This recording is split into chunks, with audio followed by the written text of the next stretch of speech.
Kidding, dude. Our internet just like went way the f out, just tanked. Like I know. So I swear to God, this is. I don't know how to say. I don't know how to say this, but it's not my fault. Like literally, our internet went out. Like in our house, the entire internet. That's not a boomer problem, right? That's not a boomer problem. Like it's like the boomers who run these ISPs realize that I'm speaking about them and then they terminate me. And but isn't seriously like when you guys think about okay, so like so I've been in this house now for like close to 2 months, okay, for like 7 weeks. This is the one time the internet's gone out. Yeah, so that we had internet problems when I moved to my in-laws' place for like a weekend. We were doing the webinar, but that's just because their internet sucks. But like the internet is stable. Like I have an Ethernet cord that is plugged into a wall with like a home-wide Ethernet system because I don't want to deal with Wi-Fi. And this still happens. It's really confusing, I swear to God. Okay, let's see if Pokimane's ready. Okay. Close. Pokimane. Wilt thou'st accept my wilt? Nope. She's got a friend, bro.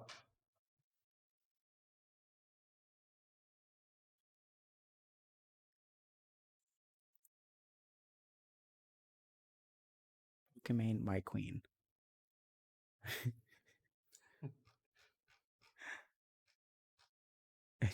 You're damn right we have tech support in house.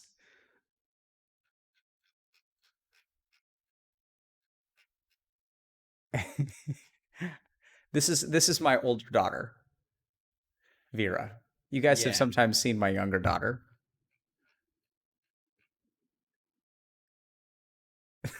NPC. NPC? No, you're a Chad daughter. Chad daughter? Daughter, yeah. Oh, Chad daughter. Yeah, you good? Oh, yeah. What kind of tequila do you like? Or whatever, something on the higher end of the shelf is all. So that way I'm not hungover. Indian houses have tech support. No, so usually I'm supposed to be the tech support guy, right? Isn't that how it works? All right. Lost 10K viewers. Absolutely, dude.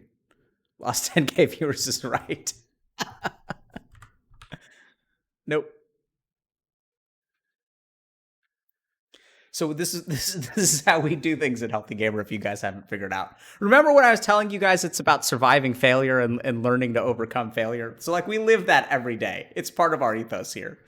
Is that we can't have successes. Like one success isn't enough. We actually have to continually fail. And then this is how we could teach you. See, now you guys understand why I'm so good at teaching people how to overcome failure because our internet dies like all the time. Is that Markiplier? No. What Markiplier is another weird internet name, or is that like a thing? Oh. I think he's a YouTube guy. He's a gamer like us. I mean, Markiplier kind of sounds like the word multiplier, but with a name thrown in. So it sounds like a Twitch chat name. Yeah, definitely. Now people are saying Michael Reeves. It's because I think they're all half Asian, so they're just like all these half Asian people. Are you half Asian? Yeah, I do not know this. That's right. Yeah, okay. I didn't know that. Okay. What'd you think I was? I mean, I knew you were half Asian. Okay. Debated. Debated. Okay. So let's see. Nope. Okay, so I don't know. I guess Wait, check pending actually. Pending. Wow, a lot of people. Oh. If I got the right one. Uh, Did I find the right one? This one? Yep. Mia. Basement guy. Abandonment. Oh no. What happened? People say anyway. That's okay. She's allowed to stall. I don't know. It's a boomer problem. We can blame it on the boomer. Oh yeah, I mean we're starting a bit late just because internet. Boomer. Boomer. Tell us a spoopy. Spoopy? Is that another internet term? Is that a typo? Okay, I can tell you guys a story. What kind of story do you guys want? Let's tell you all a story. What's a good one? Okay, I can tell you guys a story about um, the day that one of my patients thought that I was a complete idiot. If you guys want to hear the story, so she's given me permission to share this. So I was a fourth year medical student in yeah, it's kind of a fun story, and we'll talk a little bit about schizophrenia. So I was a fourth year medical student, and this is back when I was trying to decide if I wanted to do psychiatry. And so what happens when you're a fourth year medical student is you're kind of assigned certain patients that you're supposed to take care of. So I was taking care of someone who's of the boomer generation, a little bit older, and they had been diagnosed with or had been hospitalized for schizophrenia. And particularly, the problem was that they believed that they had a voice box. They had some kind of machinery in their throat that garbled their voice, that kept that other people from like understanding them. And I don't know if the story is going to make any sense or not, but anyway, I'll tell it. So, so she's an elderly woman, and she's homeless, so she's not in the best hygienic condition, not in the best dental hygienic condition. Doesn't really have a whole lot of teeth, and so she uh, elderly is my Twitch name. So so she comes in and she's hospitalized because she's afraid that people can't understand her, and it's actually kind of true because like her speech is sort of garbled, and we were concerned that maybe she had a stroke in the past or things like that. So we're talking to her one day, and she does speak, and she speaks like kind of funny, and like she has trouble. We have trouble understanding her. She has to repeat herself a lot. Like it's just she doesn't have clear speech. And so we're trying to figure out. So oftentimes, what happens in people who have schizophrenia is that they have a real observation, but their mind attaches associations to it that are not real. So schizophrenia, in my mind, is a disorder of the part of our brain that makes associations. So we have a part of our brain that when I'm walking outside and I see rain clouds above and then I get rained on, I associate rain clouds with rain, and then I start to think, okay, if there are rain clouds, I could get wet. So what happens in schizophrenia is that part that makes associations is like way more sensitive and way more hyperactive. So um, what ends up happening is, so if I'm walking down the street and I see like someone sitting in a car, that part of my brain associates that person sitting in a car with me somehow. So I think like, oh, that person is watching me. So it's essentially like a bunch of benign stimuli that we think are attributed to us. So what we thought is that she thinks that she's got this device in her throat that someone implanted to like keep her from communicating with the rest of the world. Um, and so then she has difficulty speaking. So I'm working with a third year medical student as a fourth year medical student. So I'm actually like teaching. And so we have some third year actually not even a third year medical student, like it was like a first or second year medical student who's like on the words for the first time. I'm gonna teach this medical student something called a MOCA, which is a cognitive assessment. So I go to my patient and I say, ma'am, would you be willing to like do this cognitive test? And I can teach this student kind of what the test is. And it's a test where you like draw pictures and I give people tasks and stuff like that. We can do it together as a group if you guys want to later.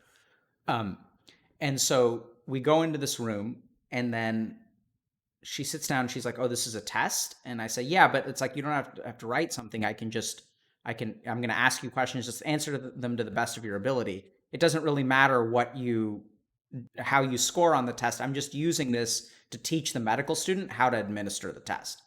And she says, oh, okay. So she like sits up straight, right? So she's like, okay. And then she reaches into her mouth and she pulls something large, green, and bumpy like out of her mouth, and like sets it on the ground and or sets it on the table next to the test. And I'm like, what the what is that? And then she says, what do you mean, what is that? And then I said, what is the thing that you just pulled out of your mouth? And then she says, it's a pickle. And I said, well, why do you have a pickle in your mouth? And she says, well, like I like pickles, and some of the medications make like give me like dry mouth. So like I keep a bag of like pickle slices with me, and I like have them tucked into my mouth like all day long. And then I'm kind of like, wait, so every time you're talking to another human being, you have like a pickle chunk in the side of your mouth? And she's like, yeah. And then she looks at me like I'm an idiot. She's like, yeah, of course I have a pickle chunk in my mouth. And it turns out that the reason that no one can understand her is because she's has a pickle in her mouth all day. And then, so that's part one of the story. So part two of the story, let's see if Pokimane's ready, or if you guys want part two. No. Part two. Okay, looks like it's part two. Okay. So then, like the next day, so then I go to my attending, who's like, the head psychiatrist, like, hey, I figured out why no one can understand her.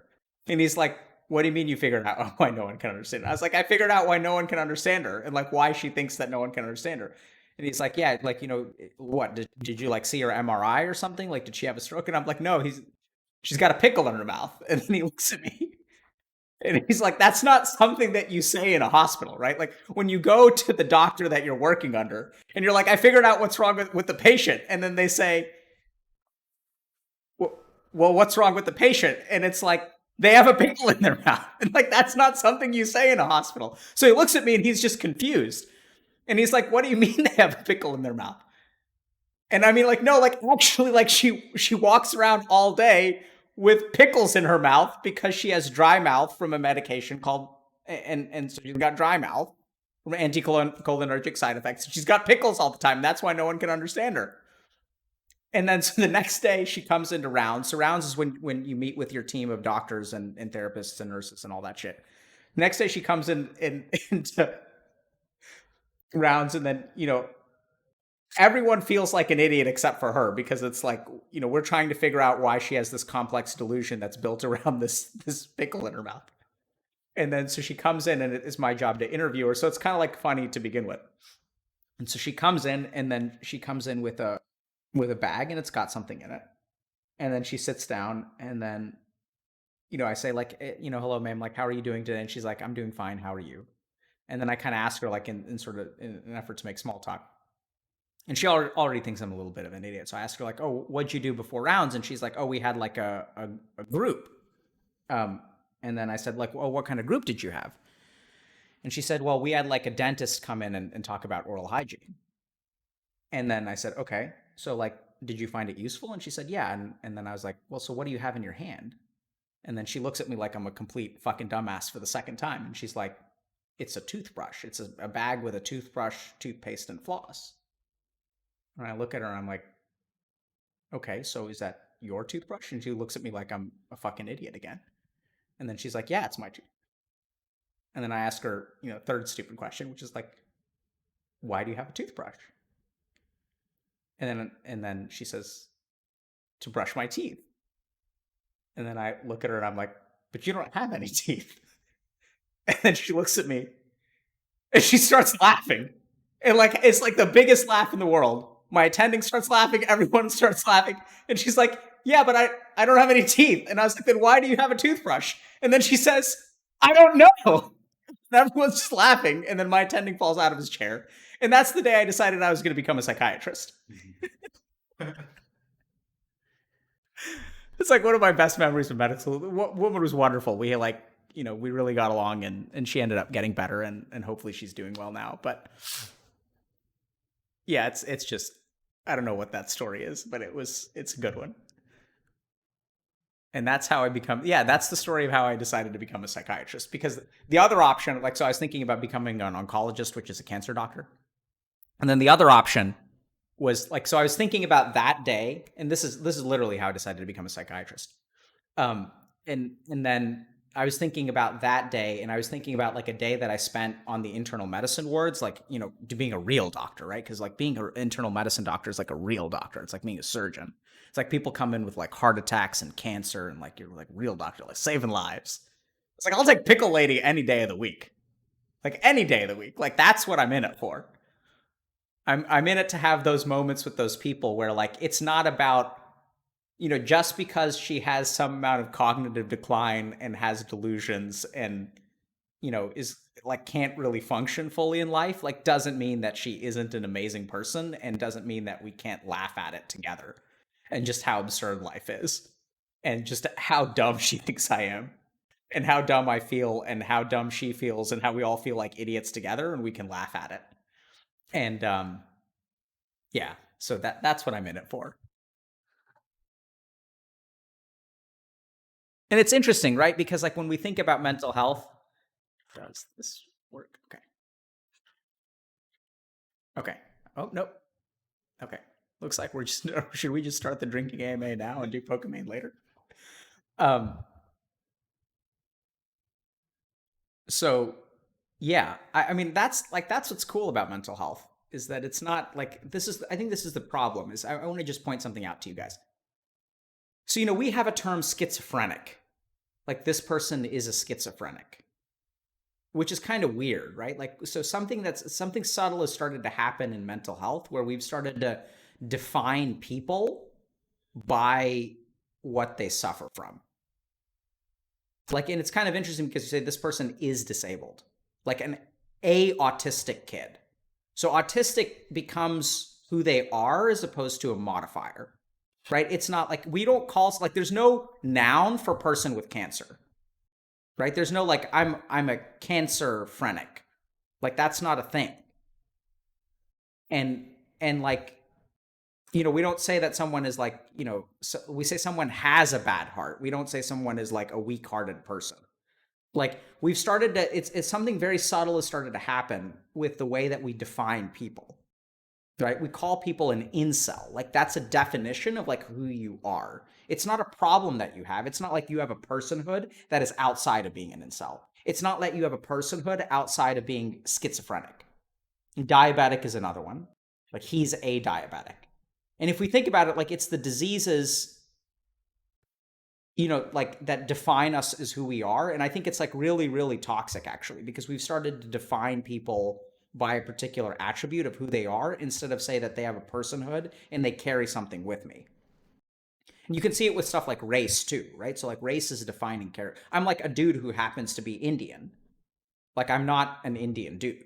But that's not the way that we think about it. So like there are a lot of things in our language which signal to us that we, you know, it's not like a piece of who I am, it's how I get defined.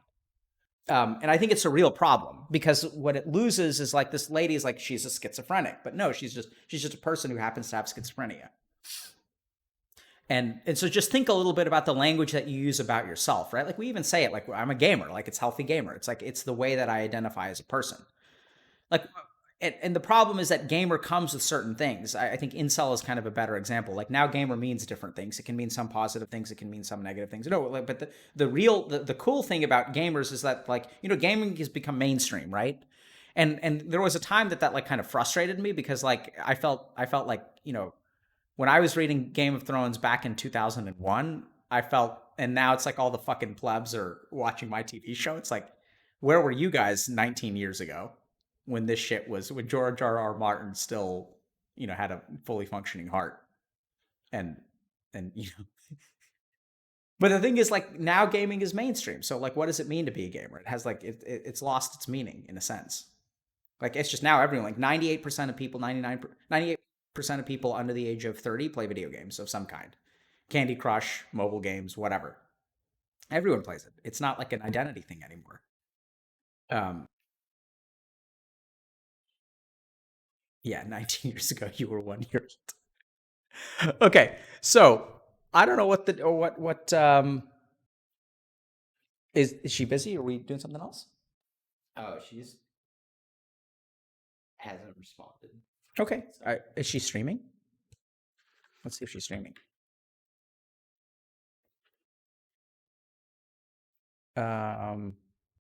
Pokimane. No, no, she's offline. Okay. Look at Pepe laughing for offline chat. What does Pepe laugh? Like he doesn't know. Oh, okay. Well, all right. So, what do you guys want to do? You don't want to? Are we doing? I haven't eaten today, man. I can't. Yes. I think they're making food. Oh. What are we? So Twitch chat. What are we gonna do, guys? Are we gonna do like y'all want to start AMA? Do you guys want to hop on Discord, do some Q&A? What do we want to do? Play League? Oh, wait, is Lily on? Because you could ask Lily. Is Lily on? I don't know. I can message her.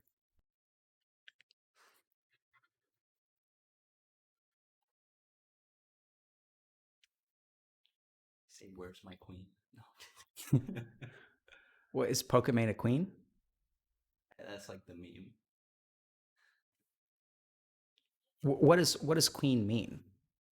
Like owns land. I don't know. I mean, is it because like what? Because queen means different things, right? It's like if I was a queen, that would mean different things. Right. Like I don't know what that means anymore. I think it's Like what was Twitch chat saying? Why is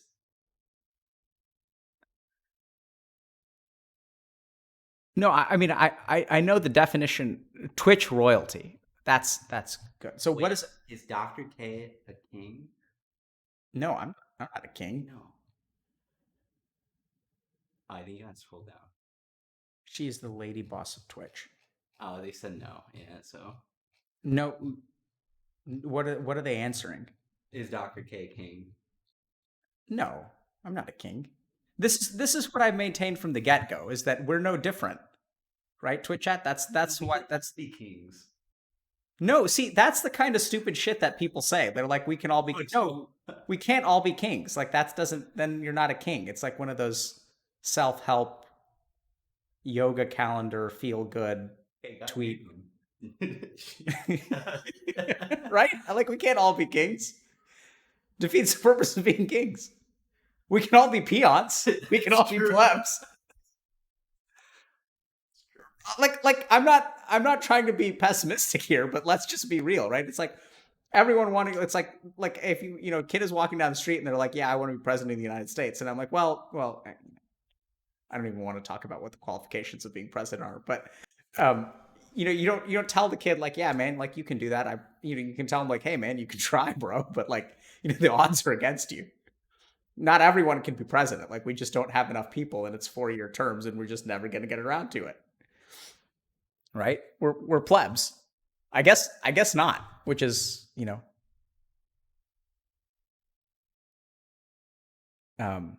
maybe she's. I mean, maybe she's just. Sometimes people are nervous, which is fair. Maybe something's going on. Maybe her internet went out. Yeah. Why don't you guys go call her a boomer? Yeah. Reset her router.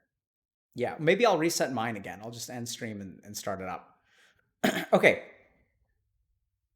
I can't comment on Donald Trump or his mental stuff.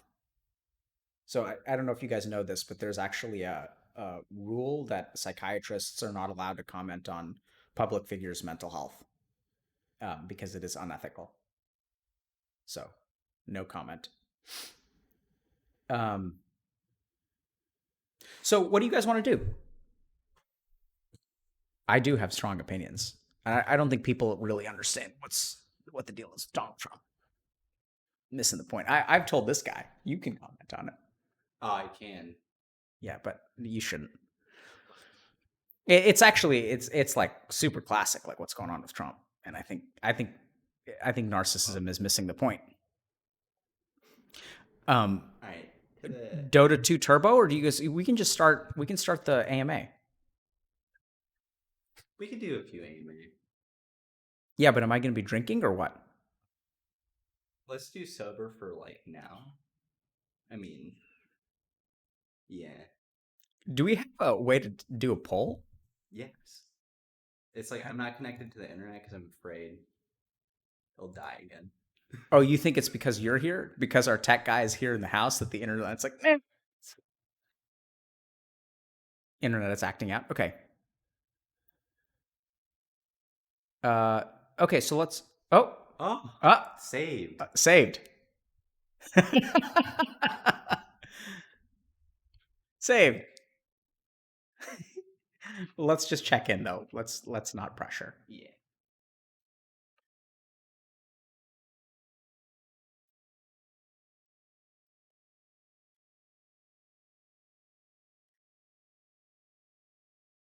At noon. Oh, it's Central Time. Noon Central Time is what we were thinking, but no big deal. What time is it where you are? Time zone pog. Um, she thought, oh, so that's what 1 hour from now. We can do that.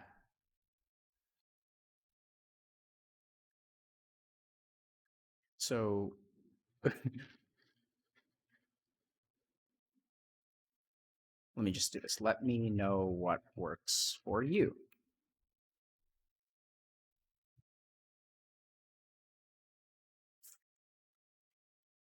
Dude, that happens. It happens, dude. Time zones. It's confusing. You guys heard this story about? Oh man, can I tell this story? Uh, okay. I don't know what to do at this point.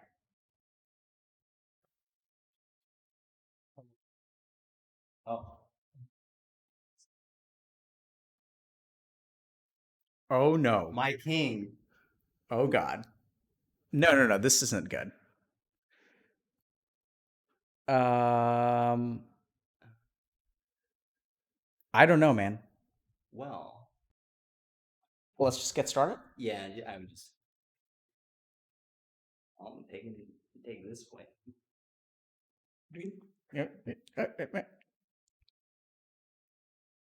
All right. Okay.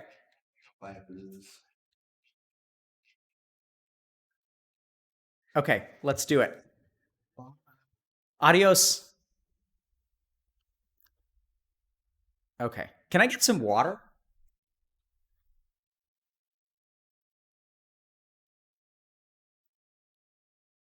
Okay, so let's do this. Let's talk to Pokimane. Um, and then we'll go from there. So, and then we'll take a break. All done through Discord. Yes, let's do it. Okay, I'm going to video call. Wait, hold on. Do you want to talk about things that?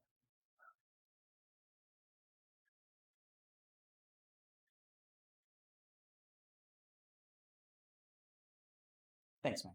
Appreciate it.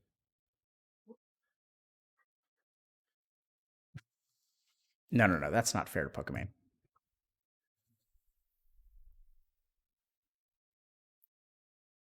So I think the problem is so we've talked a lot about doing like kind of troll I don't have access to Twitter here.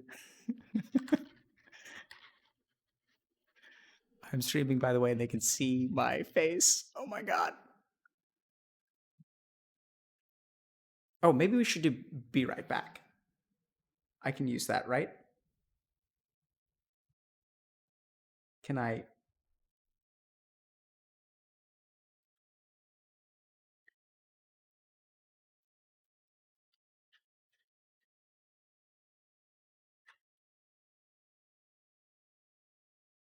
Boomer. Cheers to chat. I was gonna drink a Corona, but I didn't want to get sick. We should have gotten some kind of sponsorship from an alcohol company. Um. Oh my god, dude! Why are you gifting so many subs, dude? Thank you. I mean, I should have said thank you, but I also, you know, thank you. Low DPM has been one of our like biggest supporters. He's like single-handedly funded Healthy Gamer for like 6 months. Okay. I'm going to call her.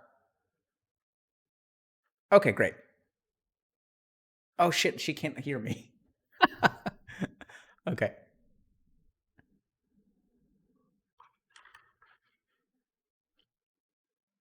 Hey, friend. No. Can you say something? Test 1, 2, 3. My mic might be a little buggy. I might have to reconnect it. Do I sound robotic? Wait, is this a trick question? No. It actually just does that sometimes. It does sound a little bit robotic, but I just told a story Okay. who thought that she had a machine in her throat that prevented her from speaking with others. Anyway, don't worry about it. This was not intentional, just coincidental. Yeah, that's bizarre. Okay, yeah, it does sound a little bit robotic. Ah. Mine ears.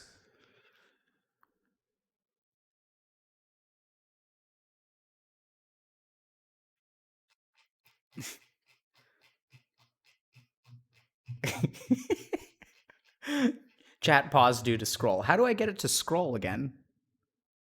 Probably pickles. Absolutely. Probably pickles should be a hashtag. You know, probably pickles is like the signal word for when someone doesn't understand you. Hey, I think that sounds better. Cool. Nice. Hello? Hi. Hey. So, can I how do I am I going to be able to see your face as we talk? I'm on camera. Oh, I don't see you on Discord. Oh, it shows that I'm. Let me turn it off. Let me turn it on. Can't tell if I'm being a boomer or you're being a boomer. Here, let me show you. I also can't see you. I don't know if I meant to. Yours is just like a loading bar, but it shows that I'm there. Oh, mine is a loading bar too. But Okay, I can see myself in the corner. Okay, let me restart call. There we go. Nope. Looks like Hello. maybe I'm the boomer. I mean, I'm No. clearly the boomer. Okay, let me try restarting Discord and see if something's. I can see it. I hope it doesn't get claimed. Oh God, I don't know. I don't want to stop stream. Brr. Boomer round 2. You guys thought that I was done boomering you? Really? I don't think so. Okay. Loading bar. Now I don't see. Now. Oh, hold on. Turn on cam. Oh, there we go. There we go. It works. It works. Fixed. Really? Saved. Yes, I can see you. Can you see me? No. I could open up your stream, I guess. No. That's going to be confusing. No latency on. Yeah. No. Hold on. I've got my tech support dude who's living with me during COVID. Actually? Us? Are you actually living with us? Yeah, Kinda. Okay. So, so here's the thing, right? This isn't my fault because I can see me. So why can't she see me? I don't know. It's just Discord. Right. This is not. It's just a party in here. Okay, maybe I restart Discord. Okay.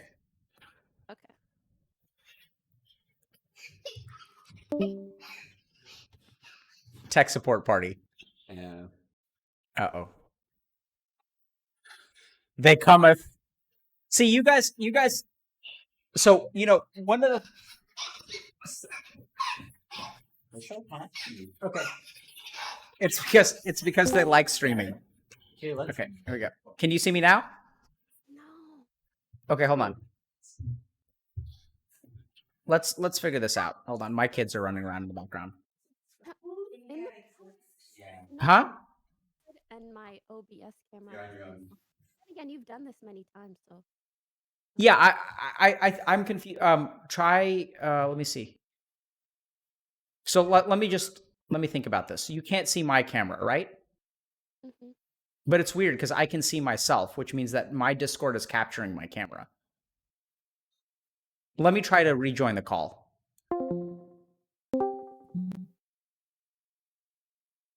Hello? Boomer. Hi. Okay, I can Hello. hear you, but now I see this is weird. I can't. I'm gonna just You can't maybe see me anymore?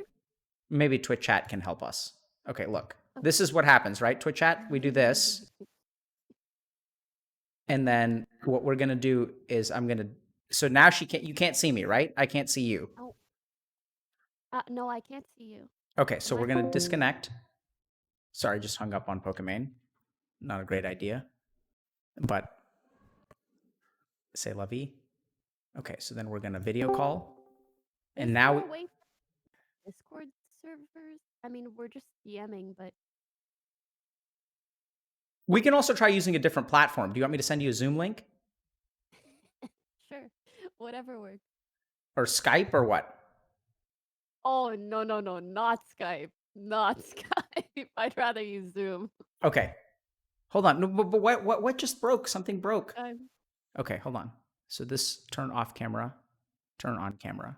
So my camera's working, right? Oh, I can see you now. Can you see me? No. Okay, so Twitch chat, hold on a second. Is yours full screened? Hold on. No, you are the full screen one. Oh, I see it now. Okay. Fixed, saved. Okay, we can do it. That was so odd. Yeah, I don't understand this. I mean, everyone, I'm such a boomer, I man. just clicked it so that like our cameras are equal size, and now I. Yeah, it's weird. I don't understand. I swear to God, something in the internet is conspiring against me, but we got it working. I think Thank you it's so a much for coming on. overload. No, thanks for having me. So tell me, okay, so now I have to orient myself. So sorry for a second. And then also apparently, Actually, can I start off by saying I am just like so appreciative of what you do on this platform, especially because I don't know, I've been in this community for many, many years, and as amazing as gaming and live streaming is, I've also always kind of had this feeling that it can be a really big distraction for people from a lot of difficult things that they're going through. And so to see someone so directly address mental health issues and awareness, and even try to offer direct support, I think that's so incredible. And my thank you very community much. is Yeah, I very much appreciate your appreciation. And yeah, I think what you do is awesome too, because I know you do you support a lot of people on your stream and you know, you're like kind of like a, I'm like the yeah, scuffed version of you. or you're Or the the friend version. or the polished version, depending on how you want to look at it. And by the way, I'm getting a little bit of robotic noise again. I don't know if other people. Mm. Oh, are they saying it's low or robotic? I'm I gonna I, I don't know. plug it What are they in. saying? Too quiet? I can raise it. Say something again. Oh god, it's low and robotic.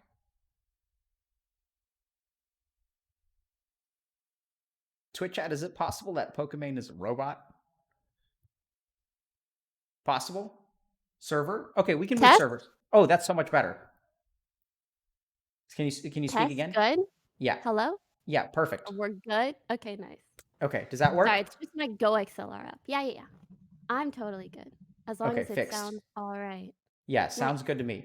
Okay. Perfect. All right. Technical problems aside, let us begin. I don't know what we're. So, first of all, what do I call you? What do you go by? I guess a lot of people call me Poki. Okay, If you wanted to be very personal and call me by my name, it's Imane. Imane. Okay. But Poki's fine as well. What do you prefer? I guess I've always kind of felt like Poki is fine for whatever situation, but if someone's going to try to be very personal with me, like me the person, then I guess Iman makes more sense. Okay, so then, what would you prefer I do? Do you want me to be personal? Do you want to be personal? I think I enjoy. I like talking with people instead of um, characters in Yeah, general. that So, makes sense. Hmm. so I think I'm leaning towards Iman, but at the same time, I don't know if you want to be Iman today or you want to be Poki today. I think I should be Iman. I feel like it only makes sense. Both of us are really quiet. I'm sorry. Can you say that again?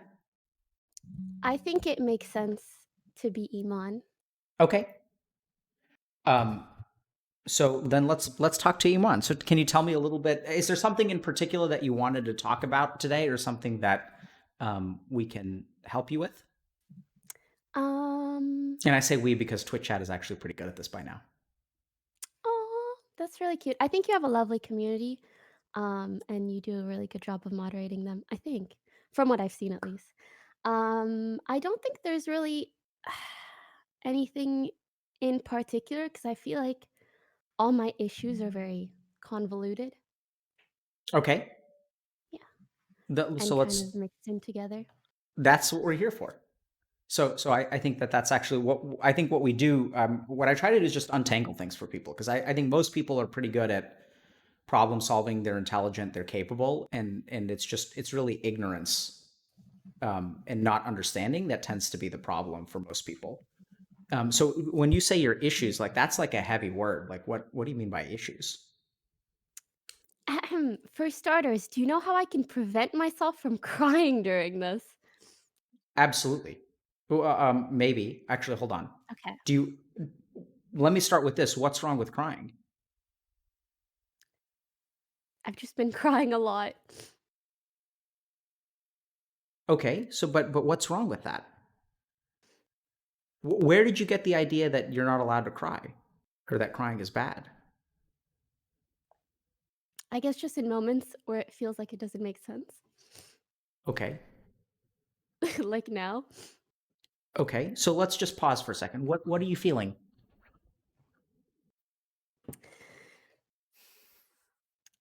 Um there was actually a really funny picture or meme on the subreddit, I think like make me motivated. If anyone either was watching my stream or has seen it, or it's like therapist asks you to open up, and then it's like this glass panel, and inside there's a bunch of dishes that are like so close to falling out, and you're like, I can't, and they're like, why? And then it's just a picture of that Mm.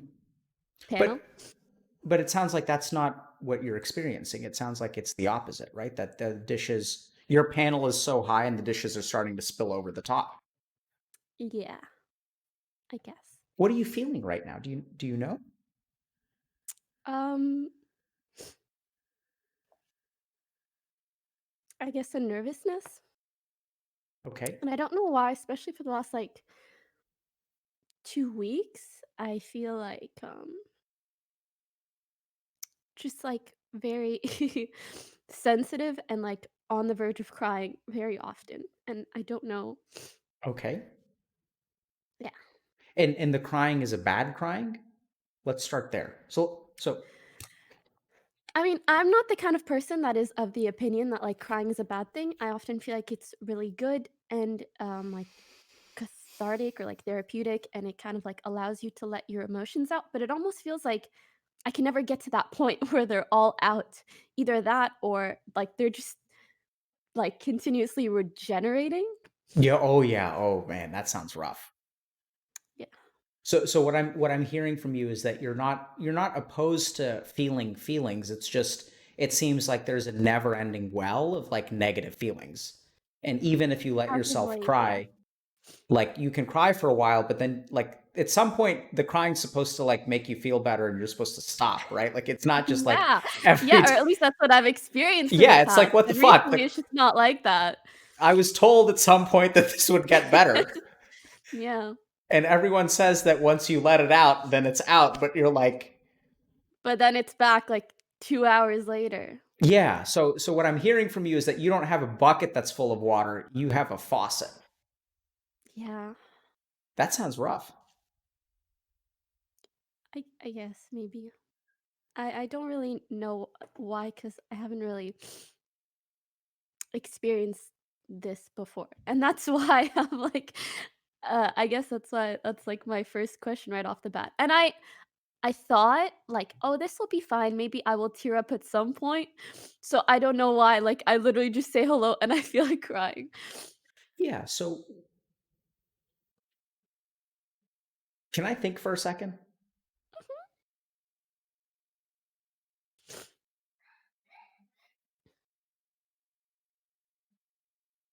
Okay, so my first thought, Actually, can you think for like another second? sure. I'm just gonna get some tissues. I was not prepared.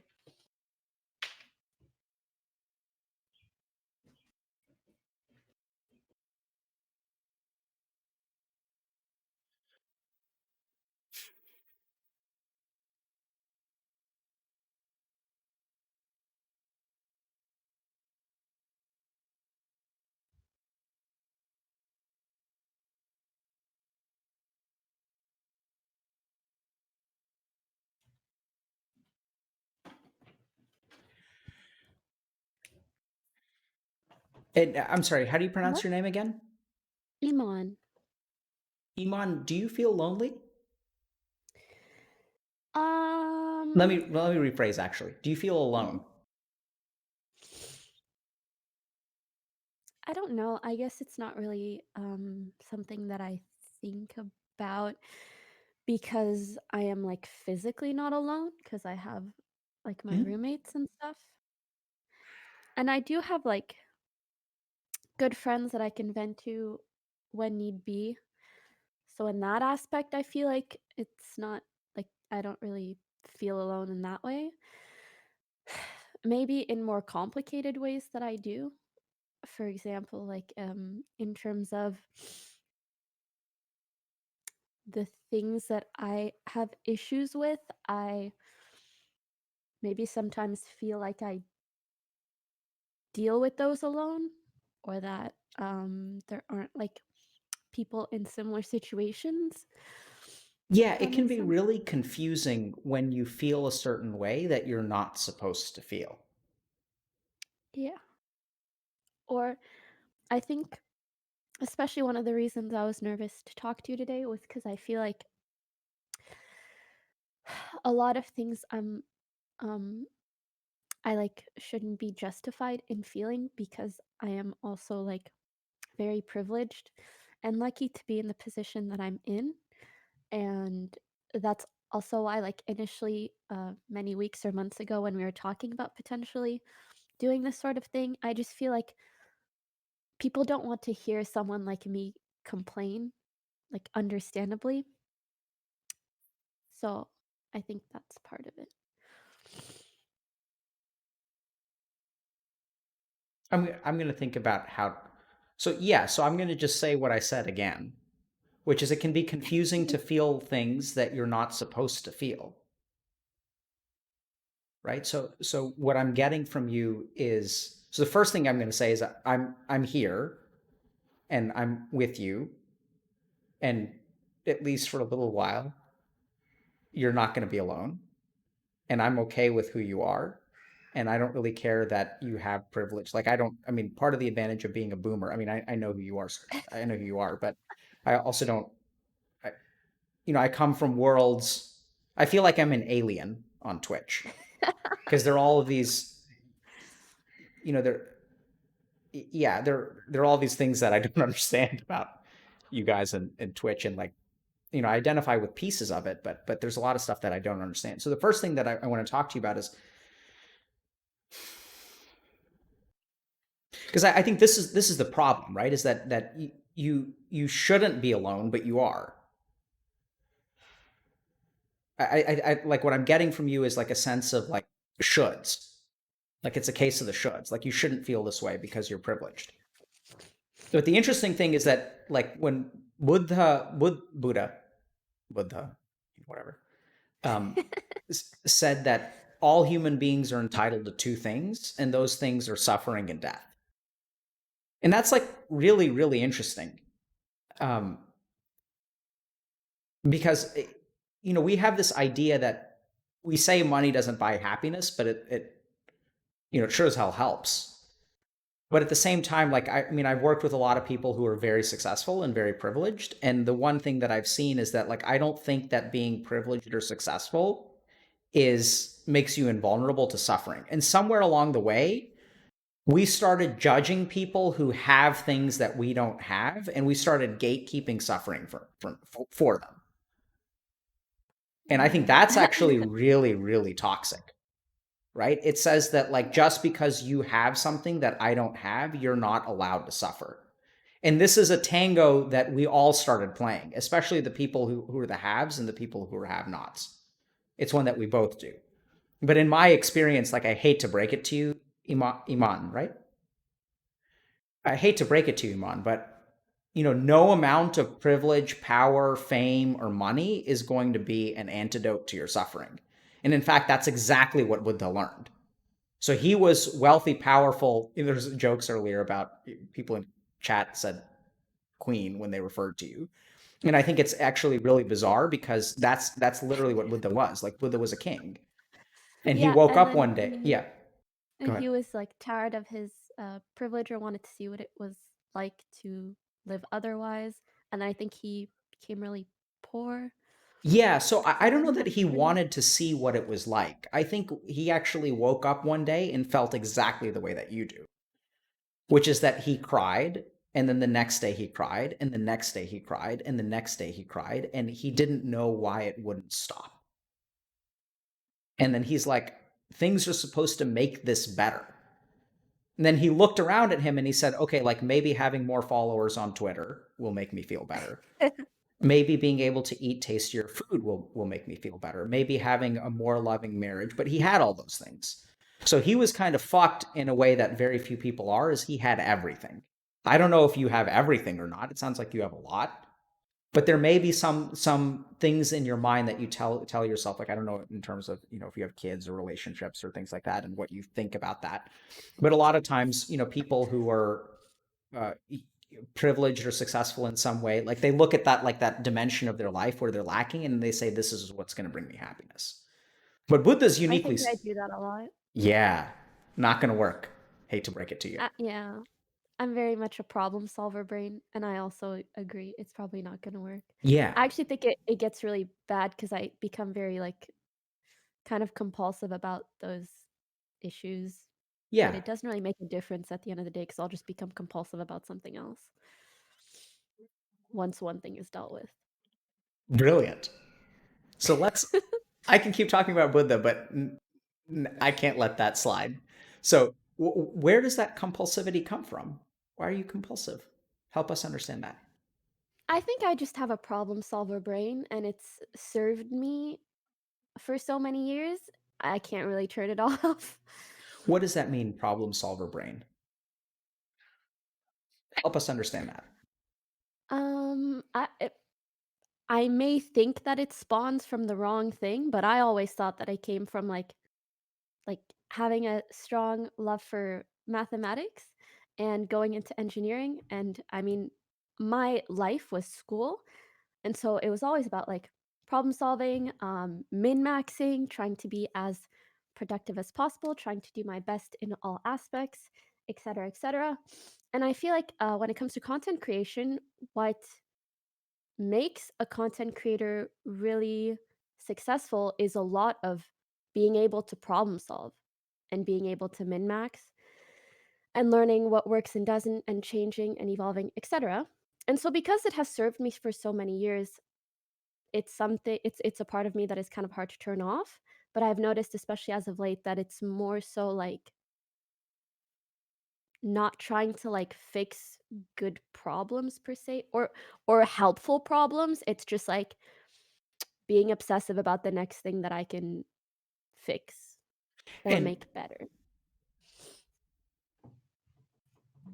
you you've thought about this a lot.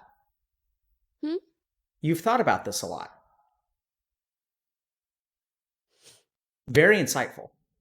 So let's try to take the next step, okay? So when you don't problem solve, how do you feel? I don't think I've ever done that. What does that mean, not problem solve? Exactly.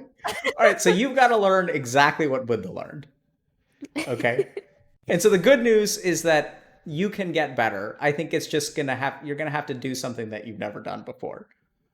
which is to not try, right? I don't know how to do that. Yeah, so we'll try to help you. We'll try to help you not try. Um, so let's talk about this for a second. So you said, so let me, okay. I'm gonna ask you about the tangled stuff. Okay. So like when you say things are tangled, can you help me understand like what, like when you wake up and you're crying on a particular day, like what kind of thoughts are you having or what kind of feelings are you having? Um, hmm. It's just, when something is so tangled, it's like, where do you start? Sure. Yeah, just give me something, anything. Yeah, I think a lot of it has to do with um, like if my personal life is going well, like with my friends or like my relationships, people in my life, then it's like, okay, well, then I need to problem solve in terms of like work. And then I'll just like think about, um,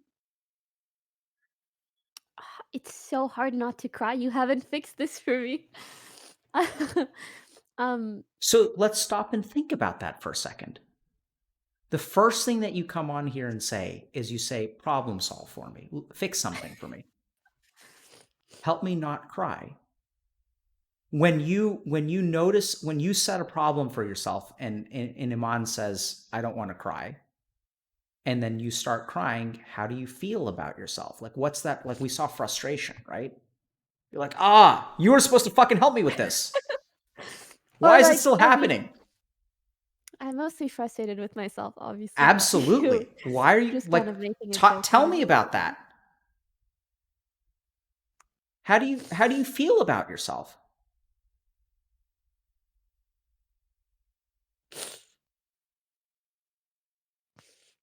I feel like I'm doing something that I shouldn't. And that's not something that works with the kind of person that I am. Like I really don't like to do things that I actively feel are things I shouldn't do ever. Okay. That doesn't mean that I don't make mistakes, obviously, but like when I know something is like very clearly like right or wrong, and I feel like in this situation, like it just does not compute to be crying, and so to see myself react that way is very frustrating. Okay. So what I'm noticing is like I'm just going to tell you what I heard, okay? So look at it with me. Okay. So you have a should. Iman Mhm. shouldn't be crying right now. I don't know if can you hear crying in the background? Can you guys hear Huh? that? Never mind. Okay. My kid is crying in the background. Oh, no, I can Having a hear. little At least not she's me. having a little meltdown. Um so there's a should and you are not that should. And that frustrates you.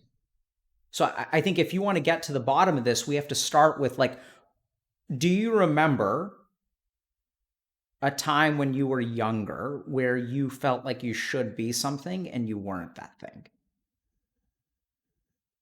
Um, I think okay, to give some context, basically, like, um, my parents immigrated from Morocco to Canada when I was like about 4, and I think my whole life I've kind of just like grown up with this feeling that I am like very indebted to them for that because they did it to give me and my brother a better life. And so a lot of my life has just been like trying to make my parents proud, and that's something that means a lot to me, and that also goes hand in hand with the like, doing the right thing sort of Mhm. thing. And that's why like things that I generally feel like my parents would disapprove of, like I just can't bring myself to do. I don't drink, I don't do drugs, like I just like generally try to stay away from stuff that could ever result in them being disappointed in me. But I think also that has probably prevented me from ever like going out and experiencing much in life. I also feel like now I'm very indebted to like my community and to my viewers for giving me the life that I have. And so frequently it just feels like I have all these voices like telling me what they expect from me. And also the problem solver in me has created like a system around me that depends on me. Like as you continue your years in being a content creator, you start like delegating things. You get a PA, you have an agent, you have a manager, you have blah blah blah. And so I feel like there's all these people that rely on me to do what I need to do in order for them to do what they need to do. And I guess recently I've just been thinking a lot about all those things, and maybe it's starting to feel a bit overwhelming. Okay. Yeah. So I feel like the should and should not come from a lot of different angles. And even now doing this in front of you, although like, I am trying not to look at chat and have this just be an experience between us two, it's very nerve-wracking because it feels like anything I do, there will be like some way to twist it negatively. And that is another reason why crying is so frustrating. Because it's like, I mean, being vulnerable in and of itself isn't easy, but also everyone that's just gonna think that I am like fake crying this or Iman, doing this for some are reason. My you, brain is just zooming. how far are you from perfect? Very. Do you want to be perfect? I don't think that's possible. Why do you strive for it? Because does life make sense any other way than to try to be, I guess, your best self? That's your problem, my friend. Yeah, because here's the crazy thing, okay? I'm going to say something you may not make any fucking sense. You are perfect. What do you think about that? I feel like that's the kind of thing like you say to someone when you're like, everyone's unique the way they are. Like you're perfect the way you are. I guess that's what I hear. Yeah, absolutely, right? Because I don't think you understand that. But I want you to just think about this, and I do say shit like that, but it's not because I'm trying to be positive. It's not positive. I'm not trying to prop you up. I'm trying to talk about what you are now, not what you could be. Like the only thing that exists in this world is what is. Right? So like take a look at your tissue. Look at your tissue. Is it a good tissue? PepeHands. Is it a good tissue or a bad tissue, or is it It's a good tissue. but why? It's like got some gunk on it, right? It's like wet. It can't absorb what it should be able to absorb, right? It did its job. No, but it's not perfect because if you cry more, if someone else cries more, like they can't use that tissue. I guess. So the question is, did you do your job? Like you're not perfect, right? I'll accept that. But did you do your job? Did you do what you can do? Did you do the best that you could? I feel like I don't know what that is. Like Yeah, there's no way for me to say like what is enough. absolutely. And this is the thing you've got to understand. What is enough is exactly what you are. Right? So like when you look at the tissue, you say it's enough. It did what it was supposed to. I'm content with it. Is it completely dry? No. Can it hold its maximum amount of tears? No. But it's held what it's needed to for now. And I don't blame it for not being drier. This is going to sound fucking weird, okay? So if I lose you, let me know. And if you want to pry more, let me know. I'm trying to be a little bit philosophical and help you understand this intellectually because I think your mathematical mind is something we have to leverage. That's one of your strengths. And the idea, like if you think about an equation, like an equation can only kind of be what it is, right? Actually, that's not true. That's a bad example. Because you could derive the equation and you could turn it into another equation. Yeah, or I mean, we can't say 1 + 1 is 3 because that's wrong. That actually reinforces the idea of should and objective truth. So what I actually want you to be able to do is look at your life and say 1 + 1 is 3. That what you are, even though it's not enough. What the fuck? My Spotify randomly decided to turn on. But sorry about that. Someone's messing. So anyway, I'm gonna bring you there, hopefully. But I just want you to think about this idea that like the only thing that can exist is like what you are. Like you can't be anything else. Like I can't make you. So like some people like feel like they should be an inch taller, right? And they're like, oh, I'm short, and it's like, yeah, man, I get you. Like I get that you have good reasons for wanting to be taller, or even that you should be taller, or that being short sucks. But like you literally can't be any height but what you are. Right? And it's not just height that is determined by like our karma and our biology. It's like circumstance. And you kind of feel like you should do certain things. And like, I just think that that's wrong. I don't think you should do anything. I think that you are, and I know it's shit that I say, but I mean, really, it's not that you're perfect. It's that you are. Like, if I say, the pen is here, and we can say that this pen is perfect because it's exactly where it is. It can't be anywhere else. Like it literally cannot be anywhere else. That existence is. Yeah. It's not could be. Like the pen can't be anywhere else. Like it's here and like now it's here. Like it can't be back over here. It is here, right? The possibility of the pen being here is not a real thing because I move it over here, but like where's the pen? It should be here or shouldn't be. It's stupid. It's here. It's here. And in your mind, somewhere along the way, and I get that. I think it's brilliant that you've discovered that it's adaptive for you, that it helps you, it supports you.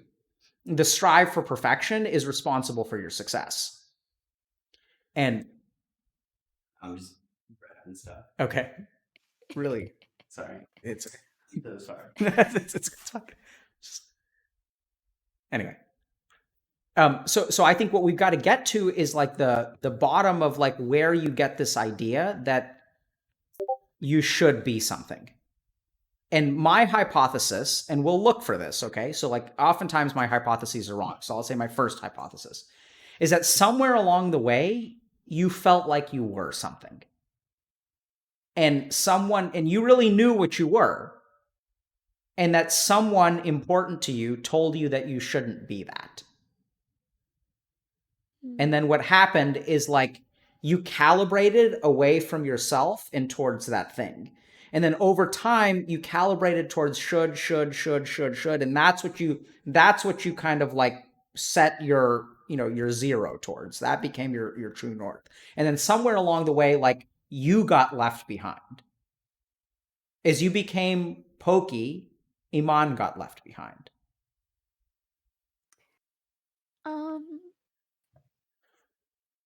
I can see what you mean and where you're coming from. I think it's kind of hard for me to think of a moment where like I for sure like knew what I wanted to be.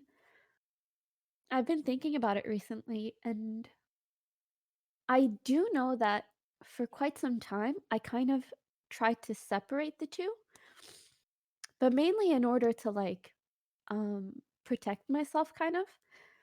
Like when people would theorize or say like or try to twist a lot of stuff like publicly, I'd be like, oh, like all they see is like Poki, like they don't know me personally, and like that's kind of how I separated the two to kind of like make myself feel better. But the kind of theory that I came to recently is more so that not that like I know or knew what I wanted to be, but that I just haven't given myself time to like identity develop because I've spent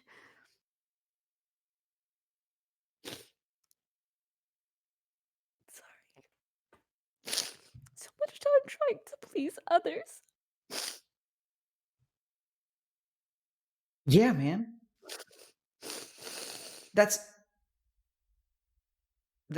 makes perfect sense to me. Like that's like literally what I'm saying is that like So a long time ago, and I think you've been doing this way longer than you realize. Or I mean, I think you do realize it, but like way longer than before. I mean, how long have you been streaming on Twitch? Like 6 or 7 years.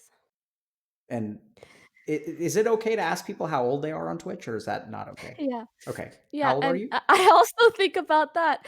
I'm 23, and it's like some of the most formative years of my life I've spent like working to the point of giving myself health issues and just stressing about like pleasing others and what others think and not giving myself any time to just like live life and figure out who the fuck I want to be or am happy with. Mm. Yeah, man, I think you got that shit figured out all on your own. But I've only gotten that far, and I've only gotten that far from freaking crying for a week straight. Good for you. Uh,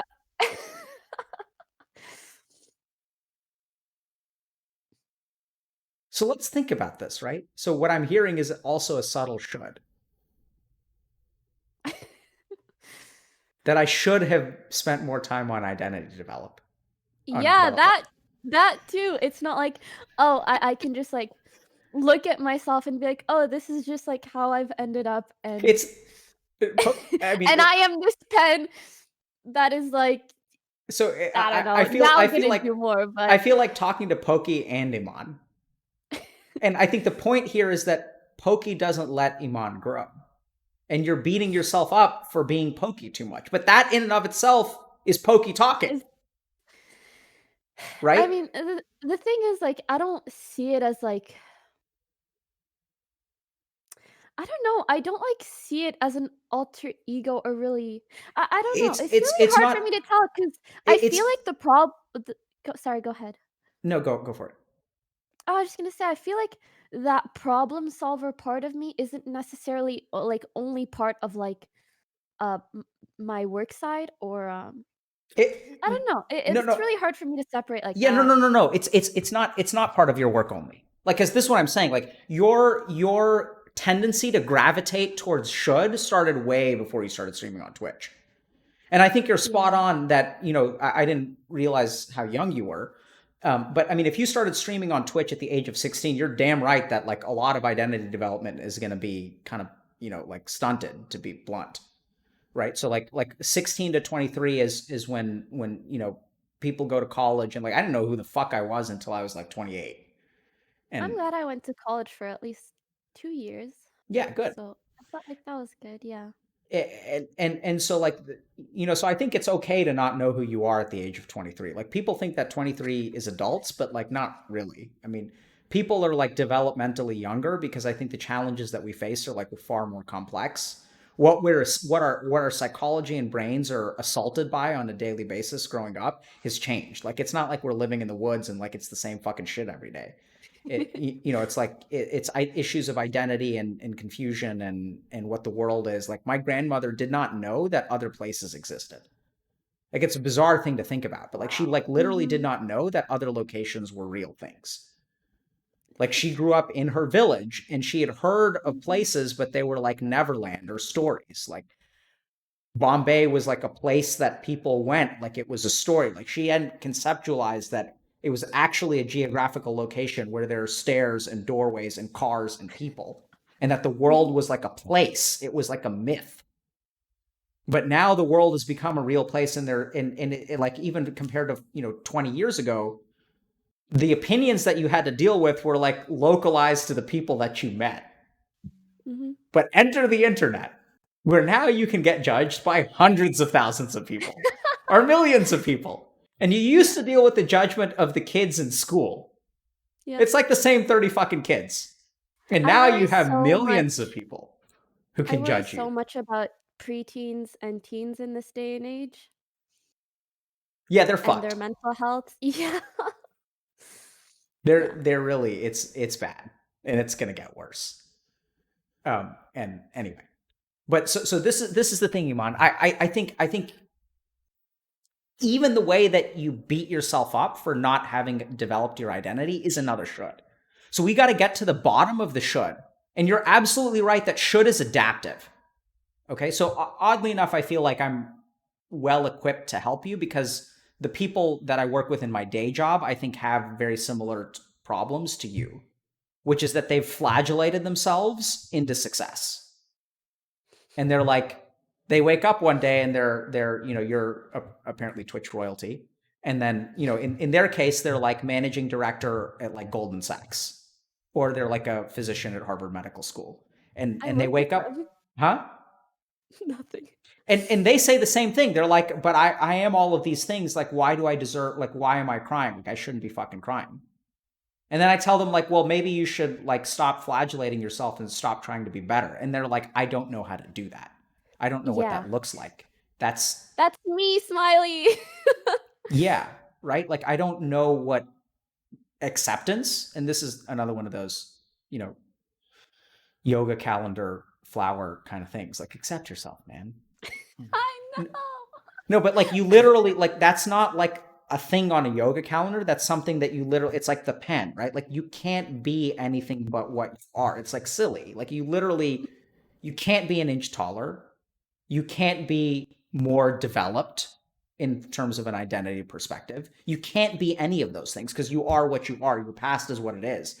If we're talking about engineering and mathematics, like, if you build a structure in a particular way, that structure can either bear a weight or it can't bear a weight. Like, you can't, what it should bear is actually completely irrelevant because either it's capable or it's incapable. It's a fact. Yeah. But you don't view yourself as a fact. You view yourself as a fiction. You view yourself as a should. You're not a building. You're an architectural diagram. You're like a building who looks at an architectural diagram of like a different building and says, I should be that. But that's like, it's like literally like a building can't be anything but what it is.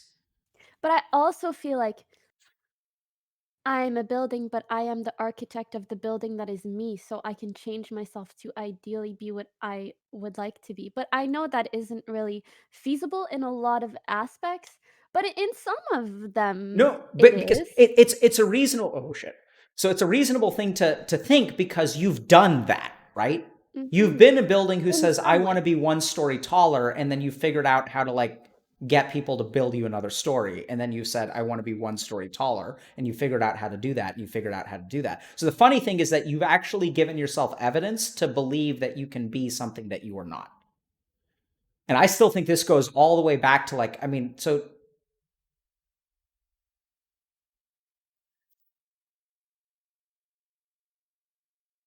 I'm thinking about how to say this. Tell me about your indebtedness to your parents. Can I also mention one other thing? Sure. When I think about, I guess all of the stuff we've talked about, namely, I guess, my lack of like giving myself a break over all these years. Maybe one of the reasons I cry so much is like, I feel like I'm mourning over that. Absolutely. Like, it's so weird. I don't really know how to explain it, but like, No, it's a great way of explaining it. I feel really sad for myself. Yes. Absolutely.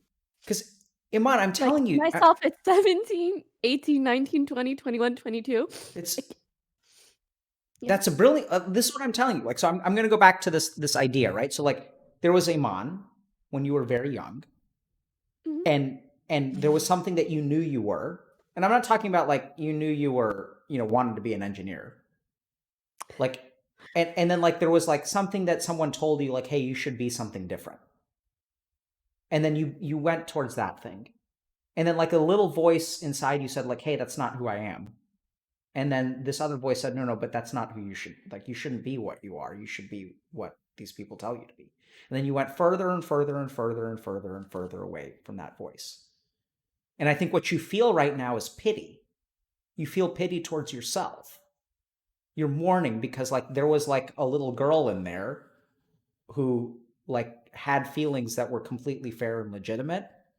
And Poki told her to shut the fuck up and sit in the closet because we have shit to do.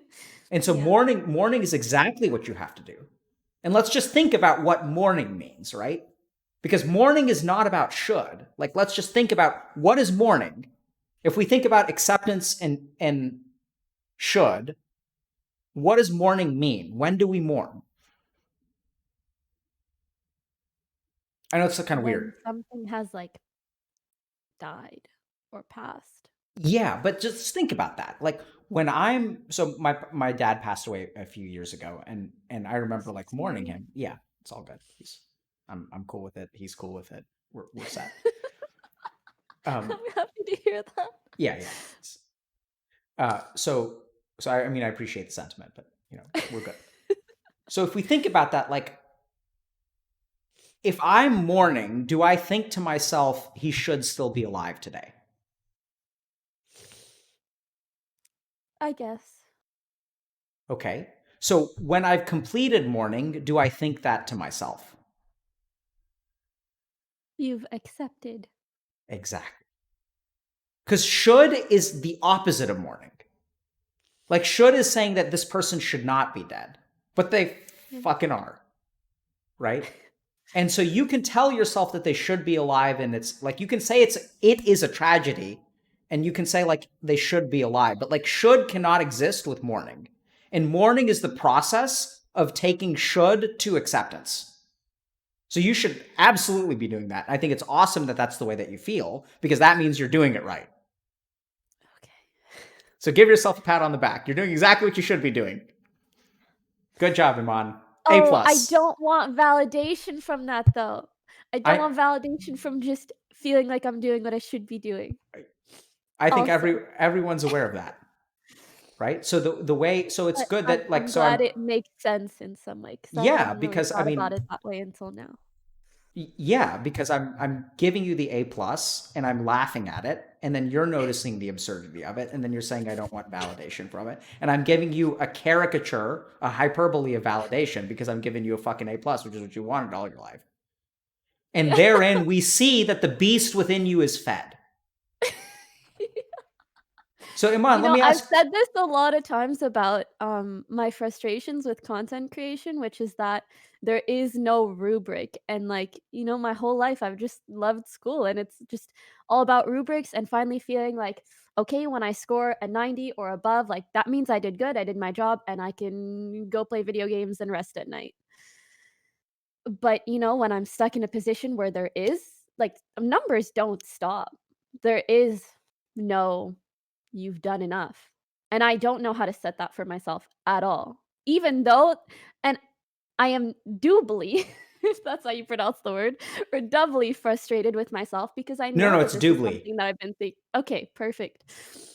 I'm doubly frustrated with myself because it's something that I've known for a long time, but it's just a problem that like I don't know how to solve.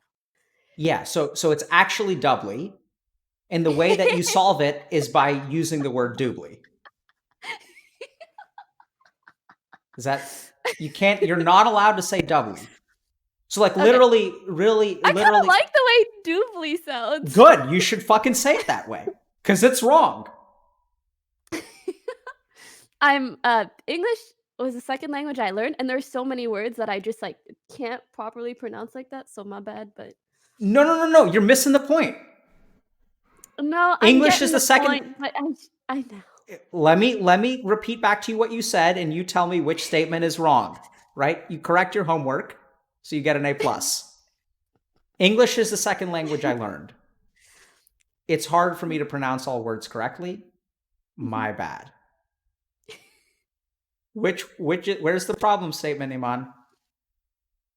Uh, the my bad, or the whole thing? I probably No, don't really need, I don't know. no, no, Just the no, no, no. my bad? Just the my bad.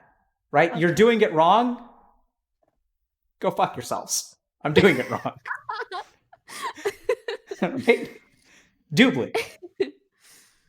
Like that's how you learn it. Right? By telling that part of you that's like, hey, you should be something else. You're like, nah, I'm gonna do this today. And that's what acceptance is. It's, and we could go back and talk about your past, but like, that's what you've got to do. You've got to think about this. Like think about the thing that you should be doing. Mhm. Right? Whether it's like you pick something and then you don't do it. And then you look at that beast, because here's the thing, like what happens when you feed a beast? It gets bigger and Absolutely. stronger. Yep. And then it wants more food. Absolutely. Beautiful. I never really thought about it that way. And what have you been doing to should? Your entire life. Feeding it, and it Stuffing it grows full. and it grows and it grows, and now you've hit your breaking point. Because this thing has grown so big, it's like a wolf that's the size of an elephant. You just can't feed it enough anymore. And it's hungry, and it's saying, Imane, it's not enough. I'm still hungry. You should be better. And you're like, how much better do you want me to be? And it's like, I don't know, but give me more food. Find some way to make yourself better. That's the compulsion. And you're like, okay, I fixed my relationships, and it's like, I want more. And you're like, okay, I'm going to become a successful Twitch streamer. It's like, I want more. Okay. And then you put yourself up on the altar of sacrifice. And you say, I should be better, because you fixed everything else in the outside world. And then you give it yourself. And you say, oh, I should be better. And then it's like, good. Now I'm satisfied, because you're never going to feel better, right? You can always feed it yourself. You can always find something about yourself that isn't good enough. And it's just growing and growing and growing. And the way that you stop is you stop feeding the beast. And then it's going to hurt, because it's like, it's going to feel hungry, and hunger doesn't feel good. Mm-hmm. And then you sit with that. And so I don't know what it is, but like, there's got to be 1,000 things that you should be doing. Like, what are they?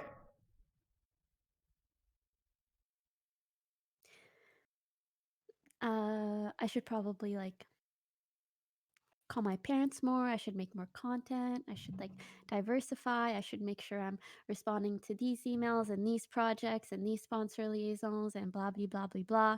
And on top of that, there are so many people that like rely on me doing these things. Not only that, but they require a lot of direction from me. But also I hired them to do the stuff, so it only really makes sense. And it's just like an endless list. Yeah. So what is one thing that you cannot do today?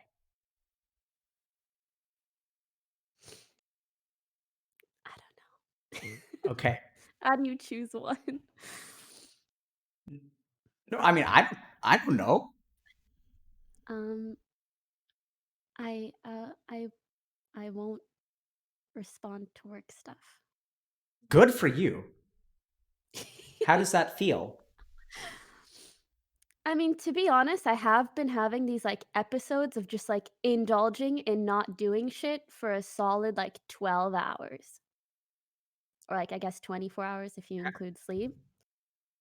And How does that that? will like feel really nice in the moment. Sort of. A bit guilty. I There it struggle is. with a lot of that guilt. Yep.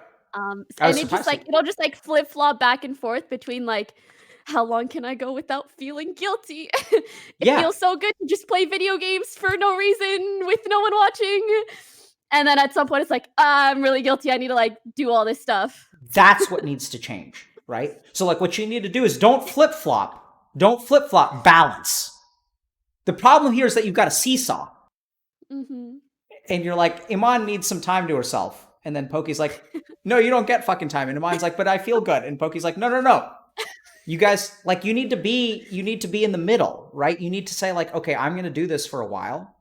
And the dog that's hungry, you're going to tell the dog like, hey man, I know it's going to hurt. You're going to get fed tomorrow. And I'm not going to neglect you. Like, Poki deserves a seat at the table too. Like, she deserves to be there, and she's helped you out a lot, and you're not trying to tell her that she's a bad person. But at the same time, like, Imane needs some time to herself. Mm-hmm. And, like, you can sit with both of those, right? Like, you can sit with, like, I am not going to live up to my responsibilities, and I'm going to feel guilty, and that's okay. I don't have to give in to the guilt. And I also don't have to try to conquer it. Like, this is the problem that people have, is they try to conquer their negative emotions.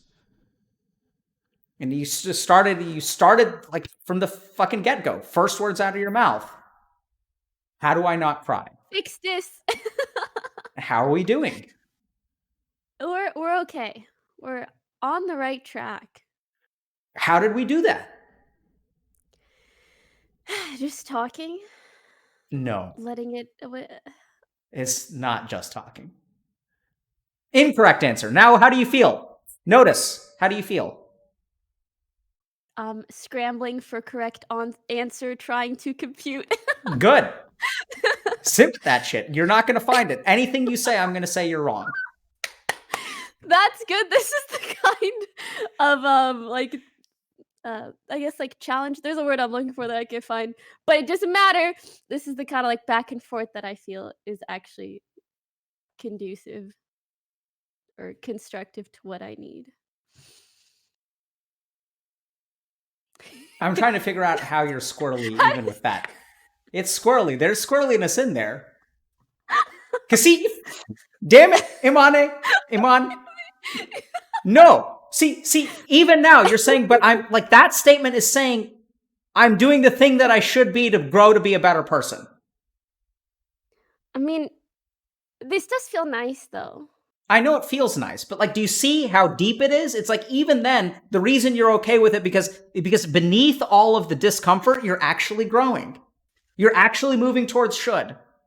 I think also it just kind of feels nice to not cry for like 3 minutes. Yeah. Well, I think how I'll do we just do? focus on that and not so much think about, oh, this is going in a good way or whatever. Yes. Good. Yeah. Right. So that's the pen here. You're like, oh, like that pen's actually like, we're fine with the pen being here. It doesn't need to be anywhere else. And you're absolutely right that that feels good. And so now I'm going to have a crazy, crazy thought for you. It's not because we're talking. It's not because you're venting. It's because you are being where you are. That's why you're not crying. And that's why you're laughing. And this is what Buddha discovered. He called it bliss. And people don't even know what that means. Being where you are is bliss. And being where thinking about where you should be is suffering. Oh, that's so true. So you're not getting better at this. You can't get better at this. You can't level up. You can just do it or not do it in a given moment. And no amount of doing it before, this is actually untrue, but no amount of doing it, because your brain can change and there's neuroscience involved and all that shit, but just pretend for a moment, okay? Work with me. No amount of doing it is going to change the fact that you have to do it today and now. Like, this is the battle that you have to fight, right? Is like, you have to say like, okay, there's a part of me that wants to be better. And like, I'm just going to talk now. I'm going to do the thing in the here and now. Because if you think about all of those shoulds are about the future. They're not about now. They're about like, I should do this so that this person can do this. I should do this so that this person can do this. And then I have to do this. And then I should call my parents more because why should you call your parents more? Because they could die one day. And if they died one day, and then I'd be guilty because I didn't call them enough. Oh my God. Yeah. Yeah. Oh my God. Yeah, that's my brain. Except like, for another like 2 minutes. Yeah, absolutely. And then you get exhausted of that, and the brain's like, okay, next thing. Next thing to beat ourselves up over. Beat ourselves up, beat ourselves up, beat ourselves up. And you're absolutely right that this is instrumental to your success. Absolutely right. Because unless you beat yourself up, so you have a high degree of neuroticism and conscientiousness from the big five personality kind of, if you know what any of that shit is. But what that means is that like you're basically like a med student. You're like a fucking try-hard med student. I hate these kids. And okay, no, I was not a med student. I was an eng student, and there's a difference, okay? All the same. STEM is all the same. All the STEM fields. Disagree, but okay. But I do get where you're coming from. If I didn't go into eng, I would have gone into med anyway. I know. So. You don't have to tell me that. Moroccan immigrants coming to the US or Canada, like, come on. I've actually been thinking about that so much. I've literally not only been like daydreaming, but just regular dreaming, fantasizing about like going back to school. Please tell me you're not going to become a doctor. No, I don't think I could become a doctor. Okay, thank God. Yeah, just like going back to school and I know I shouldn't be maybe it is not ideal to look or to be thinking of it that way. No. You don't get to just change the words and still have the thoughts. I know. I was just hoping you wouldn't call me out on it. No, I mean, you knew I was going to call you out on it. You weren't subtle at all. But that's okay. That's you actually calling attention to it, which is fine. That's beautiful. That's what you should be doing. You should notice. That's you noticing it.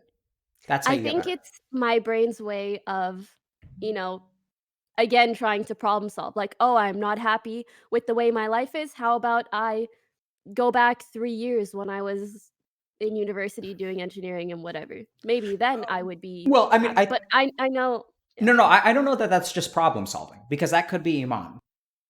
That could be Imane saying, I actually want to go back and have some of those experiences that I missed out on because I deserve them. Maybe it's I problem think, solving. Maybe it's that. I yeah. don't know. What do you think it is?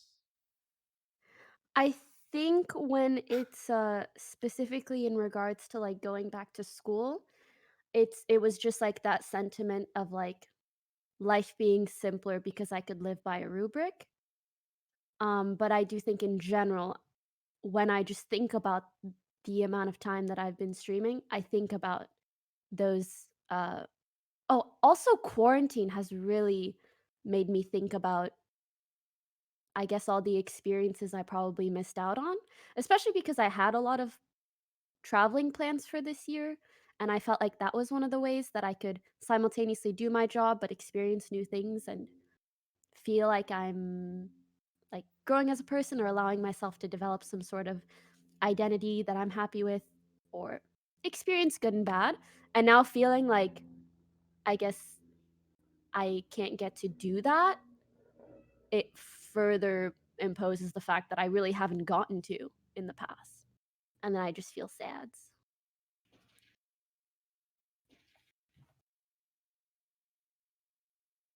I'm going to think for a second. So Okay, I'm sometimes I gonna have these. get my cat. Okay. Sorry, hold on.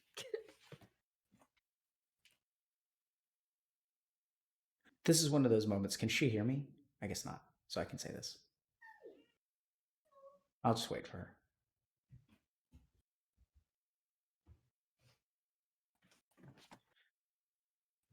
This is one of those moments. Can you hear me? No? Okay. Huh? This is one of those moments. I have these moments sometimes when I'm talking to people, and generally speaking in my day job, but remember, this isn't psychiatry. Okay. So I have these moments where someone says something important and profound that I just have this emotional reaction that it's going to sound like a complete asshole. And I couldn't care less. Okay. That good. Yeah. I mean, I get that you had all these ideas about yourself, and like, but even then, see, like, it's so subtle. Because it's the same shit. It's like you're trying to figure out how to be a better you. Mhm. And you're like, oh, like, I had this, like, frankly, it infuriates me actually a little bit when you think about, like, I was going to travel and still work, but like, you're still feeding that same beast. You're trying to find, you're not, that's not actually going to, It I was mean, it's like, going to help. the little Iman in me was like, I found a compromise. Exactly. Yeah. And then, this compromise was taken from me. Yeah, but I think the problem is that you don't deserve a compromise. You deserve Iman needs to get her 7 years back. Like, traveling and streaming and stuff. Like, I'm not saying don't do it, right? Because that sounds wonderful and fun and all that good stuff. It sounds like a great idea. And at the same time, like, don't confuse yourself that's, I mean, it's a step in the right direction, but it's not the route. Mhm. Like, the route is that, like, you should be able to travel and not work. I will have a lot of people telling you otherwise. That's fine. But then we get back to, like, okay, so, like, oh, what are you telling me, Iman? Are you telling me that you're living your life for others? Huh. Yes, smiley. But to be fair, that's also like where I derive the most satisfaction, Okay, fine. So I either don't think, helping or yeah.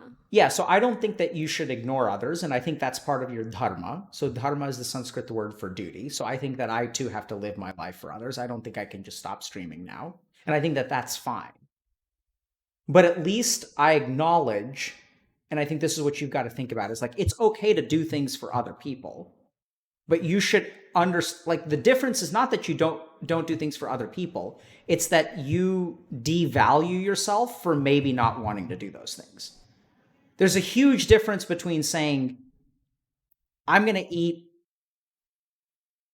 I'm sitting there for getting my afternoon coffee. I used to have this problem all the time. I trained at this place called Massachusetts General Hospital, and so I was at MGH, and I was sitting there getting my 4 p.m. coffee because I was tired and overworked and all that shit. And I'd get my coffee, and then in the little display case they have like this like healthy muffin, and they have a chocolate chip cookie. And I would have a struggle every day. And the turned out that the bran muffin was actually pretty good. And so I would eat the bran muffin. And there's a big difference between saying I'm going to eat the bran muffin, even though I want the chocolate chip cookie, and saying I should want the bran muffin over the chocolate chip cookie. And I think there's a big difference between doing something because you think it's the right thing to do and because it's a sacrifice, and beating yourself up because that's not something that you don't want to do. I have no problem with you trying to support your community or do things that are like good for the people on Twitch, which is great. I'm behind that 100%. But I want you to be honest with yourself about like, is that actually what you want? And if you say, like, I'm willing to make this sacrifice, I mean, I make sacrifices all the time. My kid does this thing where once or twice a week, she wakes up at like 3 or 4 in the morning. She can't go back to sleep. She comes and, you know, we try to put her to sleep for a while. And then she's like at 5 in the morning, she's like, Daddy, I want noodles. And I wake up and then I'm up with her from like 4 to 7. And, That's and so you know, cute. it's absolutely, but you try getting woken up at 4 in the morning. Yeah. I mean, it sounds Doesn't feel the cute and it's best, wonderful and it makes but me it feel sounds like a cute. good dad. And then it also sucks. Mhm. You know, so like I think that the issue here is not that you're not willing to do things that suck. The problem is that I think you beat yourself up for not wanting to do them. And this still goes back to, I mean, if you want to go back to the Trail of Tears, we got to go back to like what was life like for you as a kid? Because I think that's where all this started. The indebtedness, like it's crushing. You sounded so heavy when you said that word. And should you be grateful? Like, absolutely. Did they do a lot for you? Absolutely. But I can tell you something else, that if you really want to like get emotional, that they would be, do they know how you feel?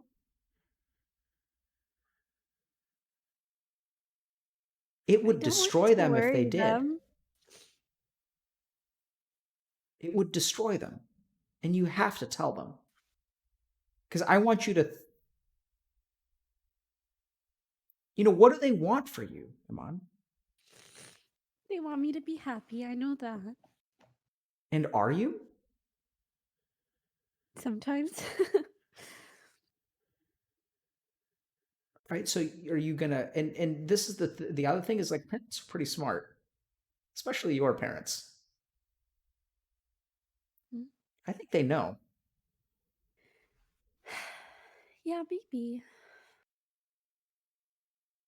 Maybe not. Why don't you tell them how you feel? I don't know. It's even hard to tell you how I feel. I feel like it's very I'm a fucking stranger as on the I internet. said. I feel like it's very convoluted for starters, and also I really I don't like to worry my parents. So even just telling them like, "Oh, I had a bad weekend," or "I'm crying," or whatever it is, like, especially for my mom, that will just worry the heck out of her. She'll be ringing me every like hour, and if anything, that just makes me feel more stressed out. Because now not only am I like sad or stressed or whatever it was initially, but now I am worried about her being worried and also kind of irritated. It's just it's a big mess. It does not feel like the kind of process that yeah, I guess I've just learned to deal with it on my own. Yeah, so you remember earlier when I was like talking about this moment where you were Imane or you were Poki, and that you should do something and you didn't do that, and you did the thing that you should do instead of being the person that you wanted to be. Uh-huh. I think we just found it. Like in a weird way, like this makes perfect sense to me, because what I'm hearing is that you grew up in a household that, and I'm not trying to blame your parents, just every household. I mean, my kids are going to be screwed up. Like, don't delude yourselves about that.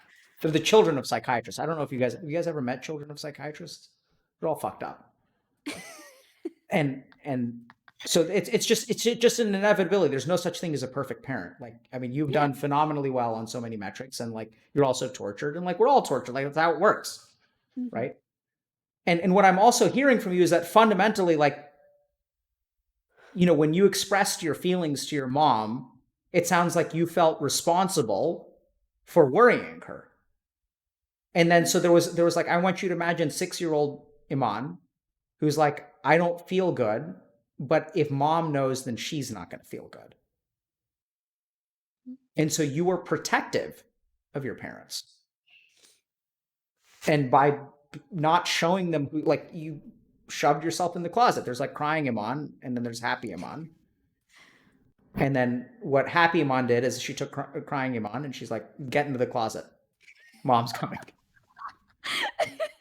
You know how funny the mental image of me telling me to get in the closet is? That's what you've been doing your entire life, my friend. Yeah. I think you should talk to your parents. Pardon? I think you should talk to your parents. Yeah, I maybe. What hesitation do you have? I don't know. Like, what do I say? Okay, I can help you with that. Can I give it a Mhm. shot? You let me know how this sounds. Mhm. Your parents are still together, Yeah. so I think you start by telling them that you're grateful, and you can add whatever story. So tell me their story of moving from Morocco to Canada.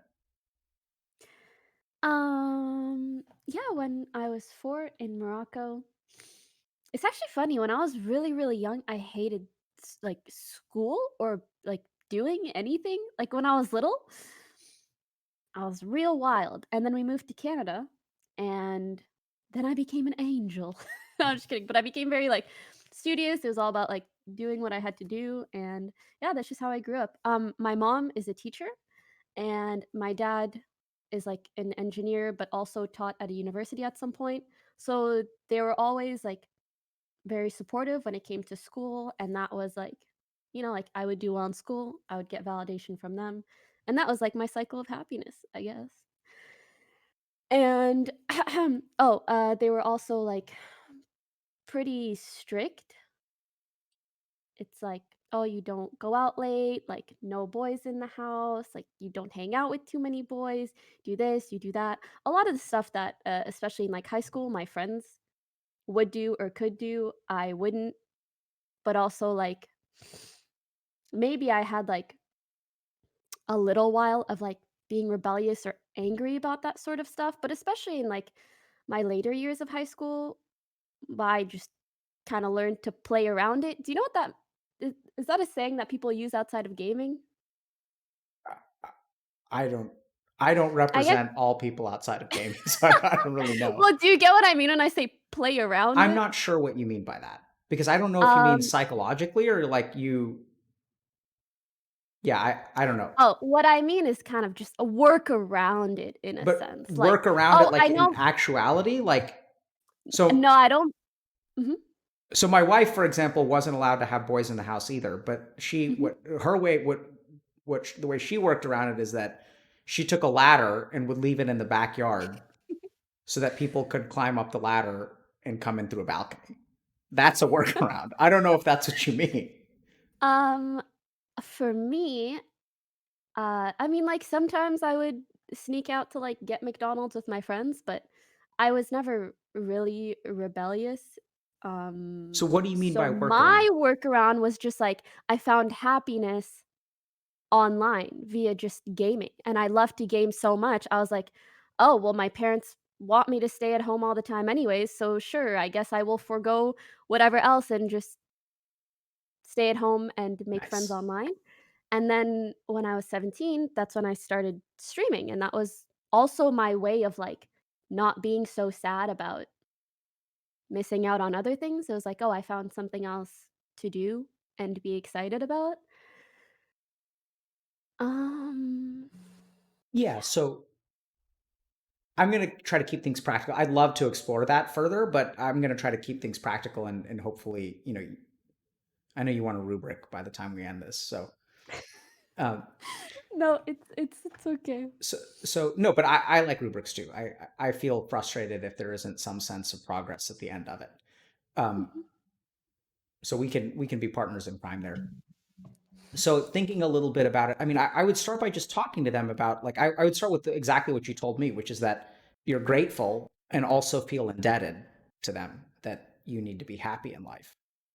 And then you can even add color like you kind of did to mine. Like I don't know, I mean, I'm the son of immigrants as well, so there's like a powerful story there in my mind about sacrifices that they made to come here. And Mhm. I mean, my parents were in like had to borrow money for the plane ticket, and because they couldn't afford a plane ticket, and so they came here with like 2 suitcases in debt. And then Exactly. and it's a powerful story of like a lot of sacrifice. And like I remember my dad, when he was like in high school, like they had like singing class. And so he went to singing class like all kids do. And then like his music teacher thought that he was like talented. So he's like, you should come and join like this like club. And so they joined the club and they went to go compete. And they won. So he won first place for singing. And he went home and he showed my grandmother the trophy. And can you guess what she did or what she said? She said it probably wasn't important because it wasn't related to academics. Really close. She snapped it in half, threw it away, smacked him upside the head, and said, "What the fuck are you doing wasting your time? You should be studying more." Hmm. That's so sad. Yeah. And so he did study more, and he became a doctor, and he came here in debt. And I know exactly how you feel in terms of that indebtedness. And I know for me, it manifested in a different way because I didn't do a good job. I didn't do well in school. I failed, and I was filled with shame for letting them down. And then eventually I became, as I put it, all Indian parents' dreams and all Indian kids' nightmare by becoming a Harvard trained physician. And then I became that which I loathed. And what I loathed growing up was like my parents would tell me some random person who I'd met once and their accomplishments. They'd be like, so and so's son is like Yeah. doing this. Like, oh, Oh yeah, it's it's like so always like that. is so and so Even like, Mhm. yeah, go for it. I was just gonna say, like, many years into content creation, even making like 6 figures plus a year, my mom would still hit me with the, "Are you gonna go back and get your degree next semester?" You know? It's like, probably not. Yeah. But imagine how happy she's going to be, Iman, when you tell her that you're going to go back to school. Maybe that's subconsciously playing Oh a man, part, but uh boy, that runs deep. maybe. But going back to how to talk to your, I mean, I think you got to talk to them and just tell them that like I'm grateful and I feel indebted and I feel like I need to be happy, but there's a part of me that isn't, Mhm. and hear what they have to say. And it's unclear what you're gonna get. Like maybe your mom will start breaking down in tears, and then you can break down in tears, and then you guys can Aw. cry and all that stuff. And and No. and yeah, and then then this is the hard part, right? You've got to sit with that. And then you've got to ask her, "Mom, why are you crying?" And then she's going to say something just like because you're suffering, and then I'm going to say, "Well, I'm crying because you're crying." And then you guys have to figure out like what are y'all going to do about that? Oh, that's hard to imagine. Yeah, absolutely. And this is the thing, Iman, I think you're playing a solo player game. You got to start treating your family as party members instead of NPCs.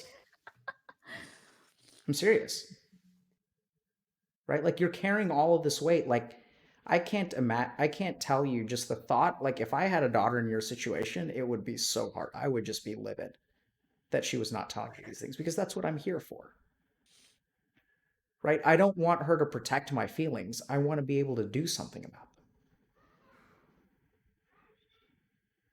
Like when my kid wakes me up at 5 in the morning, like of course I'm furious, but it's also like I'm glad you woke me up because you're 2.5 years old and you can't make yourself instant noodles. I don't want you to Yeah, but I'm try. 23 years old. Huh? Yeah, but I'm 23 years old, and so it feels like I am old enough to the point that like I should be able to deal with these things and There it like is. protect my parents. There it is. Where did you hear the word? Should. Yeah. The correct answer should. Yep. There it is. Good. Yeah. But here's you shouldn't. Like, I mean, I still rely on my mom for shit.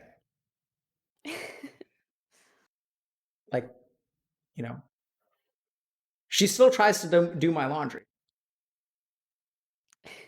And it's like, it's weird.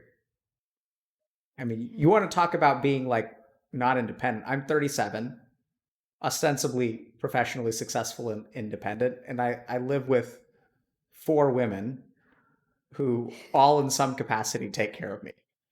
You want to talk about, I don't know what Moroccan culture is like, but in Indian culture, like men are incapable of taking care of themselves. And I'm so incapable of taking care of myself that like 1 isn't enough, 2 isn't enough, 3 isn't enough. You need I 4. I I had to breed a couple to get my needs met. And it's a Nice. beautiful and scary thing the day that you have a daughter that's old enough that can do something for you. Aw, And it's like wonderful, but it's also like, hey, can you go get me that thing from upstairs? And they're like, absolutely, Dad. And then they go and they get it. And they're like, yeah, okay, I cute. can get used to this. But you got to tell them, Imane, and you got to sit with her like worry and anxiety. And this is where the problem solver in you needs to recognize that like part of your reluctance to deal with feelings probably comes as modeled behavior from her. And can you guys sit with the idea that like there's parts of you that are unhappy, but like your life is good, and you need to share with them too. Like, don't give them one seesaw, like one part of the seesaw. The problem here is that you're only giving them one half of the seesaw. Give them both. They'll be able to handle it. I don't Talk about how. know. Okay, maybe they can't. I don't know your parents. I mean, I think they could. I just think it's so hard for me to, I guess, like guide them along that path of like every time I mention something is not well, you guys don't need to freak out. Like I am not dying if like I sneeze once. Um you don't need to call me every 2 hours if I'm having a bad day. Like, it's fine. I don't know. So now I'm confused Mhm. for 2 reasons. The first is you say, "What do I say to them?" And because you seem to have a really good answer. The second thing is you say, "I should know better," and it sounds like you absolutely fucking do. You're spot on, right? You need to sit with them and teach them because you are an adult, actually. That is the statement of an adult. Is in recognizing that like you need to explain to your parents and say like, so now I can give you some language around this, okay? So take notes. Mhm. Mhm. So when I tell you that I'm unhappy or I cry, what do you guys think is going on? And what do you think you have to do about it? And just explore that with them, which is going to be a really confusing question. Like I had a 2.5 hour conversation with my mom the other day about like some really basic stuff about like understanding your insides, because she just doesn't like. I'm assuming that Indian and Moroccan culture, because I understand a little bit about Moroccan culture, are like pretty similar Mhm. in terms of, you have your option of STEM field, no boys in the house. You could And also perhaps be a lawyer if you want to be a little bit edgy. yeah, so in our case, it wasn't edgy. My dad said, I have an older brother, Mhm. and he said that one of y'all is going to be a doctor and one of y'all is going to be a lawyer. And what I used to say in my med school interviews when they're like, "Why do you want to be a doctor? Like, what brings you here?" And I would My say, brother's "Well, lawyer. yeah." So I tell them that my dad told me that one of y'all has to be a doctor and one of y'all has to be a lawyer. And my brother's older, and he got to choose first, and he went to law school. So here I am. Yeah.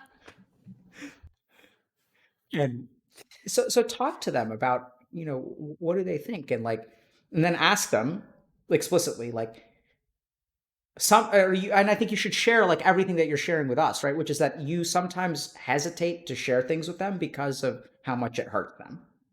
Tell them that Mhm. and say like, what do you guys think about that? And then like, is it okay for me to like tell you that I'm not doing okay? And like, I know it hurts you, but like, I'm gonna be okay. Like, I'm not so worried about it. Oh, you know how like how they say if you have a child, you shouldn't be overly protective of them, especially when they're like super super young and be too scared of them getting sick because the only way you build your immune system is by getting sick every now and then when you're young, right? I feel like I guess that's what happened to me in terms of just like general life experiences. Absolutely. Beautifully put. And am I supposed to be not doing that with my kids? Am I supposed to be saying that what you said is wrong? No, I I'm just mean, trying to wait, what? I was just thinking, am I raising my kids wrong? Oh, I don't Because know how you're raising your kids. I don't know either. It's really confusing. It's okay, you'll find out in like 10 or 20 years, don't worry about it. Absolutely. That's the approach I'm taking, right? Yeah, I guess maybe that's how I see it. Yeah, absolutely. I think it makes sense. I think you are overly protected. And by overly protected, I think what you've been protected from or what you've been insulated against is to a certain degree your own feelings and emotional expression. And so you'll be thrilled. You can tell your mom, Imane, that you know, I spoke with a guy who happens to be a psychiatrist, and he said I was just like all of the middle-aged, you know, Middle Eastern and or South Asian or Asian attorneys. I'm just like them. And that I don't know how to Perfect. emotionally express myself or connect with you guys on an emotional level. And I'm also very financially and professionally successful. And I'm deeply unhappy. I mean, You I don't think can't you're have deep. it I all. don't think you're deeply unhappy, but I think you've got to connect. And this goes back to loneliness. Like, I don't understand. You know, I think you, speaking of things that you've missed out on and things that you owe yourself, I don't believe that you need to have an NPC relationship with your parents. Like, that's like, I mean, it sounds like you're alone from them. You know, they're NPCs and you have scripted interactions with them. It's not like, you know, it's like you walk up to them and it's like, take your pick. I am doing well. And then she responds with, when are you going to college? And then it's like literally like a fucking NPC.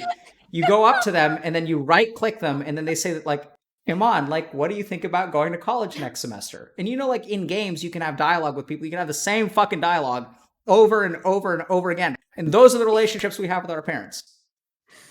I do want to say though that like I also feel bad because it's not entirely their fault. I also feel like and I mean whatever about fault. Also, it just makes me really sad because um like I left Canada 3 years ago and I moved out from home at 18 for university anyways, but I also feel like it's uh exponentially more difficult to do these kinds of things with that considered and with like language barrier to some extent. Um because I feel like that kind of thing would translate so much better in person. And I was actually hoping to I was planning on visiting them a week before the quarantine started. And I was Hmm. hoping to like perhaps get to tackle certain issues, but then that didn't really get to happen either. And I can't tell whether I'm like putting it off by wanting to do it in person or if like I really think that that would make a difference. But I guess it's just something that I feel has also stunted my ability to do that with them. Sure. Do you meditate? Yes, I was doing really good up until 2 weeks ago, and then I started crying a lot. There might be a connection. There might be a connection. You're right. So Iman, I think you're very spiritually adept. I think you have a mind that's well designed for spiritual exploration. So, and I really would recommend that you continue to not necessarily that you have to meditate, but I think so. A couple of things. So you're now we talk about karma. Familiar with karma, Uh, yay, could you nay? just Sure, define it yourself so sure. I know? Mhm. So, so when I look at you, I see a certain like you were dealt a certain hand in life. And I think that the hand that you were dealt is sort of like geared towards spiritual growth. And what there are a couple of things that I look for in people who are like prone towards kind of spirituality, and everyone is prone to their own kind of spirituality. I think you're prone to a very particular kind that's actually like Buddha's, because I think you have a lot of the struggles that he had, like literally, right? So if we think about what worked for him, like if we think about his starting position in a particular game, like your starting position is actually somewhat similar. And so his solutions may apply, like, if you, I don't know what kind of games you play, but if you have a particular start, then there's like a particular strategy that's like optimized for, winning. Yeah. And so I think that the other thing is you're very self-reflective. I don't know if you've done therapy or other kinds of activities where you kind of do this kind of stuff, but your ability to catch your thoughts and notice what you're doing. For example, when you said, I don't know if that's like me just making excuses for myself, that I want to do this in person and I want it to be perfection. Maybe that's my perfectionism. That amount of self-reflectiveness, I think, is very helpful for a particular kind of spiritual growth, which is the kind that I like, which is not so much about God or devotion or anything like that. It's really about understanding like how you work. It's actually a system of engineering. It's not like religion. I'm serious. So I mean, what I think about it as is like mechanisms of the mind. Mm-hmm. And in your case, you have a particular thing called a samskar. A samskar is like sort of a ball of undigested emotion, or like a background program that's kind of running in your mind that Mm-hmm. flagellates you for not being good enough, that drives you forward. But at the same time, it's just like a process that's running on its own. And like, processes that are running on their own can be like good for our computer, but then also there are some times where we need like control alt delete and like end task. And I don't know if you're Yeah. a filthy Mac user, but Oh okay, no. thank God. Disgusting. Um, also an eternal struggle between myself and my wife. But anyway, so I think you've got this thing, right? And I think you're able to see it, like you're able to see the should. And so I think that's good. And I would just recommend that you continue pursuing spirituality in like a pretty concrete way, because that's what you like to do. And really kind of focus on this stuff, because I think you'll get a lot of yield out of it. But in terms of, should it be done better in person? I think, yeah. Like, I think, could you be avoiding? Absolutely. But I think it also, being able to hug, I don't know if you hug your parents, but Of course. I mean, some brown people don't, right? Some Asian people don't. Yeah. So, yeah. So like for example, my parents never kissed me. Mm-hmm. Like it's weird. Like I had to like when I was 18 or 19, I was like, I'm going to start kissing my mom on the head, because I Oh. didn't know what to do. And now Mm-hmm. I'm all about the kissing with my kids. Yeah. But anyway, so I think that physical distance may actually be important, and you just have to decide, like, this is also where I think you're trying to set up the perfect conversation, which now that's a problem, right? Because like you shouldn't Mm-hmm. let perfect get in the way of like starting a conversation. Just doing it. Yeah. Yeah. And so if you want to do it, but that too is like karma. So this is your karma. So I didn't even explain what karma is, but karma is kind of your circumstances, is one way to think about it. Mm-hmm. And the way that I think about it is it's really just the principle of cause and effect. So like, if um if I walk into a bathroom that's flooded, that is a circumstance. But at the same time, if I turn my bathtub on and put the stopper in and let it fill up and overflow, like that circumstance is created by something that I did. So Mm-hmm. now your karma, like COVID is part of your karma because it's a circumstance. It's something in the external environment. It's not something that you control. And at the same time, like karma is kind of tricky because it's sort of like you can shape your environment over time. So you do control your environment to a certain degree, but you also don't control your Mm-hmm. environment to a certain degree. And for you to think a little bit about like right now, so you can't have that conversation during COVID. So maybe there's some kind of, so now do you want to have it, or are you not going to have it? Yeah, I'm really unsure. Yeah. So I think about it. Mm-hmm. How are we doing in terms of untangling, by the way? I think good. I'm crying a bit less, so I want to assume good. But in general, I mean, going into this conversation has, again, being reflective. I feel like most of my life, I've been so busy being grateful for my parents and the fact that they've for the most part, been like very loving and supportive that I would have never even thought that anything in regards to my relationship with them would be unhealthy. I guess I just put it upon myself to just uh, deal with the quirks. I don't know. Yeah, Um, it's a good way to put it. so it's nice to, I guess, delve into that. Yeah, I mean, so dealing with the quirks is interacting with an NPC, Yeah, right? I mean, kind of. Like you accept them as who they are. Like if you Mhm. really want to understand acceptance, think about the way that you approach an NPC. Because they're not going to change, right? And you just accept them for who they are. It's As beautiful. good of an example as that is, that makes me feel so bad. Yeah. Yeah. But also, like, it was, I thought I was doing it for them, you know? You are doing it for them, and that happens to be the wrong way to do it. Yeah, probably. Because like the whole point is that like you should do things for them and they should do things for you. But your Mhm. relationship with them is one-sided, and like that's a problem. And I can assure you as a parent that like, you know, I want a two-sided relationship with my kids. Like that's what they want. Mhm. Yeah. And just think about how happy they're going to be when you share with them that you're unhappy and then you share with them that you're happy. Right? And they want to help you get there. And That's true. anyway, is there something like in terms of the tangled ball that we kind of didn't get to, or something that you feel like is left unaddressed? Sure. Could I go to the bathroom real quick? Yeah, though? sure. Thank you.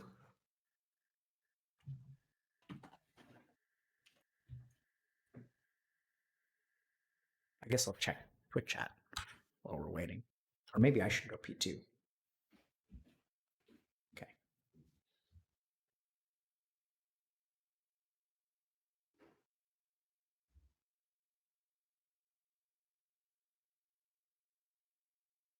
No, I don't really like beer. I don't like drinking. I gotta eat something first.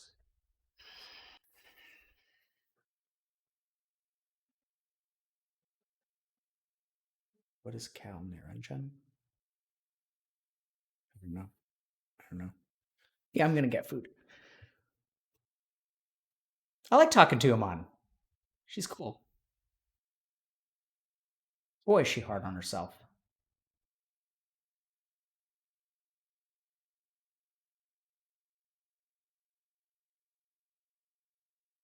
Yeah, but I mean, not while I'm talking to her, right? That's like really disrespectful, guys.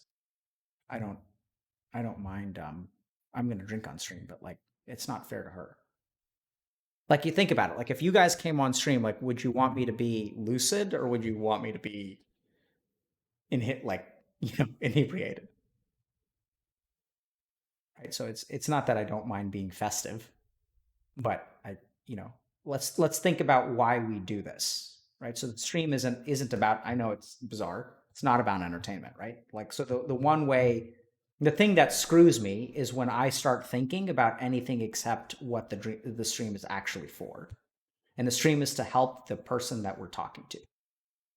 Nothing more, nothing less. And anything else that happens in terms of donations and stuff, which is amazing and I'm grateful for, don't get me wrong, but like, that's not why we do it, right? You guys should donate and support us because of what we do with the person that we're talking to. And also donate because you think it's entertaining, because we'll do that from time to time. But like, let's not forget what our primary dharma is to help the person there. Because when we help that person, like, think about it, right? Because it's AoE healing. So if I if I miscast a heal, like, not only does it not help that person, but then it like doesn't help any of you guys. Like, I don't know how anyone is helped by me being a drunken asshole on stream. Entertained, sure. That's something that we're willing to do, and sometimes it's important to laugh. But like, how many of you guys have relationships with your parents where you guys treat them like NPCs? And the second thing is where they treat you like an NPC. Right? We haven't even gotten there. But like, the other thing is like, I mean, I was just getting on a roll talking to myself, which I sometimes do. But the other thing, which is kind of tricky here, is that, you learn how to treat them like NPCs in a particular way, like, because that's how they treat you. Because they didn't see Imane, they saw Poki, engineering major. In a couple of years, it's going to be, I mean, I don't know what your relationship status is, but like it's going to go from no boys to like, why aren't you married yet? Like that's what happens. Like one day, Flip a switch. So yeah. true. Yeah. And you're 23, so you may be a bit young, but I give it 1 to 2 years. And if it hasn't started and you don't have a boyfriend, then they're going to. And it's not like a boyfriend. It's like single now. Okay, marriage when? Child when? Yep. Yeah. See, that's an NPC. It's like when you go to the NPC and it's like you're like looking like you're like open the the vendor menu and it's like where's the child? Where's the marriage? Like I'd like one of those, please. Like can you, that dialogue option is like not like they're like clicking the dialogue like when are you married? And then they like look at your response and your response is no and they're like no. I'm looking for the yes And they're response. waiting for the response to transition. Yeah, it's like you're trying to unlock the right, like it's like you're trying to unlock a higher tier of response from an NPC. It's like, what do we have to do to get Imane to say yes? To introduce you to? Exactly. It's like I have to go complete this quest. Find Moroccan lawyer. Check. Bring Moroccan lawyer to Imane. Check. Imane, we want you to come visit. You go home. There's some random dude there. He seems awkward. You seem awkward. And then at the end of it, and at the end of it, quest failed. Yeah. You go to the NPC and you're like, okay, well, are you married yet? And they're like, oh fuck, we failed the quest. So then you know what you do when you fail a quest, right? In WoW, is you go and you pick it, you abandon it, and you pick it up again. So they're like, hey, Imane, you should come home for whatever. You come home. Now it's not Moroccan lawyer, it's Moroccan doctor. Exactly. They're like, let's try Moroccan doctor. Profession change much? Yeah. And they're gonna keep doing it because they're treating you like an NPC. It's unfortunate, right? We treat people as caricatures. Anyway, I was just talking to Twitch chat. It's okay. I go on long rants to Twitch chat as well. Cool. Or tangents, I guess.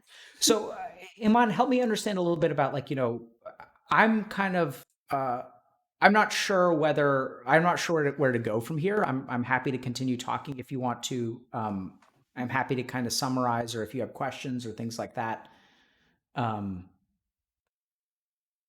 Yeah, there are. Yeah. I think there's some other things that maybe we could delve into a little bit. Okay.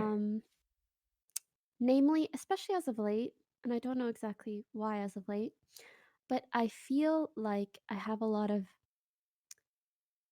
feel very jaded. And I feel like what? Yeah, I mean, yeah. Oh, and I feel like I have a lot of pent up resentment in regards to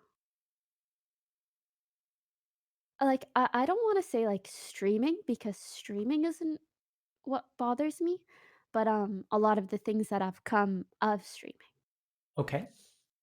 And I think it's resulted, the jadedness, in me feeling very defensive. Okay. I didn't. But I know we'll have to, unload that one step at a time. Yeah, no. So defensive. So sometimes I can be a real asshole on stream. I didn't mean to like literally laugh in your face when you said jaded, because I just like, I was like, what the fuck do you think we've been talking about? Yeah. Sorry, Right? when I said that, it was because I was referring to, I guess, another aspect of my life. Yeah, no, I get it. But like, this is the thing, right? This is the background process. You don't just whip yourself in one dimension. This is the shoulds.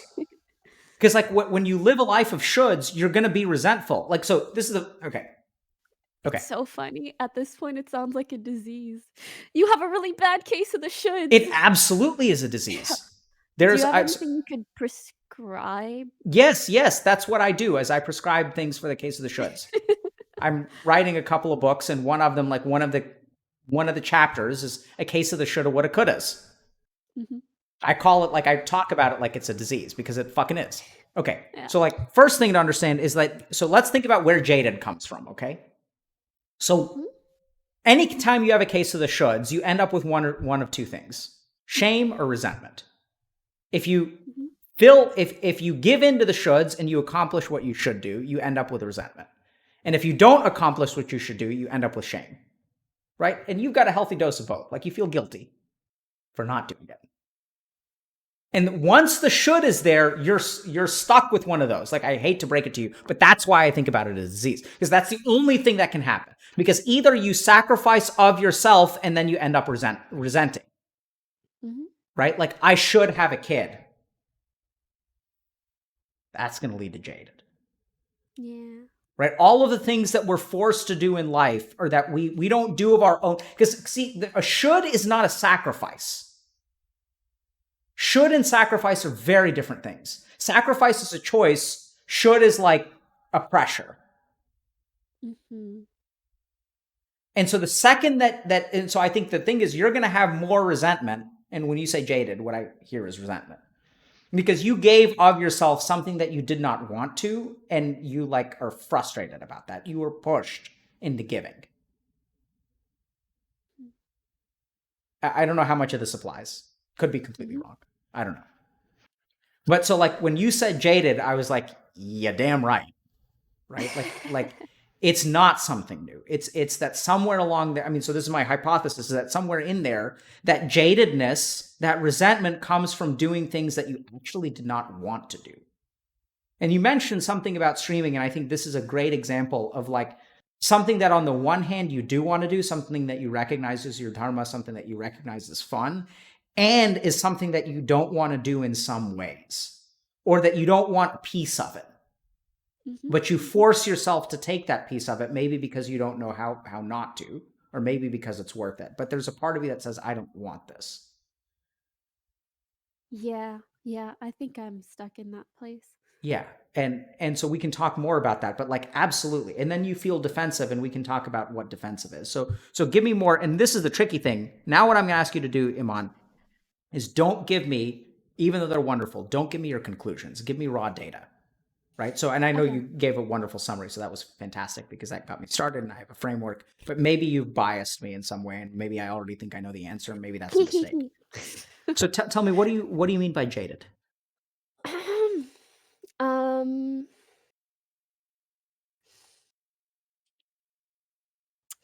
I think a lot of the stuff that has occurred, especially over the last 2 years, has left me jaded, both via the ways people have treated me, people that I know,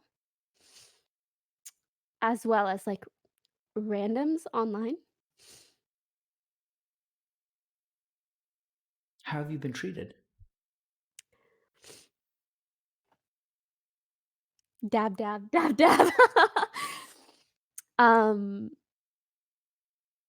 so many people. I just feel so like used and abused. The amount of people that will like be so nice to me and then ask me for help, and behind closed doors, like, as you know, whether it's selfish or not, I really enjoy being of use to others. I get a lot of validation from that, and I feel like it's good for everyone. But then, like, at any given opportunity, will throw my name under the bus, or make me the butt of a joke, or will what's the word?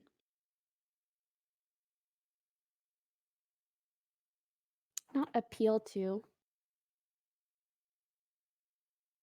Anyways, well, I guess like appeal to or take advantage of the mountains of people that are ready to hate me at any moment. And then I think it also makes me really jaded to know that. Jaded to know what? That regardless of like how someone will treat me privately, the public aspect of that is so different because there's business involved. That sounds fucked And up. yeah, What, I agree.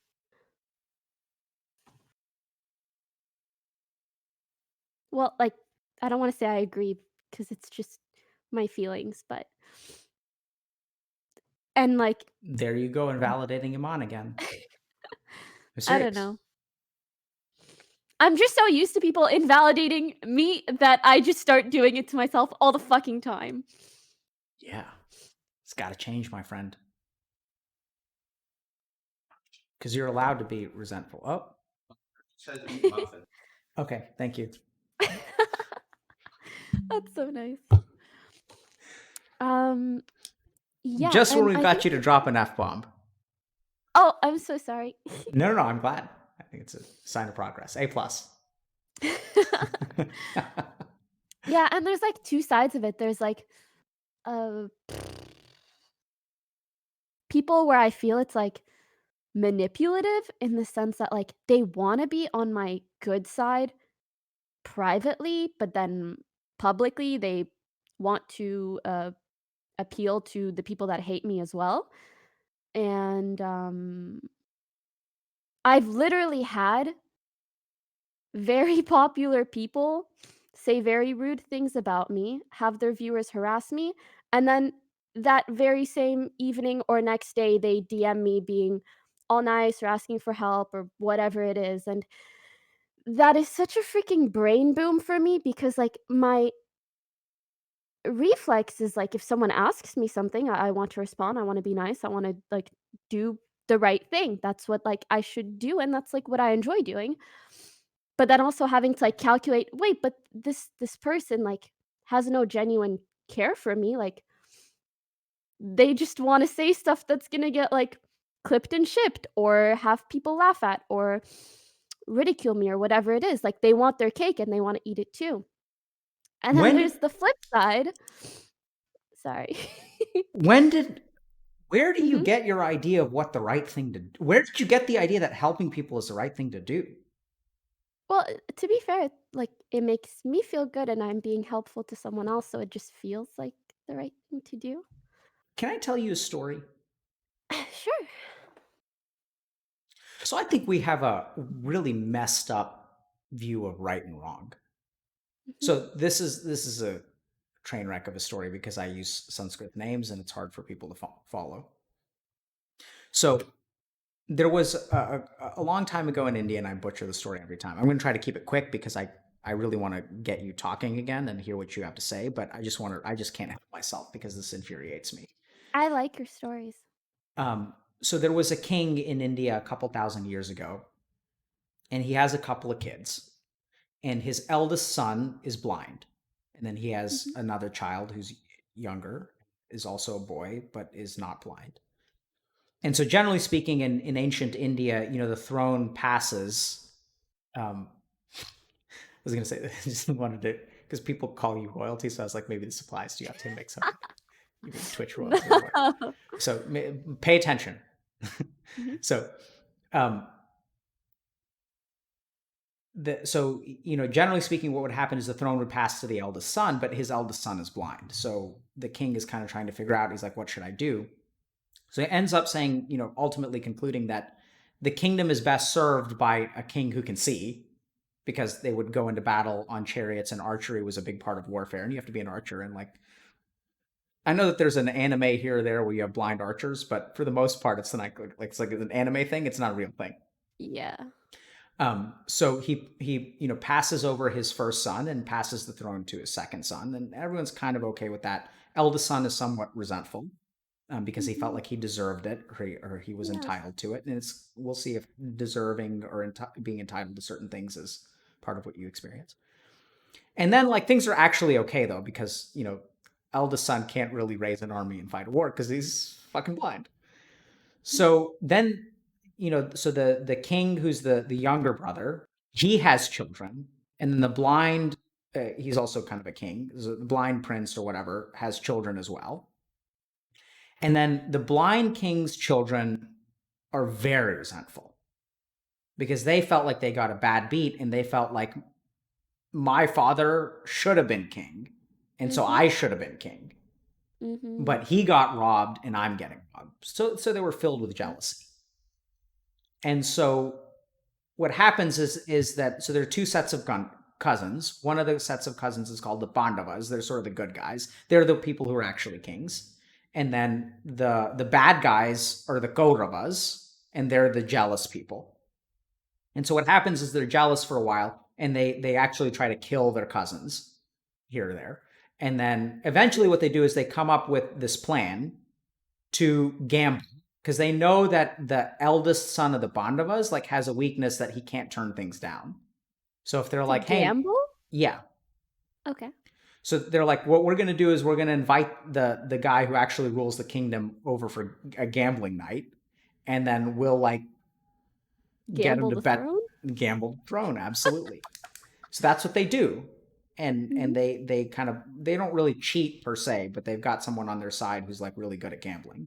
So he kind of advises them, and they end up, the good guys end up gambling away the kingdom, because that guy's a fucking dumbass. He's supposed to be a hero, but he's a fucking dumbass. Okay. And then eventually what happens is that one of the Pandavas' advisors sort of steps in. He says, instead of gambling away the kingdom, why don't we put some conditions on it? And what you can say is that if you guys win this hand, you guys get to rule the kingdom for 13 years. But after those 13 years, we get the kingdom back. And during those 13 years, you have to go incognito. And if they find you and they can discover where you are, it resets the clock. So you basically have to go incognito mode for 13 years. And if you can successfully hide for 13 years, you get to come back and you get to take back the kingdom. And so everyone agrees to this before the bet. The bet happens. They end up losing. They lose the kingdom. They go into hiding. 13 years pass. The Kauravas try to find the Pandavas so that they can reset the timer, but they fail. And then 13 years are over. Pandavas come back and they say to the Kauravas, "Can I has my throne back, please?" And what do the Kauravas say? I mean, they have to say yes. They say no. They Oh. say, "Fuck you." Say, it's ours now. It's mine. But he did such a good job hiding. Yeah, they broke. Oh, yeah, Imane. They broke the rules. They were nice to you in private and mean to you in public. And what did you say? You said, yeah, sure, take it. Right? You can have the best of me. And you can treat me like shit. Anyway, we'll get there in a second. So then the Pandavas are like, okay, you kind of have a fair argument, right? Like, because your dad was the older brother. And so, like, it is, you did kind of get robbed, and it's not your fault he's blind. So let's do halvesies. You guys take half the kingdom. We'll take half the kingdom.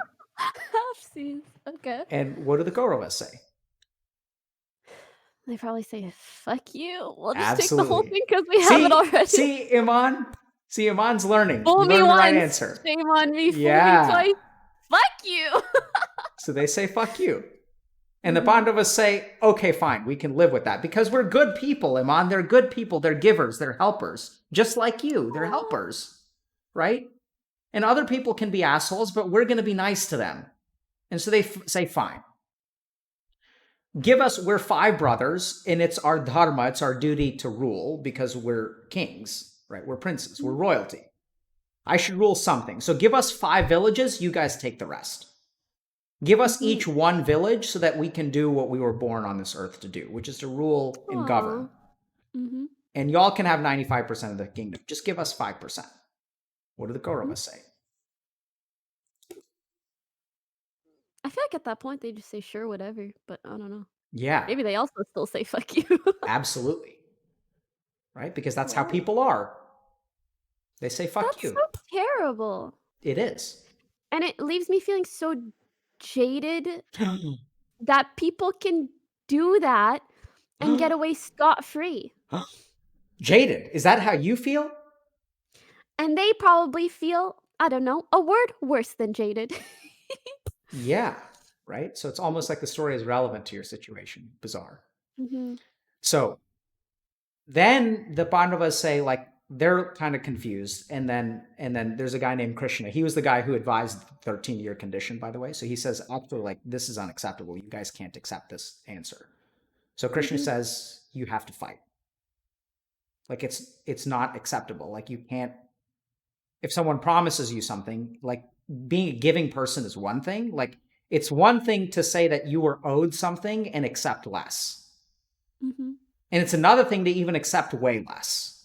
But at some point, you have to draw your line in the sand, and being a good person is not the right thing to do. I don't know where to draw that line. Yeah. Sorry, go on. Yeah, absolutely. I get that. Right? So that's what we're going to try to teach you how to do. And then the story sort of continues, and on the eve of battle, so they like marshal their troops and they get everyone together. And on the eve of battle, one of the brothers is looking across at these people who are nice to him when they DM him, people who are his friends and his teachers, and people that he cares about and respects and he truly believes are friends. And he says, you know what? It's not fucking worth it. Like, it is not worth it to kill these people that I care about and my friends for the sake of like what you call justice. He says, like, I just don't want to, like, it's not worth it to actually shoot an arrow and kill that guy. He can be an asshole, but I don't want to kill him. And then Krishna says, no, you have to fight. It's absolutely worth it. Because it's not about like being a nice guy. Like, life is about doing your dharma, doing your duty. And in this case, your duty is not to be a nice guy. And somewhere along the way, we've conflated being a nice guy with doing your duty. Right? And you did it with your parents. Your duty to them is not to protect them. That's the nice thing to do, absolutely. Because, like, how is it not the right thing to do to protect your parents? But it's not your dharma. It's not your duty. You don't owe them niceness. You owe them honesty. And you owe them the chance to make your life better. Even if it hurts them. So there's a point where you got to draw your line in the sand. And being nice is not the right thing. You've got to do what's right. And if people don't treat you right, I'm not saying like you burn all bridges, because I'm not a fan of that, right? So like my road tends to be communication, not, fire and brimstone. But I've also been severely burned that way too. Burned in what way?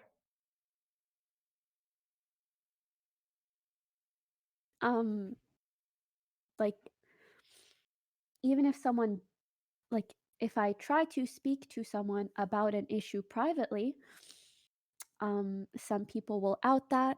Some people will then judge me for trying to resolve something privately. It just feels like whether I respond, don't respond, it doesn't matter what I do, it will be twisted and used against me to make me look Do like you a feel terrible powerless? person. You sound Yes. powerless in this situation. What I'm hearing from you more than anything else is that you don't have any kind of agency. Like, no matter what you do, you get fucked. Yes. That sounds awful. I don't know. I feel bad saying that because, like, Go ahead, say the word. I don't want to, like, play victim. Like, both because I'm not perfect and because I have privilege. But that is how you shouldn't be complaining, Imane. Isn't that what you're saying? Yeah. Get in the closet. Good. Now you're learning. Get in the fucking closet. Yeah, Imane, you're not allowed to have feelings. Like, who the fuck do you think you are? Having feelings? Being hurt by people? You're Twitch royalty. Who the fuck told you you get to have feelings? And this is the crazy thing about Twitch, right? Like, this is what people don't understand, is that people look at you and they look at streamers and they look at the audience and they think that there's a power dynamic between these two people. That one of these people is stronger than the other. The whole fucking point of Twitch is that we're all equal. Right? Like, what we see here is like a terrible power dynamic, because how do you even fight against them? They're formless. They're infinite in number. And you're half a person because half of you's in the closet. Yeah. Like, what's the real power? Like, if the internet is mad at you, I learned this the hard way. When I did an open Q&A on my Discord live on stream, and boy, did I get fucked. Really? Yeah, it was actually a hilarious experience. But like, there were 300 people in the Discord chat, and we were just talking, and I was answering questions, and one guy decides that he's going to start dropping N-bombs. Yeah. There's always one guy. And he just doesn't say anything except for the N-word over and over and over again. And he says it in a way, I mean, like, there's a small part of me that can't blame the guy, because, I appreciated what he was doing. He because saw an opportunity. Yeah, I know. It's like, strike while the iron is hot. And he said it like chugga chugga chugga chugga chugga chugga chugga chugga chugga chugga chugga chugga. Need something? Yeah, sure. So he grabbed anyway. So and so there was a part of me that thought it was hilarious. Like I can't, if I saw that on LSF, I would have laughed. Mhm. So I can't blame the guy. But like that's like there's just no way that like an individual person can fight against the multitudes. Like you just can't. Like you can't win against Reddit. You can be loved by Reddit and you can be loved by Twitch, but you can't win against them. Right? It's like a Hydra. Like you chop off one head. Like that's like what I'm hearing from you is the story of the Hydra. You chop off one head, it grows two more. You argue with someone on Reddit, and it's like, boy, there are two people downvoting you. For everyone, it's amazing. It's like every villain story brought to life. Mhm. Anything you send them away, like only makes them stronger, Imane. Yeah. Any kind of toxicity. Even this, I worry, feels like giving people ammo for whatever it may be. Yeah. So I'm gonna try to say something absolutely crazy, which is give them as much ammo as they want to, because whether that ammo lands or not is on you. They can shoot, but it's your choice whether you get hit. They can send you venom and they can send you toxicity. And by the way, maybe this is famous last words, right? Because maybe I don't know, because I've never been on the bad end. I mean, people criticize me and stuff, but like I don't think it's been anywhere near what a lot of, and I'm grateful for that. Please don't kill me. But it's easy for me to say, so I acknowledge that. But I do believe that like the funny thing is that like I think that I do a lot of, I think the cool thing, and what I mean by give them ammo, is that I think that Twitch isn't evil, right? Like sure, it's this Hydra, but like sometimes the Hydra cuddles you. And that's actually what I've discovered in the month of May is like people are donating like thousands of dollars. Like the Hydra is like amazing and it's powerful, but it's not evil. It's just like Twitch can be a force of good and power and support. And I think that's why you're successful, because it's not, if you think about like, the Hydra has a lot more heads that are licking you than it does that are like biting you. That's true. And sometimes it's easy to forget that. It's so easy to forget that. And that comes down to attachment and a couple of other things. But I don't think that you should let, if it's being a bad Hydra, you've got to smack it on the nose and say, bad Hydra. That you should feel, and I want you to feel empowered to say things, to speak your truth. And like, if the consequences happen, the consequences happen. It's kind of like sometimes you got to be, who Tank Man is? Anyway, so there's like this very famous photo from Tiananmen Square of like a dude with a grocery bag standing in front of a line of tanks. And anyway, if you, it's old now, but like there's like it's you've probably seen the same sentiment can be found in take your pick of anime of when the underdog stands up. Okay. And you just gotta you gotta hold your line sometimes, and like if the tanks roll over you, they roll over you.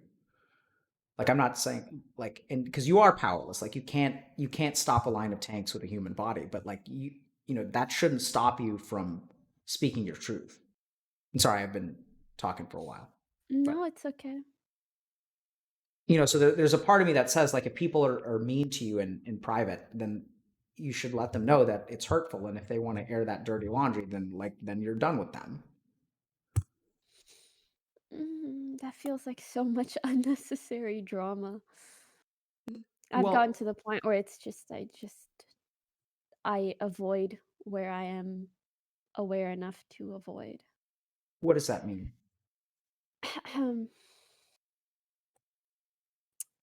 If I feel a situation, even where I am wronged, and perhaps I should tell someone, like, why are you messaging me like this when you were just talking shit however long ago? I don't even feel like I should do that, because that's like an open invitation to perhaps creating more drama. And so it's like, maybe I will just have no friends, and so I have no expectations of anyone. That's a sad way to live life. Yeah, but maybe I will get hurt less that way. You will get hurt less. But I understand. It's like, it's better to have loved than not to have loved at all. You I should mean, take the risk. no. But let's not accept that, right? Like, let's make it. Let's study that. Let's be scientific. So, like, you've got a choice, and I don't think. I mean, I'm with you that I personally believe it's better to have loved and lost than to have never loved at all. But it's easy for me to say that because I'm really lost. I started out with Mhm. nothing, and it's different. Like, I'm in a different place because I had nothing for a long time, and then I've gained a lot, and I don't really know what it's like to lose. I was like, there's a difference between losing your money and like being broke from the get go. And so I don't really know what it's like to lose. Like, even on Twitch, like I'm still in the honeymoon phase, I think, of people having. Savor it. I'm just ignorant. Like, I just don't know. Like, I don't know. You know, that's what everyone tells. All the boomers tell me, like you do. Savor it. Who's the boomer now? Twitch boomer. But yeah, I mean, I don't know. So I think you can try that, right? Like, you can try ignoring them. You can try not being connected to them, and then there's something in me that says that, like, actually, if we challenge people in the right way, and we sort of disarm their defensiveness, that maybe they can grow. And, like, I don't know, I'm just like, I don't know what would happen, because you say it sounds like when you take issue with them, they like air it publicly and it creates more drama. Sometimes, yeah. And what about the other times? Uh, Sometimes they react very defensively. Mhm. I think also because, like, I don't know. It's like behind my back, it's easy to make fun of me, but directly to me, perhaps they are intimidated on some level. And if I come to them with, like, oh, like, this thing is not okay, they'll just be very defensive, be mad, make a bigger deal out of it privately and publicly, whatever it is. It's gone all sorts of ways. And the only times that ever, like, r really goes well is if someone is, like, closer to me, or we have a more legitimate, baseline friendship, as opposed to just, like, being friends or knowing each other or being on good terms. But actually that brings me to the other point of, like, kind of being jaded or feeling bad, because even though I have a lot of, like, good friends on Twitch, I never ever feel like anyone would risk standing up for me, because it could be bad for business. And I mean, that's nice and fair when it's just business, but sometimes when you think about it, it kind of sucks, mainly because, but, like, I understand a lot of people just, like, don't, like, that's not part of their personality, but it is, like, part of my personality. If I ever saw one of my friends being wronged, it's just, like, in me to want to, like, stand up for them, or being like, or say, like, "That's not true, that's not fair, blah, blah, blah." And sometimes feeling like that would never be reciprocated, or never really is reciprocated, kind of feels bad. So kind of like that whole area of my work, like when it's just me streaming to my audience and, like, having a good like a good time, like, that's fine. But then everything past that feels like such a headache. And that's just the tip of the iceberg, honestly. Of Can I think for a second? course. Take all the time you want. I have no plans. This is my plans.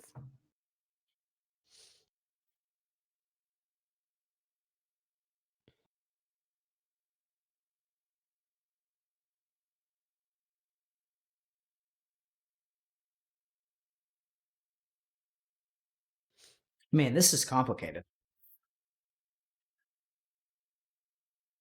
Do you say that often during these kinds of sessions?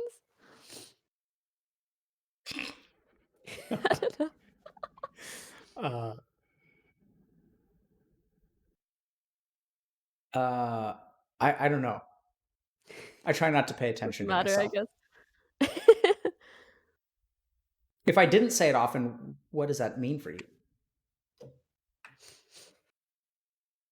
I don't know. I guess you sounded taken aback or surprised or something. I don't know. I guess it does not mean much. It is what it is.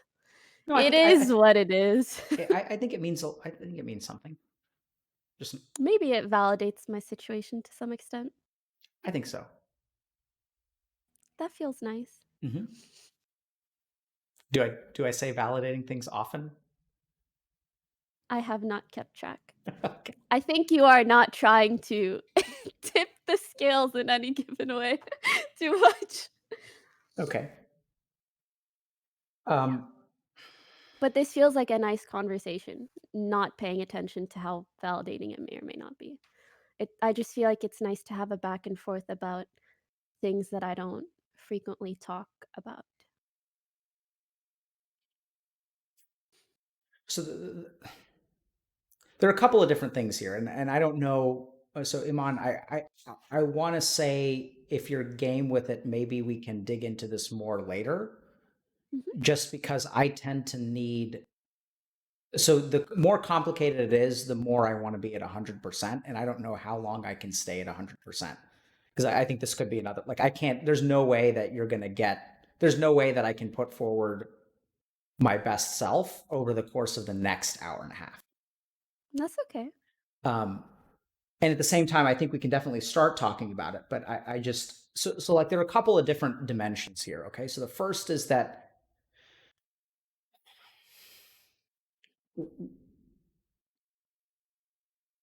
and this is I don't mean to make this sound as invalidating as it's going to come across, but why do you care, right? Like, what's your skin in the game? Like, what is it about the drama and the things that are said on Reddit and the things that are said about you and not to your face that bother you? So there's something about ego and identity and respect, and whether that respect comes from the outside or whether it comes from the inside. Like your worth and where on the axis of like within Imane and outside of Imane it comes from. Mm-hmm.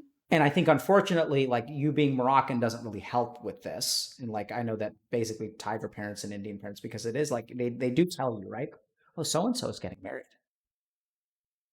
Right? Like, and this is happening, this is happening, this is happening. So we're kind of ingrained, and you don't have, I mean, you can be Caucasian or Hispanic or whatever. It just depends on what kind of parents you are. But culturally, like at least South Asian, East Asian, and sort of like Middle Eastern cultures are very, very big into image, and that respect is something that can be like measured with like a measuring stick. Right? It's like not only is that person a doctor, it's like they tell me which school he went to. And like my I mean, I tell my mom, you know, my mom doesn't, thankfully, she doesn't make that mistake. So she doesn't talk about me, which is great. Right. So, so I think the first thing is about like where your attachment to this whole issue.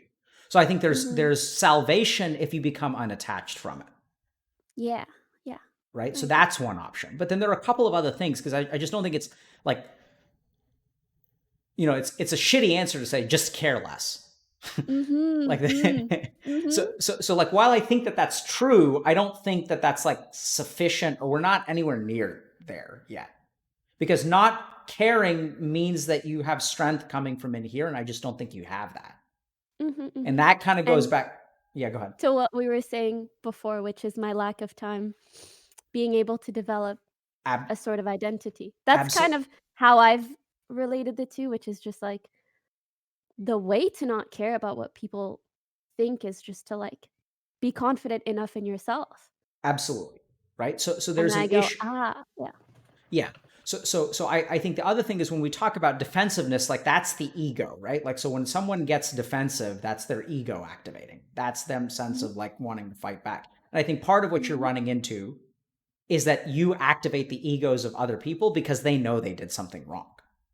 And then very few people have the wherewithal to like recognize when their ego is active, and that the words that are coming out of their mouth are by definition wrong because their mind is butthurt. And the more butthurt you are, the more incorrect things you're going to think, and the more incorrect things you're going to say. But that's not something that they teach us. That when your ego is active, that's you being hurt. And then like anything that comes afterward, you know. So my kid at 4 a.m. came and slept with me in our bed. And then she does this thing where she doesn't sleep like in line with us. She either sleeps perpendicularly or she sleeps topsy-turvy. And she just won't stay on a pillow. She just she just moves around. And then she kicked me in the face at like 4:30 because she's like hungry and she's like not sleeping well and stuff. And then like, I felt hurt and I wanted to smack her. And like, I want to smack her because you get kicked in the face by like, an almost 3-year-old. And she's actually like, Reaction. yeah, it's a reaction. And it's like the hurt is going to lead me to do things that are like not good to do. And I think that's what you're running up against is when you hold someone accountable, they're going to feel hurt and they're going to feel defensive and they're going to attack. And then you feel defensive because you're being attacked and you feel hurt. So like hurt and defensiveness and ego all tie together. And so then there's another issue here, which is like, how do you relate to people? Can you actually become better at voicing your feelings? Can you phrase things away in DMs that, and here I'm thinking calculated. Now it's like I'm sort of almost tapping when I guide people or when I talk to people who have like problems with like corporate boards, like let's say I'm working with a CEO and like the board doesn't like him and something's going on. And like, that's what we're kind of getting into. How do you write an email in a way that if someone forwards it, cause that's going to happen, right? Cause it's on paper It and doesn't real, look bad. yeah. It's like, how do you write an email that can't be taken out of context or protects you from being taken out of context? And You know so, what sucks the most though? Like, to the audience, they don't consider that. The fact that if something were to be shown publicly, I mean, like, depending on what it says, um, that someone would have needed to be extremely calculating, and to some of them, they would consider that, like, being fake. They would need to be very calculating in order to have something be shown publicly and not cause any issue, typically.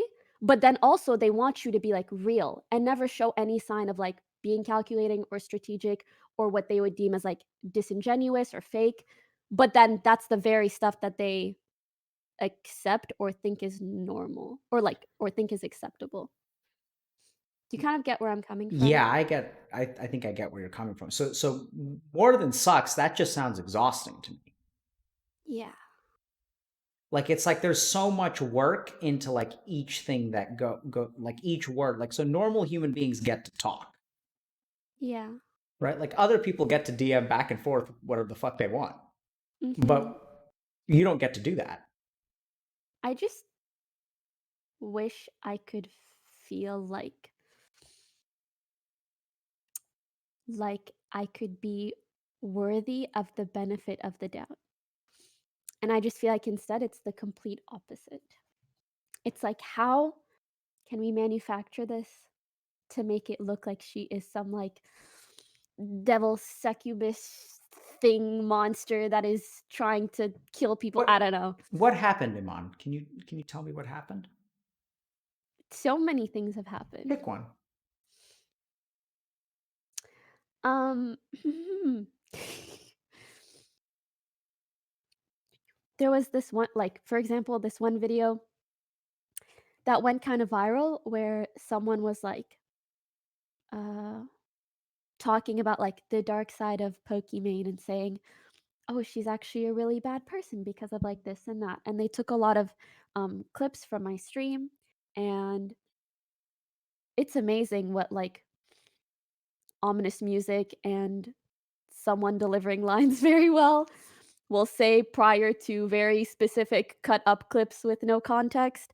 Not to say that I am perfect or I go about things in a perfect way, but it definitely made me look very bad. And also, just like that in combination with scandals about things that are like not, in my opinion, like super, super important. So things like that will occur, and then that will make me feel like, oh, every little thing that I say can be like used against me or clipped out of context or whatever it is, and like I am not worthy of any sort of benefit of the doubt.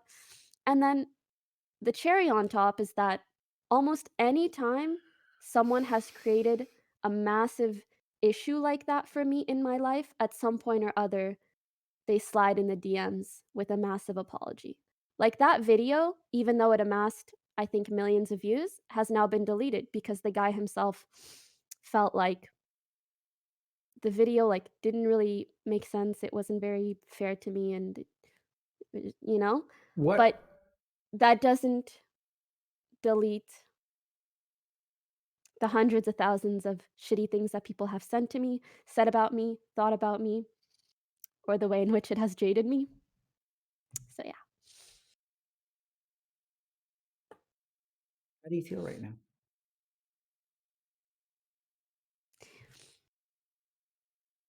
I'm leaking. Why are you leaking? What's coming out? What's leaking? I guess maybe just, like, pent up feelings in regards to that? I don't know. What feelings? Sadness. It's like I pity myself. You pity yourself. What about you is pitiable? I don't know. Are you not saying because you don't want to provide people with ammo, or do you really not know? Oh, I guess just, like, I wanna say my situation, but it has a lot of upsides as well, so See, there it is again. yeah. There it is. The pen's in this hand. No, no, no. It should be in this hand, right? Mhm. It's subtle. I mean, really, like I asked that question about ammo for a reason because I think what you feel, you do not feel is fair to say. I don't feel like anything is fair to say. Yeah, that's you pushing him on into the closet, right? And now we're kind of at a dangerous crossroads because like what you're telling me is actually true. This isn't in your head, and that's why this shit is complicated. Because if you do talk about how you actually feel, people will crucify you. They're waiting. They're out there. What is this bitch complaining about? Right? Or they'll use the C word. Yeah. She has Whatever everything. word. And Mhm. I think it's interesting. I remember first sort of encountering this with Devin Nash and sort of like we were talking about why people are toxic. And I think like you know what I told him and what I still think I kind of believe because I remember who I used to hate, right? Because like I felt that too. I mean, being 25 years old and you know have nothing but 80 medical school rejection letters to show for what you've done in life is not like it's like a dark place to be, right? Not Yeah. having a job, being supported by Mhm. mommy and daddy, and you know, like not even helping people, like not contributing, like doing nothing. And I think this is why like mental health is a problem because like these people don't have like these people their hatred doesn't come from evil, right? It's like the Hydra. Like the Hydra acts like depending on how you treat it. I think the crazy thing is that I think those people are like they're hurting and they don't know what to do with that. It's like they're like children. Like if you look at children of like who are abused, like Mhm. and there was a great stream with LS about this where he was kind of talking about like he used to act out and be a bad kid and like no one ever asked why. Mhm. No one ever like wondered. Like they just punished him because he did things that he wasn't supposed to do. No one ever asks why. And I think these people who hate you they, so with Devin's case, I think what happened is like what I hate the most, and I even still I feel it today. When I see someone doing something that I feel like I'm capable of, but haven't done, it infuriates me.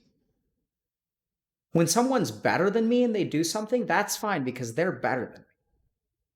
But when someone's not better than me and they do something that I could have done, except I didn't do it and they did do it, boy, does that make me livid. Because then I don't have an excuse. Mhm. Right? Then my weaknesses become exposed. And then, like, that's just too painful. They don't know how to sit with that pain. We don't know how to sit with pain. No one ever teaches us. And then they attack. And they, Actually, so often when I see people that are, like, obsessively attacking me, I just I mean, there are many emotions, but a big part of me just, like, wants to reach out and be like, "Are you okay? Like, what's wrong?" Yeah. Why are you being this way? 'Cause- And then I realize if I do that, they'll probably just take it as an opportunity to just say worse things directly to me or screenshot it or do whatever. And sure. then I So just become sad. I mean, not to go into the lion's den, but like if that happens again, send them my way. I would love to talk to them. Serious. I told the same thing to Devin. Like these people don't show up. Fucking infuriates me. I know they're real toxic ass. We've had 2 incels come on stream. They weren't real incels. We had a guy with a fucking I waifu watched who's some like, of that. he's like a normal dude. It's like, where's the fucked upness? Like, give me the worst part. Like, I want the dregs, right? Because they deserve a spot too, and we need to understand them. We need to help them But and anyway, send them my way. okay, I'll link them here. Yeah, I'm serious. Like the guy who made that video. And so I think there's a couple of other things that I just want to say because it's complicated. There's so many threads here. There's something so devastating about getting an apology in private. I can't tell you the amount of times. It, And in the moment, it feels nice. And then long term, I realize, wait, this person got off scot free. And the amount of resentment, do you I just feel like accept? Do you it's accept built their up in my body. apology? What else am I going to do? I mean, I very much appreciate it. And I think it takes some sort of courage to do that too. But it like in the moment, I don't realize, wait, they would never apologize publicly. Yeah. So what else am I gonna do? Like that comes back to dharma, right? Like sometimes it's okay to say I don't forgive you. You don't have to. Like no one is entitled to forgiveness. Something that like somewhere along the way we thought that people were entitled to forgiveness. That's not how it works. I think it's more so like I expect forgiving them to, or like accepting the apology to then make that situation go away. But now I've realized, no, there is still some resentment within me. So then that forgiveness is fake. You do it because you're supposed to do it. You do it because we've been trained to say it's okay when someone apologizes, Yeah. right? Mhm. And we do it all the time. And like, yeah, it's a real problem. Like, no one is entitled to forgiveness. Like, I know that this place is supposed to be positive, but I really think that, oh man, does positivity infuriate me because it's so fucking dishonest. Sometimes, yeah. I mean, to be fair, really not intentionally. Like all those times I really thought, oh, they apologized. This is very nice. Okay, let's all move on with our lives. Yeah, so I think you're halfway there. So I think forgiving is good, but I think it's got to like be actual forgiveness, right? So I think that the problem isn't that you're forgiving. The problem is that you're not saying the rest of it. The problem is you saying because it's kind of because they apologize and then you said something really brilliant, which is like it doesn't change the fact that there were hundreds of thousands of messages, thoughts. Like it doesn't change the damage. It doesn't undo the damage. And somewhere along the way, we started believing that an apology undoes the damage. Like if I'm driving down the street and if I'm walking down the street with one of my kids and a drunk driver drives by and like, runs over my child and kills them, heaven forbid, I hope that doesn't happen, Mhm. knock on wood. And then that person comes to me and says, I'm sorry. And then I say, I forgive you. It doesn't change the fact that, there's some damage has been done. An apology does not wipe away the damage. And the issue here, Imane, is that like I think that somewhere along the way we started believing that forgiving wipes away the damage. Because true forgiveness is part of that mourning, is part of that acceptance. But even then, I don't think that anyone is owed like you're owed an I'm sorry, but they're not owed mercy from you. And somewhere along the way, I like mhm. you decided that you were a good person and this is what a good person does. But like I think that's your problem. Like do you deserve an apology? Absolutely. Do they deserve your forgiveness? Absolutely not. I don't really know how else to go about it.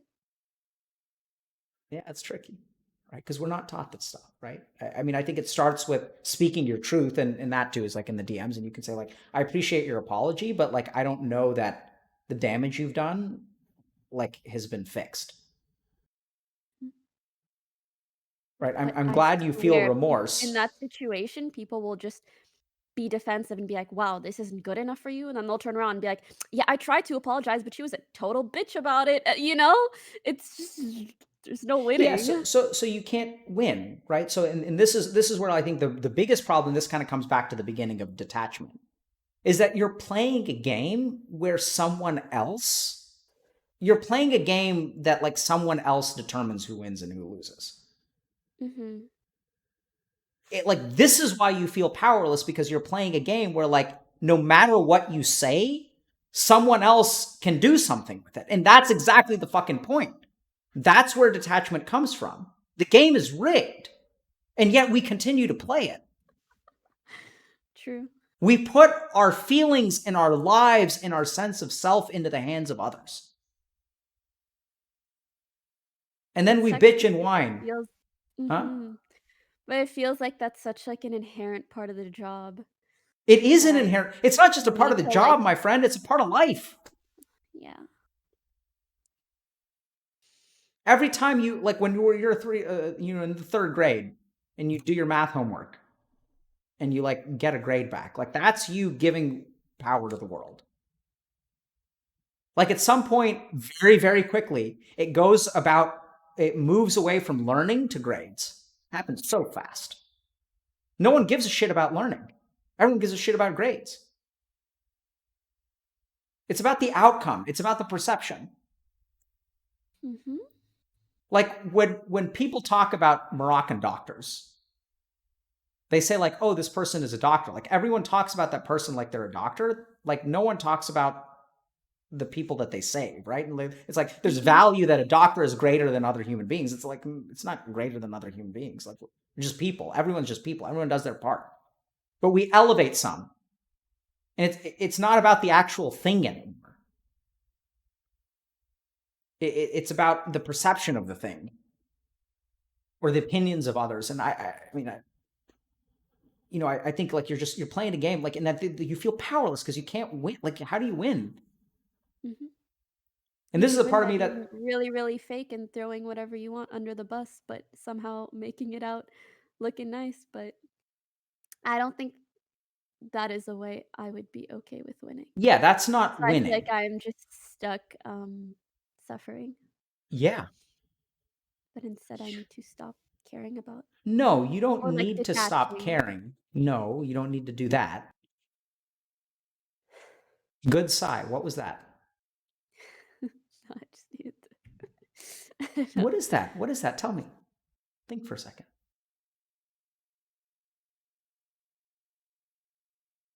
Maybe I don't need to do anything. That's exactly right. You almost let it slip away. You don't need to detach. You need to do absolutely nothing. Just sit with your suffering. Let him on out of the closet. That's the sigh. You almost let it slip away. Almost. You don't need to do anything. Because you're perfect.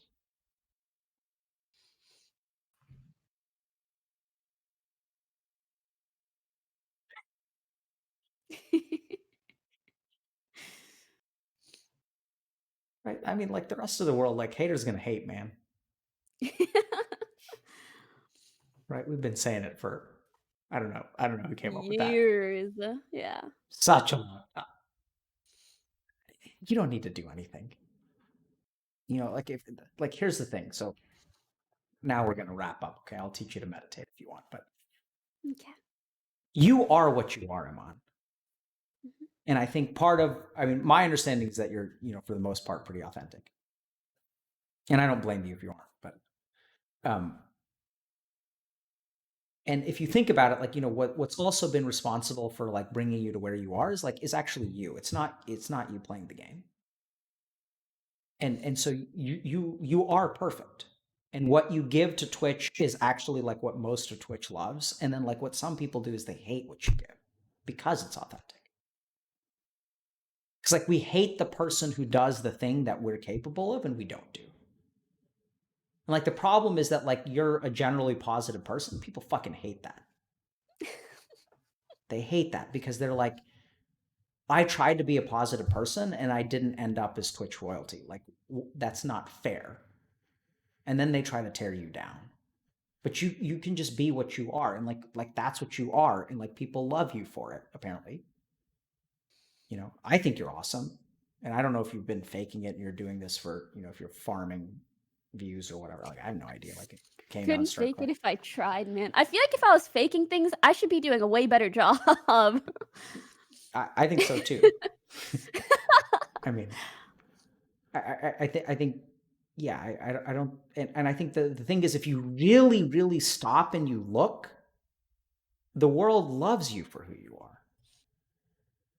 Like I'm serious. It's not I know I say positive sounding shit, but I'm not trying to say positive sounding shit. I'm just saying like can you get to where you are by being who you're not or by being who you are?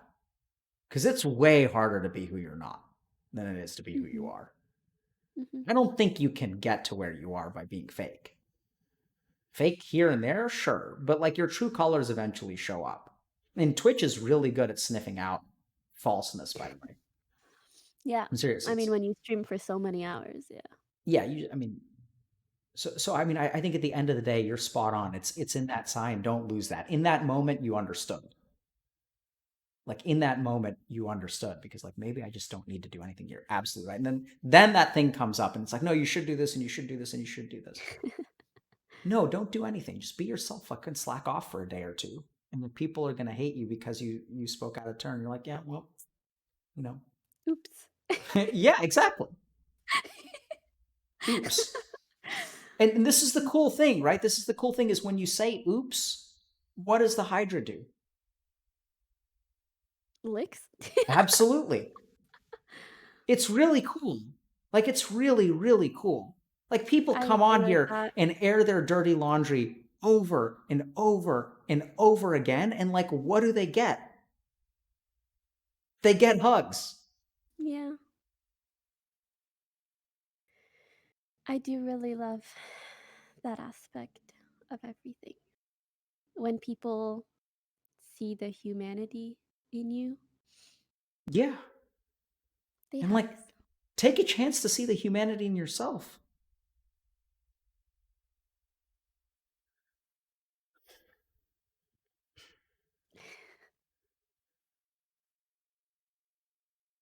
Last thoughts, questions. I feel like I'm wiped.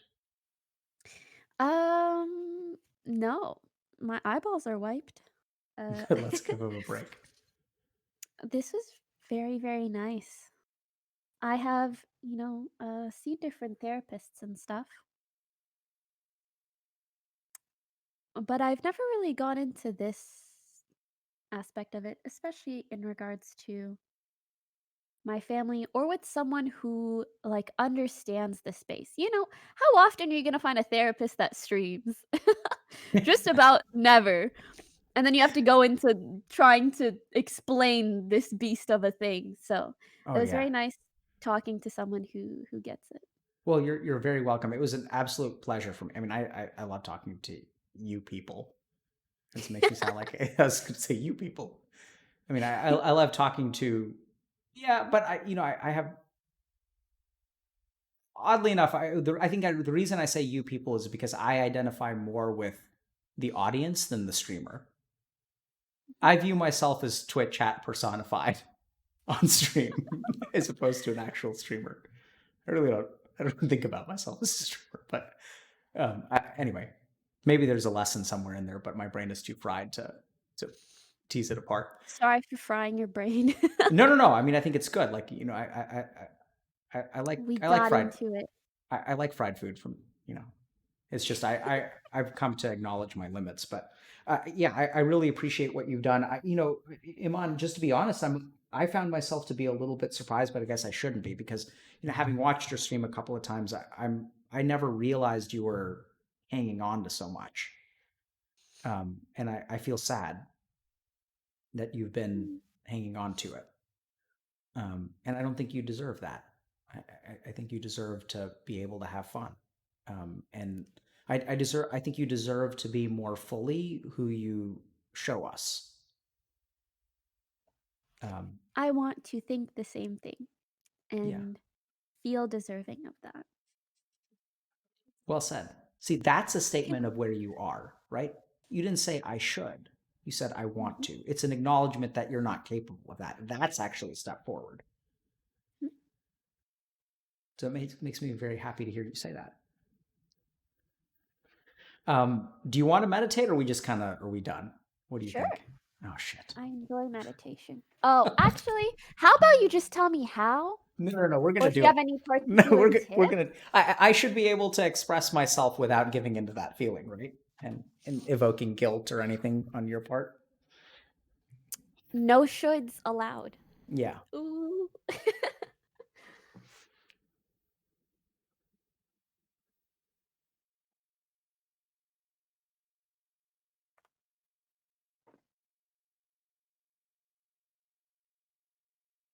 Okay, I'm not quite sure if this. I don't. Let me just think for a second. I try to tailor people's the meditation that I teach to both be introductory and also to apply to like what people are dealing with. I'm tempted to teach you chanting, but I want you to do something particular with chanting, if that's okay. Mhm. Have you ever chanted before? Om chanting? Heard of this? Done this? Okay. All right. Okay. So let's. All right. So Om chanting is Om is composed of 3 syllables: ah, oo, and Okay. So what I'm going to do is I'm going to chant over the course of one breath. Start with ah, go through oo, and end up with And so just listen. Okay. Water. Oh shit.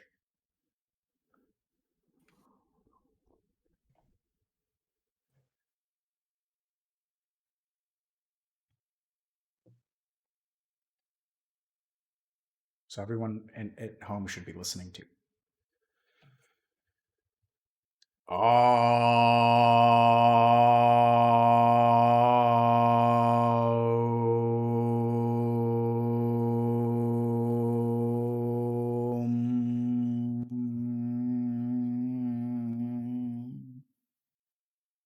Heard? Got it? I heard the I don't know if you lagged out or Oh, if I you lagged out, or maybe it's not transmitting. Okay, let's try again.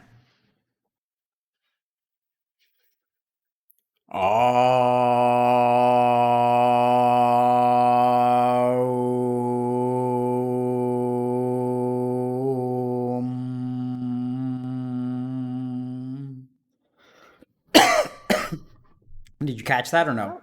I still only heard the ah. Is Oh, chat shit. hearing the Okay. Well, there goes that. I can imagine. Okay, so let me do the ooh, and then let me do. It may be Discord actually. I'm not sure if it's. Hold on, let me check. Let's see what people are saying. It's the gate on Discord. I thought so. Yeah. So I think they can hear it, but let me see if. Hold on.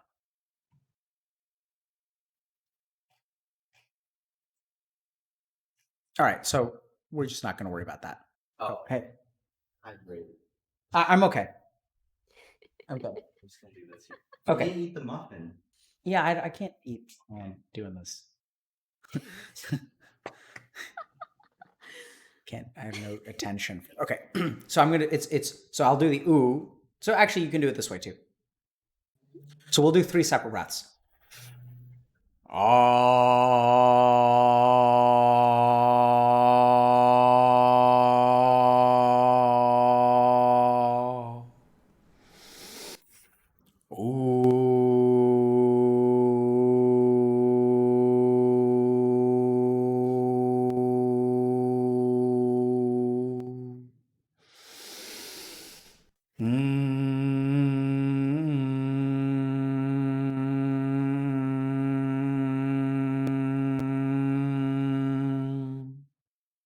Did you hear those?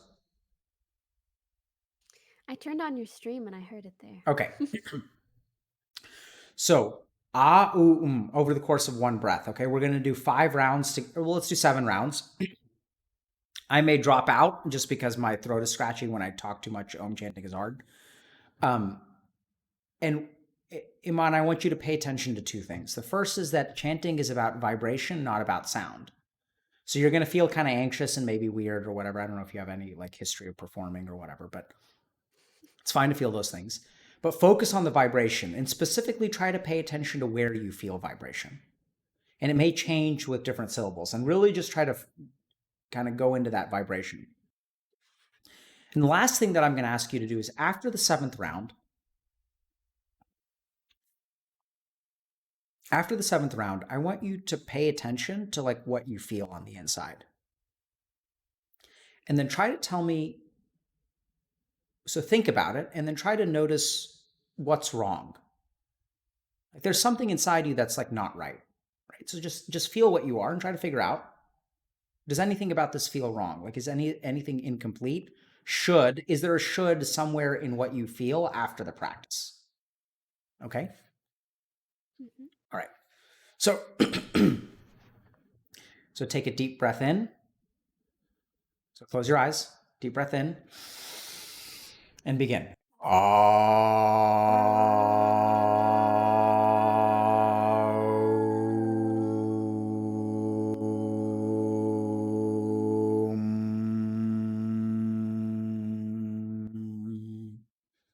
Big deep breath again.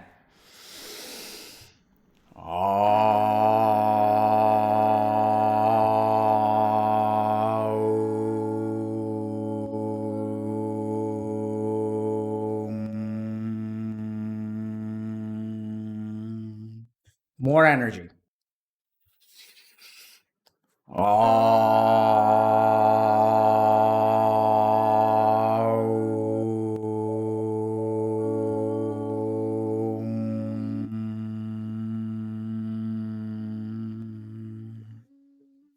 Good. Take a second.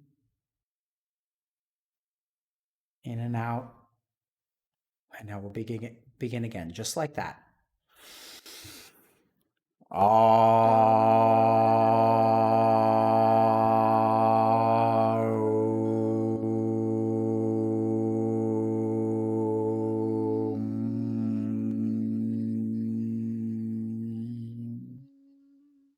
Beautiful. Focus on the vibration.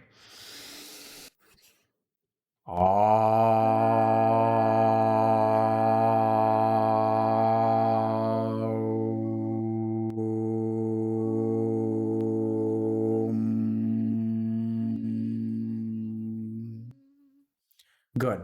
2 more. Make them count.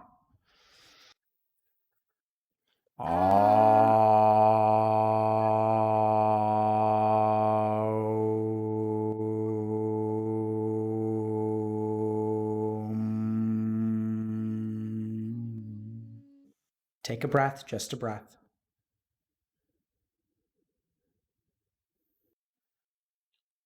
And now last one, long, deep, calm, and full.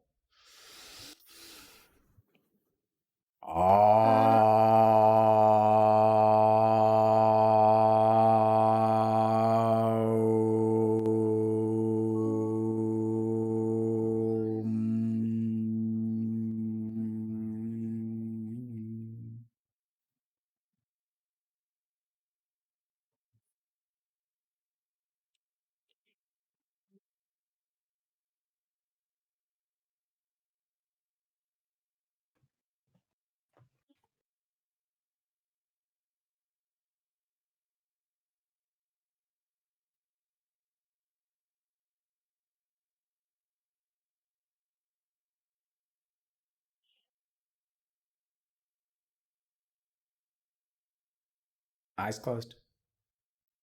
Sit with it.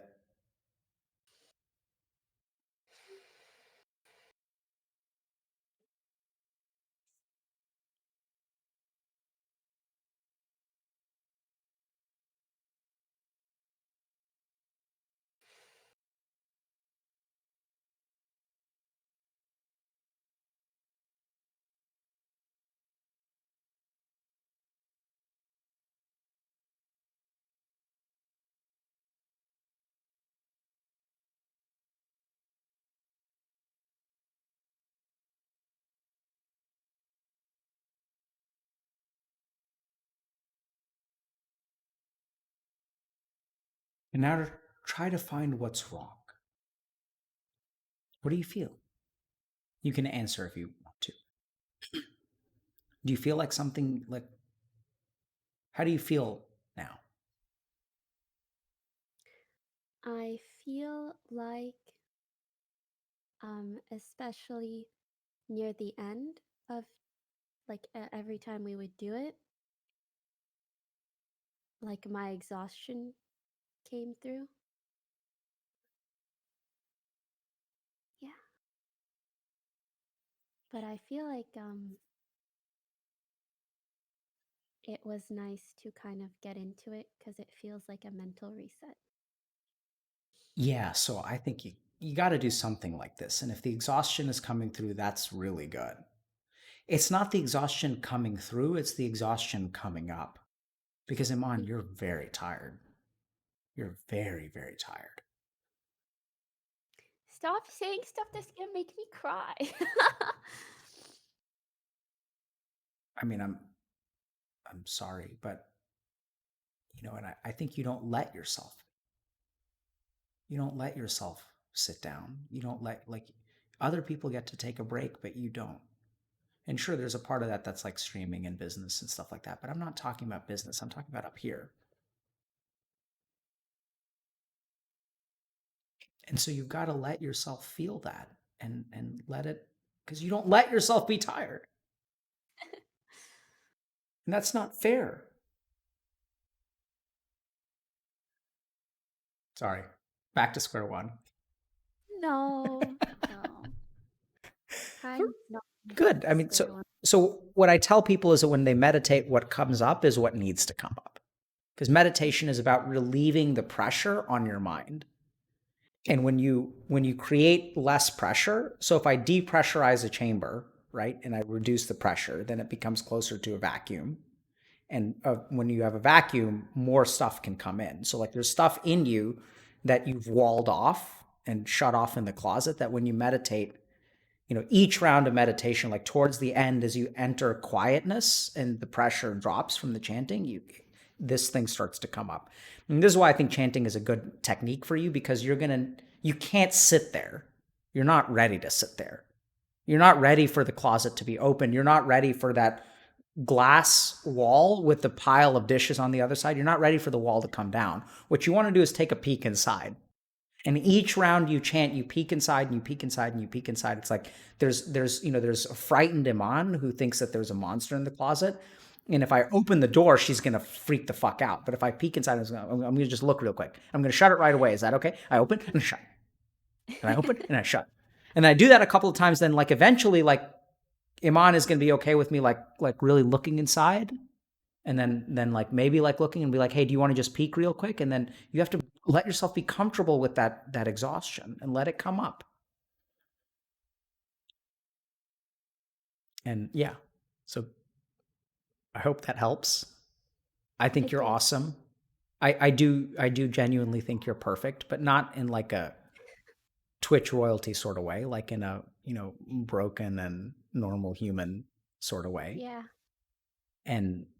And I think we're all where we need to be, and sometimes where we are, or not sometimes, usually it's painful.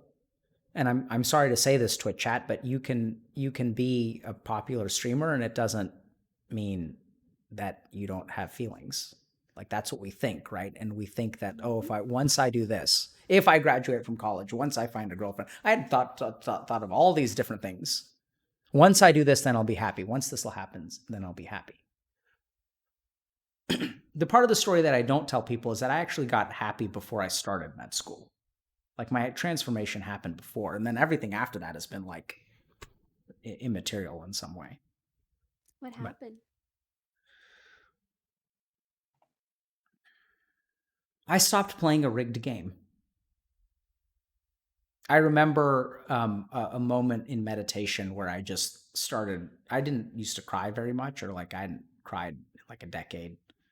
And then there was a moment in meditation where I just wept and wept and wept. And it was kind of like, the catharsis that sometimes happens here. I had this catharsis where I realized like, I'm not any of the things that I wanted to be and that I should be. And I'm just not. Like, I just don't live up to that standard. And I just fully accepted that, and it was okay. That like I like looked around and I was like, oh shit, I'm still here. Like I don't need to be any of those things. Like I'm just what I am, and like it's gonna be like it was before deciding to apply for the third time. And so it was the second after the second year I applied to med school and didn't get in, and I was like, I'm just not, like, I thought I was smart, I thought I could do it, I thought I could be all these things, and I was like, I can't be any of that shit. I'm just not that good. I'm just what I am. And that's when I changed.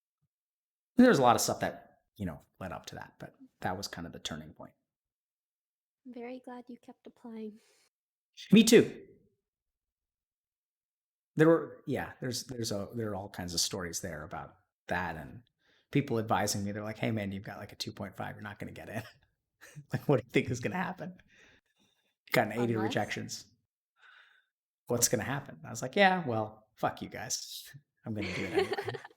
Seriously, it was. I had a lot of people advising me to give up. But anyway, thanks for coming on, Imane. I hope we've been helpful. Thank you for coming. Good luck to you. And if you have toxic people, I really do want to talk to the worst dregs of people who attack you. I'll just link them your channel and then block them. Can you link them to the sign up? Sure. And if there really is someone that yes, link them to the sign up, because then I need to know who they are so we can talk to them.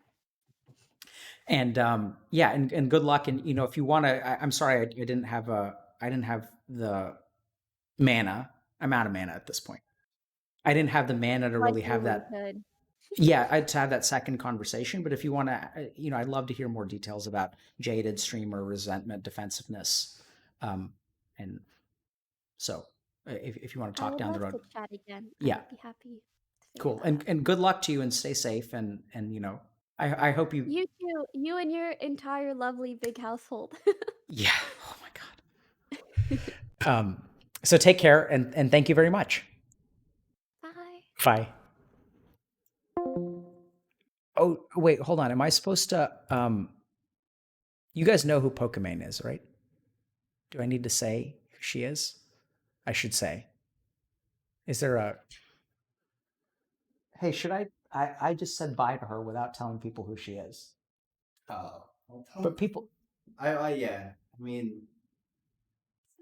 No, not disconnecting. Say check out. Yeah, check out Pokimane. She's great. I can hear myself. That's very frustrating. Sorry. No, it's all good. So, okay. So a couple things, guys. So I got to take a break for a little bit and eat something. So I think we're going to start in what? Like, can we do 45 minutes or we think? Yeah. I mean, Prudy ran the idea that I used to act as a waiting room. So if you want me to hold the people. What does that mean? You want to just talk? Yeah. Sure. So I'm going to eat something. I got to eat something before I start drinking. And then we'll be back on for inebriated AMA. Why am I on Reddit? I'm be on Reddit. Just how brain dead I am. Like, what have you guys noticed that the more brain dead you are, the more you browse Reddit? Like I just open Reddit. Moses stream. Absolutely, dude, go for it. Let me just find okay, so so a couple of things, okay? Let's just think for a second. So first of all, all right. So Imane is, or Poki, as you guys know her. So like, let's just think about this, right? So I know that a lot of people feel like you guys are different from the streamers that you watch, but I don't think so. Like, I think in a lot of ways you are, because I feel like I'm one of you, but I don't feel like I'm that different from one of them, but I'm not one of them because I call them you people. But I want you to really think about this idea of like should and how you beat yourself up for what you should be. And I think there are a lot of you who are, I think a lot of people are envious when they look at people who have a whip, right? Like the people who whip themselves towards success, you look at that and you say, I wish I was that way, because if I was that way, then, wait, does somebody donate a lot? Yeah, Pokimane got us to 20K. Oh, thank you very much, Pokimane. I'm talking about you behind your back if you're listening, but I want you guys to recognize that, like, you know, when you, so I remember, because I used to feel this way. Like, I wish I was motivated. I wish I could like beat myself up and stay at the library because I didn't think I was good enough and was afraid and like all of these things. But it's hard. Like, I don't think we appreciate that people who are successful do so at the cost of themselves. And it's terrible because she's like, what she's sacrificed is herself, like over and over and over again. Like each day when she calls her parents and she like just trying to hide the way that she feels from the people who gave her life.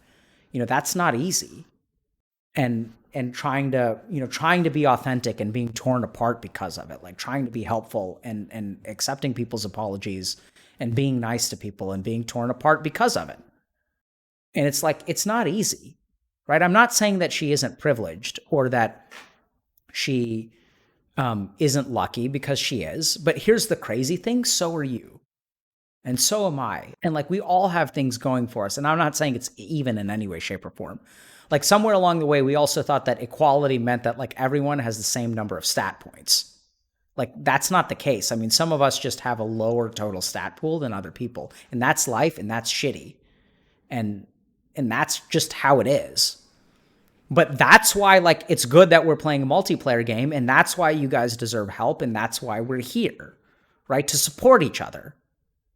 And like, it's okay that you were dealt a shitty hand in life, and you can look at someone else's hand in life, like mine. Like, I was given everything, and I still fucked it up, despite being given everything. I'm the child of 2 physicians, you know? So, like, you know, I had everything. And some of y'all have nothing. And I think that like, it's not fair. But what I'm saying is like, we got to figure out how to make this work, right? Because success is not based on being given everything. Like it's not, like, because I was given everything and I fucked up. And then there's some people who are given nothing and they accomplish amazing things. And so like, there's got to be something in the middle. It's not just what you were given. And that should be liberating if you really think about it. What that means is that you don't have to be dealt a good hand of cards to like be happy and successful in life. You can do it. You're like, oh, but I'm lazy. Like that too is that, not really. I mean, sure, but so am I. And Poki's lazy too. She just doesn't let herself get away with it. So like, just think about that for a second, right? And think about the last thing is, if you guys are toxic, right? Because I don't think that there are toxic people. This is another misnomer. It's not like some part of Twitch chat is toxic and other times of other parts of Twitch chat is evil. It's not like there are good Twitch chatters and bad Twitch chatters, good Redditors and bad Redditors. We all have toxicity within us. There are times where we're toxic and there are times where we're not. Right? It's not a trait. It's not like it's a buff or a debuff. It's like a mode. It's a stance. Okay? That's what I want you guys to understand. And this is what I think Imane understands, is that like some people who are in the toxicity stance a lot are in that stance for a reason. And are they responsible for their actions? Absolutely. But should we blame them entirely for being that way? Absolutely not. Should we hold them responsible? Absolutely. Should we cut them slack? Absolutely. And those are 2 different things. Right? And just think about that for a second. And if you guys are toxic, think about what makes you that way. And like, think about like, if you are someone who gives into toxicity on the internet and you do flame people, whether it be in video games or whatever. Okay. No, it's time to take a break. It's time to. Okay, so I gotta go. I guess I gotta take a break, and I'll be on in like maybe a 45 minutes or so. So one last thing, are we telling people about the merch store? No. Okay. All right. So that's not a thing I'm supposed to talk about right now. So I just want to thank everyone for coming on and supporting us and supporting Imane or Pokimane, whatever you guys want to call her. And thank you guys so much. No, look, I didn't leak anything. Just pretend you didn't hear it. Okay. I just have to ask questions and I don't have the bandwidth to like do things subtly anymore. So I just ask.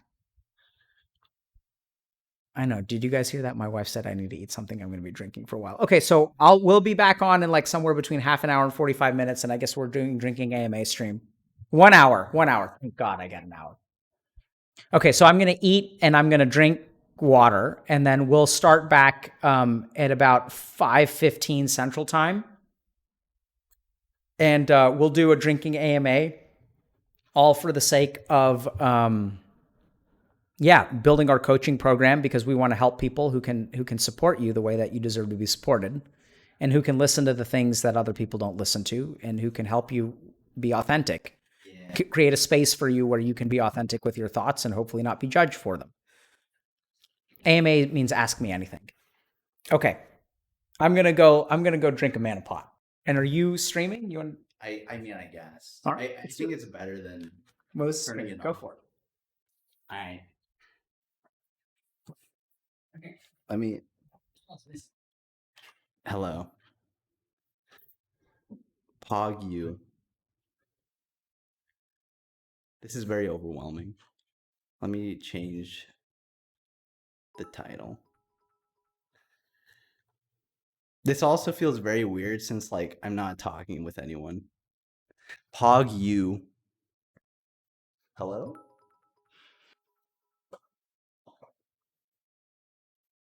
They're calling me.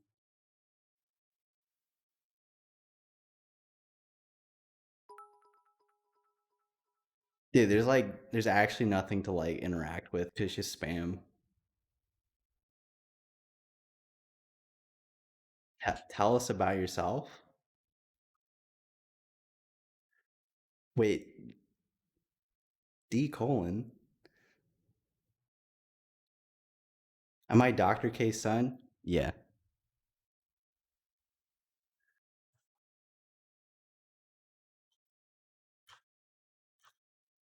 Dude, I don't even know how to explain myself.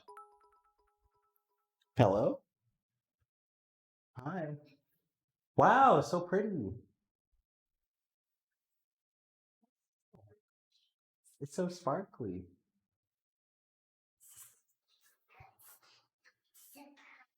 Oh. And you have to stay working until it's ready, okay? Yeah. I should be working.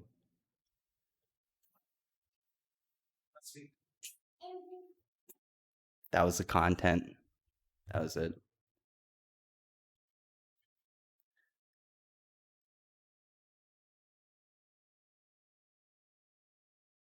Play a video game? Dude, I don't know how to. Bring her back? I can't. Actually, probably both of them are Elsa. And you'll probably see that because they're running around.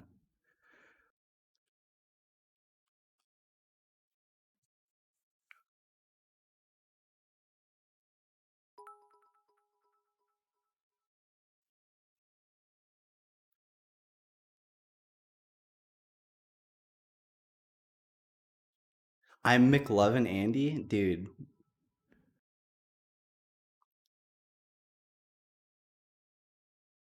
That hurts. Fuck. That actually makes me really sad. Fuck.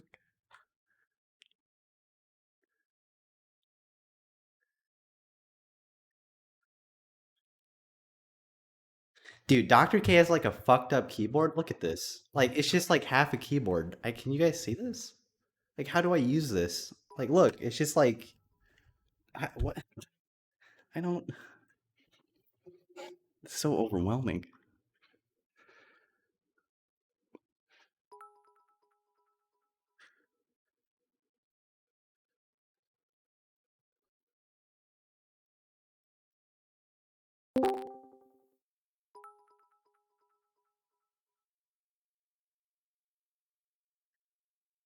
Am I adopted? Yeah, they adopted me.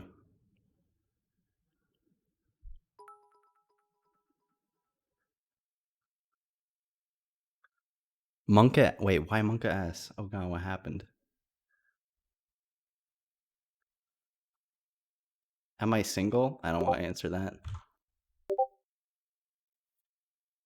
Can you guys hear the Discord notifications?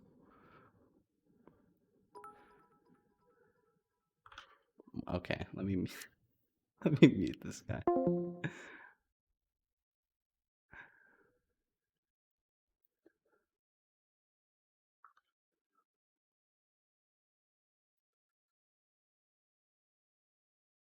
Is he really adopted? Yes. How did I meet Dr. K? Okay, so you guys know how he had like a Reddit AMA like 2 years ago? I literally DM'd him on his Reddit account. I was just like, hey, can I have like a research position? And he didn't respond for like 2 months, and then he did. And then he was running like a group on video game addiction. So I helped facilitate that stuff. Asian McLovin? Come on, dude. Why is your glasses so high up? It's because of his like his headset is like, you know?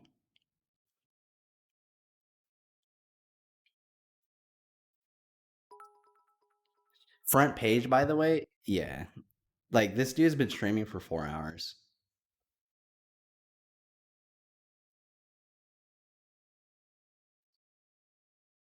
What race am I? I'm a human. I am his son. Sing for us? I can't sing. What's your Instagram? Don't have one. HealthyGamer_GG. That's my Instagram. I don't know how to change the title. I'm gonna be real. He's not logged into his Twitch account. Pog you?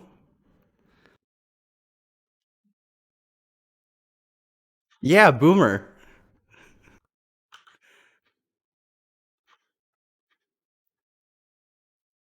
I need the real streamer.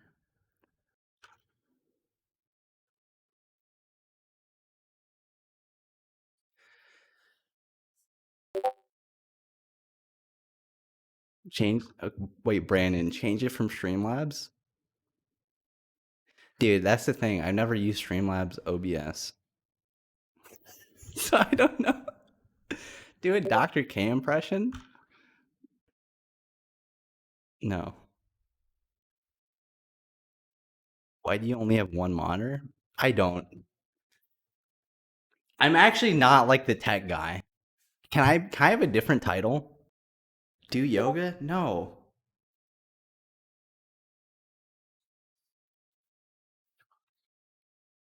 Wait, no. Brandon, that's not a lie. I just don't know.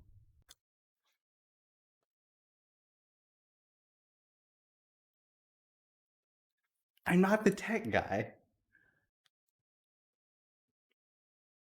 Dr. K substitute? Dude, I wish. Adopted guy, yeah. Are you a son? Yes, I am a son.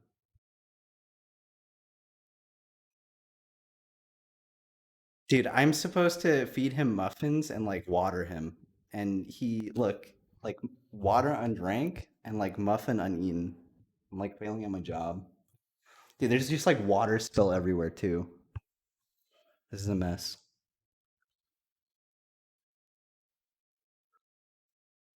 Are you the gardener? Yeah. Tell us a story about how you got adopted. Dude, they found me. Give us the dirt on Dr. K. I could. There's dirt. I'm the pool boy. How fucked up am I? Dude, I meditate a fuck ton, so I'm pretty good.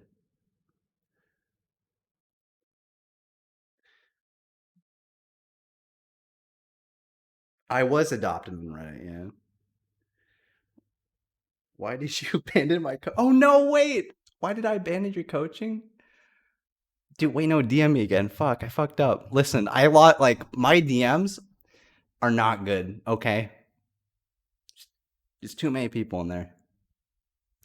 Is Dr. K a high expectations parent? Dude, honestly, every time I talk to this guy, he's always like, why aren't you applying to medical school, Moses?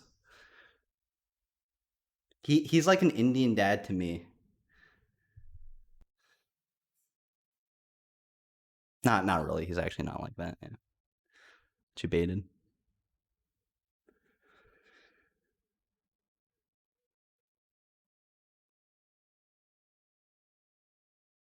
Dude, my brain is like melting trying to read this. Can you speak Hindi? No. I was adopted too late. Can I walk on water? No, that's Jesus. That's not Moses. Come on. Like, get your lore right. Dr. K is an NPC. I mean, maybe. You guys are like savage, man. Oh, use the AMA layout. I don't. Did that work?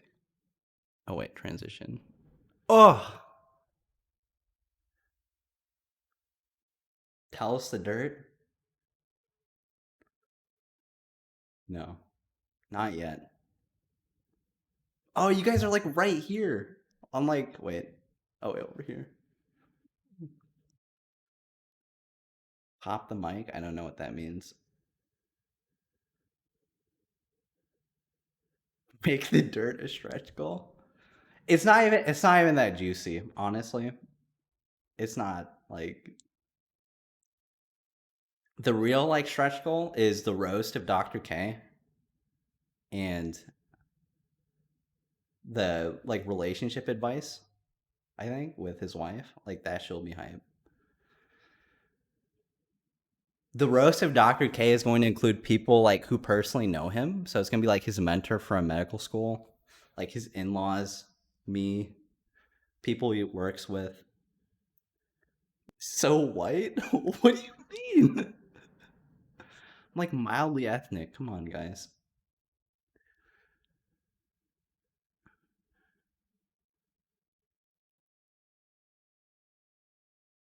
How do I feel right now? Overwhelmed. I'm like over caffeinated. I haven't eaten enough today. Oh, letters are too white. I thought you guys meant me. Fuck. All right, I'm moving back. All right, just talk shit about Dr. K. No, why are you guys so savage? Like he's literally so like wholesome and yeah. Eat the fucking muffin. No, it's for Dr. K.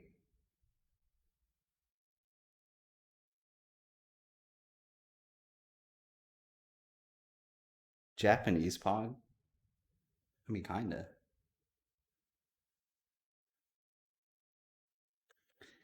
Brandon, wait, please. Brandon, wait, can you change the title for me? I don't want to look at the view count. My mental health will plummet if I do. Wait, Brandon, please save me. Moses, your layout? I don't get it. Oh God, someone DM'd me. No, oh my God, you guys are, wow. That's actually not that bad. 13K dropped or 13 dropped to 13K is actually not that bad. Actually, my mental health is exploding. Thank you guys so much. Thank you, Brandon.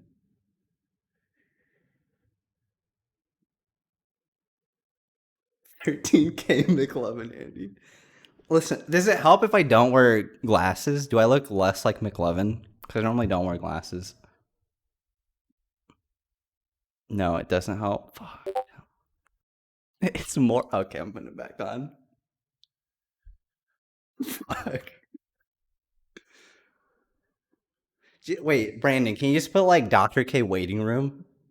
I don't put my name. People are gonna find out who I am.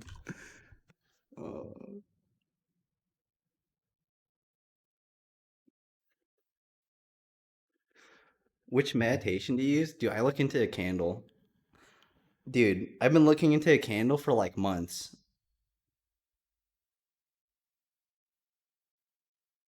Exposed Moses. Someone else. Oh, it's called like. Wait, let me link it actually. Do I have to like look around to see? Oh, that didn't even type right. Oh.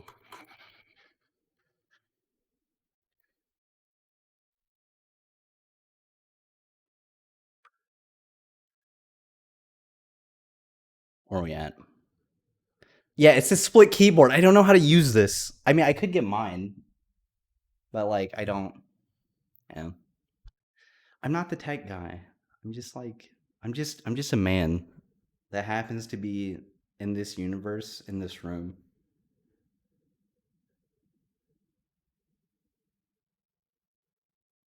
I don't know what man is.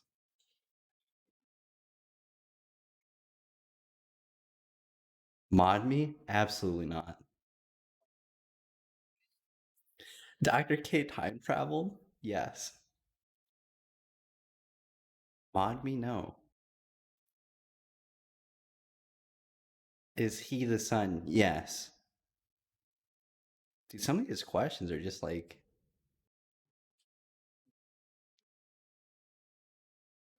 oh, I see. So like, if you say something, everyone's just like, LOL, me too. And then they're just like, haha, I'm part of the joke.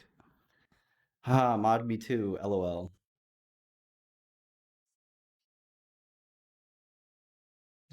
Like, you guys are like lemmings, even though that's like, does that make sense? I don't know if that makes sense. Yeah, like hive mind. Dude, break away from the hive mind. Dude, you know what's the worst part about this? My boss is watching this and like, oh man, it's not good. McLovin, calm down. Okay, you're right. Toxic? Maybe. Ego self-defense McLovin has self-awareness level 2. Yeah, it's kind of true. Fired Pock you. Oh no. Age? I don't want to answer that. Do you meditate? Yes. Meditation is actually very good. I endorse it. Show feet? No. Dude, I run barefoot, so my feet are actually very like disgusting. Like I have hobbit ass feet.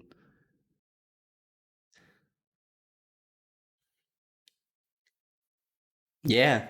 Yeah, that disgust emote, that helps a lot. Yeah, Dan's game.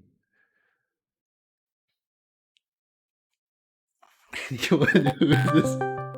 Oh no. Wait, hello? Oh, welcome to the content. No, it's not content. Can you hear me? Yeah, yeah, yeah. Hello? All right. Switch to the AMA layout and change the text background to black or to chat. Text background to chat. Anime background. Oh So wait. double click the chat box in the AMA layout Oh, okay. Visual settings. Oh, black. and Wait. change the text color to black for chat. Background color. Yeah, he's the actual tech guy. Pog you. Yeah, Pog you in chat. Wait, okay. Brandon, my brain is melting. I'm sorry. Tech guy, my brain is melting. Um, background. Doxing me on screen. Come on. I'm sorry, dude. It says background color is like bluish, but it's not showing up. Chat box full, right? Man, this is such a Did you open the chat box? Like element? fuck. Dude, streaming so hard. What does that mean? Jesus, dude. Dude, I am McLovin. Holy shit. It says so. I'm reading sources. Chat box full. Right. I click on that. Yes, you double click on the chat box full, and then in one of the settings, there should be an option to change the color of the chat text from white to black.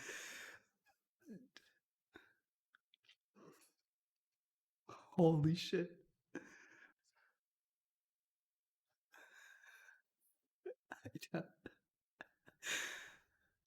It says background color.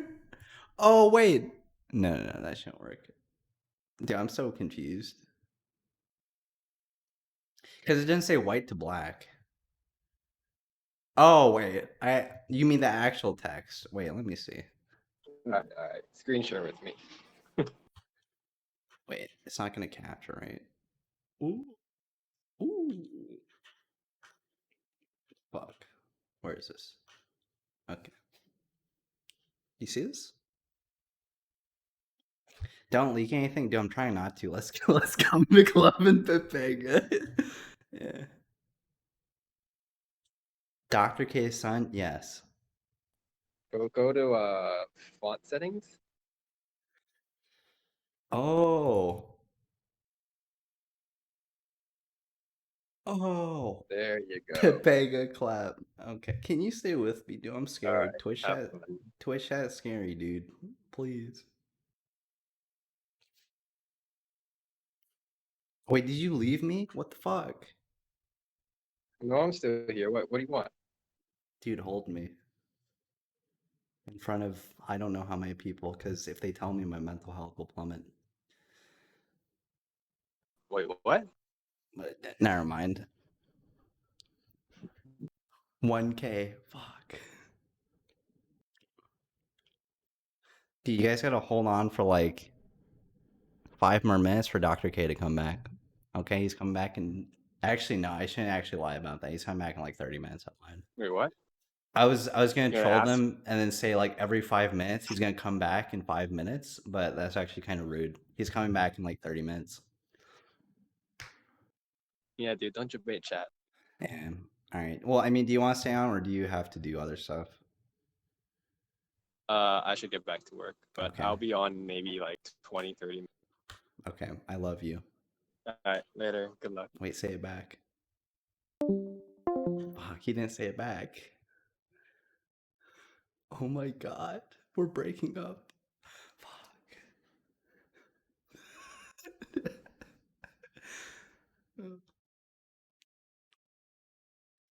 Dude, okay. Can I play some? I can't play games. I'm too scared. I get nervous when people watch me play games. Maybe some background music? No, I'm not talking about that. Jackson? What the hell, man? That's bait. Your field of interest? Oh, I guess I can. Dude.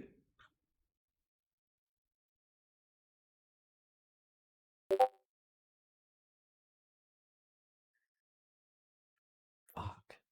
McLovin pizza or pancakes? Well, pancakes, because I don't eat dairy, because dairy gives me acne, dude. Feels bad, man. No, I can't. Does Dr. K use Indian accent when he's angry? No.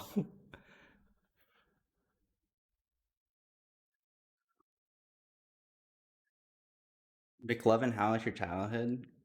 Dude, it was okay. Nothing to write home about. What about yogurt? Nope, can't eat it. Chess? No. Has meditation helped you?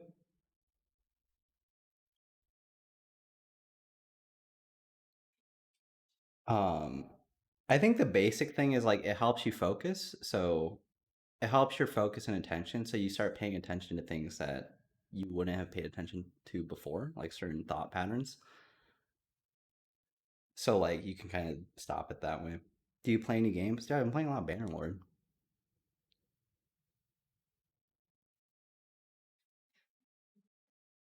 Okay, can we call me by my yeah, Bannerlord Pog headset? I have no idea. Stream it, Pog you. Stop calling me McLovin, man. Come on. That's brutal. I'm never gonna come on stream again. Which is actually probably ideal, actually. Fuck. Oh, what's your major? Oh, so I graduated with a biochemistry degree. So I'm one of those tryhards that Dr. K was talking about where they want to go to med school. But I got sidetracked working for Healthy Gamer. So yeah, all you other pre-meds that want a letter of rec from Dr. K? Not you guys, only me. Just kidding. I don't. He may or may not, depending if you form a relationship with him. Yeah, get in line. Scuffed Markiplier? I don't. What does this guy look like?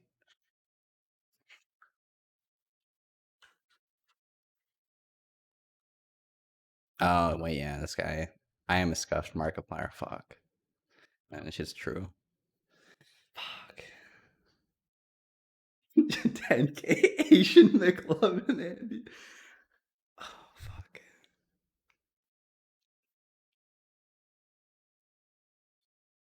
Is this Dr. K's son or something? Yes. Do you like cats or dogs? I like both. Read dono and thank. Oh, fuck. Wait, where are the donos?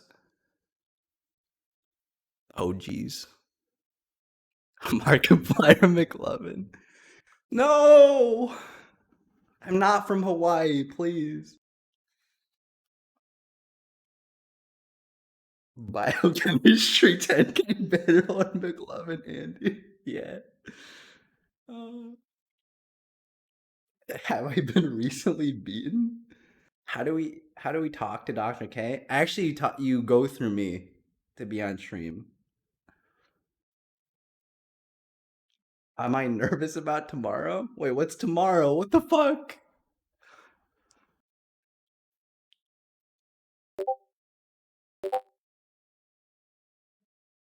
Your dad's kind of cool. Do I love my dad?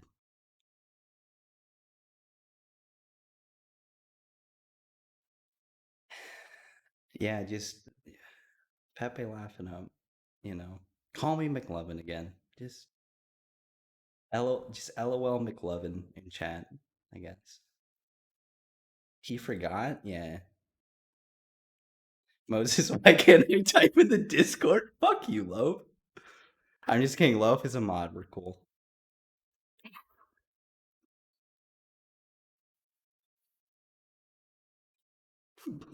I'm not gonna answer that. Don't tell him about tomorrow.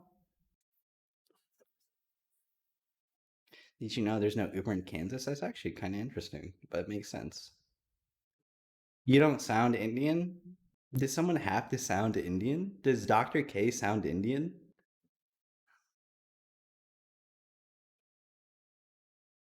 I'm not gonna. No, I'm not gonna join High Table. Do I have really nice teeth? Actually, my teeth are completely jacked up. Like, they're all craggly because I never got braces. Dude, these glasses don't fit. Holy shit. I never looked at myself in a mirror. Wait, why? Why, what face? Oh, it's just because it's disgusting? Yeah, that's true. Okay. Why are they so white? I think it's actually the camera. I don't think it's. I brush my teeth like a normal person. Um, but I mean, it's not like I don't like, bleach them or anything. Open nose pads? Fuck, you're right. How do you open nose pads? Kappa? Hi. Look, I'm closer to the camera now. Play League? Hell no. Never playing League again. Mm-mm. I lose like literally months of my life if I play League. Like I picked it up in January and like I teleported to March. That shit was crazy.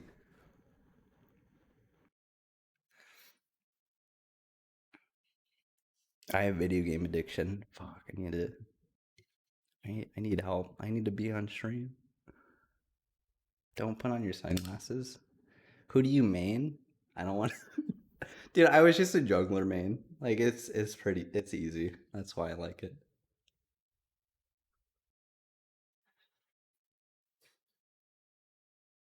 Why aren't you a surgeon?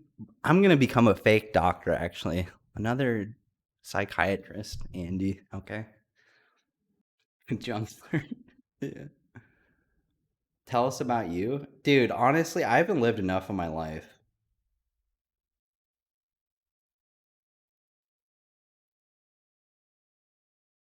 Scam Dr. K? Absolutely.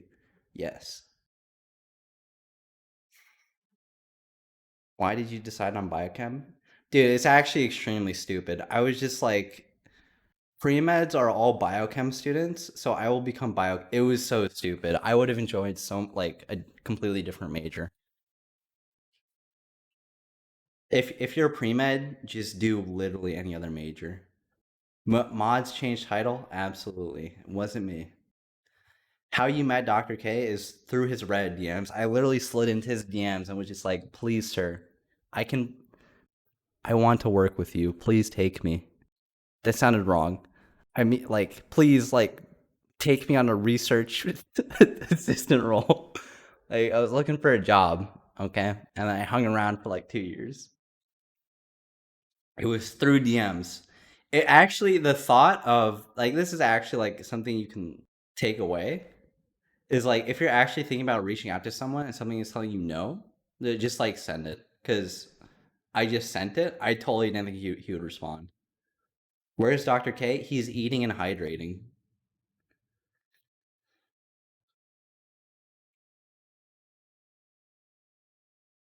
Do you call dad and mom? Yes.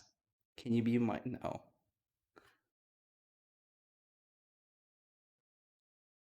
And how he adopted you was nice. Yeah. Shit, stop. Is this how you guys act like in other people's chats where you're just like send nudes, show me your private parts, like that's so embarrassing. Why do you guys do that?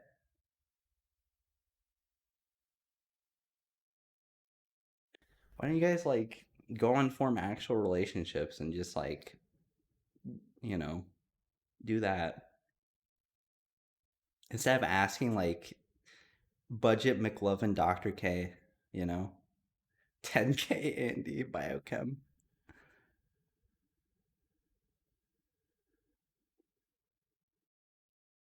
McLovin, shut the fuck up. Yeah, that's fair. Uh, just form relationships. It's just like, dude. I think once you kind of realize like how like weird other people are, like that's kind of the money, you know? Because then it's just like everyone's normal once you realize how everyone's weird. Does that make sense?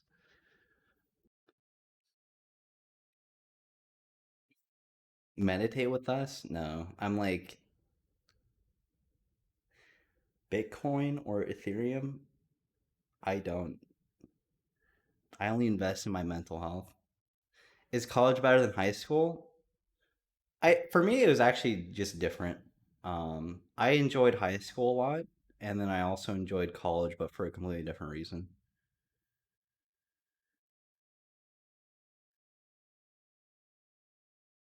Tell us about the can. You just stare into a candle, like that's it. You just forget who you are, and that's the meditation. Do you do drugs? No. Do you like sitting or standing? I don't want to answer that. That's a very controversial topic. I don't want to. New stretch. I would actually do a 24-hour McLovin stream. I think. I mean, I can stay up for 24 hours. I don't know if I could talk for 24 hours. No cap. No cap. Hog you. I mean, if you guys actually want that. Are you floor gang? Yeah, because I'm Asian. I sit on the floor. Oh, you mean like while wiping? No, never mind. I'm not floor gang. I don't wait, that doesn't make any sense. Pineapple on pizza? Are you like of course not. What the fuck? Like don't put that shit on there. It's like a dairy. Don't like mix dairy and fruit. That's like gross. You know? It's like yeah, decolon it up. Imagine doing biochem instead of bioengineering. Fun fact, I actually got rejected from my bioengineering major, like from my university, and then I got put in biochem. So that's actually true. That one cut deep. That actually made me very sad. It was a comment Twitch chat. I'm not like fabricating this information. Can you watch science videos? Dude, my brain is like spaghetti. Like if I watch anything, it's just gonna like not do anything. Lore Pog? Weird champ. No, yeah, that's true. You said your mental health was fine. My mental health is fine. It's just like the neurons don't connect, dude. They're just bad. Like shit's just like stop reading fake comments.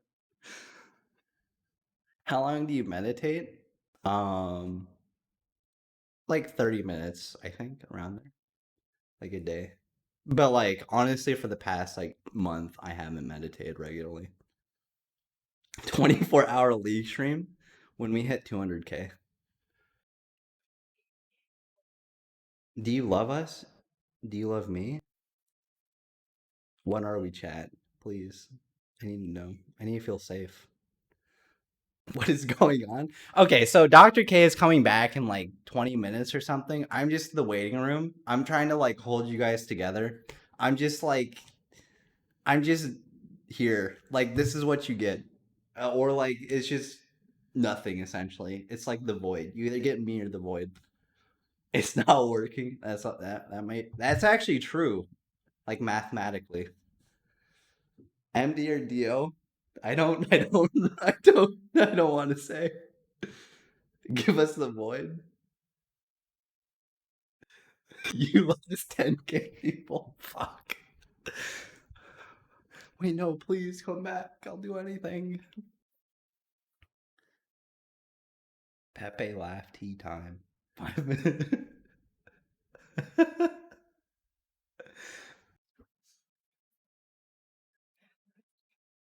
To all you guys who are actually posting positive comments, thank you. Show feet? No. JoJo review? I actually like JoJo, but it's like it's a lot, you know? Like my brain can only take so much. If I watch like too much JoJo, I just lose touch in reality. You know? Cuz it's just so like out there, you know?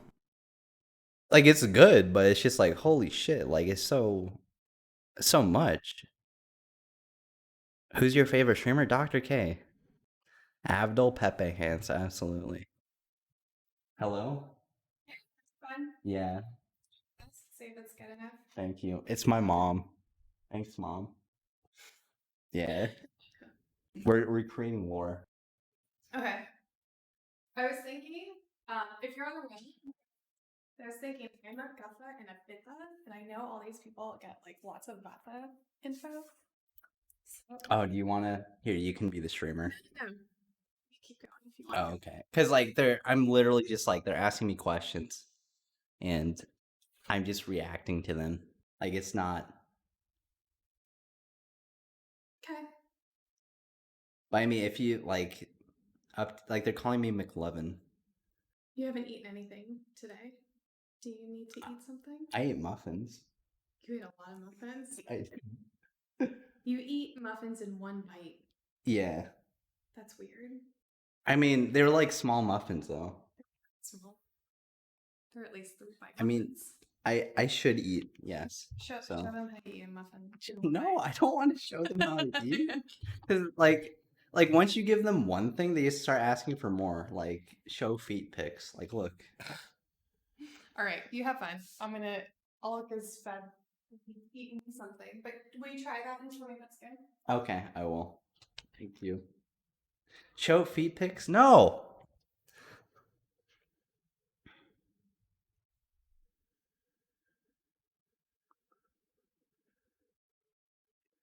Is Moses Dr. K's brother? No, I'm his bastard son.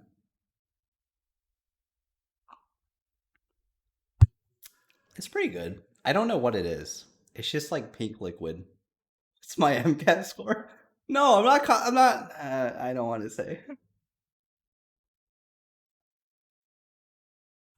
The adopted Asian kid hole.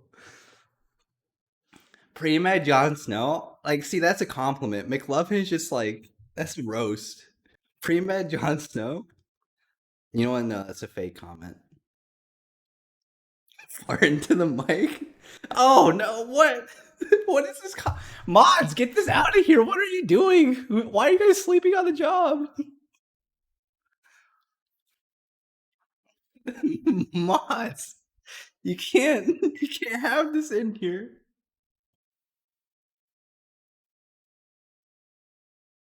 Have my kids? No.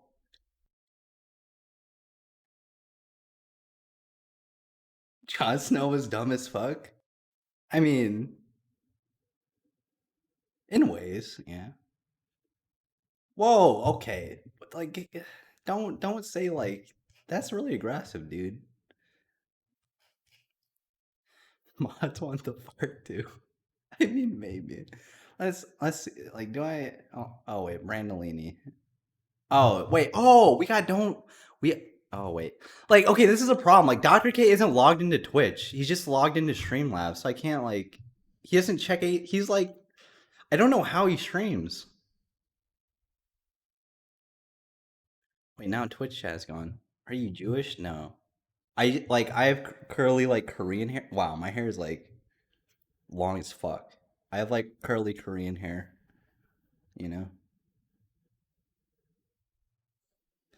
Oh, just tuned in. Who are you again? I am I'm like I'm Moses or French on the Discord. I am Dr. K's assistant. I help. I'm McLovin. I'm McLovin from Superbad Bucket. I'm Moses from the Discord as well, though. McLovin Bog.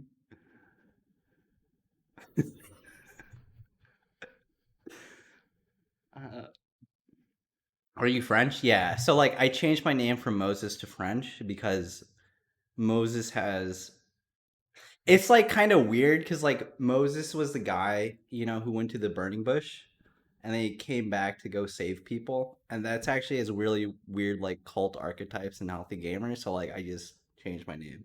Cause it honestly is kind of spooky. You know. I don't want shit to get like religious in here. Not that that's like bad, but change it to McLovin. Listen, at I don't know, like at a random dono goal, I will change the name to McLovin legally and move to Hawaii. So you burned the bush? No. But I am from California, so wink wink.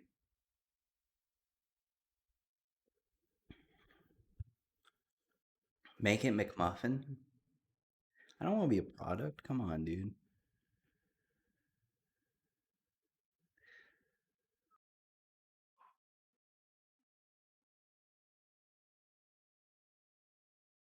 Why didn't you do physics? Um, I don't know. I did do physics. I did physics for like 1 year.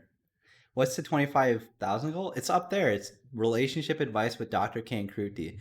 Hey, do not listen to relationship advice from Dr. K. It's not it's okay. Kruti gives better advice.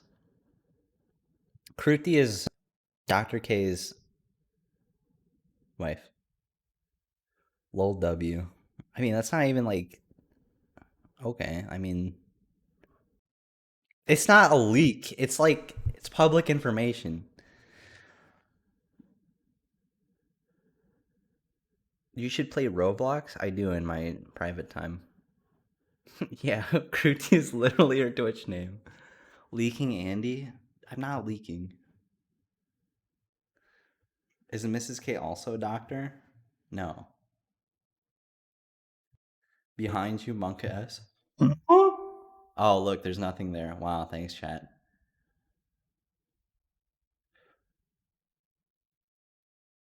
Are you a coach? If so, oh wait, this is an actual question. Are you a coach? If so, can you answer this question? How do I tell if what I want? Wait, what the fuck? How do I tell if what I want is what I want and not what my parents want? Can I answer this question? Yes, I can answer this question, just not well.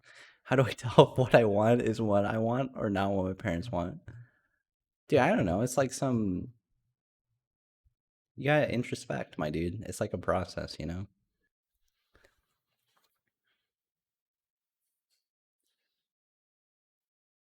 You're on LSF Pepe laugh. Fuck. Just meditate? I mean, yeah. So you gotta like I feel as though we've also covered this like in stream so many times because like I think the go-to thing is just be in nature, you know, let things bubble up. I also ascribe to that, you know, it helped me. Wait, you know, my dude in the chat that's defending my honor, it's okay. It's just Twitch chat. They can't hurt me. Now they're just gonna roast the shit out of me. Inebriated? Dude, I have like zero alcohol tolerance, so yeah, kinda. But listen, man in the DM, man in the Twitch chat that's defending my honor, I appreciate you. McLovin, my queen? Okay. It's all about Scooby Doo.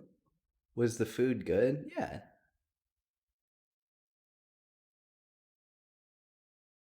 Dude, like, do you play any game? I'm playing Bannerlord, hell yeah. I also used to play StarCraft. StarCraft 2. Like a lot. And I was addicted to that when I was like 15, 16. Oh, Miles Teller? Yeah, like I'll take that over McLovin. Like please Miles Teller over McLovin, please. What rank were you? I was like masters, I think. Cuz like I played from the beginning of like Wings of Liberty when like it was not a dead game and then now it is. And like actually thinking back makes me really sad. What is your personal opinion on Bannerlord? It's just kind of grindy. I don't know, but that's the same thing as Warband, so I guess it's okay. Like, I don't know. What is a drink? I think it's a margarita. I don't actually know. Cockpog? Yeah. I was a Zerg player. I actually picked Zerg when I was 12 because I was like, I want to be the evil person. Can I volunteer academically? Possibly. DM Moses on Discord. Any study tips?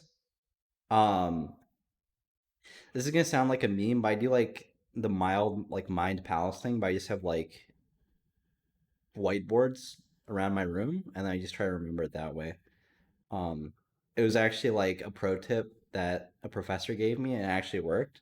I like cut down my study habits by like a ton. Like I just had so much free time my senior year. Like I literally didn't know what to do because my senior year like everything was pretty much set in stone. So I'm like, fuck, I'll just play video games. I played like hundreds of hours of RimWorld. 30K to play Dr.K in RimWorld or in StarCraft. Fuck. How can I get myself to be motivated to do work, especially with the online learning we're forced to do? Um, so I would do things for other people. Like I would literally think if I don't learn this thing, like people will die because I was too stupid and too like lazy to learn things. But like you can help other people. Like it's kind of like medicine is kind of easier to do because it's more like noble. But like if you're an engineer, it's just like if you don't learn this correctly, like the bridge will collapse and people will die. Like if you don't do like a thing, like if you don't create a startup because you're too lazy to learn like a business skill, like the world becomes like a subpar place essentially. You know, like it's motivation, but it's not like you know, like it helps you like work, in my opinion. Yeah, the world misses out. The bridge was weak on purpose. What happened to Dr. K? Dr. K is coming back in like 10 to 15 minutes. He's eating, taking a break. He was like streaming for 4 hours, so it's like it's a lot. Yeah. Would you rather pee blood or blood bleed pee? I mean, actually, this is kind of disgusting. When I really got into like long distance running, I peed blood because I just had rhabdomyolysis. It was really like it was really spooky actually. Like I was peeing Coca Cola, like that shit was crazy. You know, I was just like, oh no, it's soda. It's a soda stream. Yeah, because I was just pushing myself way too hard without being trained. Oh, so what do I mean by the mind palace on a whiteboard? It's like so you just set up like so on that wall I would have a whiteboard, like on that wall I'd have a whiteboard, on that wall I'd have a whiteboard, and then I would just like write like notes or just like pictures of what I had to learn essentially. Um, I think I'm not a very like I can't read text and memorize it. So like pictures and kind of like symbols work better for me. Yeah, like literal whiteboards. And like you can like keep the whiteboard like inside your head a lot easier than because it's like it's anchored to like a physical place, I think. So I think that helps me.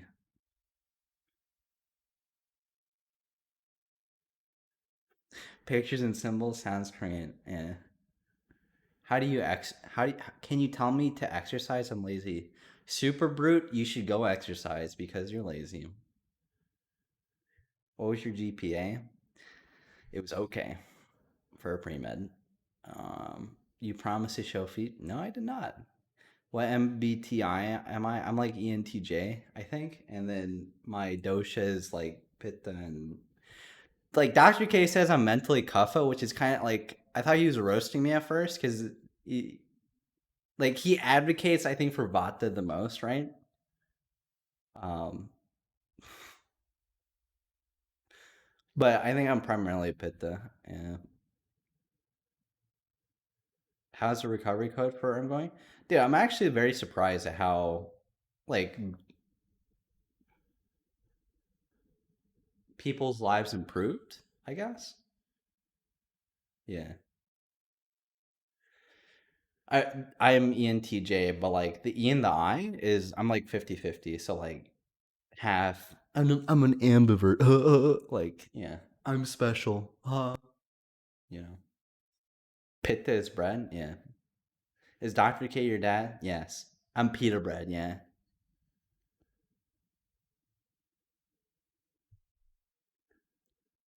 Let's start in dosha. No, this bad.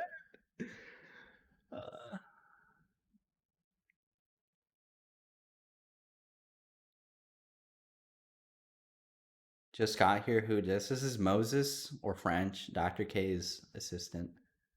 Oh yeah, so we're fundraising. Fuck, I should have done this a long time ago. We're fundraising for Mental Health Awareness Month for our coaching program, and we're at 21,089 and 99 cents. Wow, French. Yes. Dr. K's slave. I mean, kinda. Not, no, not really. Don't please don't clip it, please. I'm begging you. I'm gonna get fired, man. I'm paid well. Dude, I'm actually so impressed. We're at 9.4K. Yo, everyone stay in here, please. He's coming back. I promise. He's he's coming back. How do we donate? It's in like it's in the description down below. It's in the description. Is that tomato? No, that's a margarita, I think. Like people just hand me food and drinks and then I like consume them. I don't ask what they are. How old are you? I'm 23.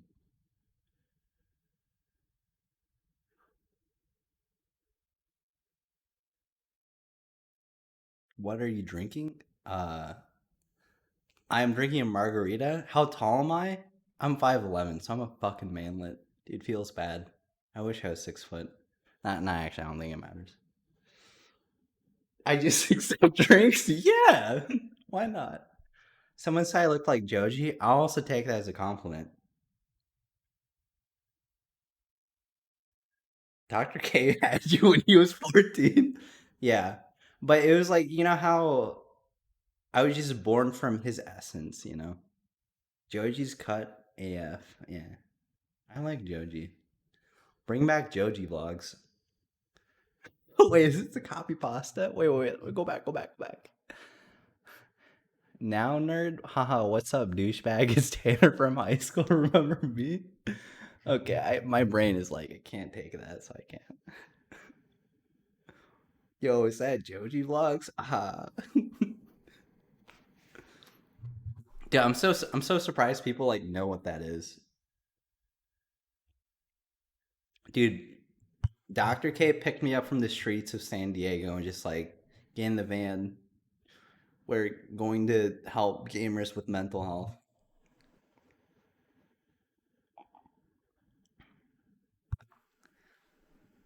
You look like the guy before Joji Pink guy. fuck?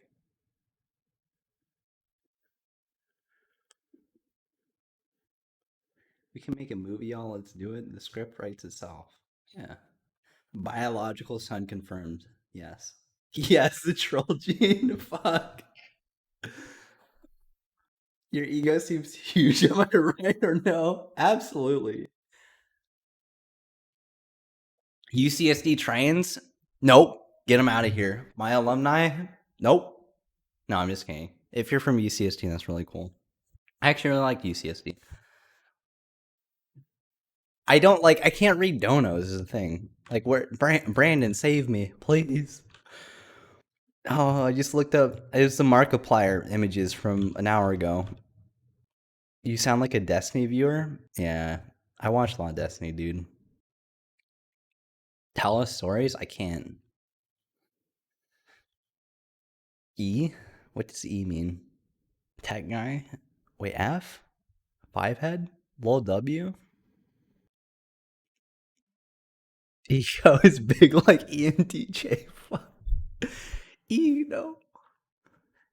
Is what? But like F means like F's in chat. But what does E mean? E means ego. Oh, I get it. E.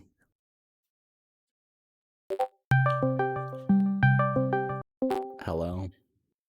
Uh, Hi, you need help? I need more than help, but yeah. You know how there's Like like a they're just mini so feed on the fucking. They're Streamlabs? so goofy. They're just like one guy was just like E equals cock. Like that's just not. It's making sense. You know how on Streamlabs there's like a mini feed, No. like on the dashboard area, like under or to the left of the cameras. Sure. You can filter that by donations, and then you can read off the donation message. Oh, this sounds hard. Wait, this is in the Streamlabs app, right? It's in the Streamlabs desktop app, yes.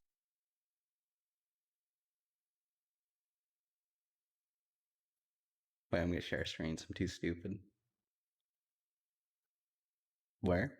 Donde?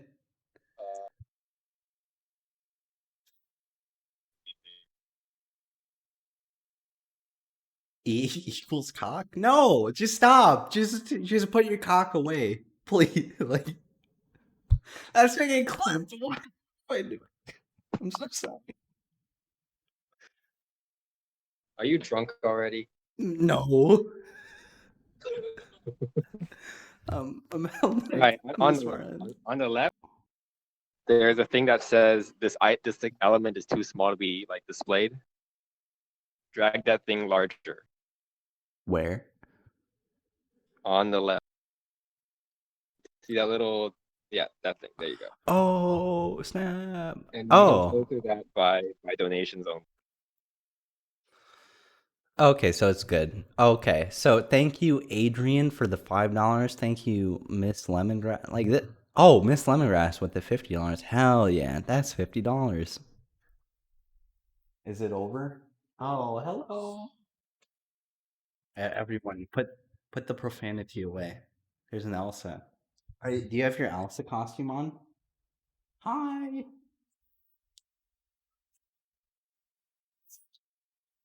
Do you want to talk to Twitch chat? Can you say hi? You want the muffin? Oh wait, no, take the whole thing if you want the muffin. You want to say hi? There's people. Say hi. Yeah, she doesn't care about you guys because she knows.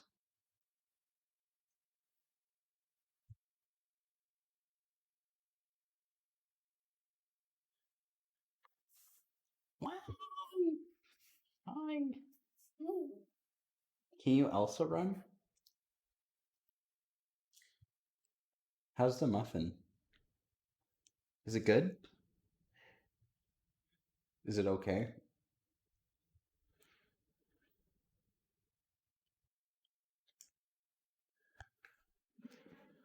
Okay.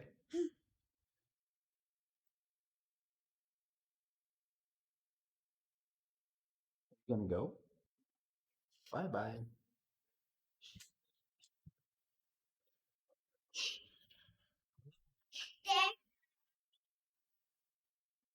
Am I bothering you?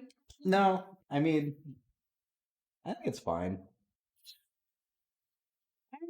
Did you like the muffin thing? Yeah. Oh, like just so you know, it's live. Yeah. Huh?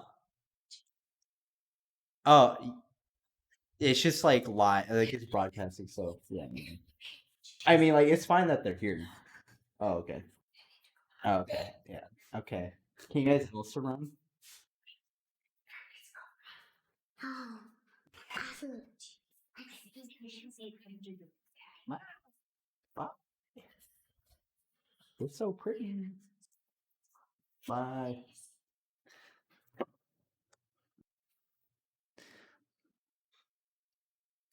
The whole family is so cute. I agree.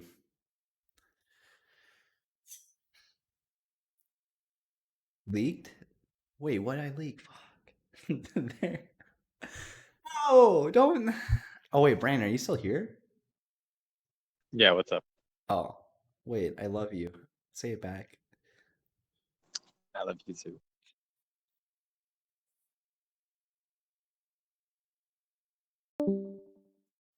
No, he just left the call. What the fuck?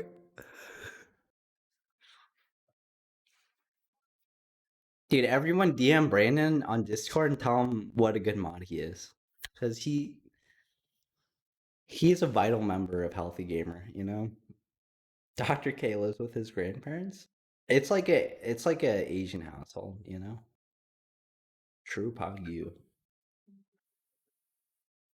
Oh, someone's calling me on. Hold on. Let me turn this shit. Get this shit.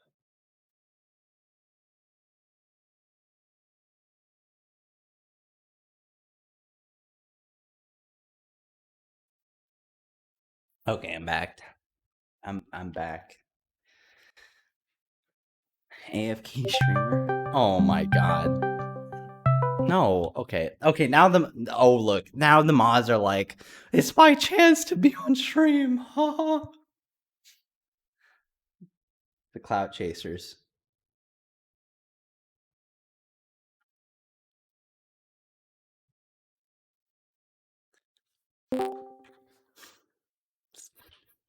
It's the Omega lol. Look, let's see. Let's see how long it takes. Let's see how long it takes for them to get to this channel. Look.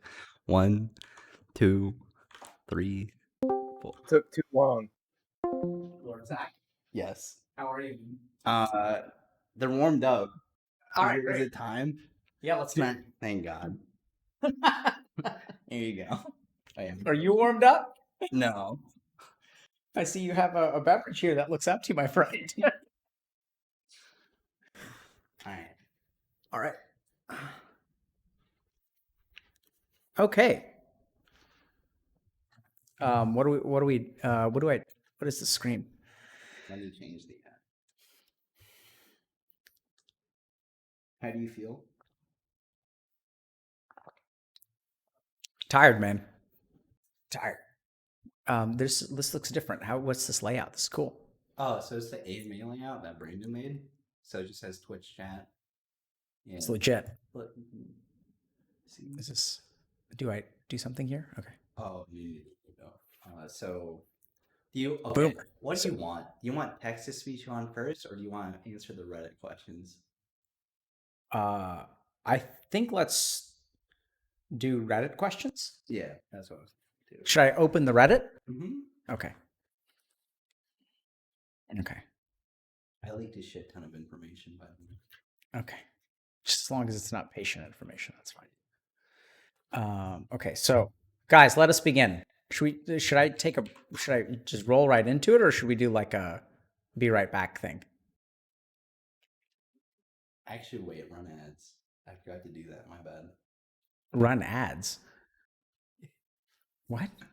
Oh, also we made a meme. It's E equals cock.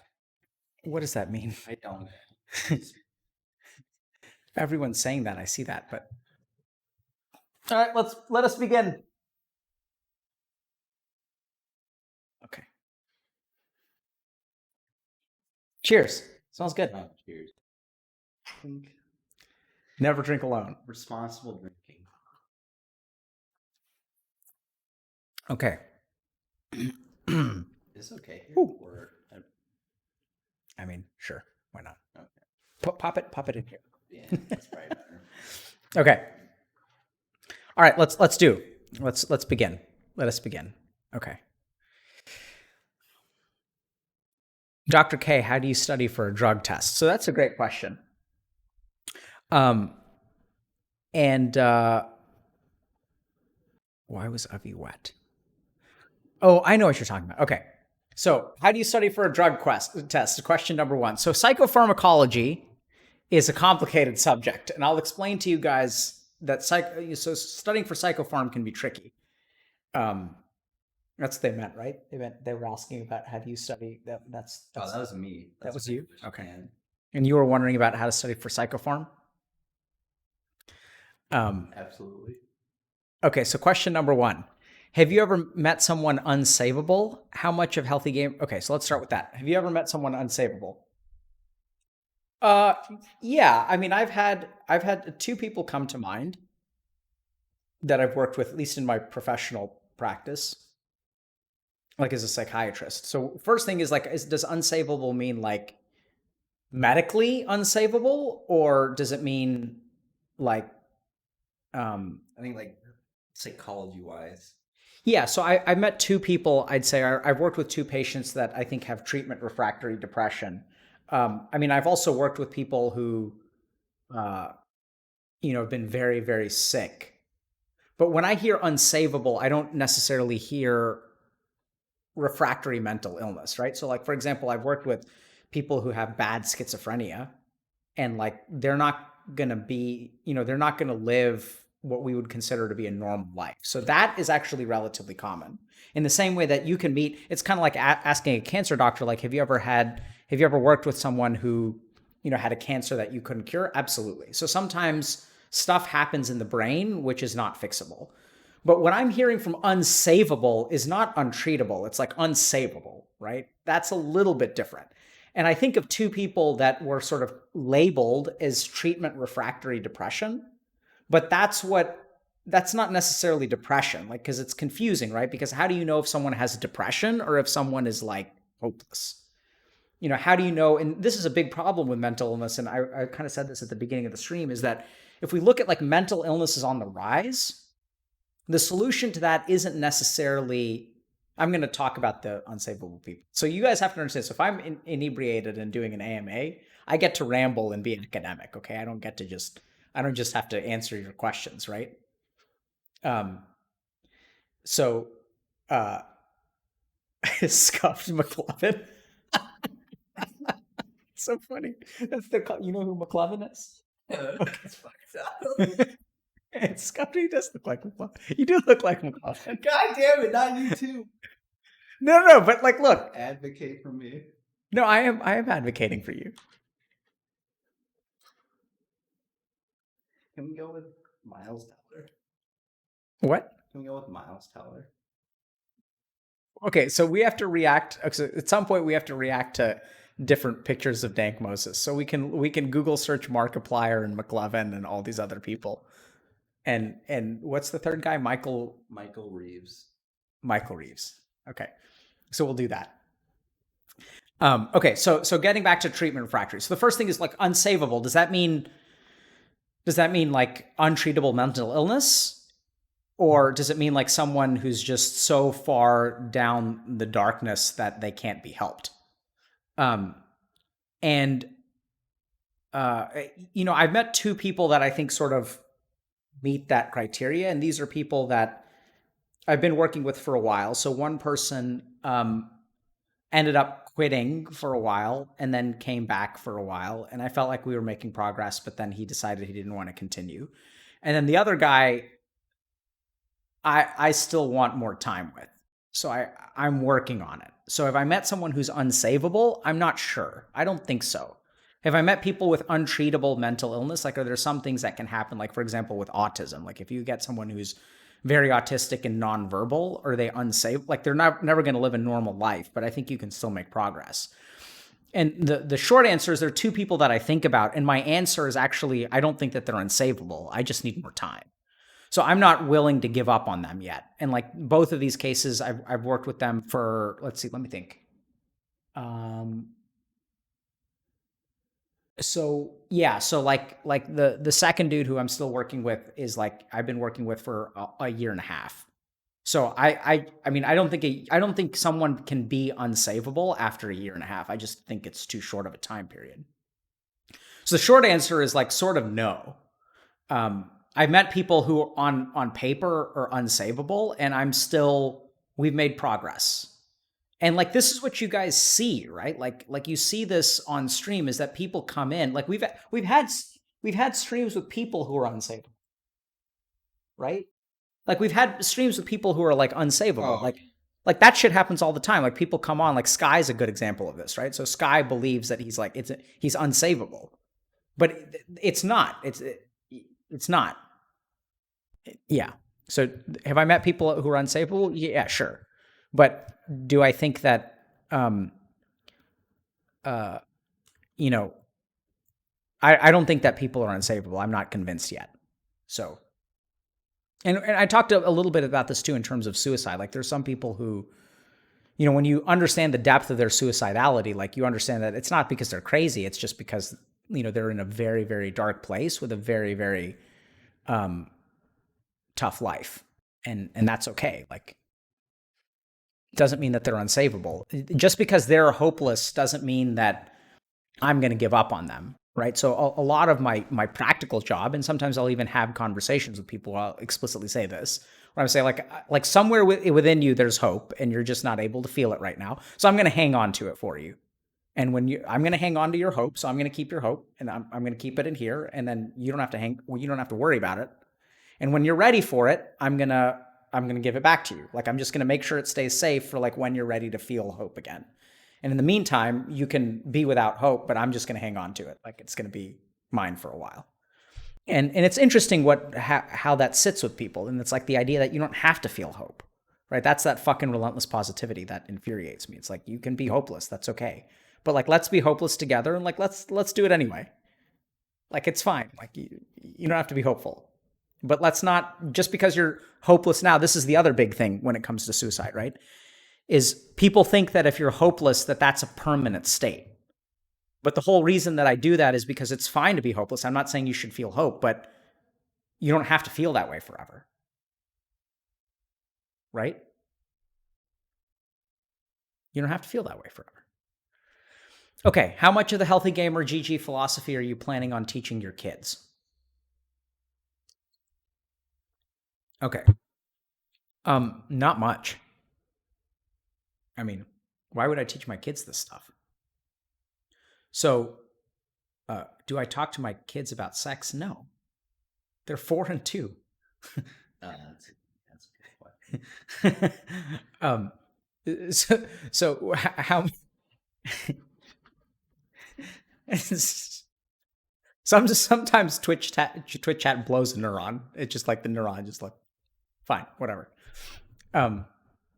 So do I teach them healthy? No, God, no. You guys kidding? This is for you fuckers. It's not for my kids. So let me put it a different way. So the only thing that I am to my parents my kids is their dad, right? I'm not their savior. I'm not their psychiatrist. I'm not, eventually I'll be a wallet, but for now I'm their dad.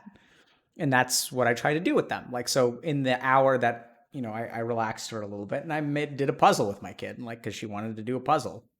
And so we like did a puzzle for a while and tossed one up into the air and did a puzzle. And then that's what I'm going to do for them. Now, am I going to teach them some things that are part of Healthy Gamer GG's philosophy? Like, sure, but I don't think that's like part of Healthy Gamer GG's philosophy. I'm going to try to, I can't not teach them some stuff because that's who I am. They're going to see me be hopefully reflective. And, I've tried to teach them how to meditate. They have mixed feelings about it. So we're going to leave that alone. I tried to teach them how to play video games. They had mixed feelings about that too and didn't really enjoy them. So like, that's okay. They're their own people. They like to dance and sing, and they're their mother's daughters. They take more after their mom than they do for me, which is great because, their mom is a functional human being and I'm a reject. So I think it's better if they take after their mom. But yeah, I mean, I'm not planning on teaching them Healthy Gamer GG's philosophy, but I'm going to teach them, I'm going to try to teach them to speak truthfully and to be authentic and to be kind and compassionate. And I'm going to try to teach those things, but like, I don't know how to teach that. Like that. It's strange, right? So I feel way more comfortable teaching adults than I do kids because I have a lot of experience teaching adults. I've just never raised children before. So the short answer is no. I mean, for them, I'm just a dad, and they can find their own YouTube guru. Doesn't have to be me.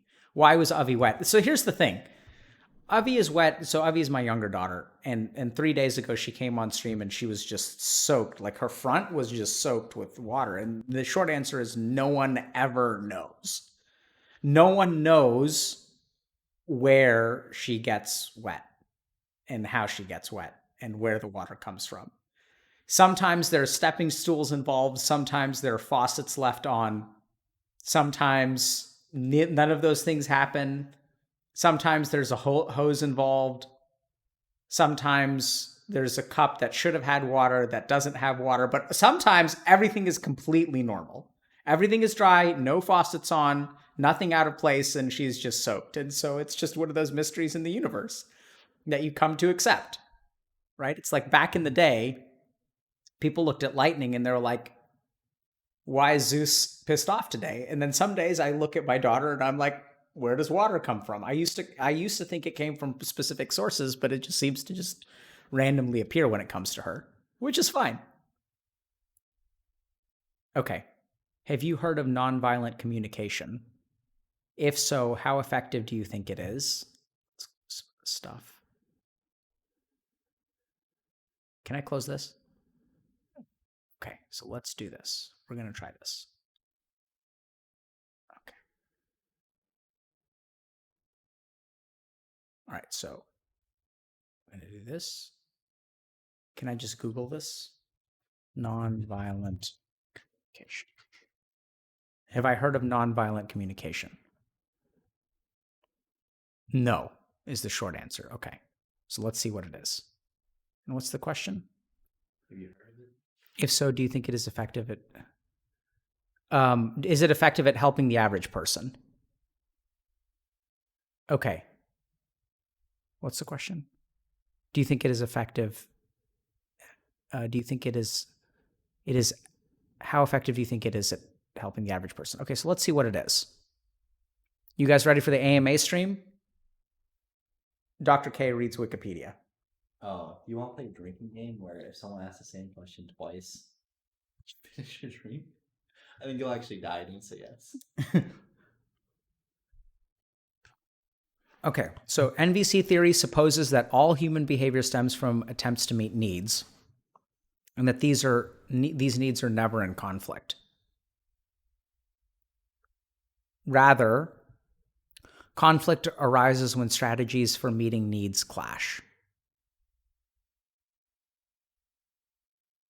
Okay. NVC proposes that people should identify shared needs, which are revealed by thoughts and feelings surrounding these needs. And then they should collaborate to develop strategies that make requests of each other to meet each other's needs. The goal is interpersonal harmony and learning for future cooperation. Yeah, so I don't entirely agree with that. But I think it's... Oh, what am I doing? Okay. So I don't know that I believe...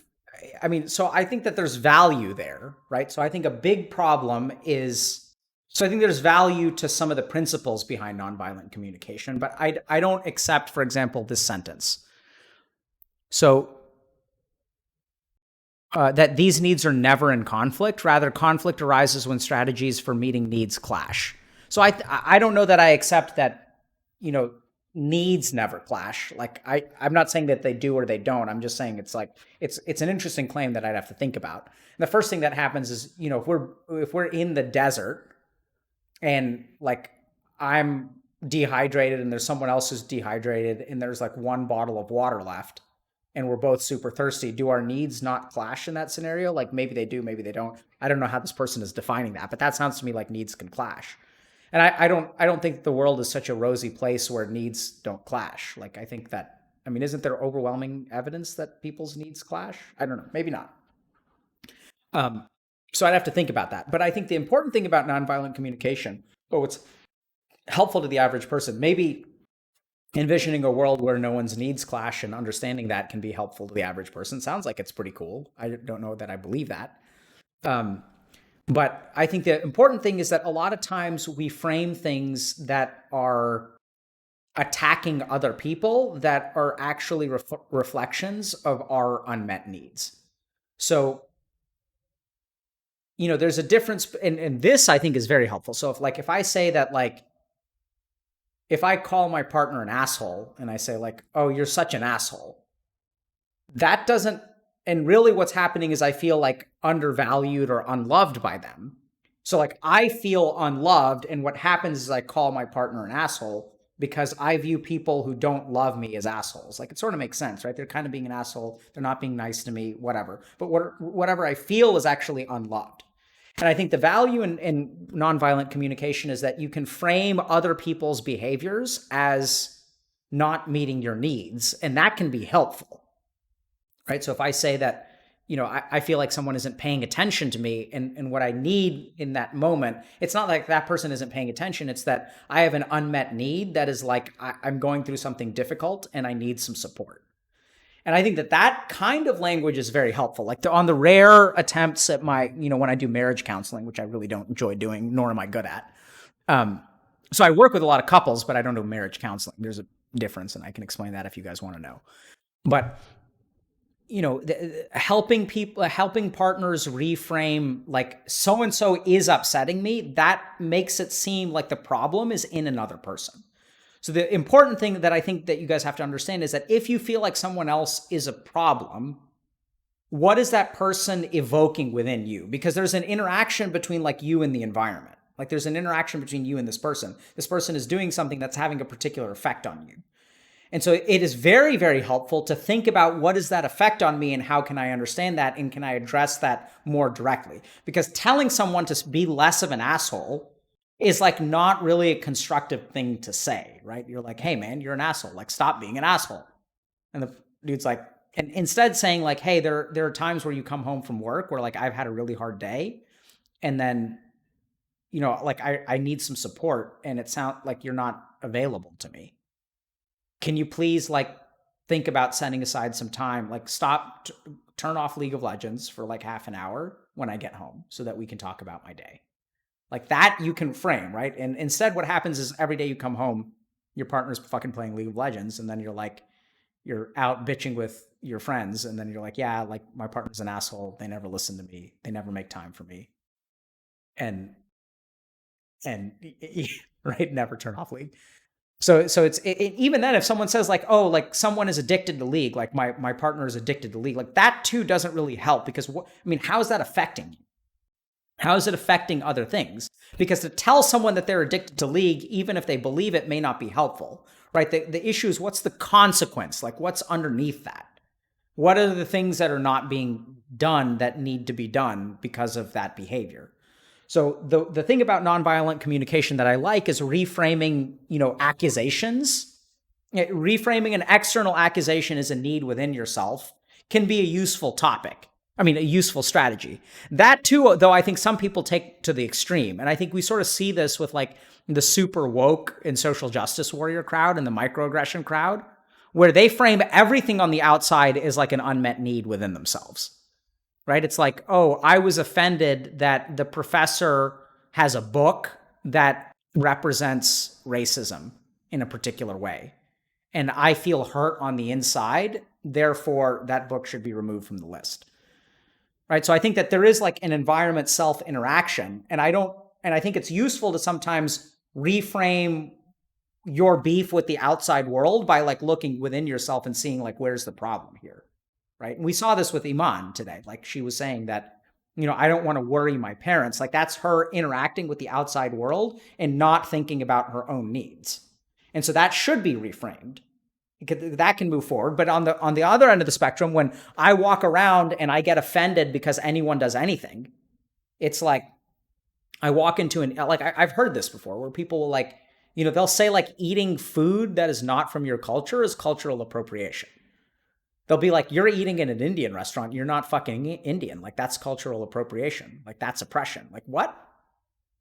So I think that, when it comes to the spectrum of, and I'll drink to this. What's up? Oh, do you want more water? Do you want redone? Stop calling me McLovin. Stop cyber. Look, man, I warned you what would happen if you showed your face on Twitch. I told you it's not an easy place. Come on. You have to show them the good side. My self-esteem. You got to embrace McLovin. Gotta move the point. We'll Google Markiplier and Michael Roofs after. Whoa. Okay. So I think, be careful about how much you reframe your needs as like, people not meeting your needs, because there can be assholes on both ends of the spectrum. So that's my answer about nonviolent communication. Okay, so let me ask you guys, are my answers too long? Do you guys like it do you want me to like bang through questions? Like McLovin bangs through chicks, or do you want me to, take it slow? Too long. Okay. People think. Okay, so people are saying long, so I'll be a little bit more focused, okay? Fair. Okay. Do you plan on having more sessions with other professionals, such as when you had Dr. Sue on stream? Okay, I'm going to just do this. Okay, so you guys, okay. Do you plan on having more sessions with other professionals, such as when you had Dr. Sue on your stream? I really like hearing you talk to another specialist about perspectives on things. It helps me realize other ways of thinking that I hadn't gotten from your talks with regular gamers. Yeah, so the short answer is sure. Are we going to have more sessions with other professionals? And it's just, what do you guys want? That's the question, right? Like, novel. The question is, what do you guys want? And if you guys want more professionals on stream, that's fine. It's just, we have a limited amount of time, right? So like, if we had to choose between playing LOL, so let's say that we can do 2 out of 4. We can play LOL, we can do an AMA stream, we can have a special guest, like a professional on that we talk about mental health and psychiatry or something, or we can have someone like, Ethan Evans or whatever, where we like talk about something else, or we can have someone like Pokimane on, right? Like, what would you guys pick? Because everyone asks me like, hey, will you have this? Or will you do this? And like, my answer is yeah, but like, I only have a limited amount of time. So what do you guys want? And Jordan Peterson wants to come on stream. I'm fine with that. I imagine he's still recovering, because it sounds like he was in a rough patch. And so, yeah, I mean, we've had Athene. Athene was great. Good guy. Sure, I'm happy to get Joe Rogan. I don't think we can do that, because like, remember guys, we're the small fish, right? We're the small fish. We're not the big fish.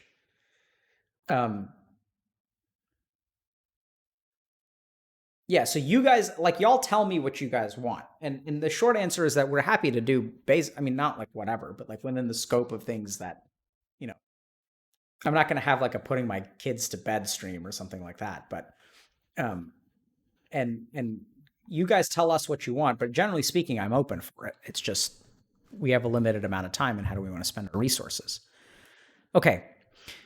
You mention pretty frequently to talk to people you talk to that working with a therapist is a good idea. I've had many visits with therapists of varying educational backgrounds over the years, and most experiences just haven't been very good.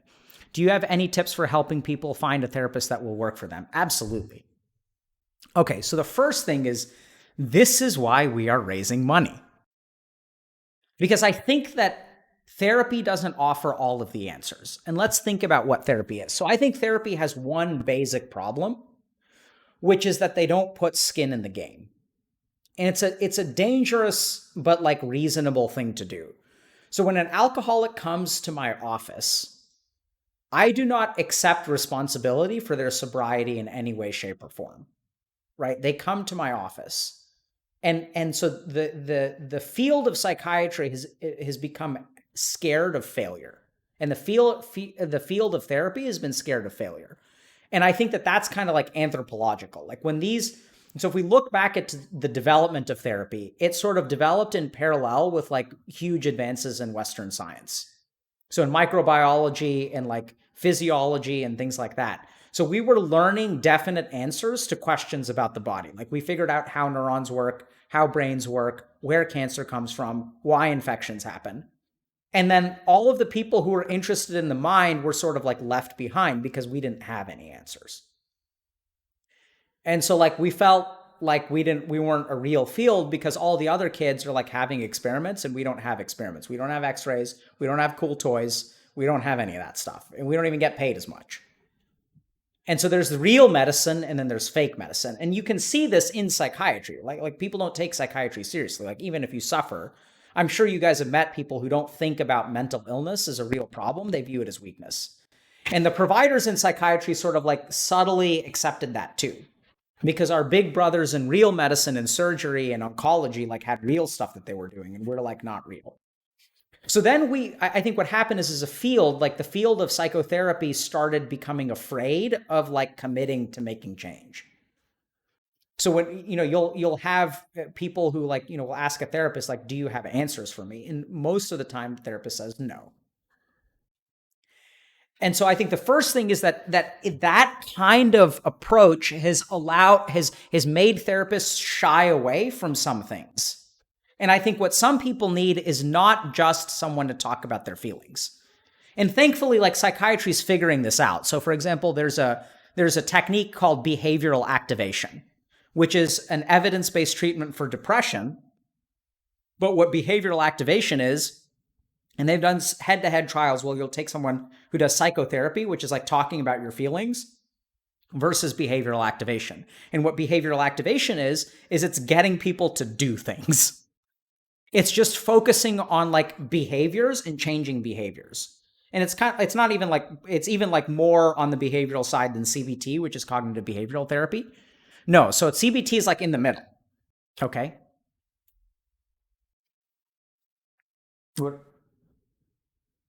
You're covered in something. She's eating toothpaste. Ah. Okay. Well, It's like a transition, right? Don't eat toothpaste.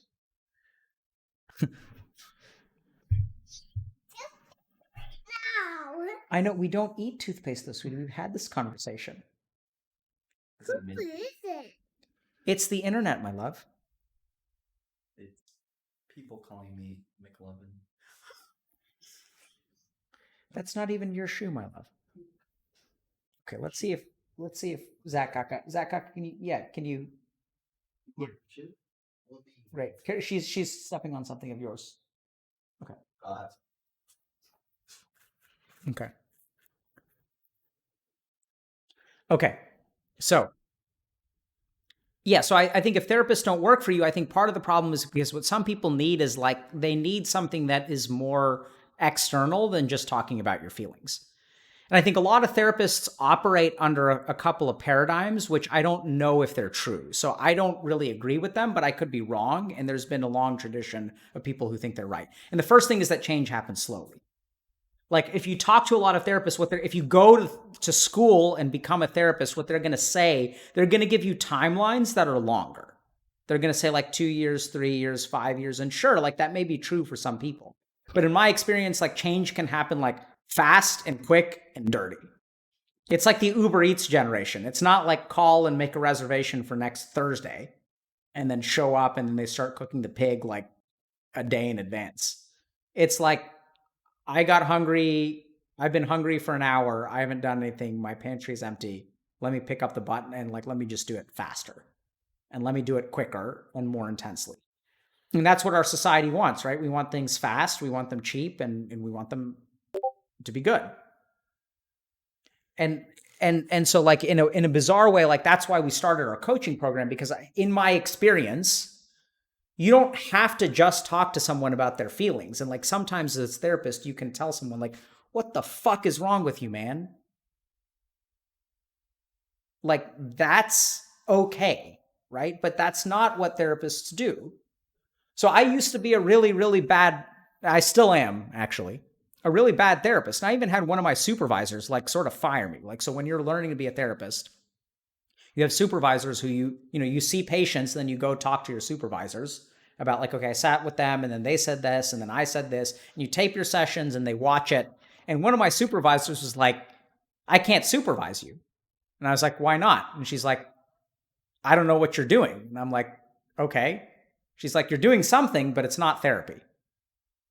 So I was like helping people, and she's like, I don't know what this is. Like, I see that it's significant. I'm not saying it's bad. It's just, I don't know what this is. It's not therapy. And so I kind of scratched my head and I went to my program director and I was like, this is what's going on. And my program director was like, that's cool. Like, he's an awesome guy. And like, she was fine too. I think it's actually really hard. I really respect for saying that. Right. And so she recognized that I was onto something that she did not understand. And so she was like, I can't guide you in this, but this has value. That's a difficult thing for a teacher to say. For a student to come in and for you to say like, oh, this student is brilliant, but I don't speak their language, like this is not working and I can't actually teach you. It's weird. It feels like a rejection, but it's not.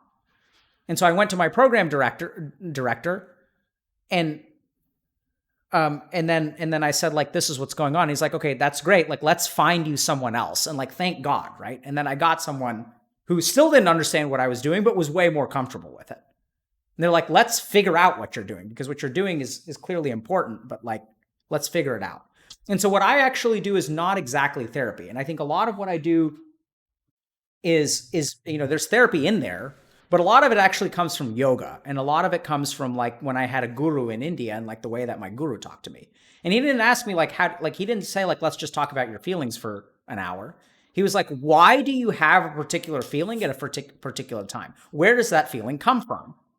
How do we stop that feeling? How do we create that feeling? Like, how can we become engineers of the mind where there are laws and principles and like you can turn things off and you can turn things on? And so if you've had bad experiences with therapists, like, I mean, this is why we're doing the coaching program.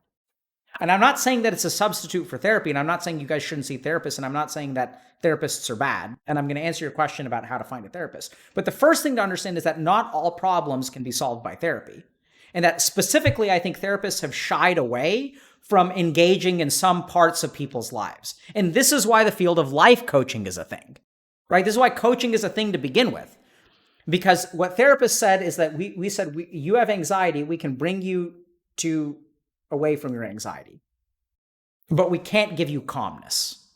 We can't give you peace. We can treat your anxiety. And this is the other thing that we said, right, as therapists. We said we can help you with your depression, but we can't help you with happiness. We can treat your depression, but we can't make you happy. But there are still ways to do that, right? People have explored that before. That's what the yogis did. That's what Buddha did. Buddha wasn't depressed, he was unhappy. I don't know that Pokimane is depressed. I mean, maybe she is, but she's certainly unhappy. And so the first thing to understand is that therapy is really geared towards bringing you from negative to zero. So if you're suffering in a particular way, like depression or anxiety or whatever, then you should do that. But when it comes to these other things, and some therapists do a good job with this stuff, like my life has no purpose, like a therapist can absolutely help you with that. But it's going to take time and you have to find the right one. And that's why I think this person did a good job. You have to keep trying. This therapist is about fit. So there's a guy named Eric Erickson who was like a psychoanalyst or something. I don't know exactly what his qualifications are, but like you need to find like a therapist who, knows Erickson, because Erickson says that at each stage of life, he doesn't talk about depression or anxiety. He says like at each stage of life, like human beings are supposed to accomplish certain things. And when they don't accomplish some of those things, then they like have a struggle and a crisis and a problem is born. And that like even a 50-year-old who didn't do what they were supposed to as a teenager is going to have that teenage problem at the age of 50. And it's brilliant. It's about development. And this is the hard thing about finding a good therapist. It's not finding a good therapist. It's about finding a therapist that fits with you. And the reason that's hard is because there are so many different schools of thought within therapy. There's Eric Erickson. Where's it coming from? I think it's coming from you. Or maybe it's coming from the iPad. Oh. Oh, it is. Connecting Discord audio. Oh, on that. Yep. I don't know why the iPad is trying to be on Discord. But anyway. So how do you find the right therapist? I think you've got to keep trying. You got to talk to different kinds of people and like try to ask people like, what's your background in? And then you can also like be transparent about what you're looking for. And you can say like, I'm looking to, dive deep pretty fast. And I kind of like want to get into it. But I want to see like I want to really be like sort of, and I'm okay like kind of diving in. And what I don't want to happen is for me to like spend 2 years in here and like not make some kind of progress. Be transparent with them. And the last thing, and this is kind of damning, okay, but I've had many visits with therapists of varying educational backgrounds over the years, and most experiences just haven't been very good. So now let me ask you another question, right? If you go to 10 restaurants and you don't like the food at any of them, is the problem with the restaurants or is the problem with you? And so the other thing that you guys really have to think about is if you've been to a bunch of therapists and none of them seem to work, like maybe it's not the therapist that's the problem. And maybe if you keep on looking for the right therapist, like you're not going to find one. Like this person may be looking for the right therapist. Let's just think about this for a second, right? I want to find the right one. Like there's one therapist out there who's going to be like the perfect therapist. It's like one girlfriend out there who like is going to be the wonderful, she's going to be perfect. And I want her to do this, and I want her to do this, and I want her to do this. And like maybe what you should do is just like work with a shitty therapist, and like see where you can get. Except for a moment that like this isn't going to be perfect. And just because it isn't perfect, like maybe you can still make progress. If you just hasn't been very good, like that's the other thing is like, if it's not very good, did you talk to them about that or did you just stop going? It's kind of like, when earlier today when Pokimane, I said to Pokimane, like, I think I'm running out of mana. Like, I can't really do this for much longer, right? That's me signaling to her that like something is, I can't do this. And then Pokimane is like in this dyadic relationship. Pokimane is going to like help me out there, right? So she's going to understand what I'm doing. She's going to understand why I'm saying things. Do you do that when you go see a therapist? If something feels like it isn't working to you, like, do you share that with them? And do you give them feedback that this isn't working? And one of the things that I hate the most as a therapist, and I tend to, this doesn't happen much because I hate it so much, is to like not know whether things are working or not working. So I'm very, very open with people. I'm like, yeah, like, so how do you think last week went? I was concerned that you were bored the whole time. Or I'm talking too much, or I'm talking too little. Or you seem to be talking a lot and like, it seems like you're hitting on a lot of different points, but I'm not getting the sense that there's any like forward momentum over time. And then I'll ask them this question. Is it helpful for you to just splatter your thoughts on a canvas? If it is, keep doing it. But do you feel like this is directionless? Because somewhere along the way, we thought as therapists that the goal is to get people to talk and to get people to cry. And if we're doing that, we're doing a good job. Like, that's not the goal.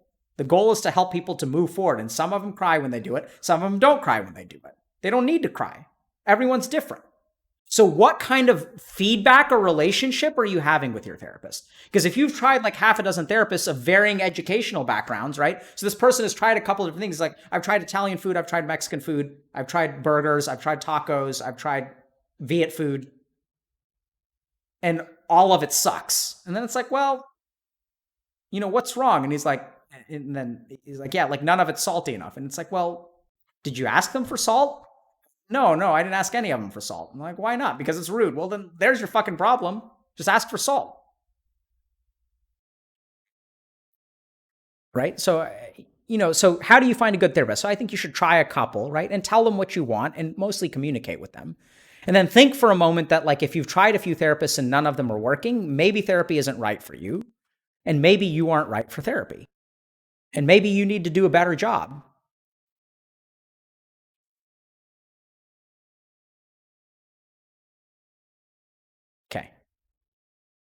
Is that his son? Any book recommendations? Yeah, too many to count. So we're gonna publish like a book list at some point, but it's just so long. Okay. So it's hard to actually find a good therapist. Any information would be helpful. That I agree with too. So it is hard to find a good therapist. But I think part of the problem is the idea that there are good therapists and bad therapists out there. I think you need to find the one that fits you. So we're seeing this a little bit in the market where like, you know, there are more complicated websites and things like that. And therapists try to tell you a little bit more about themselves. I think you've got to kind of keep looking. And the other thing that you've got to be a little bit careful about is like, yeah, so I think you should try at least 3 to 5 before you give up on therapy. And then the other thing that I would recommend that you do is if you don't like a therapist, talk to them about that. And then ask them, do you have anyone who's like different from you?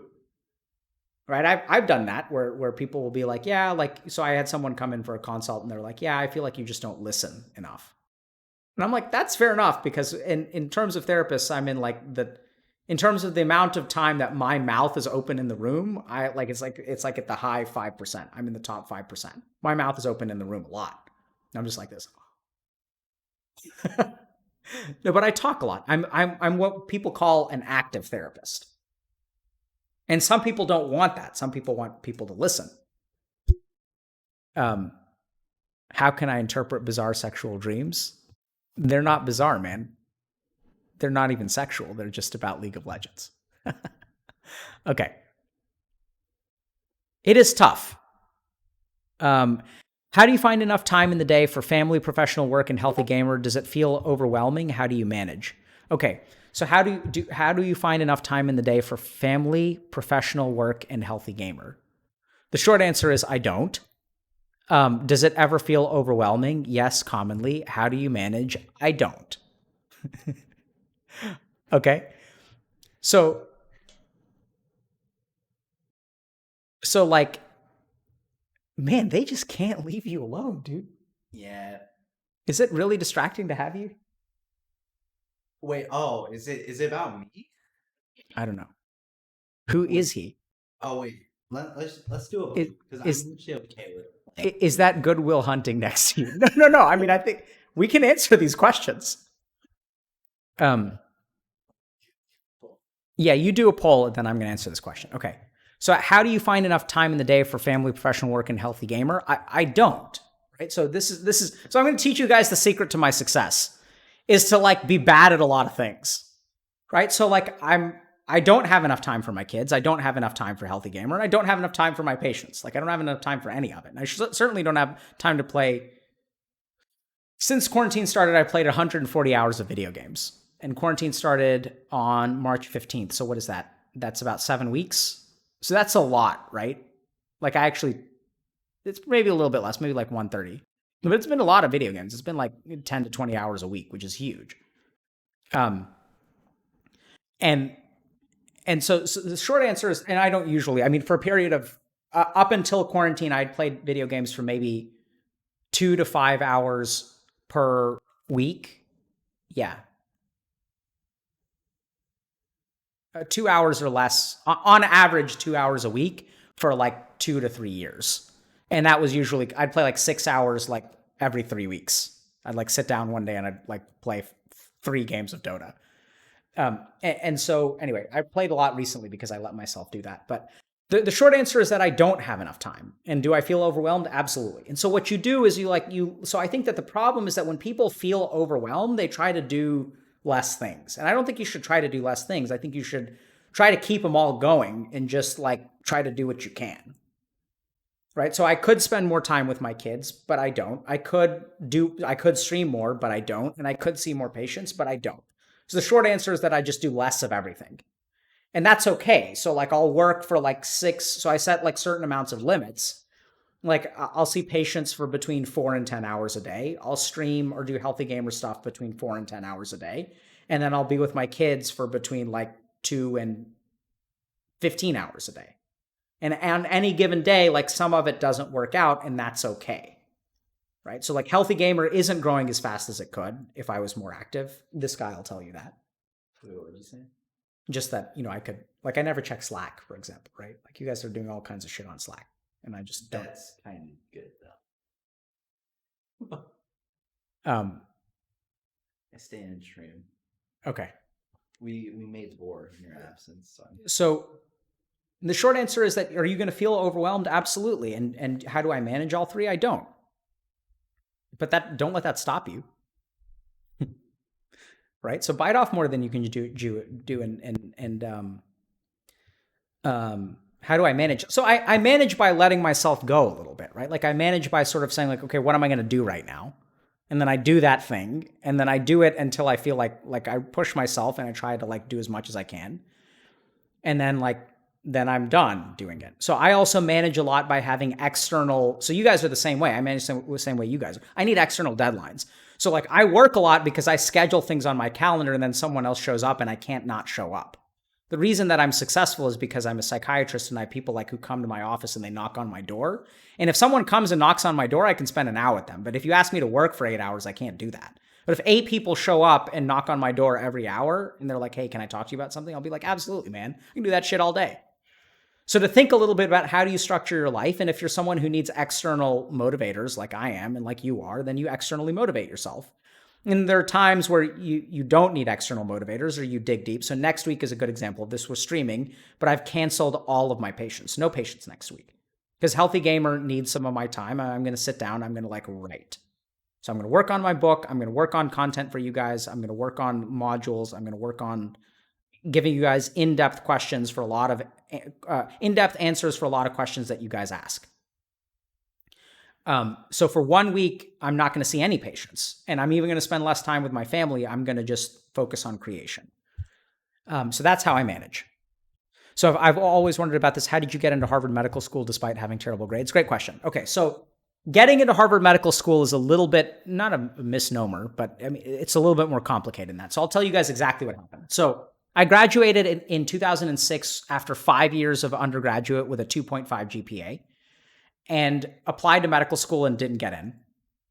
And then was really struggling for a while and then decided to just, I applied for jobs because I had a bachelor's of science in neurobiology, and then applied for research jobs and applied to like 140 places and didn't get any of them. And then what I did is I shit you not, I flew to Boston, and then I asked for a tour at a place at Harvard Medical School that I was interested in. And I was like, I'm really interested in the work that you guys do. So it was a part of HMS that does research in complementary and alternative medicine. And I said, I'm so-and-so, like, this is what I'm interested in. I've spent a while in India, like, studying this stuff, and I'm really curious about research and was wondering if I could, like, visit. And they said, sure. So I went there and I met some people and I asked some questions and stuff like that. And then I just asked the dude who was giving me the tour, who's like the secretary. I was like, hey, do you know if anyone's looking for a research assistant? And then, dude, I'm so bad so much. oh my God. You did find me. Okay. So, all right. I'm actually untouched as of yet, but we'll see. We'll see how long it lasts. I don't know how strong this is. It doesn't taste like it has. I mean, I can taste the alcohol, but I can't feel it yet. All right. So, I just asked him. I was like, "Hey, do you know anyone who's looking for a research assistant?" And then he said, "Yeah, actually, there's someone who just had someone quit. So let me see if she's got a couple minutes." So the first step to getting into Harvard Medical School is to get an interview without applying. Because if I had applied, no one would have given me the time of day. But I'd showed up and I sort of had, I was desperate. So you can call it balls of steel or you can call it desperation. If you guys really want to hear that story, I'll tell you the full story of, how I flew to Boston with no money and nowhere to stay and nothing to do, and lied to my parents and said, just because I couldn't deal with the shame of being at home and not having anything to do. So I just booked a ticket and I went up there. Anyway. And so I sat down and then we started to talk, and it turns out that, like, much like you guys, I'm actually pretty smart, right? And the problem is that we have a system that doesn't gauge, like, that doesn't give us like a good environment for us to express ourselves. And y'all are pretty smart too. And if we can actually get you in an interview with someone, you guys may impress someone, right? That's how y'all are. So talked to her for a while, and then she was like, yeah, so like we talked, and I said, this is what I'm interested in. I was like, what are you working on? Oh, that sounds really cool. I can talk about this. Really great fit, wonderful person. She wrote me a 3-page letter of recommendation, which was phenomenal to help me get into medical school. And so and then she's like, send me your resume. And I was like, okay, we'll see what happens. So I sent her my resume. I didn't lie about my GPA or anything. And then I was like, if there's any way that you give me a shot, I'd really appreciate it. So she hired me. So it was great. So that was my first. And then I was a research assistant at HMS. Was there for about 18 months and applied to medical school. So had applied, got rejected. Applied the second time, wasn't getting any interviews. And then I decided to go back and get a master's degree because I needed to do something for my GPA. So I enrolled in something called there are a lot of these programs now, and I applied to a lot of these too. Got rejected from all of them, where you basically do the first year of medical school. And then you don't get it. It's not actually medical school, but it's like all the same classes. And then you apply to medical school based on demonstrating to them that I can actually pass the first year of medical school. And so even after doing that, so I'd applied to these programs too. I'd applied to those programs as well and got rejected from all of them. But on my second year of applying to those programs, I got accepted to one and I went to it. And it's not easy because it's actually a bunch of people. If you think about, if you want to get into med school, you need a 3.7 GPA. So the average to get into these programs is a 3.5 to 3.6. And so they're also very competitive. And there are a bunch of people who basically just didn't make the cut for medical school. So it was tough, but I managed to get into one. I applied for 30 or 40 of them over the course of 2 years and got into one. And so I went. And then did well in that program and then applied to medical school. So applied to medical schools again, but the only school that I got an interview at was the same school that I did the program at, which was Tufts. So I went to Tufts University School of Medicine, got my MD from there. And then after you get your MD, you really learn to be a doctor by doing something called residency. So it's postgraduate training. So in med school, you're basically in a classroom for 2 years, and then you do 6 weeks or 4 weeks or 8 weeks of surgery and internal medicine and a month of psychiatry, a month of delivering babies, a month of doing this, a month of doing that. And then you decide, okay, what kind of doctor do I want to be? And then you do something called residency, which is when you pick your specialty. And then you're not in the operating room much during medical school. You really learn to become a surgeon after medical school in 5 years of training. So applied for residencies across the board and basically was a stellar medical student. I mean, stellar in some ways. I was good enough. Let's call it that. I was good. And then once again, I wouldn't have got into Harvard unless I did something called an audition rotation. So my application was strong, but then I showed up and I worked there for a month. And then based on the effort that I put in there, they gave me an interview and I just kind of knocked that out of the park and then ended up getting into, the best residency in the country. Trained there for 4 years and that's now where I'm faculty. So the way that I kind of got there was by there are steps along the way, right? So, and then of course, being a research assistant at HMS helped in terms of getting into medical school and stuff like that. But it's long shot after long shot after long shot. The story of the Indian chat. Yeah, sure. Now, the story of the Indian chat is so when I started residency and I was 31, the story of the Indian chat was the 26-year-old sitting next to me, right? Who just went through and through. But I am absolutely the 1%. I'm way less than the 1%. It's way smaller than that. I'm way less common than the Indian Chad, precisely because I swim in the waters where the Chads swim, yet a Chad I am not. So that's actually rarer. So you're saying you got lucky all the way through? No, I didn't get lucky all the way through. I took chances, and I took a lot of chances. Right? I took chance after chance after chance after chance and rejection after rejection after rejection after rejection. What I'd say, it's kind of like saying, oh, if I won the lottery, the question is, how many tickets did you buy? You're not lucky if you win the lottery. The question is, how many tickets did you buy? And that's an important part of the equation. I think that's the part of the equation that most people forget about. Is that if you wanna get lucky, you just got to roll the dice over and over and over and over and over again. You're lucky if you win. Yeah, so if your odds are let's say 1 out of 1,000 and I buy 1,000 lottery tickets, am I lucky for winning?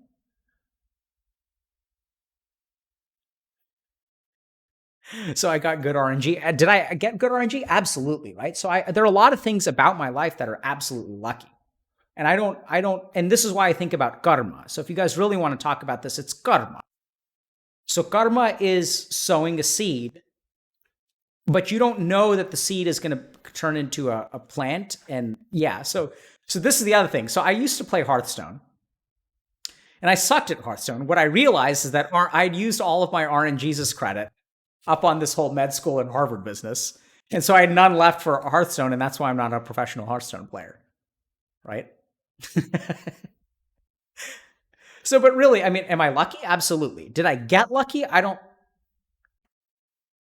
I feel like I have a lot of advantages for which I have nothing to, no credit should be given to me. And also, I think I did a lot of things that are responsible for my success. And I think the difference between what we're talking about, like free will, destiny, do I control my destiny? Not really. But I do think I control my karma. So I think luck is sort of like a false term. So the way that I think about it is karma. So karma is about sowing a seed, and that seed may not bear fruit. It may not turn into a tree, and it may not bear fruit. But I just kept on sowing seeds, and eventually something is going to bear fruit. Although eventually nothing has to bear fruit, right? It's not like I can sow 1,000 seeds and I can buy 1,000 lottery tickets and not win the lottery. That's very possible. And so I don't want you guys to think about getting lucky or not getting lucky, because I don't think it's a useful paradigm. Let's say that I didn't get lucky. How does that help you? Let's say I did get lucky. How does that help you? It's not actionable information, because unfortunately in life, we don't actually have the ability to like increase our luck score, right? We can't like click a button and I'm like 10% luckier and my magic find percent increased and I get better loot. That's not actually how it works. What you can do is you can do more runs, right? Like you can grind more, but you can't actually do anything to influence your odds. I mean, you can do things to influence your outcomes, but like the odds of a particular action are fixed. Like if I go into an interview and I prepare a certain way, I have a certain set of odds. If I prepare more, I may increase my odds, but the odds are controlled by your actions. They're not influenced by some magical number like luck. That's what karma is. So you set yourself up with good karmas. You wake up every day. You eat and drink healthy. Yeah. Right? You do yoga. You meditate. You watch the stream. You work with a recovery coach. You play video games. You pay attention to yourself. Like in Imane's case, like one day you wake up and you have a conversation with your parents. And that conversation is a karma that's going to lead to a whole different trajectory in her life, hopefully. Or, and she said, she's like, I don't know if my parents are going to get this, which is absolutely correct. So that's a seed that she plants, which doesn't bear fruit. And then she plants it again. She has a second conversation, and a third conversation, and a fourth conversation. Eventually, her parents are going to get it. So is she lucky? Did she do it? Is she hardworking? Like what? How does it work? It's karma. You plant seeds. You try to give them the best chance to grow. Some of them grow, and some of them don't. And the problem is that when you start thinking about, when you get upset with yourself because the seed didn't grow, and then that destroys your motivation to plant again, that's the problem. Because if you attach planting the seed with getting the fruit, if you don't get the fruit, it's going to destroy your motivation to plant. And the problem is that you guys can build it up, right? Like you can dig deep and lift yourself up by your bootstraps and apply for a dozen jobs. And then when you don't get any of them, you're done. Whether you applied for a dozen or 5 or 30, it should make no difference. Each job application has a percentage chance of success.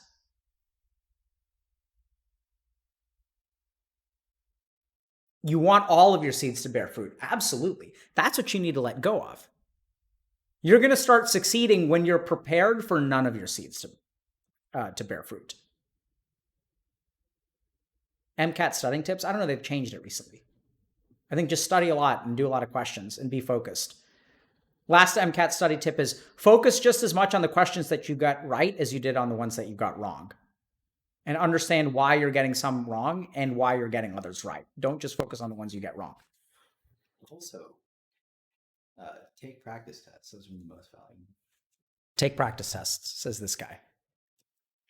Whoever he is. My Oh. What? That was an overreaction because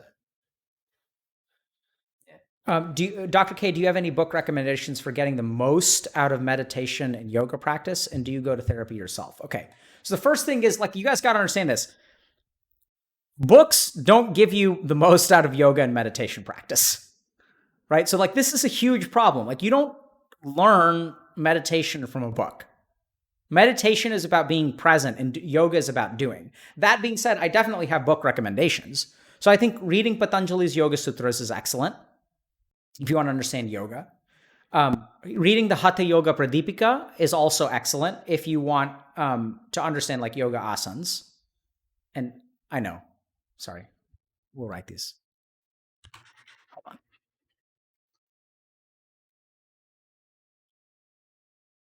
Wait, did I even type?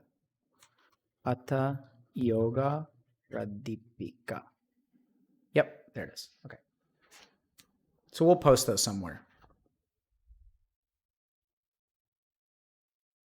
Patanjali. So those are 2 books on yoga. I also like Osho a lot. Like, so if you guys want to understand like yogic philosophy, read something by Osho. And so this is the guy on Wild Wild Country, kind of a nut job, had a bunch of Rolls Royces, was like had a cult following and stuff like that. But I think his books are legit.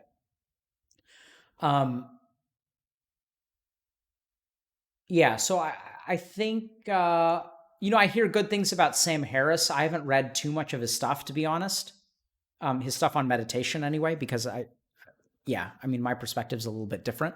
But I think the biggest teacher is going to be like learning and practice, and ideally find a teacher, because there's a reason why meditation has traditionally not been taught by books, and it's for the same reason that if you guys watch our stream,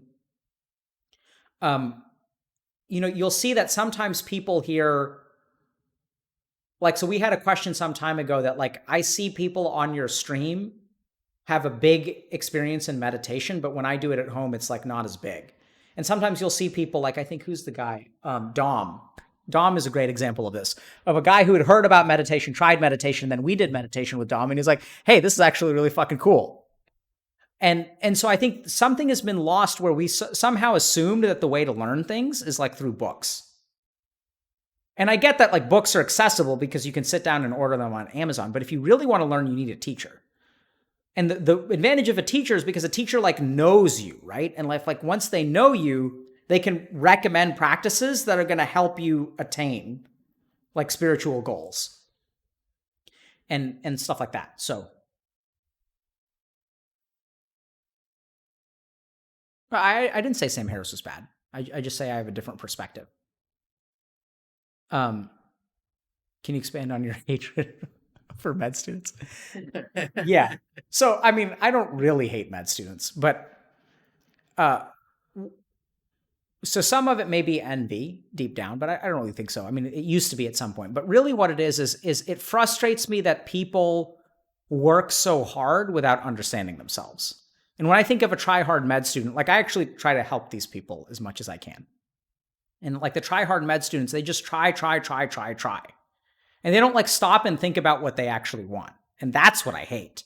I don't hate the student. I hate kids who are shoving parts of themselves into the closet because they were told to be a med student, like growing up. And that was given more value.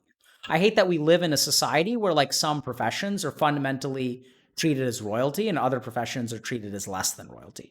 There's actually like a pecking order. Like I know at least in our culture, like by our culture, I mean like our Indo-American culture, there's like literally a pecking order of like, like when our moms talk, they're like, oh, like so-and-so is an engineer and like so-and-so is a doctor and like attorney is between like doctor and engineer. And it's like respectable enough. And then like so-and-so is like an artist and that's like way down. It's like literally what happens when, so, in Indian arranged marriages, which still happen nowadays, they're a little bit different. And yeah, why lawyer, why doctor. But like literally in India today, we have these things called, in Indian Americans in the US and in Canada and stuff, we have these things called biodatas. Biodata. B-I-O-D-A-T-A. Biodata. And it's a list, it's like basically a resume for you and your immediate family members. and they get circulated around with like your phone number and contact information, and people who are interested in marrying you will they'll email you. And they'll be like, hey, I have a daughter who I think may be a good fit for your son. And like it's nuts, like, because on the biodata is like not only like, so like the amount of information about the individual is relatively small. It's like maybe a paragraph. So they'll have their name, their age, their like skin color, a picture, like are they fair toned or dark skinned? They'll have like what their job is and what university they graduated on, and like notable accomplishments. Like is an accomplished dancer, like hobbies, like, but respectable hobbies, right? It's not like gets drunk on the weekends and sexually harasses people of the same gender because they're a closeted homosexual. That's not on there. It's like other kinds of things. And then the crazy thing about the biodata is like, not only is it about the person, but then you have the parents, what their parents' educations are, what their parents' professions are, and then you have the siblings. So like on my biodata would be my brother's like professional credentials. And that's a biodata. And that's how we judge things. I don't even know what were we talking about? Oh, med students. And so why do I hate med students? I don't hate med students. I hate med students who prescribe to something like that mentality. Because I don't think like they're just going to be 40 and like doing cocaine and buying convertibles and surgeons who hate themselves. Like that's how they're going to end up. I have listened to Alan Watts. I think he's good. It's legit. Okay. Do you go to therapy? Myself? No. So I have done, so I think I went through something like therapy. Like it wasn't therapy, but I think I definitely went through what I would call, a guided transformation with a teacher in India. The first summer I went there at the age of 21. And then I went through my own kind of guided transformation of like a period of self-reflection, and like spent, years like studying yoga and meditation and being in India and like traveling. I've been to like monasteries in South Korea, Japan, India, in the US. And, I think that I've been on my own journey, and I've definitely had guides. I did go through therapy as part of my training for a period of like 8 to 12 weeks, which I found very, very helpful. Loved it. But ultimately, found that for me, just given some of the tools that I learned through meditation, therapy never really felt like it was that helpful to me. So I still have like guidance and mentors and things like that. I've been looking for a guru. I haven't really found one since my original one that I met at the age of 21, and then like never met him again. And then the other interesting thing was that my guru taught me practices that were specifically designed to find what he called the inner guru. So it was kind of weird because it was sort of like he was prepping for like not ever seeing him again. But he's like, I want to teach you certain things so that you can guide yourself. So I do those practices, and then I sort of connect with something that is not like me, but is within, it's confusing because it's clearly not me. I don't know how else to say it, but like it's not me. Like it knows things that I shouldn't know. And you can argue that it's my subconscious, but I just don't believe so based on my subjective experience. Rationally, neuroscientifically, whatever, psychologically, I'll completely accept that what I'm talking about must in some way, shape, or form be my unconscious or subconscious mind. That's just not what it feels like. And if you actually ask me, having studied neuroscience, psychology, and the brain and the mind, do I think that's actually what it is? My answer is no, even though it's not a logical or scientific explanation. It's just, that's not what it is to me. So I think I use a lot of those. I used a lot of those practices, and then I still learn a lot from it. So it's kind of weird because when I do those practices, it's not me. It's like I'm working with an external force, and I don't speak, but it's almost like speaking to someone in the second person, but talking to yourself. But it's like I have a different personality inside me or something like that. I'd love to have a chat with Sam Harris. I think he's a great guy. Would you kindly teach some of us? I don't think I can. So I've taught some of the preparatory practices, but if you guys really want to learn this stuff, I have to teach it to you properly. Like you can't just teach it on stream. They're dangerous practices. Like they're not, yeah. It's like you have to really do it properly and be taught properly. Okay, next question. How does it feel to carry on so much awesomeness? It actually, I mean, on the one hand, it feels pretty good, but what I carry on is not awesomeness, right? That's what you guys see. But I still cite 130 hours of gaming over the since March 15th. So, I mean, there's a lot. I'm just a normal person. I've maintained that from day one. I try to convince you guys of that, but like, I don't. So, like, awesomeness is not something that someone is. It's like something that it's not like me, right? It's like awesomeness is an external quality because I am not awesome. When I wake up in the day and I'm taking a shit in the morning, like, that's not awesome. Like, awesome is not found within me. It's like an emergent property. It's something that you channel. And that's where, like, I think a little bit about this idea that we have divinity within us. And I think the difference between me and you is that I let the divinity out more easily, or it knows how to get out more easily. And that's what's awesomeness. I don't doubt that I do things that are awesome. I'm not disputing that. I'm not trying to claim false humility. I just don't think it's me. And I think that's why I think you guys can be awesome too. And that's also why I don't think people are unsavable. Because I think you just have to find that thing within yourself and then you can be awesome too. Like, we have clear scientific evidence that many people can be awesome. And then I can be awesome too. I'm not saying I'm not awesome. I'm just saying, I mean, you know, it's not me. Actually, I'm not even answering the question. So this is a great question. How does it feel to carry around so much awesomeness? Feels fine, man. Feels good. I think the biggest problem with it is that I have to be careful because when you carry around a lot of awesomeness, it's easy to start it having become you. You don't carry around awesomeness, you are awesome. So this person's question is actually a good one. It feels good to carry around awesomeness is the short answer. It feels good. Like, it feels good to be the person that you like to be and for other people to be appreciative of it. I'm not feeling it, dude. Oh, well, go brother up, man. I got you. Thanks, man. Have you ever given a short answer? Yes. How do you stop seeing yourself and others as just their physical attributes?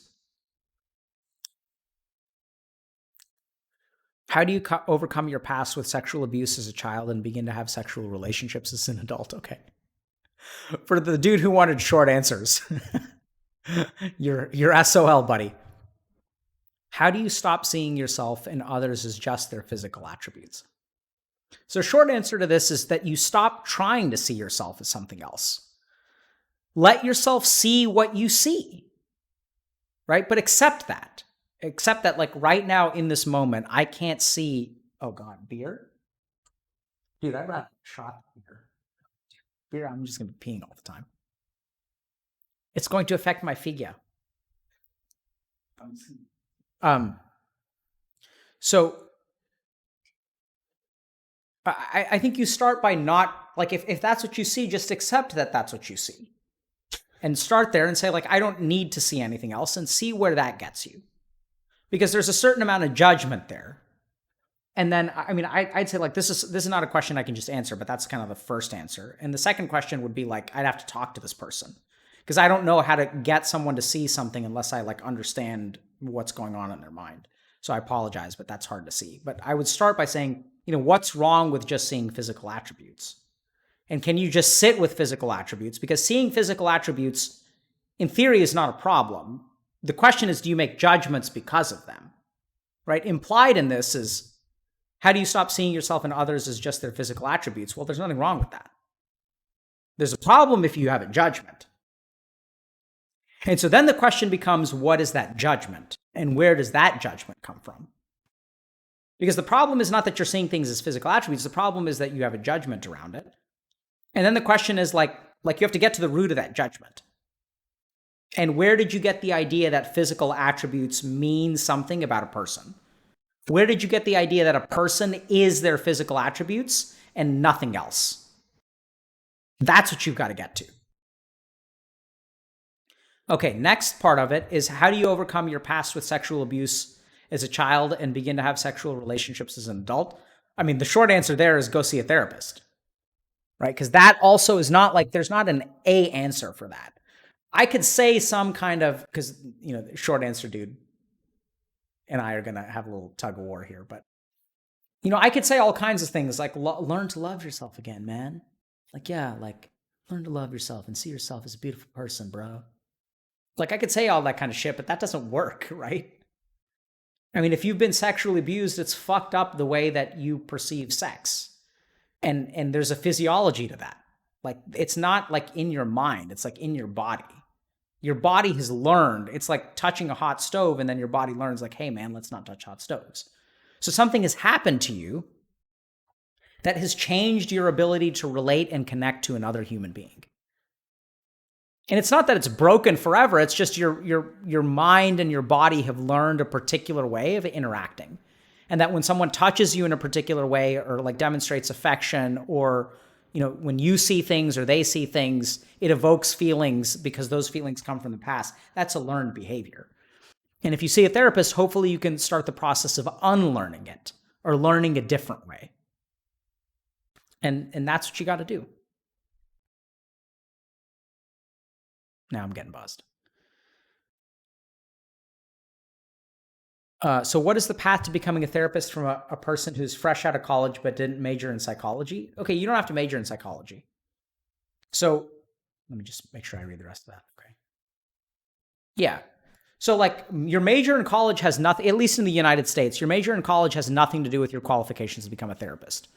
There are 3 degrees, basically, that can be licensed therapists. Social workers, so there's something called an LICSW. This is all US POG, okay? So sorry for EU crowd or Canada crowd. But I think Canada has similar stuff. So there's a social worker, so you can get a master's in social work, which is a 2-year degree. And then you become an LICSW, which is a licensed independent clinical social worker. So that's the fastest way. The second thing that you can do is you can get a PhD or PsyD, which is usually like 5 to 7 years. So you become a doctor, but a doctor of psychology, or a doctor of philosophy, like usually in a psychological kind of program. And then you're a therapist, or you get an MD. So you become a medical doctor.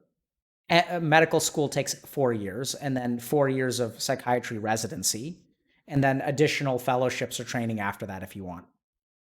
So there's like a 2-year plan, there's a 5-year plan, and there's an 8-year plan. But your undergraduate major doesn't matter for any of those. So you're out of luck. I mean, you're fine if you didn't major in psychology, because you don't learn anything as a psychology major in terms of therapy. Like, you don't learn anything clinical. I mean, you learn a lot of stuff. But, so that's how you become a therapist. You do those things. And then the other thing that you can do if you're interested in like learning how to help people without that is like you can go down the coaching route. So recovery coaching, life coaching, executive coaching, our Healthy Gamer coaching program is designed kind of for people like you. Because what I realized is that, like, rather than spending 5 years in a PhD program, I think the more qualified people to help our population is y'all. The thing that I hear from time and time again from you guys is that I go to see an MD or I go see a therapist and they don't understand me. So it's like, okay, what if we take someone who understands you and we can train them a little bit in like coaching skills? Is that going to work? So that's how you become a therapist. Oh, best pickup line. Okay, so there isn't a best pickup line, okay? Pickup lines are about, so there's not a pickup line, okay? It's flirtation. It's a dance. It's like, what's the best dance move? There isn't a best dance move. The Macarena is the Macarena. It's a thing of beauty because of everything put all together, right? Like, a best pickup line is like, it's not a line. It's an attitude. It's a conversation. It's a flow. Right? And yeah. So how does this chloroform smell to you? Yeah, that's a fall down line. That's not a pickup line. I can't tell if Zach Lord is there. Oh, sweet. Thank you, friend. Okay. Yes. Matt Tolliver is where? Oh, he's watching. Oh, God, Matt. How you doing, man? How's the kid? You have 2 kids now, right? Awesome, Tolly. Hope you're doing well, bro. Why do you pronounce basically as basically? Twit chat is twit chat? I don't know, man, because I'm Texan. I'm Texan. Like some nuts. No, it's going to mess up my Ayurvedic digestion. Oh, wait. Did you know that in Ayurveda, there's the science of Ayurveda? And in Ayurveda, you shouldn't make certain kinds of things. You shouldn't make fruits and nuts, right? Yeah. Right. So fruits and nuts don't go together. So, but I do enjoy mixing my fruits and my nuts from time to time. Take my nuts and dip them in some fruit. Okay. You know how it is. All right. Okay, I think we may be ready for text to speech. Okay. Text to speech. What are some of your biggest moments of enlightenment or profound realizations? Oh man, what are some of my most profound realizations?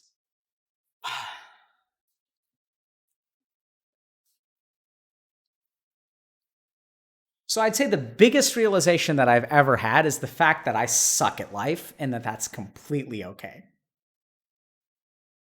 Like, I'm just so bad at life. And like, that's completely fine. Like, what's holding me back is that I got hung up about sucking. Right? Like, you guys think about this. Like, when you play a video game, right? So a buddy of mine is doing, I guess, one of these FFs, or sorry, he was playing Zodiac Age, but like with the level 1 challenge where you don't level up. And the thing is, like, we think that like to be successful in life, you have to be good at life, right? Like we have to think like, okay, like level 100 is better than level 1. And like, absolutely, level 100 is better than level 1. You're faster, stronger, better, all that kind of stuff. But you don't need to be level 100 to win the game. Is it easier to win the game? Absolutely. But to recognize that you're a scrappy fucker and that like you suck at life, but like, that's okay. Like, why are you going to let that stop you, bro? Like, why do you guys think I started streaming on Twitch? Like, I'm a fucking boomer. Like, I don't even know how this shit works. But like, don't let that stop you. Like, the difference between Failure Alok and Dr.K, because Dr.K is not Failure Alok, is like, first of all, Failure Alok was super emo and was like all, pissing himself because he sucked at life. And then, it's like Virgin versus Chad, okay? There's like Virgin Alok and Chad Dr. K. And like, they're both the same person. It's just one of them gives a shit and the other one doesn't. And to really like embrace failure. And it's like, it's what I was talking to Pokimane about today. Like, she's like, it was that sigh. I don't know if you guys caught that because that was hours ago, but she sighs at this one point and I'm like, what would, like, don't stop yourself. What's that sigh? And she's like, maybe I should just stop trying. And I was like, yes, exactly. Sorry for your ears. I get excited. Not fake it until you make it. Recognize, see, this is exactly wrong. Fake it until you make it is wrong. It's just fake it, period. You're never going to make it, man. You're never going to make it. So what are you going to do about that? You're level 1 the whole game. People still beat that game. They're level 1 the whole game, and they beat that game. Just fake it like you're never going to be anything, and don't let that stop you. Don't let that stop you. It doesn't need to stop you. The thing that's stopping you is you. You guys can go out and apply for 100 jobs. You'd get a job. Like, you'd get 1 out of 100. Like, you're going to get that. But you don't try. Are you eating toothpaste? No? Okay. Okay. The key is to make eye contact with them as soon as they enter the room and to exert your dominance. Reason.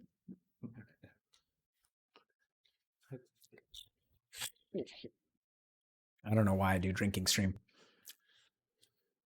Okay. Can you tell the story of your high school reunion when you met the guy who bullied you in school? Now he's working at a sporting goods store, that you were a trained Harvard physician. What lessons did you learn from that experience? Okay. What lessons did I learn from that experience? That I've got a huge fucking ego that needs to be punctured. Because I felt so superior.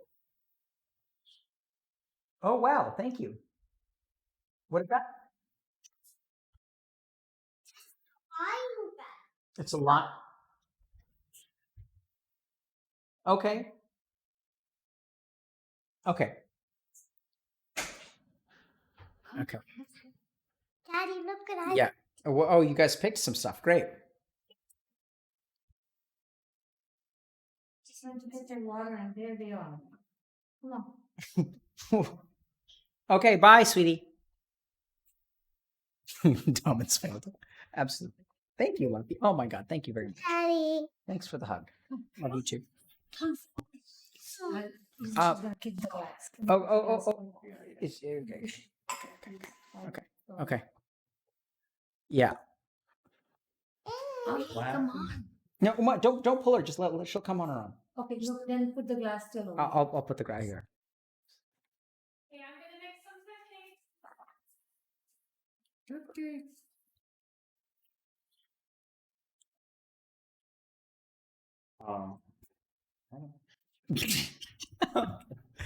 Okay.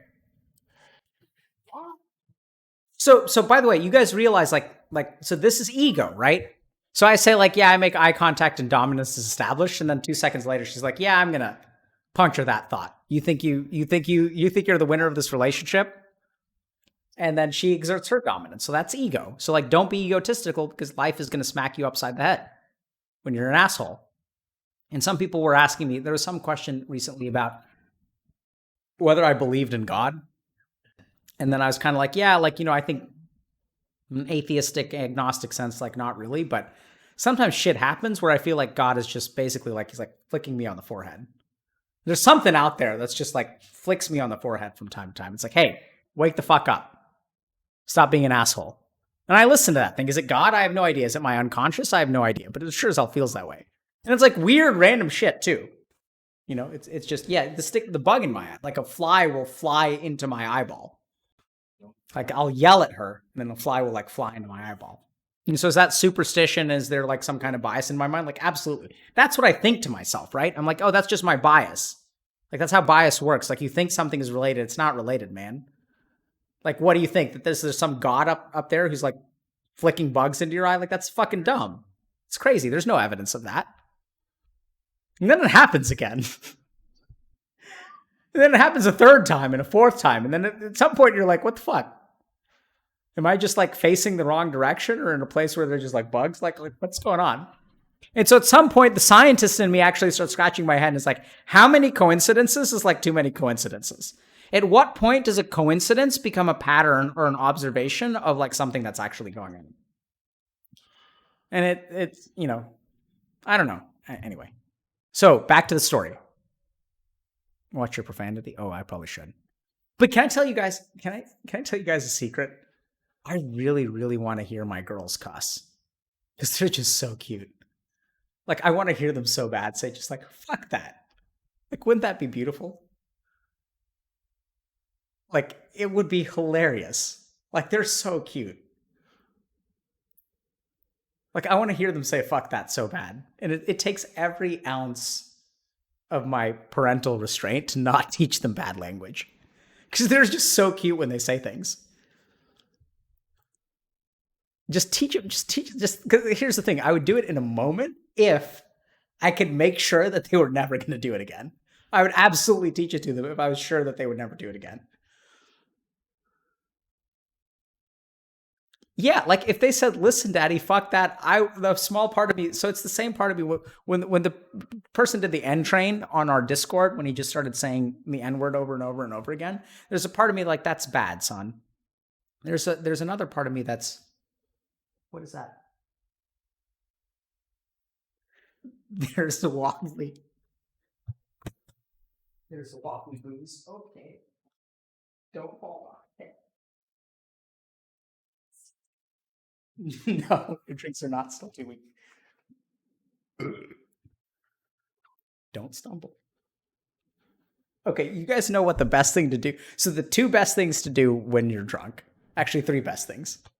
2 of them, one of them you're not going to understand. 3 best things to do when you're drunk. Number 1 is play video games.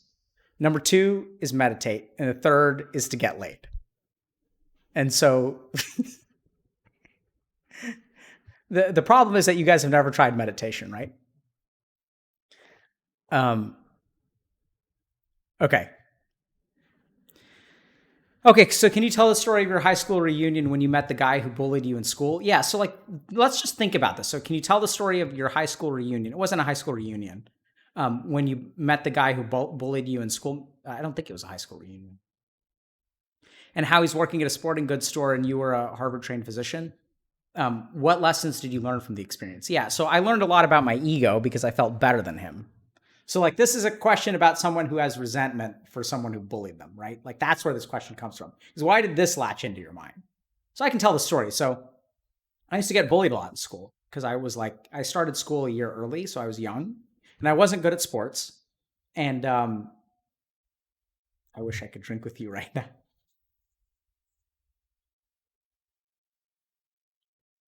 Oh my God.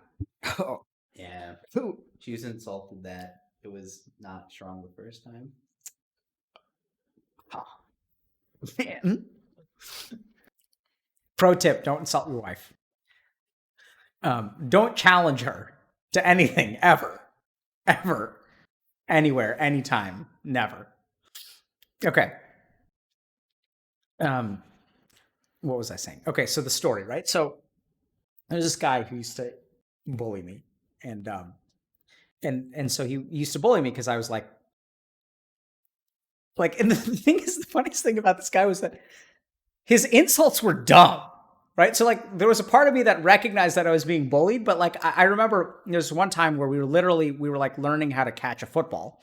So the PE teacher would throw the football on like a route. So we'd like make a route. I don't even know what it's called, but you know, the thing where you like run in a particular direction and then you turn left and then the football is waiting for you. He's going to throw it at a particular spot and you have to run and catch it. So it's kind of like a play. So we were like practicing a play. And then, you know, like I wasn't good at catching a football. And so he was like, what, they didn't teach you that in Nintendo? And I was like, yes, man. You don't learn physical things when you play Nintendo. Like, that's exactly correct. Like, do you not understand that, like, what Nintendo is? That you never learn how to catch a football playing a Nintendo? Like, it's dumb. And so anyway, he was a bully. He was bigger than me. And so eventually he would, you know, resort to like physical stuff because his mental insults were just so subpar. And so then a couple of years later, you know, I went back to my hometown and I think I went out to grab a drink with a friend of mine and we saw him there. And so he was like, I don't know if you guys know this, but a lot of people who like grow up in small town Texas just stay out in small town Texas. And I met with him and we kind of started talking and, you know, I don't know if he remembered that he bullied me or whatever, but water under the bridge, all that kind of stuff. Like I hadn't thought about him in years. And so I remember like talking to him and just kind of thinking like, you know, I'd been to a lot of places and I'd traveled and done stuff and, you know, saved lives and shit like that. And this guy was like working and I don't even remember. I mean, if I said sporting goods store, maybe I remembered what it was. I don't even remember now. Academy pops into my mind, but I don't know if that's just because I've been thinking about going to Academy. But, and, you know, so I felt like superior. Like, so what did I learn? I learned that I have a big fucking ego and that's not good. And that like, you know, we tell all these stories of like triumph, right? Of like being the bullied kid who, like I remember when I was young hearing like this phrase that like, be careful about the nerds that you bully because you're going to call them boss one day. And yeah, I mean, so I'm egotistical and I could say that I'm better than you are now. I mean, I don't know that I am, right? Like maybe he's a wonderful person and just is super humble and focuses on making the world a better place and is kind and just like sells fishing poles during the day. Like, why do we place a value judgment on that? But I'm pretty sure that, you know, I've seen more of the world than he has, and I'm luckier in a lot of ways, or I have more privilege. It doesn't make me better than him. I sure felt better than him. Damn, did it feel good. And then, you know, I did what the hero does, the anime hero does. It doesn't lord it over other people. And it looks like McLovin is staying tonight. Yeah, probably. Yeah, it's all good, man. We've got a spare bedroom. So yeah, I mean, what did I learn? I learned that I had a big ass ego. So just think about that, right? Like if you want your day of justice when people bullied you, like what the fuck? They're not like the other thing that I learned is it's like, it's not worth my time. Like, what am I going to do? Am I going to tell the guy, hey, you like, I mean, I'm in retrospect, maybe now I would have gone back and I would have said like, hey man, like you said some things that were really hurtful to me. I would have said that to him and I would have looked him in the face and I would have watched him squirm because that's what I enjoy doing from time to time. When that Sith Lord in me comes out and I use my power for evil instead of good, boy, does it feel good. But I try not to do that. I try not to, you know, dominate other human beings. Like, because it feels so good. And you don't want to give in to that. It goes back to what we were saying with Pokimane, which is like, what happens to the beast when you feed it, right? When I turn into an asshole, like, sure, I can be an asshole. And I don't know if people like realize this, but it's like, it's way easier to tear someone down than it is to build them up. Right? You guys ever think about this? Like you try to help someone, like it's way easier to break a leg than it is to like fix a leg in surgery. But don't give in to that part, right? Like, I mean, because then you become him. It's like, how is that? You don't want to be him. Sure, could I bully him then? Could I make him feel like he's a piece of shit? Probably. But then what? Like what? I'm just an asshole too? Like, is that what you want to be? Like the world is a better place when you're not that person, right? I mean, I think you keep your Sith Lord inside you, and from time to time your Sith Lord may need to come out, but like don't just do it to beat up on a guy. He's fucking 35 or 32 or whatever, and like working in a sporting goods store in Beaumont, Texas. Like, does he need to be kicked while he's down? Like, hasn't life done enough to him? Like, why do I need to be lording it over him? You know, it's just have pity for the guy. And like, just treat him like a normal human being. What if you forget how it is to be a Sith Lord? You don't ever forget how it is to be a Sith Lord, my friend. Oh my God. You guys kidding? Sith Lords, you never forget. Sith Lord's alive and well. Not an issue. Is it text to speech time? Sure, it's text to speech time. It hasn't been enabled. It has been we have enabled. merch. Do we have merch? I'm just gonna post it. God damn. I can burp with the best of them. Okay.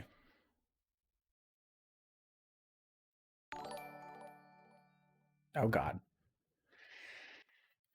Okay, text to speech. Does it work? Do I hear it now? Thanks for the raid. Oh. MMR, juice the fart. I don't know what they're saying, Oh, Moses. it's like a meme. So they want you to fart into the microphone. I can't fart in the I microphone. mean, they also want to see my feet. So, Dude, how do I so here's the thing. I can burp on command. I've never been a farter. I'm sorry to say so, but I've never been a farter. Okay. So we have a merch store, which can I just say something about this, dude? Are there like pictures of my face on this shit? Okay, thank God. I don't know if I could handle that. Like if I was like, can you guys imagine this?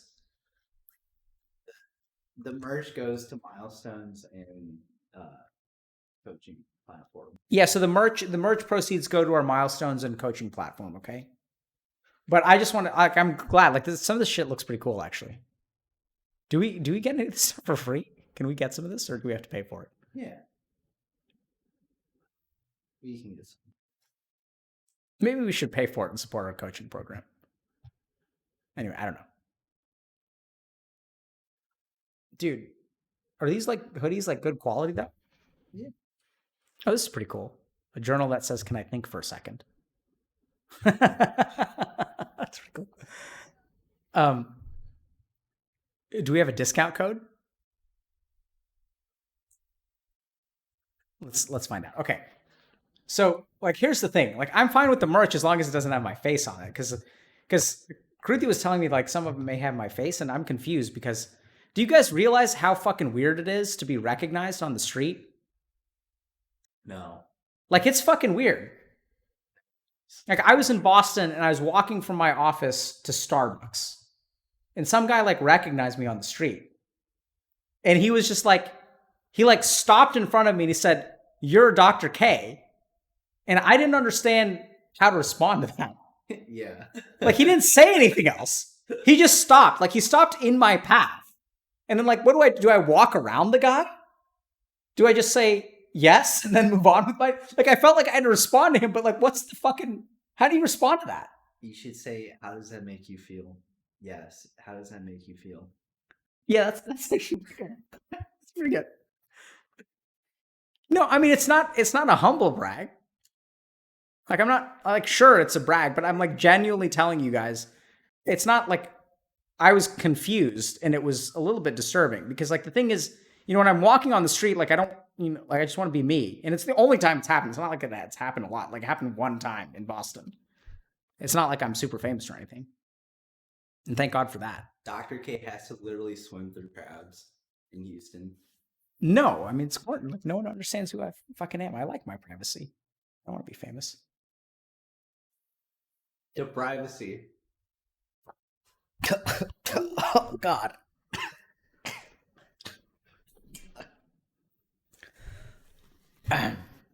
Dr.K fangirls. No, dude, it was like a 6 foot tall Asian Chad bro. I was like, I listened to the podcast. I mean, he's a nice guy. I literally didn't know what to say. It's like a weird, like, can you guys imagine what it's like? So this is not a humble brag, okay? Just think about this. If you're walking down the street and someone stops in front of you and it's like, hey, you're Dank Moses. Lee.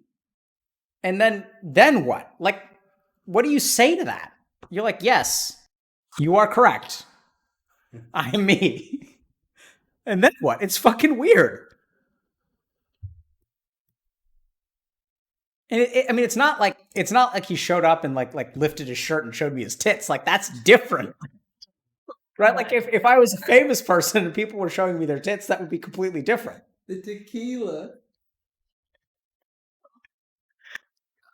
Like I'm saying, if I want to brag something, there's got to be a pair of tits involved. Like, you know, let me see those gamer tits. I'm crazy. Oh my god.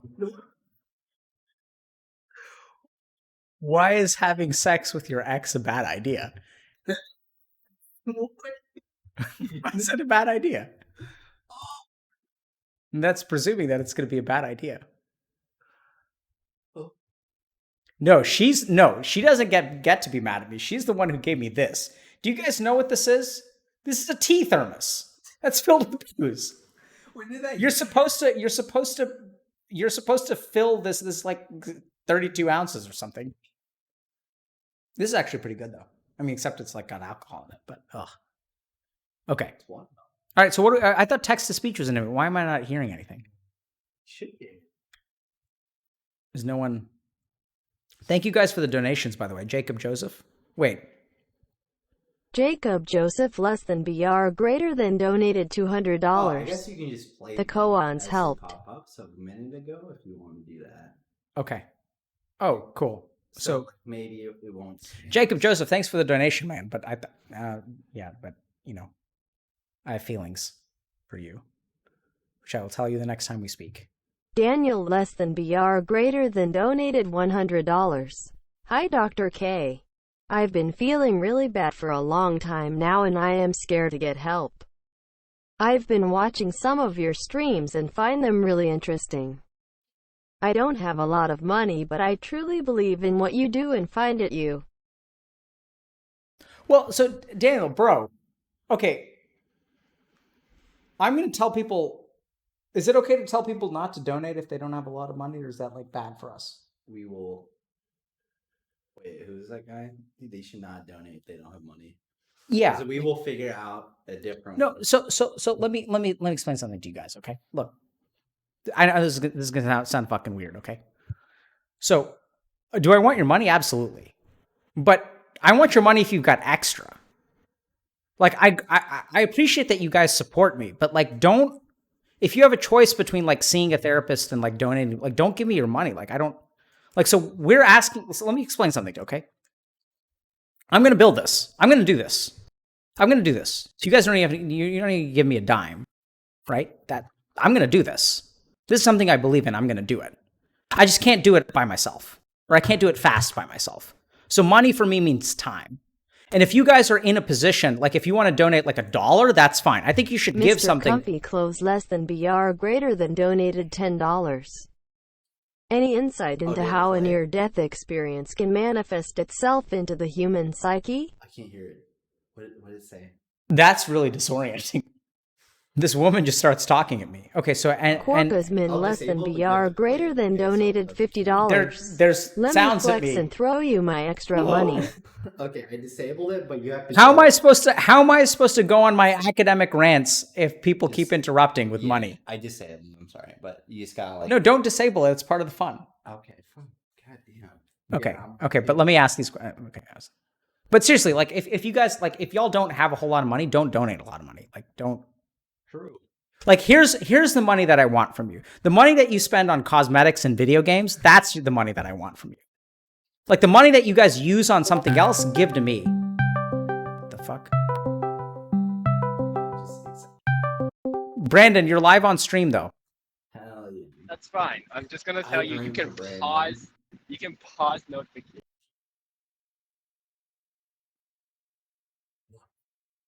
Wait, you're just gonna tell me I can pause notifications and then lord it over me without telling me how? You can pause notifications when you're answering something. Start to interrupt you. I'm confused. Are you gloating that you know how to do this and you're not telling me how to do I'm it? saying you should go to your mini feed and pause it. I thought I told Moses. Oh, there's a pause alert cue. Take This a button. chance less than BR greater Yes. than donated $20. Hey, Dr. K, just wanted to let you know that what you're doing is amazing. Thanks. Love you, dude. Love you too, All right, dude. good luck. Okay, thanks for that. Did he say love you too first? Fuck. I don't know. I don't understand what's going on anymore. Okay, let's talk about money for a second. Okay, so like, look, you guys should donate a small amount of money if you have a small amount of money. Like, you should give some. Like, if you want to give something, give something. Like, I want to support that, but I don't want you guys choosing between. Like, if you don't have a whole lot of money, don't fucking donate $100. I'm serious. Like, don't do that. You know, if you guys would support us and you're low DPM and you're fucking bankrolled from God knows where, that's different. And if you guys want to give $5, give $5, but don't give more than you can give. Like, that's not how you fix your life, right? Like, spend that money on yourself. Like, you know, get yourself like a nice shirt so that you can go on an interview. Like, buy yourself like, you know, get yourself a haircut and take care of yourself. Like, get yourself a gym membership. Like, don't give me that money. Seriously. And I realize like we're not, you know, that's not normal donation talk. Like, cause it's like, give me your money, man. Give me your money. Okay. So, but seriously, give me the small amounts of money is fine. If you guys fucking spend money on Hearthstone packs, like don't spend it on Hearthstone packs. Like give that to me. Fine. But I mean, come on. Like I'm going to do this, right? I mean, I make plenty of money. Like if you guys want to support us, that's fantastic. Leisure less than BR greater than donated $100. Or a good 1 THNKS, bro. What does that mean? Hold on. I'm clicking buttons, but nothing. I was going to say, oh shit. Can I just read what they say over here? Yeah, just extend it out. It's a clicky. Like, yeah. Just drag it out. Oh, here we go. Oh my God, my face is so compressed. It's so weird. Okay. Maybe it's. Let's do. Come on. I can fix this. I can fix this. I know how to do this. I know how to do this. There. Click that. See, Zach, I can do something. Okay. I was going to say something meaningful and cheesy about how I'm doing well. And it's cut off. Okay.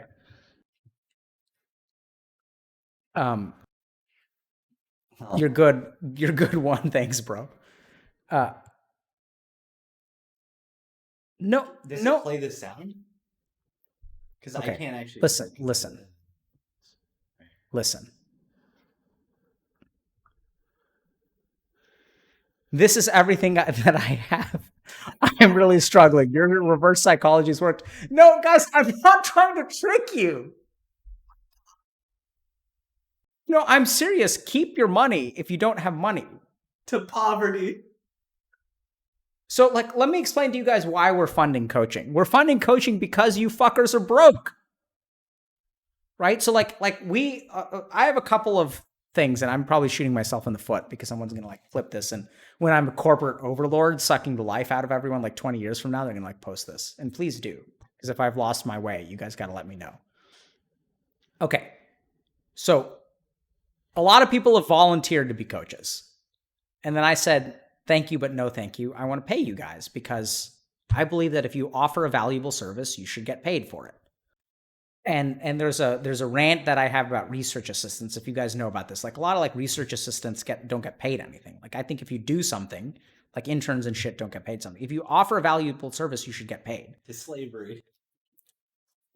No, to the opposite of slavery, Right? We want to pay people who are offering a valuable service. Like that's a personal thing. Like I remember people taking advantage of me because I couldn't go anywhere else and they didn't pay me what I was worth. Same. And then that's not right. So we want people, if you're helping people, we want to be able to pay you. And we're trying to pay you a lot. We pay way more than minimum wage. Okay. Because it's like you can't earn anything on minimum wage. Like it's not, you can't live. So we want to pay people like a fair amount, right? For people who are fucking untrained and don't have PhDs. Fine. And then the problem is that like, so just think about this, right? So the Healthy Gamer business model is our audience is a bunch of people who are fucking broke and can't graduate from college. So like, how's that going to work? Like, it's not. But like, you guys need help and we're here to help you. The reason that we're raising money is so that we can offer you services. That's why we're doing it. Like, it doesn't, so yeah. So like, this is what I don't want to happen. Okay. I'm terrified. Honestly, this keeps me up at night. Okay. One of you guys donates $100 and then you sign up for our coaching program and there's a waiting list of 2,000 people and you're like sitting on that waiting list for a year because we can't offer free coaching to everyone. We have to get through that waiting list. And then you're the guy who's like paying for some other dude's treatment. I mean, it's not treatment, Pog, right? It's not medical treatment, but whatever. You're paying for that other dude's support. And it's like, you're the guy who gave money. Like that's actually, I mean, that's great if that's what your intention was. This money was, no kidding. Do you pay Moses above minimum wage? I'll let Moses fucking answer the question. I get paid for you. Wow. Jake, dude. How you doing, man? Did you ever talk to your dad, by the way, Jake? Jake and Okay, we're going to play this one now. Okay.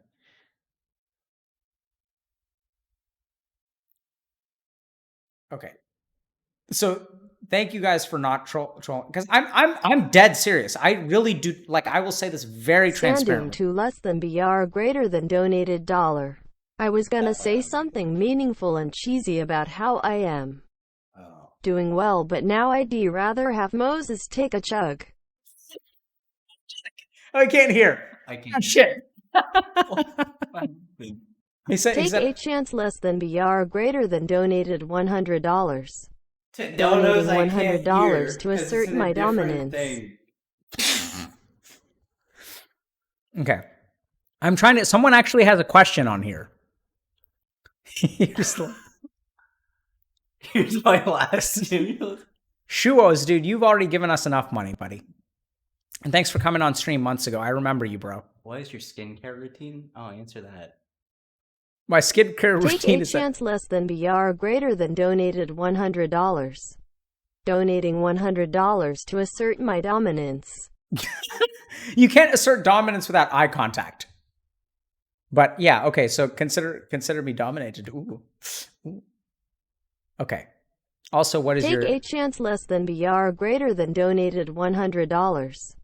Donating $100 to assert my dominance. Wait, is he just asserting his dominance over and over again? Who? There's some guy who's using $100. I don't know if it's because I'm clicking a button, it's playing itself. Like, is it a repeat? Or he just Take a chance less than BR greater than donated $100. I think he's just donating $100 to assert my dominance. I don't know. I don't know if he just gave us $300 or I'm boomering myself into a corner. To less than BR greater than donated $. I was gonna say something meaningful and cheesy about how I am doing well, but now I'd rather have Moses take a chug. Okay. So he wants you to chug. So I think what's going on is I click the button like 3 or 4 times because I don't hear anything. And then, because for a second there I thought some guy was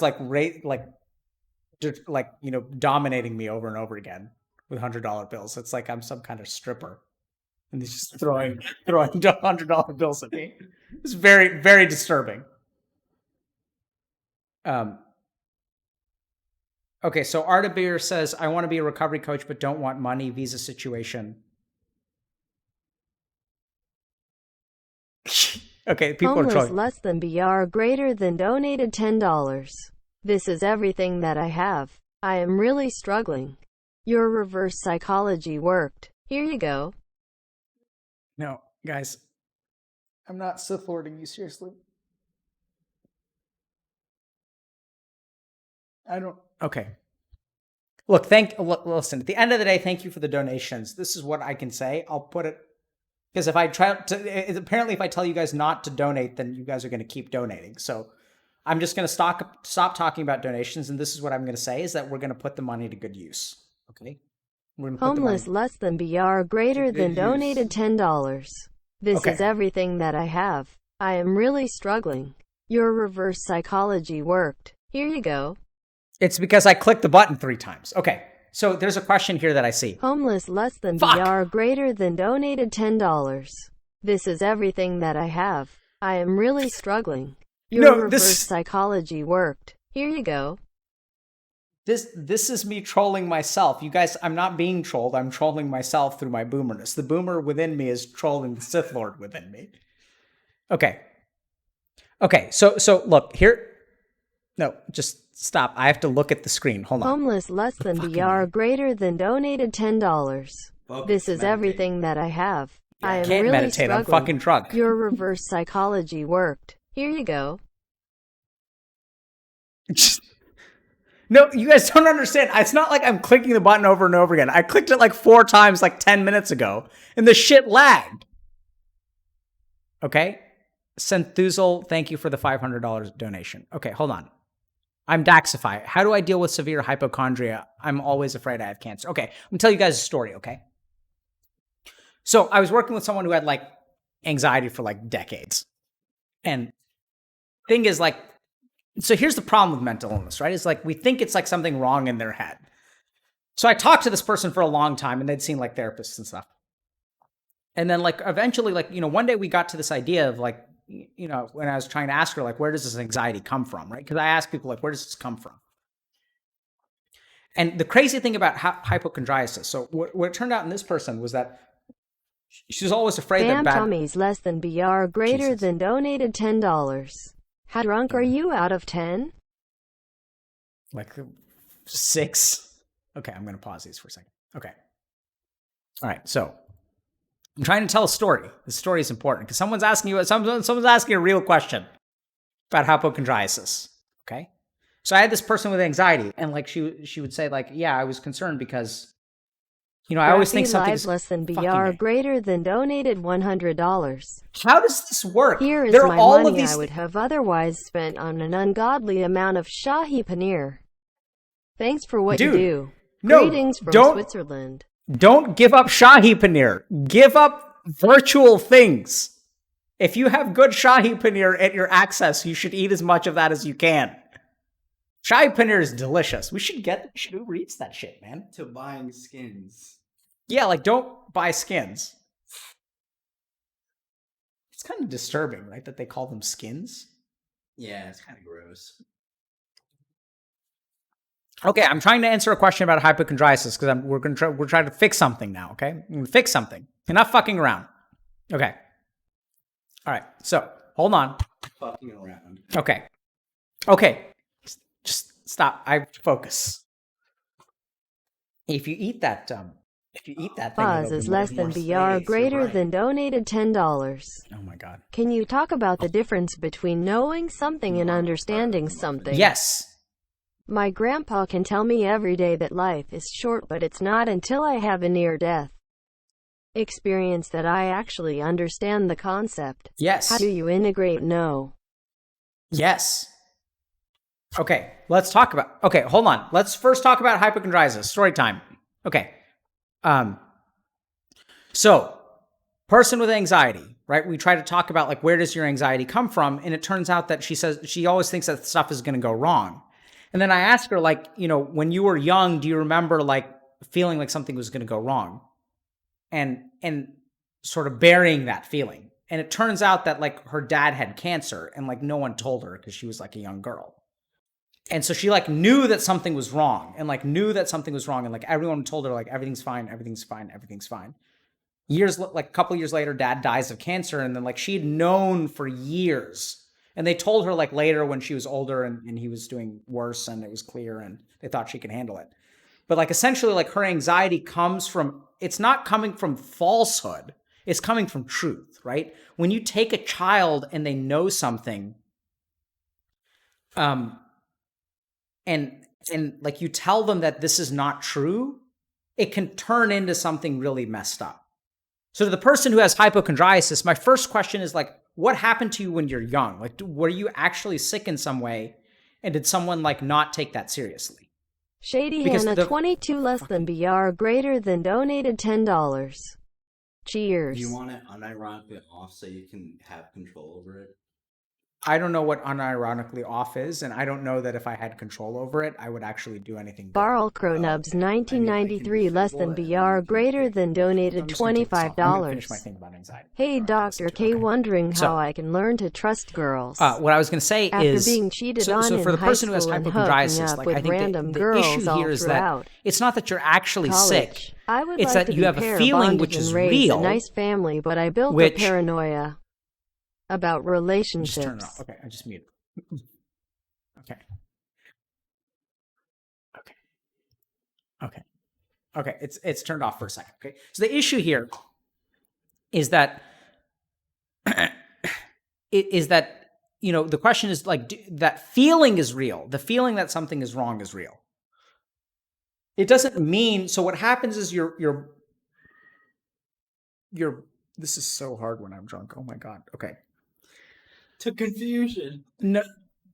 So the feeling that you have is real. The problem is that when you have a real feeling, your mind tries to come up with reasons to justify that feeling. And so you say like, okay, something within you feels like it's sick or ill or isn't functioning right. And then what happens is like your rational mind takes that feeling and it tries to like figure out, okay, what are the ways that this feeling could be correct? Like, what would this mean if this feeling is correct? Because when we have feelings, we don't turn them off. So I want you to think about someone who's like, afraid that their spouse is cheating on them. And they have a feeling that their spouse is cheating on them. And then what happens is their mind starts scanning the environment and looking for rational things to support that feeling. And so with hypochondriasis, you have a feeling that something is broken or sick or ill within you. And then you scan the mind and you say, okay, it could be this or it could be this. And then you start to construct a narrative for yourself that supports the feeling. And if you want to go really next level or maybe, back to level 0, because I don't know if this is going to make sense, is when you look at your life and you feel like you're lazy. You have a feeling of laziness. You have a feeling of shame. You have a feeling that you're a fucked up person. You have a feeling that you can't do well. You guys see that how that's like, it's like a shame. It's like a pit in your stomach. It's a tightness in your chest. It's a tightness in your throat. And then your mind starts scanning and it looks for reasons to support that feeling and make that feeling make sense. And then you construct a narrative about how you're a failure. And then you look at all of the things that justify that feeling that I'm a piece of shit on the inside. And we saw it with Pokimane today, right? She's never good enough. The fucking problem is that no one ever told her that she's good enough. Like, I didn't want to say this, right? But like, I want to know, like, did her parents tell her, hey kid, you're awesome? Like, why does she feel this weight of indebtedness so heavily? You have this feeling of shame. And then what happens is you construct a narrative around it. And then it becomes true. It's not I feel ashamed. It's that I am ashamed. I am a piece of shit. That's just a feeling, man. And then when you construct a narrative around it, it becomes a truth. And then you're bound by that truth. And then you're fucked. Because then it's true for you. But for hypochondriasis, it's just a feeling. And the feeling is real, but you don't have to construct a narrative. You don't have cancer, right? Catch that part of yourself. There are 2 solutions for you. The first is that you can try to figure out where that feeling comes from. Where do you get the feeling? Okay? The second thing that you can do is stop yourself from constructing the narrative. If you feel ashamed about your life, you don't have to let that turn into like a view on who you are. And you're absolutely capable of success. But the reason that you don't think, like, all you feel is shame, and then you say, I fucked up, and then you have shame over here, and then you construct a narrative around that, I'm a failure. Do you guys see how there's a difference between I fucked up and I am a failure? One is a statement about the past, one is doom in the future.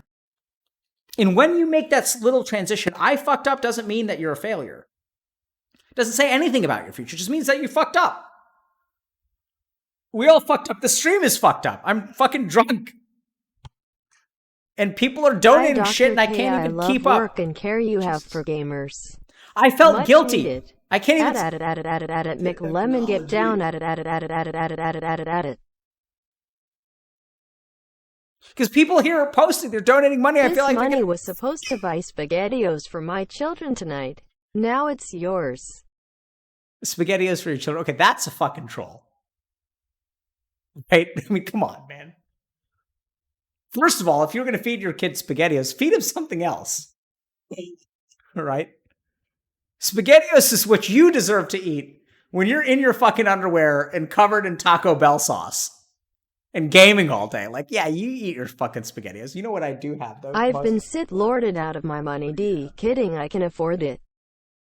Is what I have frozen taquitos. We should get some food. Yeah. It's good. We should. It's good. Okay. Okay, but so Paulfer says, oh shit, wow.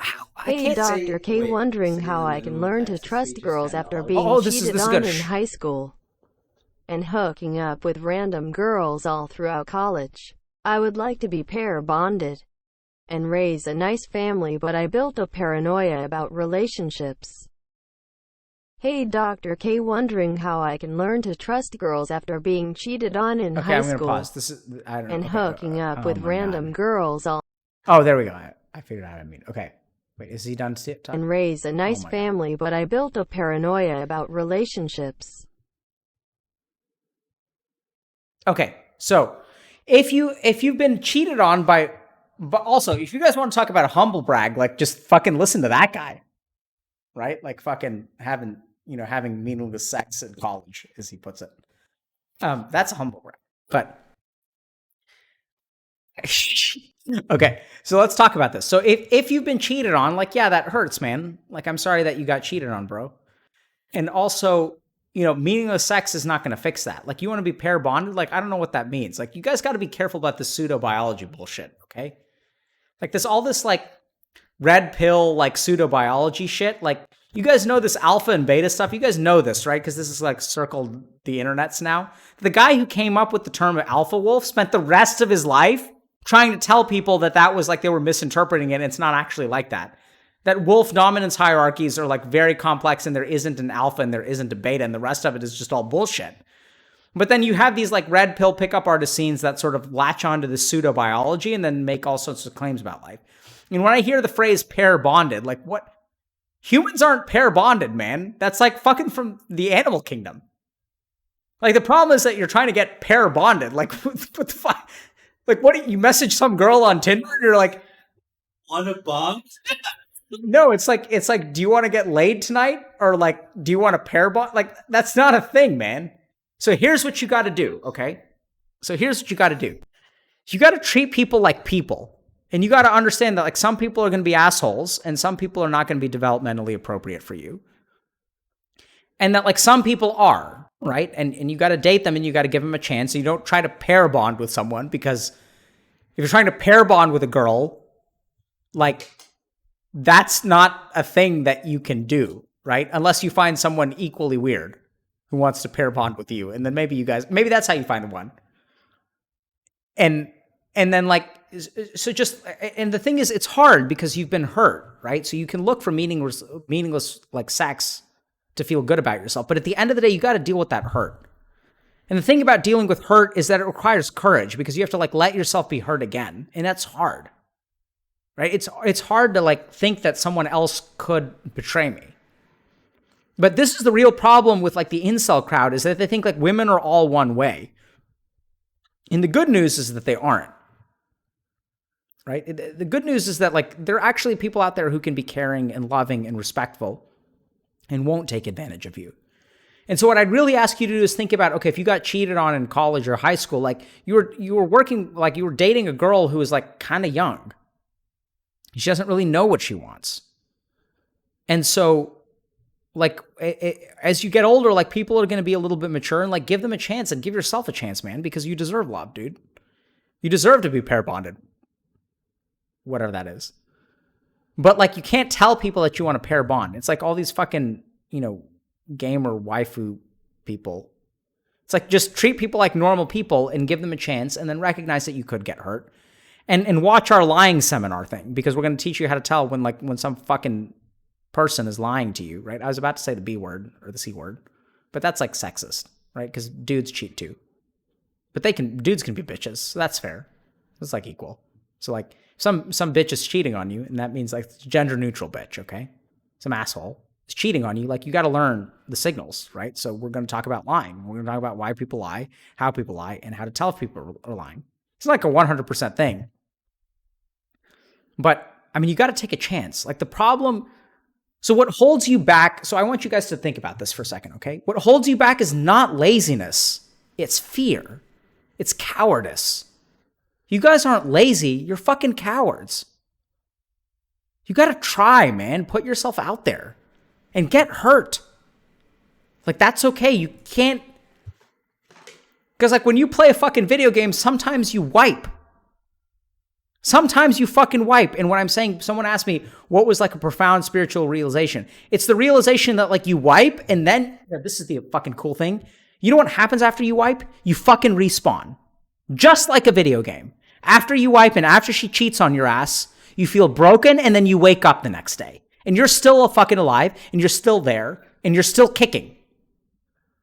And you're still a beast. She can't take that beastliness away from you, boss. She cannot take it away. You can give it away, but she cannot take it from you. Find that bitch. The bitch meaning the beast inside you. Now I'm getting confused with my terminology. But like, really, you guys are fucking bosses. Like, why do you guys think I do this to Twitch chat? Someone asked me earlier, do I think that people are unsavable? Who else is more unsavable than Twitch chat? And here I am, because you guys aren't unsavable. You guys are absolutely savable. There's a beast inside each and every one of you. How do I know that for a fact? Because I used to be you. I was an incel before it was a thing. You guys ready for a boomer statement? I was an incel before it was a thing. There's no such thing as an incel back in my day, but I was an incel. I would have been an incel today. Falling in love with women and not knowing how to talk to them. Being pathetic, being weak, being physically uncompelling. Not having the skincare routine that I do now. Ooh. Oh, Dr. K. Oh my goodness. Oh my goodness, your skin. So beautiful. Right? I used to be that. And I'm not now. And this thing, you don't have to be either. Past performance does not predict future returns. If you guys know anyone who does stock trading, that's one of the key things that when it comes to picking stocks. Past performance does not predict future returns. Tomorrow is a new day. Today is a new day. You can do what you want. Right? So you fucked up for years. So what? I fucked up until I was 28. And I still fucked up. Look, last week I fucked up. Instead of sleeping on time and writing a book about meditation for you fuckers who are all depending on me, I decided to play like Dwarven campaign in Warhammer 2 because I was tired of Skaven. And if you guys Skaven is fucking awesome in Warhammer. I love Warhammer. Total War is amazing. And Deep Rock, I have no fucking excuse. I'm lazy. I'm a gamer. Like, what did you guys expect? I'm entitled from time to time. I spent like 3 years of my life. Like, what's wrong with that? Like, playing less than 2 hours, I was so depriving. I was, saving people and shit like that. Dwarves are amazing. Grombrindle? Dude, I love dwarves. I love dwarves. Dwarves is great. Gotta be a dwarf. If you want to live life, you gotta be a dwarf. Gotta have high constitution, +2 constitution. Have lots of hit points. Take a lot of the what shit gives you. You just give it right back. When life's fuck you, you turn it over, you bend it over, and you go sheep fucker on that bitch. To women with beards. This is actually funny. I mean, this is not funny, but so my wife and I, do you guys know this? Yeah. So my wife and I have this agreement. And people, she's like, we have an agreement. One day I asked her, I was like, what do you think if I grow like a mustache or a beard? Because, that's like in now, right? Like, because dudes are growing beards. It's like all this like high expensive, high quality, like beard grooming shit. And so I was like, what do you think about me growing a beard? And she's like, I have no problem with it. But if you get to grow it, I get to grow it. So we have a pact that if I grow facial hair, she grows facial hair. Because she's an Indian woman. I don't know if you guys know this, but Indian women are really fucking hairy. And it's just how they are. I don't know why. I don't know how, but it's just how it is. So we have this pact that if I grow facial hair, she grows facial hair. And the thing is, like, I'm neutral about facial hair, but I definitely don't want her to have facial hair because, I'm a little bit, there's a little bit of the gay in me, just like Kinsey said, and then 10%. Right? You guys know about this? Kinsey reports. So there's a great psychology researcher that sort of talked a little bit about how everyone's a little bit homosexual, and that actually, like, only 10% of people are pure homosexual and 10% of people are pure heterosexual, and like 80% of people are in the middle. But the thing is, I'm not into the chicks with facial hair. So I'm not woke enough. I'm traditional. I'm a boomer. I'm a classic boomer who prefers my women without facial hair. Yeah, but I just want to give an F in chat for Brandon's car who won't start. Sorry, Brandon. Sorry, bro. Sorry, your car won't start. Okay, someone has a real question. So Dr. K, my skincare question was a serious question. Okay, so here's a question. So here's the thing. Good skin comes from good poops. Okay, so this is what you guys have to understand. The body has 4 excretory organs, really. If we think about how does the body get rid of stuff, what do you guys think? Twitch chat? How does the body exude things?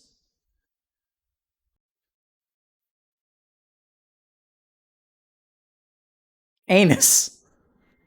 Everyone's saying evaporation. Like, how is there only one guy who's saying anus? Poop is number 1. Okay. Poop, pee, sweat, breath. Very good, right?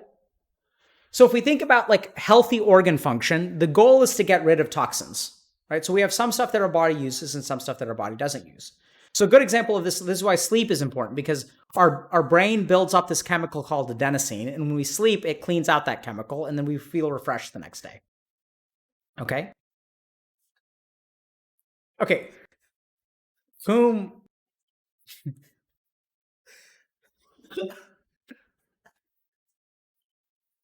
The guy has, like, there's some serious questions here, bros. I'm sorry. Okay? Like, some guy's asking about how I deal with safe hatred, and he gets me? Come on, Moses. Bring it together. Cheers.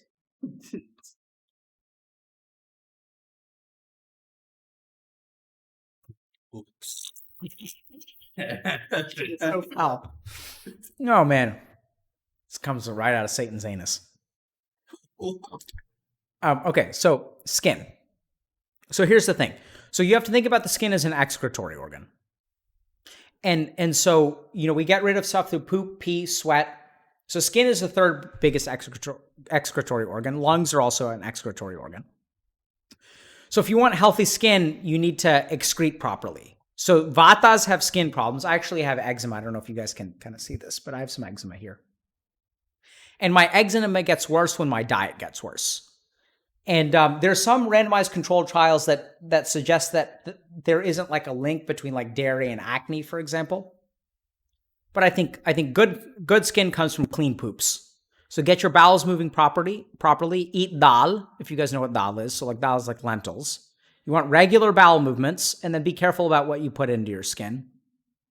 And then also, like, I just use soap, man. Like, you guys should wash your face with soap. Like, wash yourselves, clean yourselves. And then I still do get acne when I have a weather change, or if I don't shave properly for a while. That messes me up a little bit. But in general, like, good skin comes from like proper diet. And if you have a clean diet, if you have a diet that's sattvic, if you have a diet that has like good like lentils and things like that, and you're pooping regularly, and you want to just excrete stuff out, because your GI tract is a good way to get rid of like bad stuff. And the bad stuff is going to come out in some other way. So there's actually there's a meta-analysis that I think that showed that dairy doesn't have a negative impact on acne. And you guys are going to have to pardon me because I don't have access to the reference because I'm fucking drunk. But the thing is that I think anecdotally, like, I've talked to a lot of people who have big impacts with dairy and acne and stuff like that. And then a couple of other things. So 6 sources of health. You guys ready? So food, water or drink, sleep, exercise, environment, and air. These are the 6 things. And if you want to be healthy, you should take care of all of those 6 things. So is your sleep proper? Is your food proper? Is your drink proper? Is your environment proper? I forget what those are. Is your air proper? That's 5. I'm missing one. Anyway, I don't remember what the other one is. Okay, so real questions. Pretty sure you missed a few questions. You think? You think when people donation bomb me and gangbang me with money? If we were a poop right now, we'd be diarrhea. Okay. Questions. Okay, let's think about this. Dr. K. Oh, someone says to Dr. K, I need some advice. Hold on. Can I please become a coach? Coaching applications are closed right now, and we hope we'll get around to you eventually. We really want, like, so look, for those of y'all who are interested in being coaches, we're really grateful because I don't know if you guys know this, but like thousands and thousands of people have signed up to be coached. So thousands and thousands of people want help. So we want as many coaches as we can get. I just can't train you guys all at once. I want to train as many coaches as I can, but these fuckers want me to stream. So I can't like stream and train coaches at the same time. Ooh. Coach training stream? Can we do that? Let's think about it. Coach training stream. No, I think you guys could really learn a lot. Yeah, so hopefully coaches in the EU, I think we've got 2 coaches that are going to be in the EU that are going to like launch within the next week. Hold on. How do you deal with procrastination, fear of failure, and absence of motivation? Okay.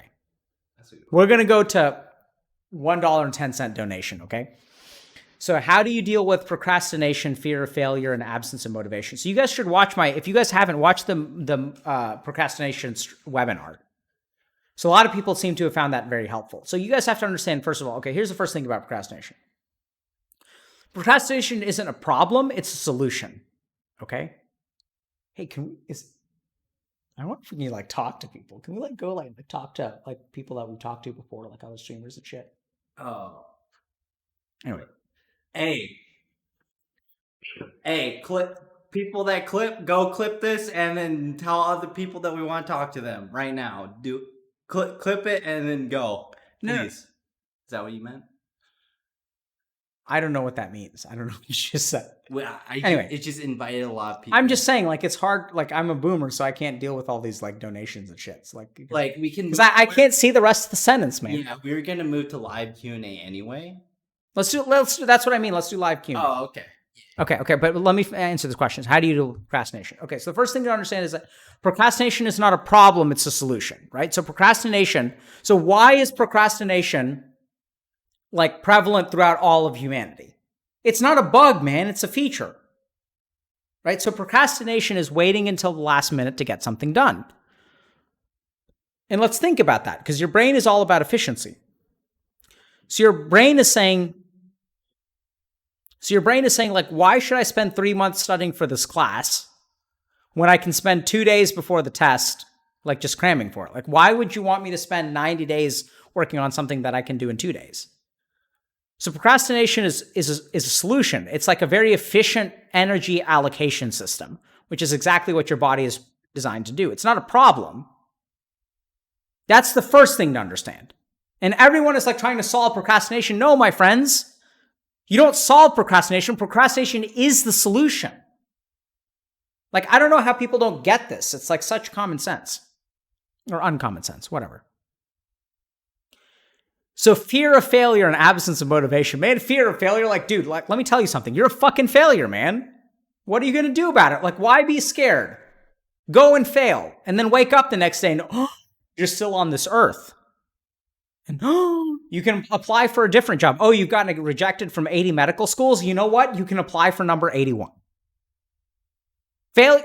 You're a fear of failure. Like my solution to that is don't be afraid of it. You are it. There's nothing to be afraid of. You are a fucking failure. And that doesn't have to determine your life. And you can do something else about it. Right? The problem here is that you guys, it's not that you're not a failure. It's that you lack the and. Like, let me explain something to you guys. So success comes from good judgment. And good judgment comes from experience, and experience comes from bad judgment. Like somewhere along the way, we thought about people as failures and successes, and we stopped thinking about people as experienced or inexperienced. Think about that. Just think about that. When did our society become one of success and failure instead of experience and inexperience? When did we start saying that you are behind in life and that is your destiny? Instead of saying, hey man, you just haven't done this before. Maybe you should try. Maybe you need a little bit of help. And no wonder mental health is like the #1 cause of problems in this country now. No wonder the suicide rate is higher than it's ever been. Because we have taken normal things about your life. These are normal things. Everyone's a fucking failure, man. We've taken normal things and we've taught, and because they're normal, everyone has it. And then we pathologized it. And then we said that these people are bad. We called what the universal human experience is, we called it bad, and then people started killing themselves.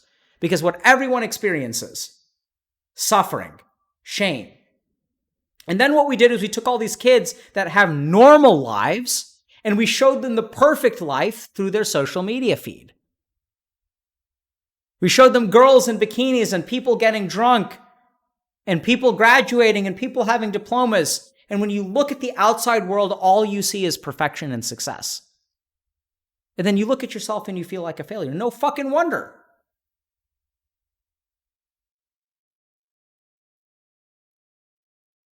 Here's the thing. You're a failure? Fine. There's absolutely nothing wrong with that. Nothing wrong with that. I'm a fucking failure. You're a failure. We're all failures. So what? What are we going to do about it? We're going to get up and we're going to do something. Do something. Don't let it stop you. Oh, you're a failure? So make some music. Write something. You like a girl? Ask her out.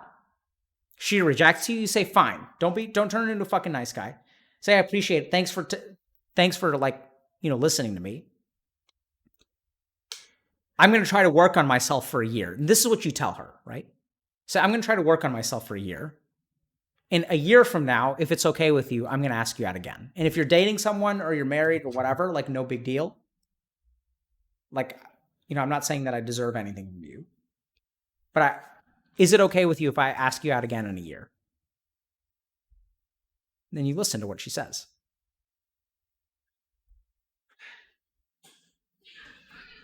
That is actually beta as fuck. You're damn right it's beta as fuck. We're all fucking betas. Alpha's an illusion. Like, listen to the guy who actually came up with that paper, the expert on alphas and betas. He told you the whole thing is fucking wrong. And she says no. Then you say, okay, fine. You respect her as a human being, and then you work on yourself anyway, and then you ask out the next girl. Like, what the fuck? Why are you so caught up in this girl in the first place? There are 1,000 other women out there. There are 1 million other women out there. There are 3.5 billion women.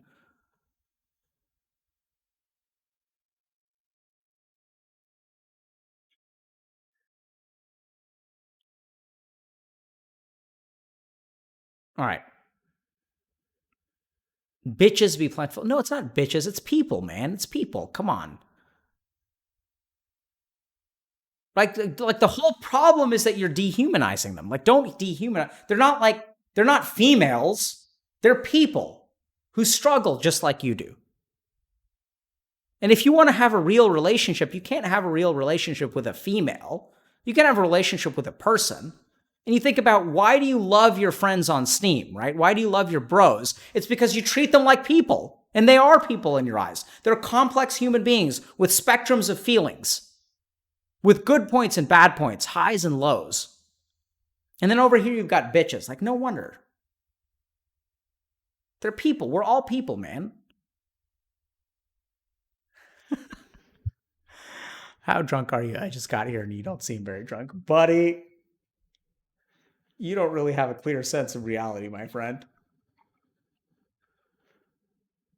Trainwrecks TV when? I'm not really sure, Ben. I'm fine. I'm happy to talk to whoever you guys want whenever you guys want.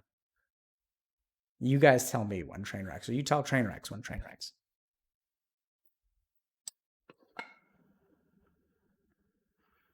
Okay.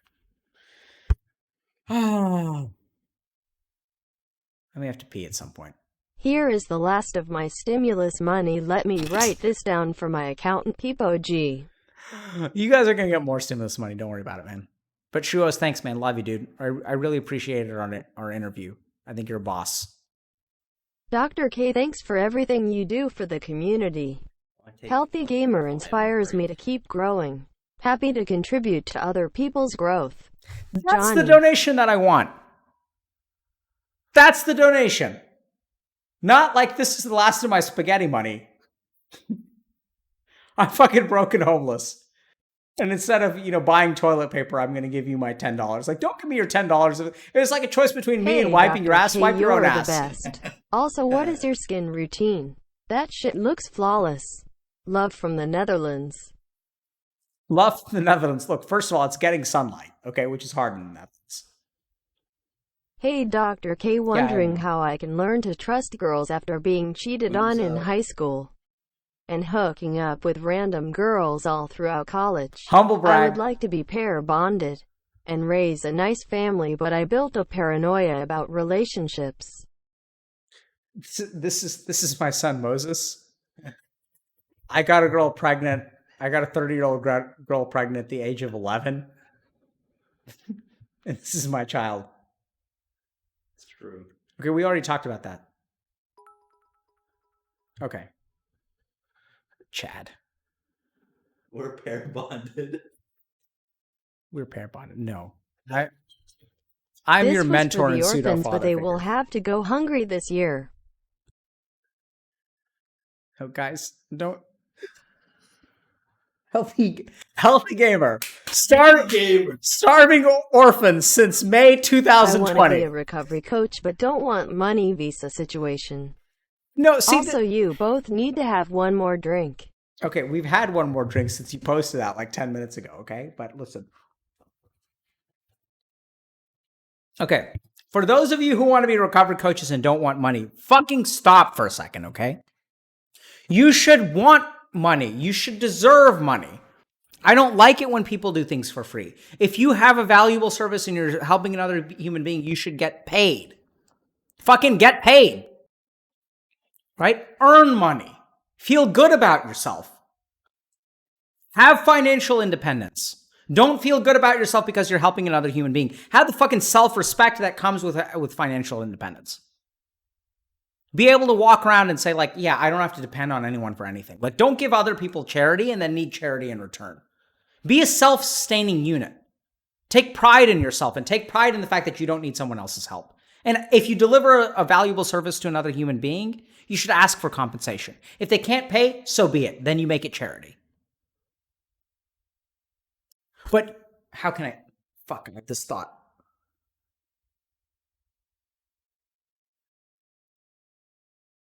When you don't want money for a valuable service you provide, that says something subtle about your perception of your own value. I want to be a recovery coach, but don't want money visa situation. Also, you both need to have one more drink. Okay. I want you guys to think about this. When you say you're willing to do something for free, what does that tell you about your value? Think about it for a second. Where do you get the idea that you don't have value? Right? If you want to help someone out, by all means, help. And if someone can't pay, that's different. I'm not saying turn people away. The whole fucking reason we're raising money is because we don't want to turn people away. Because I'm in it to help people, irregardless of whether they can pay or not. Because that's what I'm about. And I charge people a fuck ton of money per hour. And why do I charge people a fuck ton per... I'm talking about my private practice. I'm talking about you fuckers. Why do I charge people a fuck ton of money per hour? Because sometimes someone comes in the door and says, Dr. K, I really need your help, and I can't pay you. And then I don't want to have to worry about paying my kids like college, whatever shit, $529. I don't want to have to make a choice between my children and that person who needs my help. So I charge a lot of money per hour. And I love it. I love not having to worry about money. But the funny thing is, if you don't want to have to worry about money, you should charge for what you're worth. And we'll handle that. So the one thing I tell my coaches, and you guys can ask them if you know who they are, and if you don't know who they are, whatever. My coaches feel guilty or our coaches, the Healthy Gamer coaches, they're not like mine, but whatever. Our coaches feel guilty because some of their clients can't pay. And I tell them, you don't fucking worry about it. You shouldn't have to work for free. You let me figure that out. If you need money, I'm going to fucking pay you. You should not have a choice. You should not have to make a choice between sacrificing yourself or sacrificing your client. I'll carry that. You just focus on helping them, and if you need money, I'm going to pay you. That's literally what I told them 1 week ago. It's my fucking problem. It's not yours. You just help them, and if you need money, we're going to pay you. If you're an employee, you shouldn't work for free. You're a fucking employee. Get paid for every hour that you work. I'll figure it out. Absolutely. It's the carry. Absolutely. I'm the carry. And you know who's the real carry? Is you. Because when I'm carrying, what do? Who do I turn to carry me? What the fuck do you think this Mental Health Awareness Month is about? I'm asking you guys to fucking carry. And if you can carry, carry. Carry the shit out of us. That's why we're raising money. Because we need to be carried. Because we need help. But if you're fucking broke, you need to be carried. You shouldn't be carrying the rest of us. And that's perfectly okay. Not everyone has to be carry all the time. I got carried for 27 years and paid my first bill at the age of 31. You guys are like, oh, I'm so old. I'm 25 years old. I paid my first bill at the age of 31. Now I support my mom at the age of 37. First bill at 31, support a family of 5 at 37. You can do it. But if you need to get carried in the fucking meantime, you get carried. And don't have shame about it. It's not about shame. You want to feel ashamed? Fine. But recognize that one day you're going to grow the fuck up and then you're going to start carrying other people. That's what Healthy Gamer is about. It's about being carried and not being ashamed of that. Because that's how life works. You can't carry from day one. You're not born. You don't come out of your mom's fucking uterus and start carrying shit. Right? And somewhere along the way we thought that, 18 is the age that I start carrying. No. You start carrying when you're ready to carry. And when you're ready to carry, and when you're the person, you're fucking 2000 MMR, and you're in a game full of 5K MMR, you get your ass carried. You guys are going to watch that when I play Dota. I'm going to get my ass carried. And you let yourself get carried. And then one day you're going to wake up and you're going to be a 2000 MMR player, and you're going to be in a group of people with 1000 MMR players. And then you fucking carry. And whether you're a failure or you got carried, none of that shit matters. You're in a 2000 MMR game with a group of 1000 MMR noobs, then you got to fucking step up. That's what Healthy Gamer's about. Fucking stepping up when it's your time. Not every day, when it's your time. And the rest of the time, you fucking get carried. Fine. I'm going to carry you on my back like a fucking baby. And you're going to like it. And you're going to learn, and you're going to grow, and that's going to be fine. And then when you're ready, it's your turn. Hey. Yelling quite a lot. Okay, sorry, I'm getting incensed and drunk. To bedtime.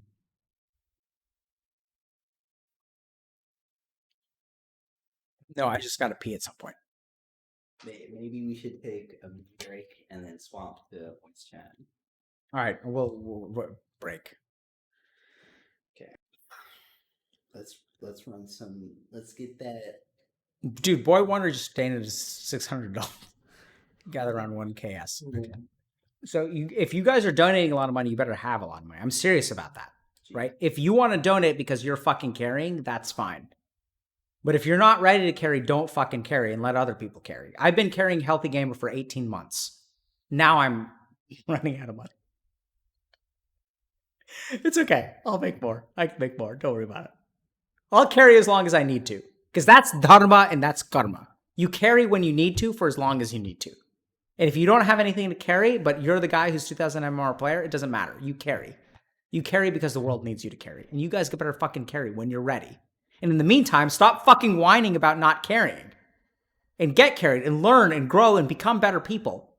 I was financially dependent on my moms until I was 30 years old. Do you guys get that? Until 30.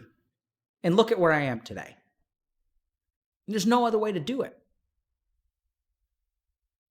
All right, I'm going to go pee. Can I hit this be right back button? Yeah, but also I'm running. So. We should. All right, I'm gonna be right back. Can they hear me? I don't know. Oh, okay. Wait, chat, press 1 if you can hear me. Oh man, Yo, he's. Oh, wait. Oh, wait. This dude. Oh my god. Wait, did the ads run? Oh my god. We coming back in like 2 or 3 minutes. Yo, this dude's gotta eat. He ate very few calories. Thank you, Twitch, for not running ads. And make it a Moses stream? No. Save the doctor, he'll be okay. Jonas Brother Pepo-G, I don't know what that means. Michael Ree? No. He's drunk as fuck? Probably. Moses feels okay, man? Absolutely. Turn on the lights? No, the lights are staying off, okay? Moses kissed me? No. That's how you contract mono and COVID. That's irresponsible. We're not doing that. McLovin, AoE. Oh, he's back. All right, good start. Ah.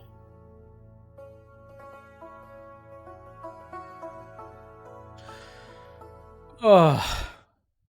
I feel that. All right, what are we doing, bros? By the way, you know, apparently like a lot more women are watching our stuff. Yeah. I think that's great. We had a lot of women on in the past 2 weeks. Yeah. But I like. Also, don't be an asshole to women. Just saying. True. Just be nice to everyone, you know? Just... Treat people as people, like crazy thought. Treat people as people. Wild. When is McLovin getting an OnlyFans? What does that even mean? So OnlyFans is where people upload their nude photos and sell them. So they've literally been like kind of me. They're saying, show your cock, show your feet. Why do they want your feet, man? Because I told them that I run barefoot, so I see my nasty ass off. I was gonna say, you know, you have many nice features, Moses, but your feet is probably the dankest of them. Yeah, the feet not good.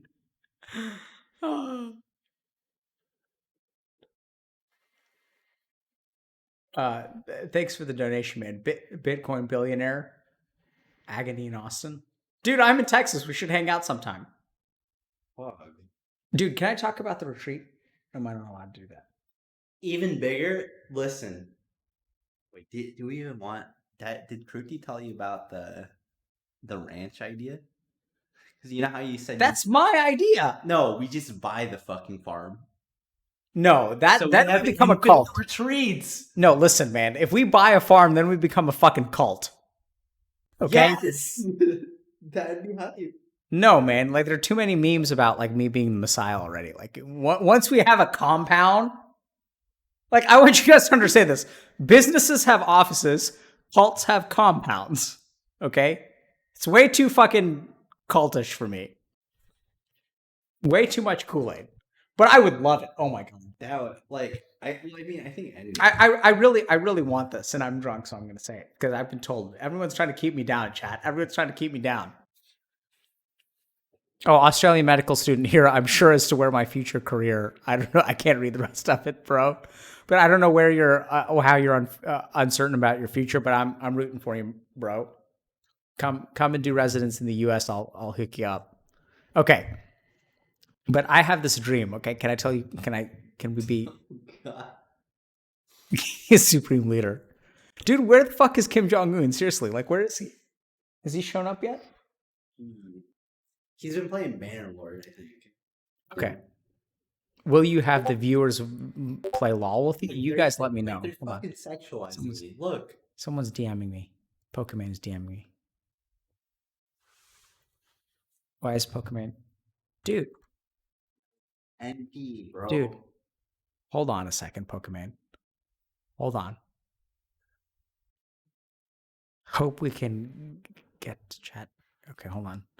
I'm still streaming. And a bit inebriated. Dr. K, our viewers Also are at actually any nice to time. Dude, don't do me. Just stop. Oh my god. what? What? Look, it's a question. Perfect number. Okay. Seriously. It's just weird because I'm drunk and that sounds like I'm hitting on it, but whatever. All right. Oh my god. So let me tell you, I like seriously, I shit you not, Moses. I want to do this one day. I want to just get a farm. Like we don't have to own it, but like for a couple of weeks, and I just want to say, if you guys need help, just come. Yes. We will farm mental health. That's what we should do with this money. It's like if COVID was seriously, I would just instead of supporting a coaching program, I'd just say like, come, just come, however you are. Let's figure it out. Just come to the farm. Cult pog, like that's the thing. It's like we got to time limit it so we don't become a cult. We don't want to become a cult. To the cult. To the cult. To the supreme leader. to good mental health. Okay. Dude. All right. What are we doing? Are we done? So our voice chat is ready to go. There's a ton of people waiting. Oh, let's do it. Oh, Lily, respond. You're awesome. So the Michael Reeves guy. And I hope people you that's sustained happiness. And if you want to have babies, I highly recommend it. But when you're ready. Just no pressure. Okay. Where do we go? So it's Dr. Let's do it. Let's do it. Sure, bro. All right, load him. Load him. We're gonna play League with Shuas, dude. Yo, What's up, Dr. K? you tell me. Sexy. Not much. Not much. Thank Wait, you. did you say Damn, that I hope he wasn't expecting. Okay, go ahead, buddy. What's going on? So I had a few questions, but like the more I Is he thought about my muted? questions, I realized that like I kept refining them to where I didn't really know what I was trying to ask. So now my question became, Well, I don't know what how you're do you trying to ask say, a so it good looks like we're on the question? same page. Sorry. Yeah, getting there. How do you ask a good question? Wait, is that actually your question? Yeah. Okay, look, you just asked the question that you want to ask, man. What do you want to ask? Well, so like I feel like I'll think of scenarios and then I'll be like, okay, how do I solve this problem? But then like I realized that I guess the problem I'm trying to fix isn't like really the actual problem. So I'll give you an example. So like I'm a former like bodybuilder powerlifter, and like my entire life has been one where like I used ego gratification as my way of like fulfilling myself and like pushing myself, and like what you use it flagellated was the word I think. Flagellate. used to- That means whipping Yeah. yourself. yeah, I use that to like make myself a great person. And I've stopped doing that stuff, and I've like changed my life a lot. But now I don't really know how to do things without like it becoming an ego gratifying thing. you That's a know? great question. See, look, all you have to do is just think about what your fucking question is to ask a good question. That's a great question. Beautiful. Give yourself a pat on the back. Okay, we'll do. Okay, so the first thing is I have to apologize to you and everyone else who's going to come after you because I'm not operating at 100%. And that's really not fair to you guys. So I apologize for I that. think you're over 100% right now. Yeah. worries. Apparently I'm at 102.98%. So the question is, so it's a great question, is that if you've learned how to, like if you flagellate yourself towards success, how do you learn to do something else? Right? So Yeah. if you're not, so what used to motivate you? Before it was like just being the man, like it is as weird as it sounds, like I was a stereotype Chad. Like I looked the part in every like way, like I lived that entire life, and like The Chad life. it was all like for the image, right? What do you care I can't- about? Fuck if I know, man. No, I mean, Like, I think you do know though. What do you care about? I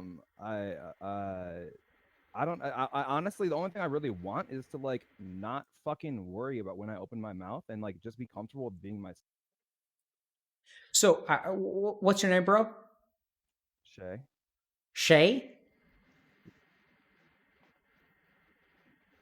Is it Shay? Yeah, Shay, like Shea butter. You don't have to repeat that, but yeah. Yeah, I just turned him up. See, I'm not a boomer after all.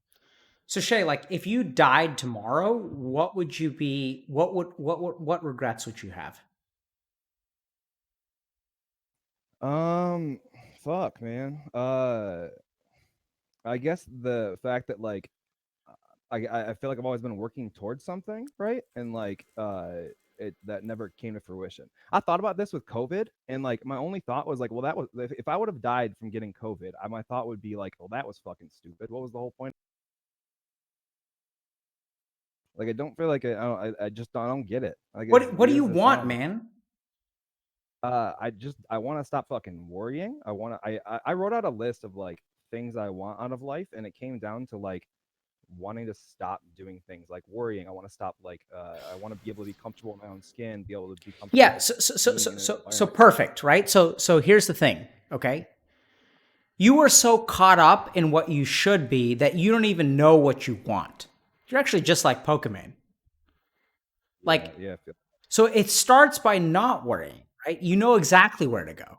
The first step is to say like, okay, like I'm not going to worry about being what I think I should be. And then you're going to listen very quietly. The first thing is to turn off the noise about what you should be. And the second thing is to listen to what's there. Because I think you've been chasing an image. You've been moving towards a should. And the problem is like, if you've been moving towards a should your entire life, you don't know how else to orient yourself. So what you've got to do is just stop moving entirely. Just like Pokimane said, like, don't do something for a day. Do you suck at life? Yeah, probably. I mean, I guess by whose metrics? Transition. You know? Do you suck at life? Yeah. What would make you not suck at life? Learning how to not give a fuck and just have fun with life. What is it that you want to have fun with life about? What is it that you give a fuck about that you shouldn't give a fuck? When you think about giving a fuck, that keeps you from doing something. What does giving a fuck keep you from doing? Come on, Shay, tell me. Like I want to do stand up. I want Then fucking do stand up. People. Okay. You know the fucking answer. All you guys fucking pisses me off. You guys all know the answer. You just don't listen to it, man. So the problem here, though, so I joined like a Toastmasters group, and like I've been making steps towards. No, you're not gonna be ready. Just go fucking do stand up. Toastmasters isn't gonna make you ready. Toastmasters is great. Right, but here's the problem: is that anytime I do something, like if I get a little bit good at it, my ego kicks in, and I feel like I'm only doing that for like who I think I should be. I don't know how to like stop.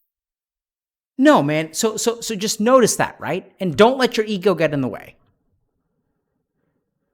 Like fucking, you're never gonna be good at stand up. Listen to what I'm saying, and let it sink in. You're never gonna be good at stand up, and I want you to go out tomorrow. I want you to do it fucking anyway. Do stand up for the sake of stand up, not for the sake of you. Do it because you love the comedy, not because you want to be revered. Your fucking problem is that you want to be revered. You want to be a successful stand-up comedian. Don't be a successful stand-up comedian. You're never going to be a stand-up comedian. Sorry, I'm drunk and my words aren't coming out right. No, you're great. I love it. Thank you. But like, go out and do stand-up, man. And be the person that you are. Listen to that voice in yourself that you spent your whole fucking Chad life squashing. And then you're going to go out and you're going to do stand-up, and 99 out of 100 people aren't going to think you're funny. And one person is. And she's going to be chick, and she's going to be hot, and you're going to fall in love, and then you're going to make babies. That's what you got to do, bro. Don't be afraid to live life, man. Live life with all of its beauty and all of its awfulness. You play video games? Hell yeah. What do you play, bro? World of Warcraft, Overwatch, and Hearthstone. Yeah. World of Warcraft, Overwatch, and Hearthstone. You have a 30 legend deck? You have an all legend deck in Hearthstone? No. So, like, there are good decks and there are meme decks, right? There are meta decks and there are... Your problem is you're trying to fucking play a meta deck. You gotta play a fun deck. You gotta play a theme deck. You gotta play a role-playing deck. It's not about winning or losing. It's about playing the deck that you want to play. It's about doing stand-up because you love stand-up. And it's about failing catastrophically. Stop trying to be a Chad. You are a Chad. You have the soul of a Chad. You have the body of a Chad. And let yourself be you, dude. Let the world love you for who you are. You know the only difference between you and me? What's that? It's just, I showed them my insides, and you haven't yet. That's the only difference. We're not different. It's just, I showed myself to the world. I exposed myself to them. And you got to expose yourself, dude. Not like practically. Like, don't get fucking arrested. Don't get banned. But seriously, if you want to do stand-up, do stand-up and do it catastrophically. And I love you for it, bro. And then come back and you DM me because fucking people know what my DM is. People DM me all the time. I don't even know how they know. You fucking DM me and you tell me when you've done stand-up. And I'm going to say, fuck yeah. And then at some point we're going to have a retreat. Where do you live? Ohio. Okay. And then you're going to come to our retreat and you're going to tell me that I've done stand-up. And it was catastrophic. And then I'm going to love you and I'm going to hug you and we're going to hug and we're going to be like bros. And if you're fucking broke, I'm going to buy you a ticket and you're going to come. You hear me? Hell yeah. Hell yeah. Do stand up. But this is what I don't want. What's your Shay, right? Shay, is that right? Yep. Okay. When you come to me, I don't want to hear you say that I didn't do stand up. I don't want to hear that from you. When you come to me and we hug as bros do, you're going to say I did it and I failed catastrophically. And I'm going to say you're fucking beautiful for doing it, Shay. Do you hear me? Yeah. Don't let me down, bro. You got to fucking live your life, man. Because you've only got one to live. And you've got to make it as awesome and as epic and as failure as possible. Don't let me down because I'm counting on you, bro. I can't do it unless you do what you need to do. I don't have the energy. I can't carry this alone. I need to know that it's going to help you. I can't help people who don't get helped. I don't have the energy to do that. I need to know that this is going to help you, and I need you to help me do that. I need you to help me keep going. You with me, bro? Absolutely. Do your fucking stand-up, son! Absolutely will. Thank you, Dr. K. All right, man. Love you, bro. You too, Dr. K. Thank you so much. Thank you so much, bro. All right, who's next?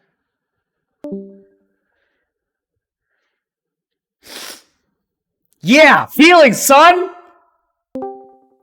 You guys know what feelings feel like? It feels good. Feel, buddy. All right, who's next? What you got? Hi. Hey, man. Gay. I just want to say thank you, first of all. You're amazing. You're fucking amazing, son. Well, my question is about pathological liars. I identify as one, I guess. To Okay. a point where I can't, not have a conversation without lying. I don't realize I'm lying most of the time. Okay. Any strategies or anything you could What are tell you me that afraid could of help people me? knowing? I don't know. Yes, you do. You absolutely do. I don't fucking accept that answer. That's a lie. Okay. Yeah. Lying that was is a lie. about control. What are you trying to control in other people? What do you want them to think? What can't you fathom that they think? Well, when I was in high school, I was really depressed, and I lied to a couple of my friends and told them I had a disease because I was planning on, ending my life. That was one of the lies that I What does never, that lie do for you? uh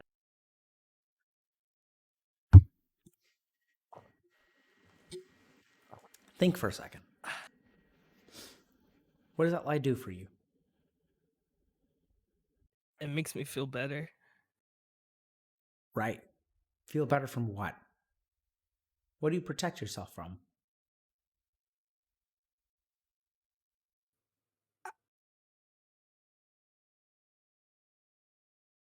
I, I don't I don't even know. If you didn't tell that lie, what would people know about you? Let's start there. What would people think about you? If the lies came crashing down, what would they know? What's your name, bro? Gabe, Gabe. What would they know about you, Gabe? they know I'm a liar, probably a bad person. Yeah. Are you a bad person, Gabe? No, I don't think so. Don't fucking lie to me, Gabe. Are you a bad person? I have what qualifies as a bad person? What Don't have I fucking done? lie to me, Gabe. Are you a bad person? Yeah, probably. Don't fucking For lie to me, Gabe. lying Are you a bad person? Wait, like, Shut up, Lucis. come on. Chill. No, I don't think so. I really don't think I'm a bad person. Good. Then why do you have to fucking lie?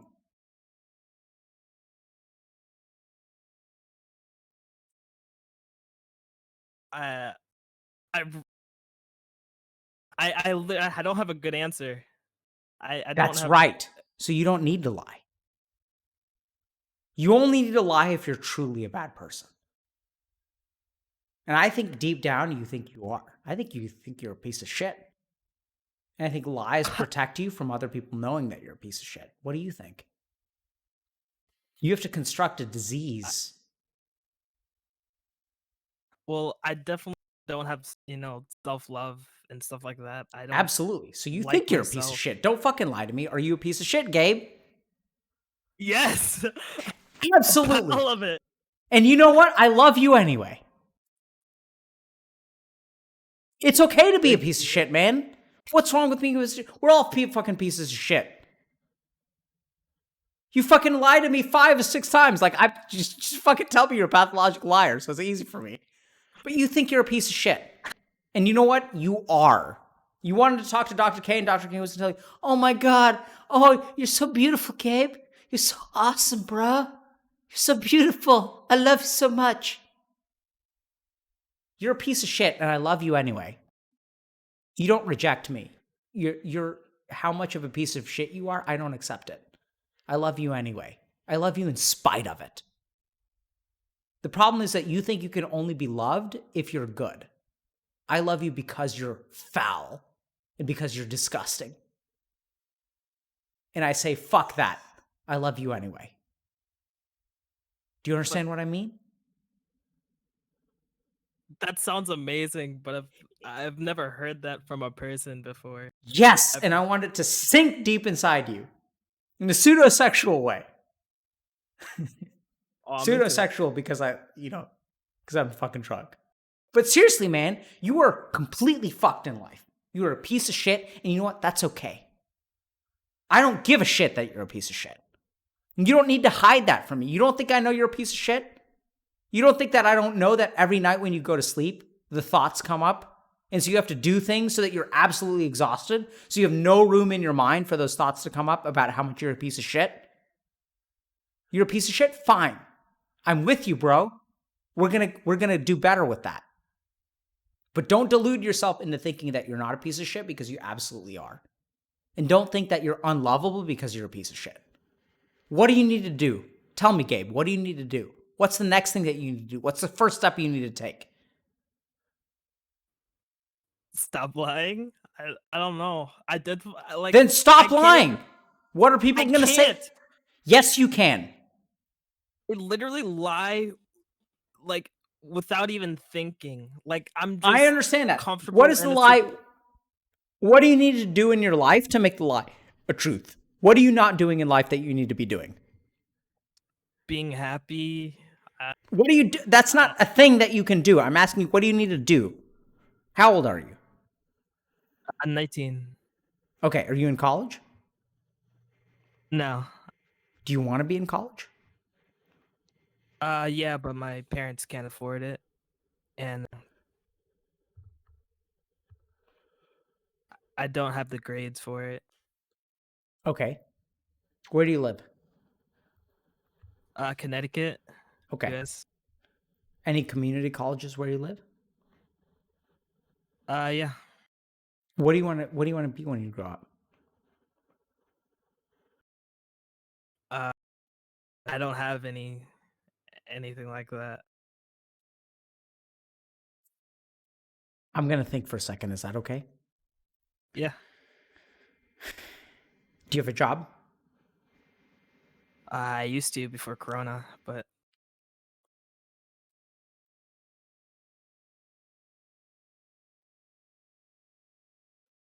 Is it your fault that you're in the position you're in? yeah. No, it's not. What do you think about that? Well, my parents are, dirt poor now because of me. Because of you. How are your parents dirt poor because of you? Hospital bills, ambulance. You carry a lot of shame, don't you? Yeah. Why were you hospitalized? Seizures from a concussion I had in high school. Sounds like that's your fucking fault. What do you think? Plug you 20 subs. Don't get distracted by Twitch chat. Listen to me. Whose fault is it that you had a seizure? Well, I mean, it's my fault for having. I see what you're doing. Don't fucking see what I'm doing. Answer the fucking question. My parents, are great people, and they birthed me into into a really they were doing their best. And when I got into high school, like I I saw how the money problems were affecting everyone and making them slowly like hate me. And Your parents hate you? no, my siblings do though. Why do they hate you?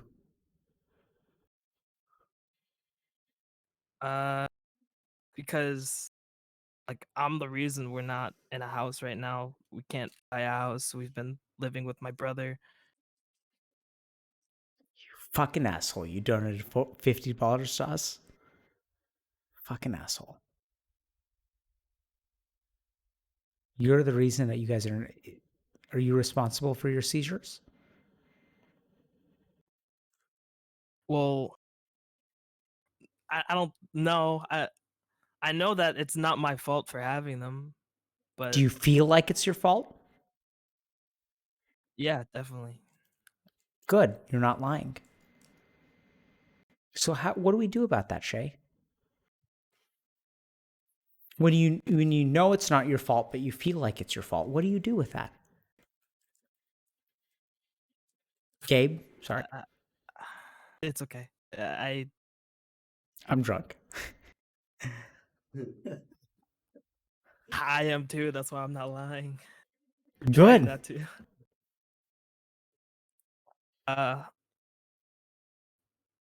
Wait, can you repeat your question? I don't remember my question. So I think what it was like when you know it's not your fault, but you feel like it is your fault, what do you do with that? I don't know. I just feel depressed, I guess, and shitty. Yeah, man. I don't know what the answer is for you, but I think it starts with the acknowledgement that, like, you know, it's your parents' place to make a sacrifice. Like, I'm gonna tell you as a parent, like, I don't want my kids to ever feel guilty for a sacrifice that I make, because it's my sacrifice to make. Does that make sense to you? It's mine to give up. It's not theirs to take. It's mine to give up. Do you understand that? You aren't responsible for the sacrifices your parents make. Your parents make those sacrifices because they love you, man. You aren't responsible for that. It's theirs to give up. And if you've got fucking seizures, like, how the fuck is that your fault? Yeah. And it hurts, man. It hurts to be carried, doesn't it, bro? Do you play League of Legends? Yeah. I play League. It hurts to be carried, but bro, sometimes you gotta get carried, man, because you're a fucking noob, bro. And sometimes you get carried in life, and let your parents carry you. That's what they're there for. Think about this for a second, okay? Yeah, but When your parents die, what would make them happy? If they carried you or if they couldn't carry you? Think about that. yeah, What's the answer? they couldn't. They No. Carrying you is going to make them happy because that's what they're on this earth to do, man. If you've got fucking seizures, that's not your fault, dude. Seizures are not like psychological, bro. It's not like you play League of Legends and you get seizures. Like, seizures is something in your brain is like you got dealt like a shitty hand in life, bro. And if I think you should try to go to college, man. What do you want to be when you grow up? an engineer. Then find some community college. You're in Connecticut? Yeah. Find a community college and apply and ask for financial aid.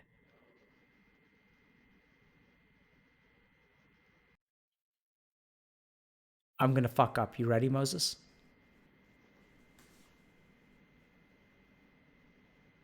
You ready, bro? Listen, man, Oh, yeah. I will pay for your first year of community college. I'm going to do it. Don't worry about your first year. I can't pay for the rest because I have a family to support, but I will pay for your first year of community college. What? I'm serious. I'll pay for it. My wife is going to throttle me. I'm so fucked. But I'm going to do it anyway. To the fun going to community college. No, I'm serious. I'm not going to pay for the donations from the stream because the stream is for something else, but I will pay for it. If you can't get financial aid, I will pay for it. Yeah. I want you to fucking apply for financial aid because I have to pay for my own kids' college.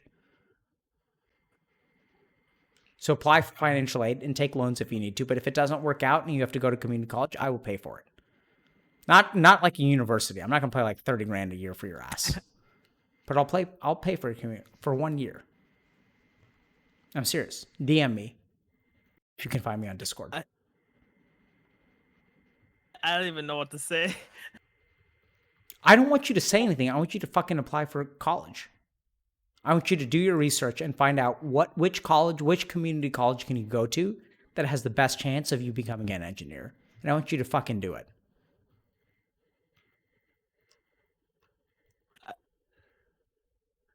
If your parents can't support you, I fucking will. It's not my place to take Twitch chat's money and do this for you. It's my place. I will do it. Do you hear me? Yeah. Thank you. I don't even. Is this real? I mean, you can splatter stuff on Reddit about how I didn't live up to my expectations. If I don't live up to you. This is what I want you to do. I want you to apply, and I want you to go, and I want you to major in engineering. And this is what I'm going to tell you. You need to maintain a 3.0 GPA. Do you hear me? Fuck yeah. And when you get your first round, I want you to apply for financial aid. And if you don't get loans, I want you to fucking get loans. Because I don't have the money to pay for you. But if you don't get loans, I want you to add me as a co-signer for your fees. And I will pay your fees.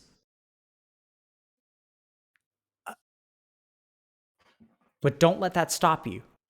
If you want to be an engineer, fucking major in engineering. If you have seizures and you need to take 5 years to graduate, fucking take 5 years to graduate. I don't fucking give a fuck. You don't need to lie. You need to live a life where you don't need to lie anymore. Lying is not the problem. Like, the solution to lying is not to stop lying. It's to live a life where you don't need to lie. Your problem is that you live a life where you need to lie. Live a life where you can live with pride, bro. Yeah.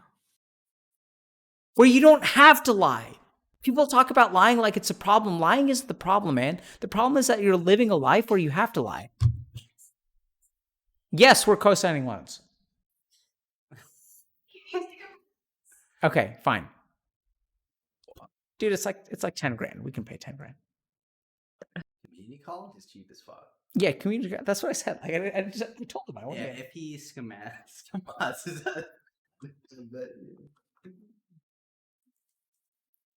He's just gonna kill me. That's okay. I'm gonna make a lot of money. Don't worry about it. I'm gonna work hard. They have ads to. But I mean, I'm not gonna pay your fucking fees if you're not gonna get a 3.0 GPA. You hear me? Yes, sir. So it's May 8th. What are you gonna apply to? Where do you live in Connecticut? What are the community colleges around you? Like, don't dox him. Well, Just think about it, okay? And DM me. yeah. And my wife is gonna throttle me, but that's fine. And if you fuck up, that's fine. I'm off the hook. You have to do it now. You hear me? Yeah. It's May 8th. You've got time to apply for the fall semester. This means that my wife is watching Twitch chat. She's watching Twitch instead of. Everyone say fine. hi to Creepy. Hi.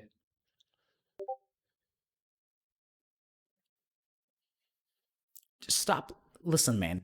If you're a pathological liar, the solution is not to become a non-pathological liar. Listen to me. The solution is to live a life where you don't have to lie anymore. Wow, I've never heard that. You don't need to lie, man. But absolutely right now, fucking keep lying. Because you're nothing. But don't let that stop you from trying to be something, right? Live a life where you can be proud.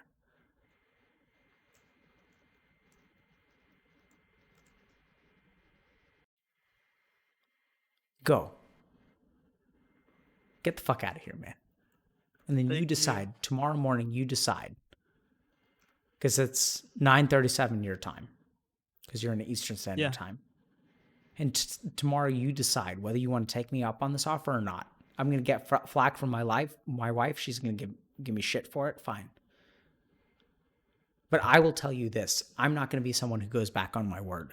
She can give me as much as shit as she wants. She can fucking divorce me. She's not going to divorce me. Because I make money. It's not going to go there. Yeah. I overpromise. I do this all the fucking time because I care about you, Gabe. I don't want you to live a life where you have to lie anymore. Right? Is this boundaries? And am I going too far? Absolutely. But I'm a man of my word. I'm going to say what I'm going to do. Because someone paid for my college when I was a piece of shit. And so I'm going to pay for yours. First year. Rest of the time you take loans. If you can't get loans. And don't shirk your financial aid application. So I need you to do me a favor, Gabe. Yes. I need you to not fuck up my marriage. And do your financial aid application properly. And I want you to take loans if you can. But if you can't take loans, I'll pay for the first year. But don't fuck up your financial aid. I want to see a denied financial aid application. You hear me? All right. And if that's what Healthy Gamer has to do, then fine. So be it. The rest of you guys can go fuck yourselves. This is about changing one life at a time. And whatever it takes. But with conditions. Because I can't pay for everyone's college. Oh. But I want you to live a life where you're. I'm not paying for. Yeah. Get third-party industry people to fund it. You do not need to go broke funding people one at a time. Fine. It's what she said. We're gonna get a third party scholarship fund. Fine. Y'all put out feelers. Healthy Gamer Scholarship Fund, okay? We're gonna do a healthy game. Fine. This is how shit happens. Flip it. So this is what I want you guys to understand. When you guys put your attention out into the world, and when you have a wife who's paranoid that you're gonna start paying randos college funds, it's okay. What did you guys expect? Fine. She's good. Fuck. No, that's fine. We'll set up a scholarship fund. I'm behind that. Okay? So if we can get fucking some corporation to pay for it. Email me. Thank you. We need legal counsel. But listen, Gabe, I want you to listen. If you're a pathological liar, I want you to build a life for yourself where you don't need to lie anymore. That's the solution. It's to be proud of what you do every day. I definitely need to get to that point.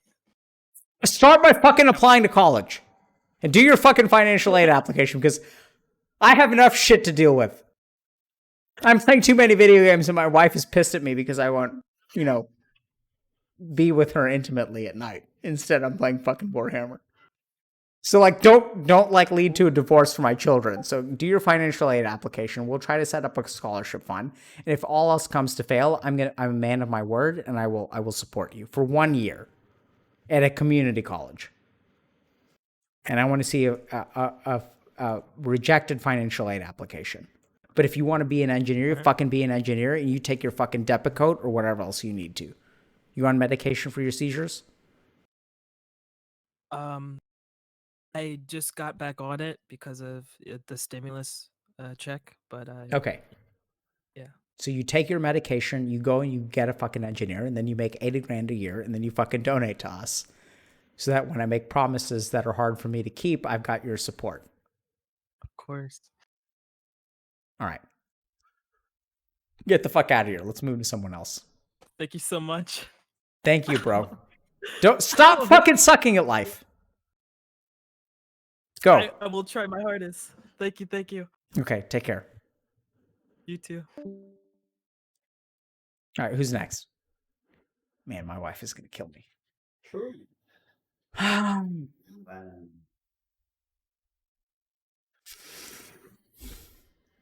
I'm so fucked. Hi, man. You want to take a Hey, man. break? You wanna take a No breaks. If I stop, I'm gonna collapse. I just want to ask you about like the difference between knowing something and like understanding a concept. Oh, thank God. You don't want me to pay and I for know your you college. talked about, no, I know you talked about this before and stuff, but like if my dad or my grandpa tells me like that life is short, like I have no way of like actually understanding that concept until I have like a deep emotional experience, like a near-death experience. So I just wondered, like, how do you integrate like knowledge? What happened to from you? Tell us about that. No, I have not lived it. That was just an example. It doesn't matter if it can be that or like to live in the moment or whatever.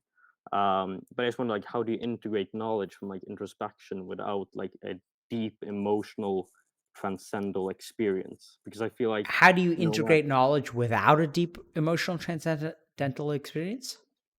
yeah, because it feels like introspection can only take you so far. Yeah, man, because introspection can only take you so far. You're absolutely right. So there's no way to integrate knowledge which you don't have. You can understand concepts, but that's not knowledge. You can What do you mean? understand concepts. Well, let me explain this to you. You ever had sex? Yeah. Okay. So like I remember when I was 13 and like people talked about having sex. And like I didn't understand what the fuck they meant. Yeah. Right? And like there's no way you can integrate the knowledge of of sex without having sex. You with me? Yeah, I kind of understand, uh, but sex is like a different thing when it comes, um, because okay, I kind of get what you mean. Because So here's the thing: you're trying to integrate knowledge that you don't fucking have, bro. yeah, I get what you mean. Because like after sex, like life becomes like different, right? Fine. So if you want to integrate knowledge, and if you want to integrate knowledge, so you're asking me, how do I integrate knowledge of a near-death experience? That's your question. No. How do because after near death experience, people like are completely changed, right? They get another outlook on life. How do I like gain the same like how do I get another? You have to have a how near-death do I gain the experience. same- What? Like, so you're saying, how do people, like, so people are changed after near-death experience? That's what you're saying, Yeah, right? exactly. How do I reach the same state, or how do I? Then you have to have a fucking near-death experience. It's like telling someone, like, how do you understand what getting laid is like without getting laid? But bro, you got to get laid. Yeah, okay. You got to have a near-death experience. So I'm going to give you an experience. You ready for it? I'm going to give you a meditation technique. Do you know what Trataka is? Trataka? No idea. Trataka is fixed point gazing. I want you to go back, and I want you to watch our, go to our YouTube channel, and go and look at our first or second interview with Ethan Evans. And there's a practice in there called fixed point gazing. It's the practice of looking at a particular thing without blinking. And you're telling me, how do I integrate knowledge from a near-death experience if I haven't had a near-death experience? I'm saying, do you... It was that was just an example. I mean, No, like, I don't care about the example. There's a reason why that was the example. Yeah. Like, you're asking, how can I be transformed? That's your question, right? Yeah, but it doesn't have to be like so. No, forget it. But you're saying, how can I be transformed? Because you're looking for the transformation that someone gets through a near-death experience. Correct or incorrect? Yeah, correct. You're looking for something that's going to turn your world fucking upside down. And boy, do I have a meditation technique for you. Okay. Fine. If you want to, if you're saying, how do I get transformed through a near-death experience? We can talk more psychologically about like why you feel like you need that kind of transformation, but fuck it. No, Trataka, I want you to take a mirror. Don't try this at home. Yeah. Take a mirror. Learn Trataka. Don't other people can't try it. You can try it. Okay, yeah. Do Trataka on your image in a mirror in the moonlight. Okay. So I want you to take a mirror and look, like, so turn off all the lights and have the moonlight, see your reflection in a mirror and look at your reflection in a mirror for minutes at a time without blinking. And then you'll have your answer. Okay. You must learn Trataka.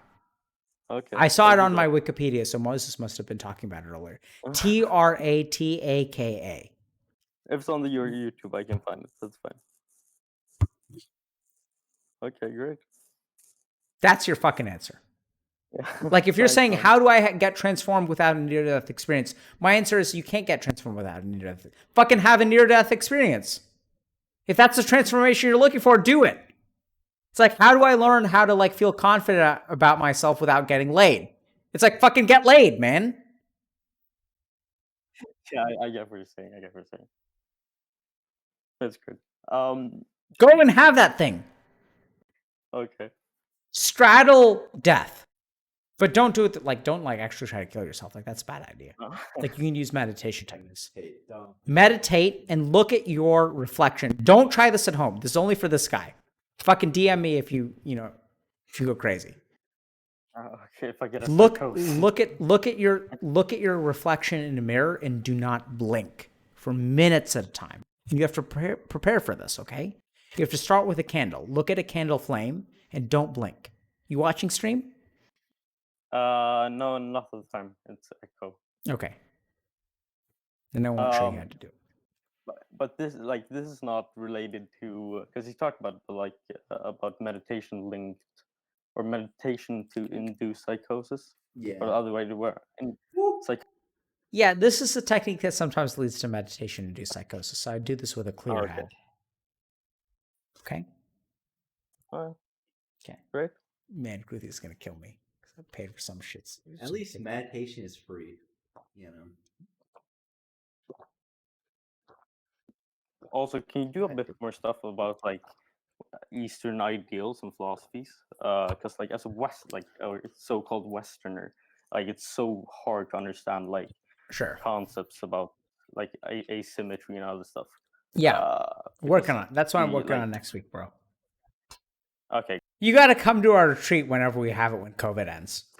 Yeah, I live in Sweden, so I might be able to. That you make it sound like a give a fuck that you live in Sweden. Just fucking come, dude. Yeah, okay, might be. We'll do one in the Europe if you want.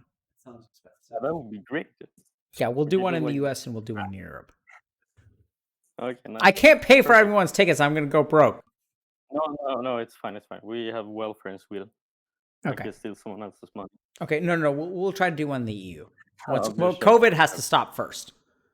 Yeah, of course. We don't want Alright, everyone great. to die. All right, man. Good luck, dude. Bye. Man, I'm fucking myself 6 ways from Sunday. Take a break. No, I don't have time, dude. If I take a break, I'm gonna stop. I'm gonna collapse. Oh my god, so many DMs. Look at this. Okay, Kensu, talk to me, bro. Can you hear me? Yeah. Hi. So I'm gonna try to short the things out. But you mentioned in Rekful's stream, where you said that you can come back to a loop when you think you're healed and stuff like that. Wait, And what? I think I'm in that part. Say that again. When you've been in or dealt with your Please. Come in. PTSD, Huh? which I believe I have. Okay, I'm gonna finish this question, and then I'm gonna take a break. Okay, go ahead, bro. Oh, okay. Well, hi first of all, and so my question is, in Rekful stream, you mentioned about well, when you've dealt with your problems, you can go back to depression again and stuff like that, if you remember. And I think I've dealt with my PTSD, but still, yeah, I was happy for a while, and then I went back again to being like, yeah, the same feeling where it feels like everything is meaningless, whatever I do, and yeah, there's no point in doing anything. Right now, I even have hard time even gaming right now, or actually doing anything. It's just painful and struggle. And you mentioned on Diary stream in the end there, the people that struggled like every day. I think that's basically me. I'm trying to find a way right now, how to deal with things or how to even So tell me get what you mean better. by struggle. Yeah. Struggling by just living. Help me understand that. So I'm gonna take a break after this one, okay? it feels like I'm in the middle of a question. Dad, stop fighting, please. Just take the break. Okay, hold on. Okay, hold on a second. Let me just talk to this dude. Okay, so you're saying, so what's your problem? So you sort of dealt with it and you were good for a while, and now you're back to square one? I wouldn't say square one. It's not as bad as before. It definitely feels like I've fixed a lot of things, but it's still not to the level where you even can enjoy life. It's still a struggle to live life. What makes it a struggle to live life? So I kind of, well, when the days goes, everything just feels, yeah, meaningless. No matter what I do. It can go from periods, like it's not like this every day, but sometimes it can be like this for continuously 3 days or a shorter period of one day. When and you then say it comes, can be like this, what do you mean? it's just a constant feeling. What's the feeling? Meaningless, like despair, or yeah, it can also be like just a heavy chest feeling.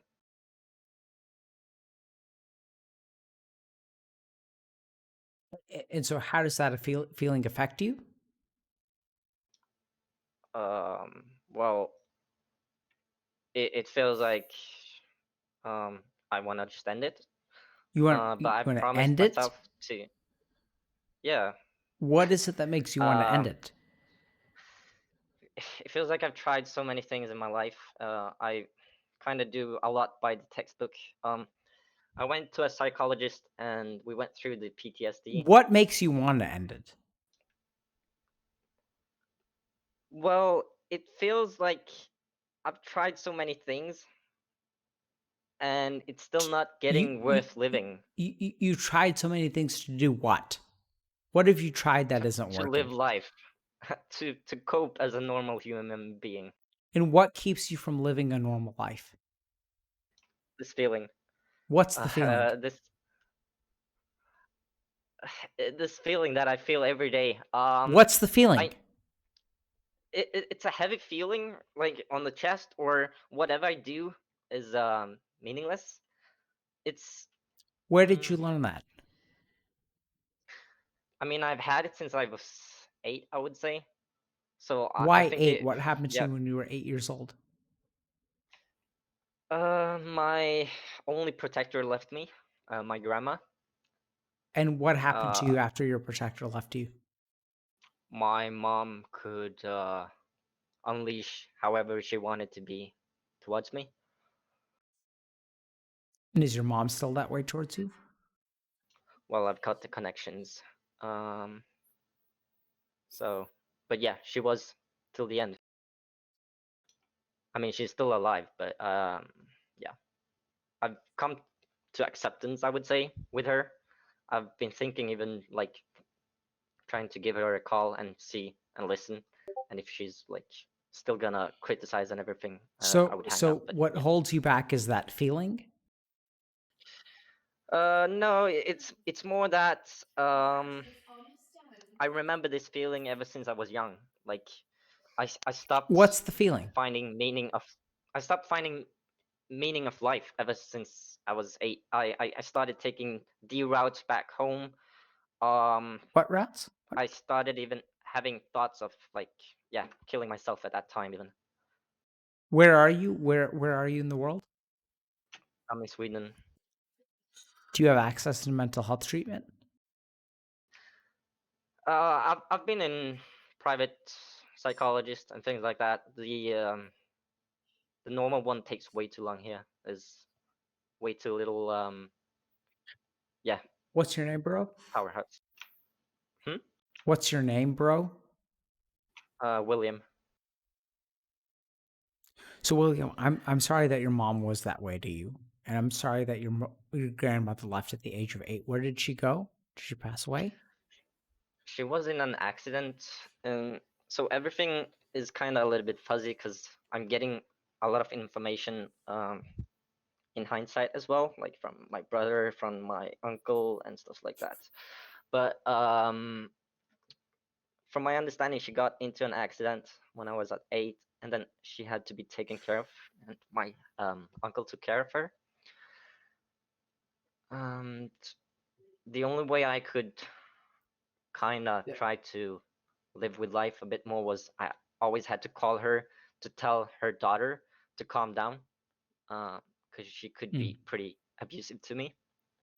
So listen, it was William. Yeah. So William, look, first of all, I think you're going to be okay, but I think it's going to take some time. And I fucking hate doing this AMA while I'm drunk because, like, I think I owe you a sober self, and I apologize for that. But the first thing is that I think you're going to be okay, and I don't think you should kill yourself. And I think like time heals all wounds. Oh, I'm sorry, but I really don't think time heals this. I mean, I've had this for 21 years. I'm 29 now, so. Okay, fair enough. Yeah. So let's assume for a moment that time doesn't heal all wounds. So if you're in Sweden, I think you should try to off stream. Oh my god, my dude. Just Okay. yeah. So listen, I think you really need to get into mental health treatment because it sounds like to me like you have PTSD. So I don't But think I, this I feel like I've worked Just with it. worked with it. What? So when you're the sober. PTSD, I've come to an acceptance where it's fine. So As I but feel like, but you're still holding on to some feelings, right? from the past, I don't know. Like I'm so lost right now. My psychologist kind of said that I'm healed from the past. I So heard something recently Uh, called complex I PTSD, think this and I topic is read too about. complex to deal with. that's fair. So listen, man. So look, I think this is definitely something that you should speak to a psychologist about. It sounds like you have a psychologist. So I would go ahead and talk to them because on the one hand, it sounds like you overcome PTSD. On the other hand, it sounds like you still have some feelings which linger. Yeah, it's just that my psychologist gave up a little bit on it, but she agreed that yeah, and wished me luck by my own. Are you still seeing your psychologist? Well, she said I could still see her, but she has no clue really how to proceed. Yeah, so I would continue to see her because I think this is definitely a situation where some guy on the internet is not going to help you. You really need mental health treatment, man. And I think that you should problem solve with her, and you should say, "How do I proceed? Are you willing to help me?" So yeah, I totally agree with you, and that's why we fixed the meeting again. Good. But like, yeah, but last time she was like, yeah, actually, I don't know. But good luck. Yes. So I think sometimes therapists feel something called projection, projective identification, which is that what she's feeling is your hopelessness, not her own. And continue working with her, man. And you have to understand that she's a human too. Yeah, I totally understand that. It's just that I've been in like 70 sessions with her or so. I mean, it's and I don't know if she feels. Maybe she does. I mean, I do feel a little bit hopeless as it has come back, and So bring that to your psychologist because that's for her to help you with. You don't have to carry it by yourself. And if she feels hopelessness too, that's okay. Right? But so what do we do then? I'm then just gonna. you guys sit with the hopelessness together. Right? Hopelessness is a feeling. It's not a reality. Do you understand that? Mm-hmm. So if you have an appointment with her, I'd go with her and I'd share your feelings. And I'd say, can you help me in any way, shape, or form? Yeah. I mean, that's why I met her last time because we rebounded again, if you can use that. I don't know that word, but we met again. Um, and So what's your for name, the bro? reason like William? when I. William, right? Yeah. I need you to hold on to that hope for her right now. You guys need to absolutely continue working together. But if she feels hopelessness, you have to have hope for her. And then when you run out of hope, she's going to take it from you. You can't let go of hope. Keep hoping and keep working. And if she feels despair, you've got to hold that for her. You've got to keep trying, man. Because it sounds like you've cut your mom out of your. It's just that she doesn't really know either. Like, I mean, That's fine. She doesn't need to know right now. Keep going, man. Just keep going. And she's despairing for a little while, so you needed to be the carry.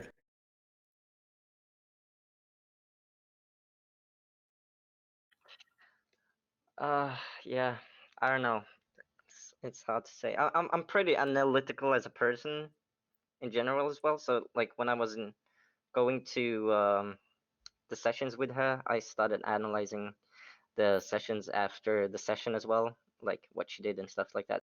It just feels like it's out of her reach and limits as well, which. Okay, So, Yeah. so listen, man. So this is what I want you to do. I don't know if you have the capacity to DM me, but I'm going to go ahead and listen to Twitch chat, and I'm going to say, if you want to talk, like, let me be sober about this because it sounds like you're really struggling, and like this is supposed to be a fun stream, right? Where we talk about like stories and shit like that, and it sounds like you're really struggling. So 2 options I give you. One is that let's talk about this later when I'm sober because you deserve the best of what I have to offer, not half of what I have to offer. Does that make sense? Yeah. Okay. So I'm happy to give that to you. So I'm happy to give you an hour of my time to try to think about how you should move forward. And don't give up yet. And like if your psychologist feels like she's ready to give up, let me think about this for a little while. Let me learn a little bit more about your situation. And like this is the fucking problem with Healthy Gamer Drunk Stream. Is that like you people are coming to me for help, and like I can't do that if I'm drunk. Like sure, drunk is fun, but you deserve better, right? I owe you better than that. And so like shoot me a DM or something, and we'll talk about it like tomorrow or like next week actually, or 2 weeks from now actually. Because tomorrow I'm going to focus on like writing my content and like trying to figure out how to help you guys how to develop a program for y'all. And I owe you better than what I'm able to give. So I'm saying that I actually don't have the capacity to help you in the way that you deserve and the way that I owe you, and I want to. So can you give me 2 weeks? Definitely. Okay. Yeah. I Well- appreciate even this time. So yeah. Yeah, I'm sorry Also, that you have a good taste. Dota is a good game. Dota's a good game. Maybe your fucking problem is that you play Dota. It is probably.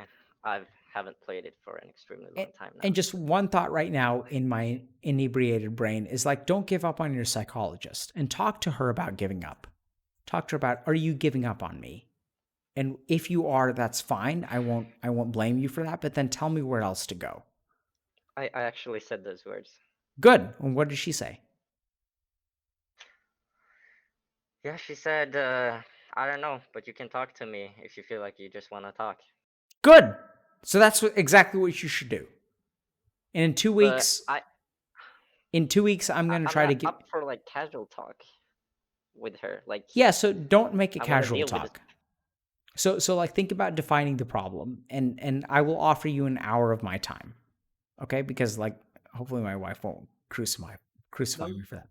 Okay. Too late.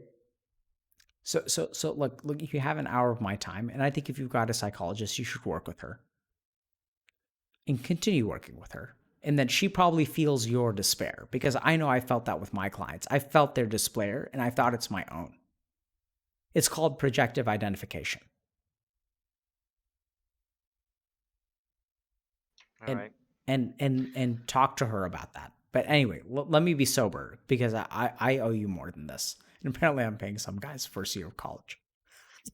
Yeah, I heard. Okay, so Right. Dr. K will be back after this break. no break, dude. I'm fucking done, man. I can't. I'm not watching a divorce stream, actually, so maybe you should take a break. Oh man. But I can't do this, dude. I'm so wiped. I'm so drunk. Just come back and see how you feel.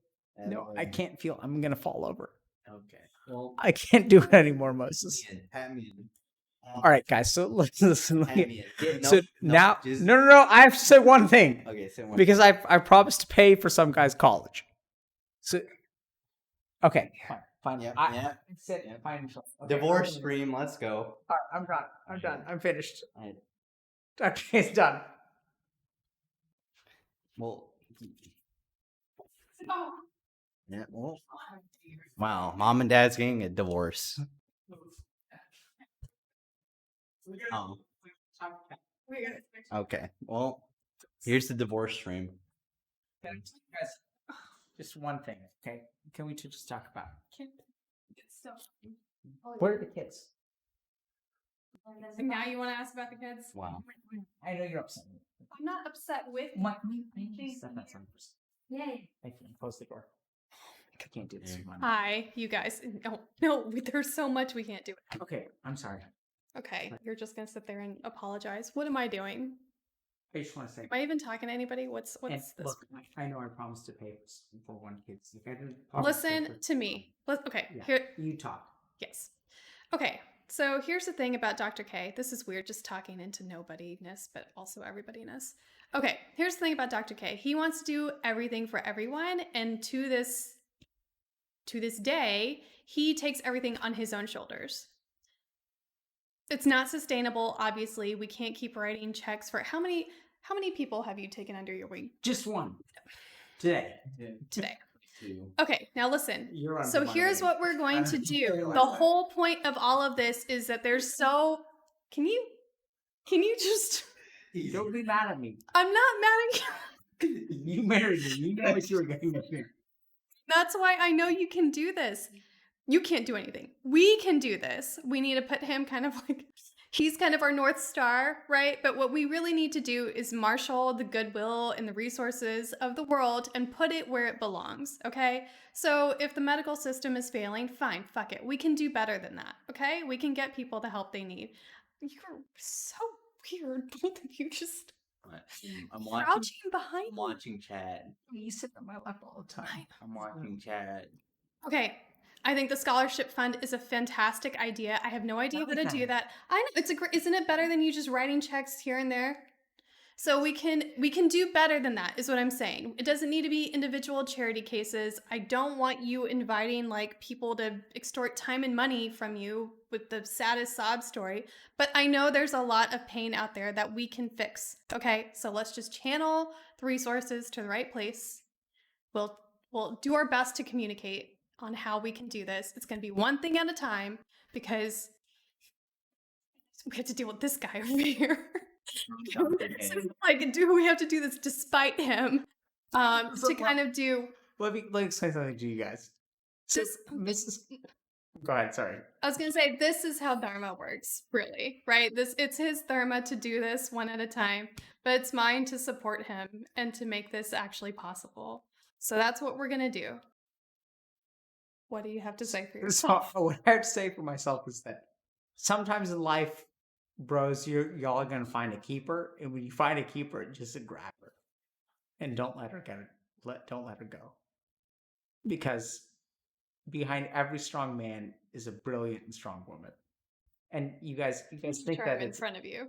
Pretty sure I'm in front of you. You are in front of me. I love you so much. Sorry, I'm sorry that I promised our bank account to other people. It's just because I love them so much. You know what? I love them too. I love them because you love them, and we're gonna help them. But if you keep, I promise it won't affect your jewelry. Wow. It's not about my jewelry. It's not. It's not. It was. Jesus. By the way, what's Sunday? Mother's Day. And what? God damn, dude, you're really like. Oh my. Okay. So now more than ever, I'm gonna.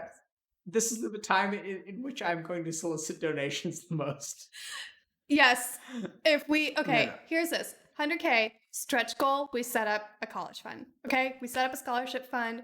We get out. That's good. We get out some scholarships to people by start of school by September. Okay, so if we actually hit that, I think we can get it done. Okay. Okay. Okay. Are you mad at me? I'm not mad at you. I'm trying to save you from yourself so you can actually help people. You just sat here. This is no, yes. So bad. All right. Thank you so much, everybody. I think this is the end for today, but apparently we're gonna have to do drunk relationship advice. So That's gonna be fucking train wreck. I love you though. So for all of you incels out there, remember that there's a beautiful woman who will one day suffer your faults and will accept you for who you are. Yes. And you know. and then you can screw her over in front of thousands of people. I thank you. And so I want you guys to remember that Dr. K is not like a person, it's like an organization. Right? And I'm grateful to Moses and my wife For letting you just and your fault for putting all that alcohol in the thing. And you guys said that there's going to be. Does anybody remember when he said that he wasn't feeling it? That these drinks are so weak. Now Does I'm feeling anybody it. remember Listen, that? You talk shit, so now you gotta pay the price, my dude. I'm sorry. Wait, are you on my side or are you on her side? He's on the side of truth and justice. Like Okay. both sides, okay? No, so if you want to be on the winning side, you should be on her side. All right. Now's the time to subscribe, donate, etc. Thank you so much. Merch store. Yeah, who should we rate? Oh yes. Did you even talk about the store? There's a We talked store. about like an hour ago. Did you link it? Does Oh any? my God, I have so many DMs. Yes, you have. Why do you have so many DMs? Disconnect. From I don't know, but dude, Shoeless is legit, man. Yeah. Okay. Wait, so who should we rate? Your You face. really want to like have someone be at the mercy of our chat? Is that what you really want? Is awesome. No, she's not a ruthless businesswoman. Me? It's like- Dude, I've been a businesswoman for. That's me. That's me. it's a new- I just got my MBA. Yeah, so she is a ruthless. I'm No, trying. because- I'm trying to be a ruthless businesswoman, but I'm married to this guy. Yeah. And so I want you guys to understand that Kruthi is amazing because she takes my, I'll tell you guys about this one day, but she takes my tendencies to help and love and she actually makes them realistic. Because like without her, I would have never been. I would have just been someone who promised everything that I have for like one dude, and then I would have never been on Twitch. Which is But thanks to me, he's on Twitch. So great. No, I love you too. You're the best. Really. You're the best. He's always been this way. He has always been the guy that will give you everything he has. She even said like, years ago, she was like, "Why do you collect strays?" Yeah. She said that about me. She's like, "Why do you collect strays?" So that's what I do. I collect strays. Yeah. I collect people who have nowhere else to go, and I bring them home. Yeah, I'm eating roasted. And Where I live, too, it's- by the way. it's hard. It's hard to be someone married to someone who's collects strays. It's not that hard. You're a good guy. You need to I know go you're to a good guy. bed. But let's be honest. It's hard. It is. Do they know Well- the story about Sita? What are our children doing right now? Well, they're wondering why Daddy keeps yelling. Okay, I gotta pee and then I'll pee. Yeah. Okay. Thank you. We will see you on Monday. Can you guys please give me some money so that my wife doesn't crucify me? Playing League of Legends. It's fine. He'll be fine. Oh, we're playing League of Legends on my... No, dude, I'm writing a book on Monday. Oh, you're rainbow. No, you're not. I can't do that. I have to write. Listen, you need to shelf this book thing. We need to get through May, and then you can. Books are for nerds. Okay, fine. Books are for nerds. Okay, let me just be sober and I'll talk about it. Wait. Okay, who are we rating, Moses? What do you get? I don't know. Moses, tell me. Who's rating? Oh, Miskiff. actually, you should probably. Did you guys know that she Excuse me. is? I do know. Oh my god. Yeah. And then You they know, will so she's- understand my pain so much. So she's CEO of Healthy Gamer. I'm not actually the force behind Healthy Gamer. This beautiful woman is the force behind Healthy Gamer. And my favorite part about this. So here's pro tip. Some people say that you shouldn't go into business with family. Here's the pro tip. If you go into business with your wife, you can sexually harass her and it's completely fine. Is it though? Jesus Christ. What the Right? fuck? I asked for permission. You said it was okay. I can still cringe though. Yes. That's the best thing. Yes. Is when 3 p.m. rolls around, Dr.K needs a little thumbs up. Busted. You are busted. All right. Are we ready? Yes. Abort. Come on. Come on. What are you doing? We lost Can you so not much push me? respect. Well, I'm trying to type on the keyboard. can I get up then? Yeah. Okay. Thanks. All right. Love you guys. We'll see you on Monday. We'll get him cleaned up. Don't worry. Look, you guys asked for it. Come on. You No, you said my drinks were weak. I know, and then you made me fun, and then look at how I ended up. No, this Who is rating? your. Yes. Yes, please. Let's go to bed. You got it down. Just It's bedtime. You still on it? I look stop. Yeah, we're still live. You can only take so many questions. Yeah. I can only take so many. Okay, we gonna Devin Nash. I think. Or Fed. Hmm? Fedmeister 2. I'm rating Devin. I Let's typed it. type up. Yeah, it's like his. Dude, let's raid the fuck out of Devin's stream. Okay. Then. Okay. Thank you guys very much. We'll see you all on Monday, and I'll be sober. I promise. Well, Take care. And be strong and love yourselves.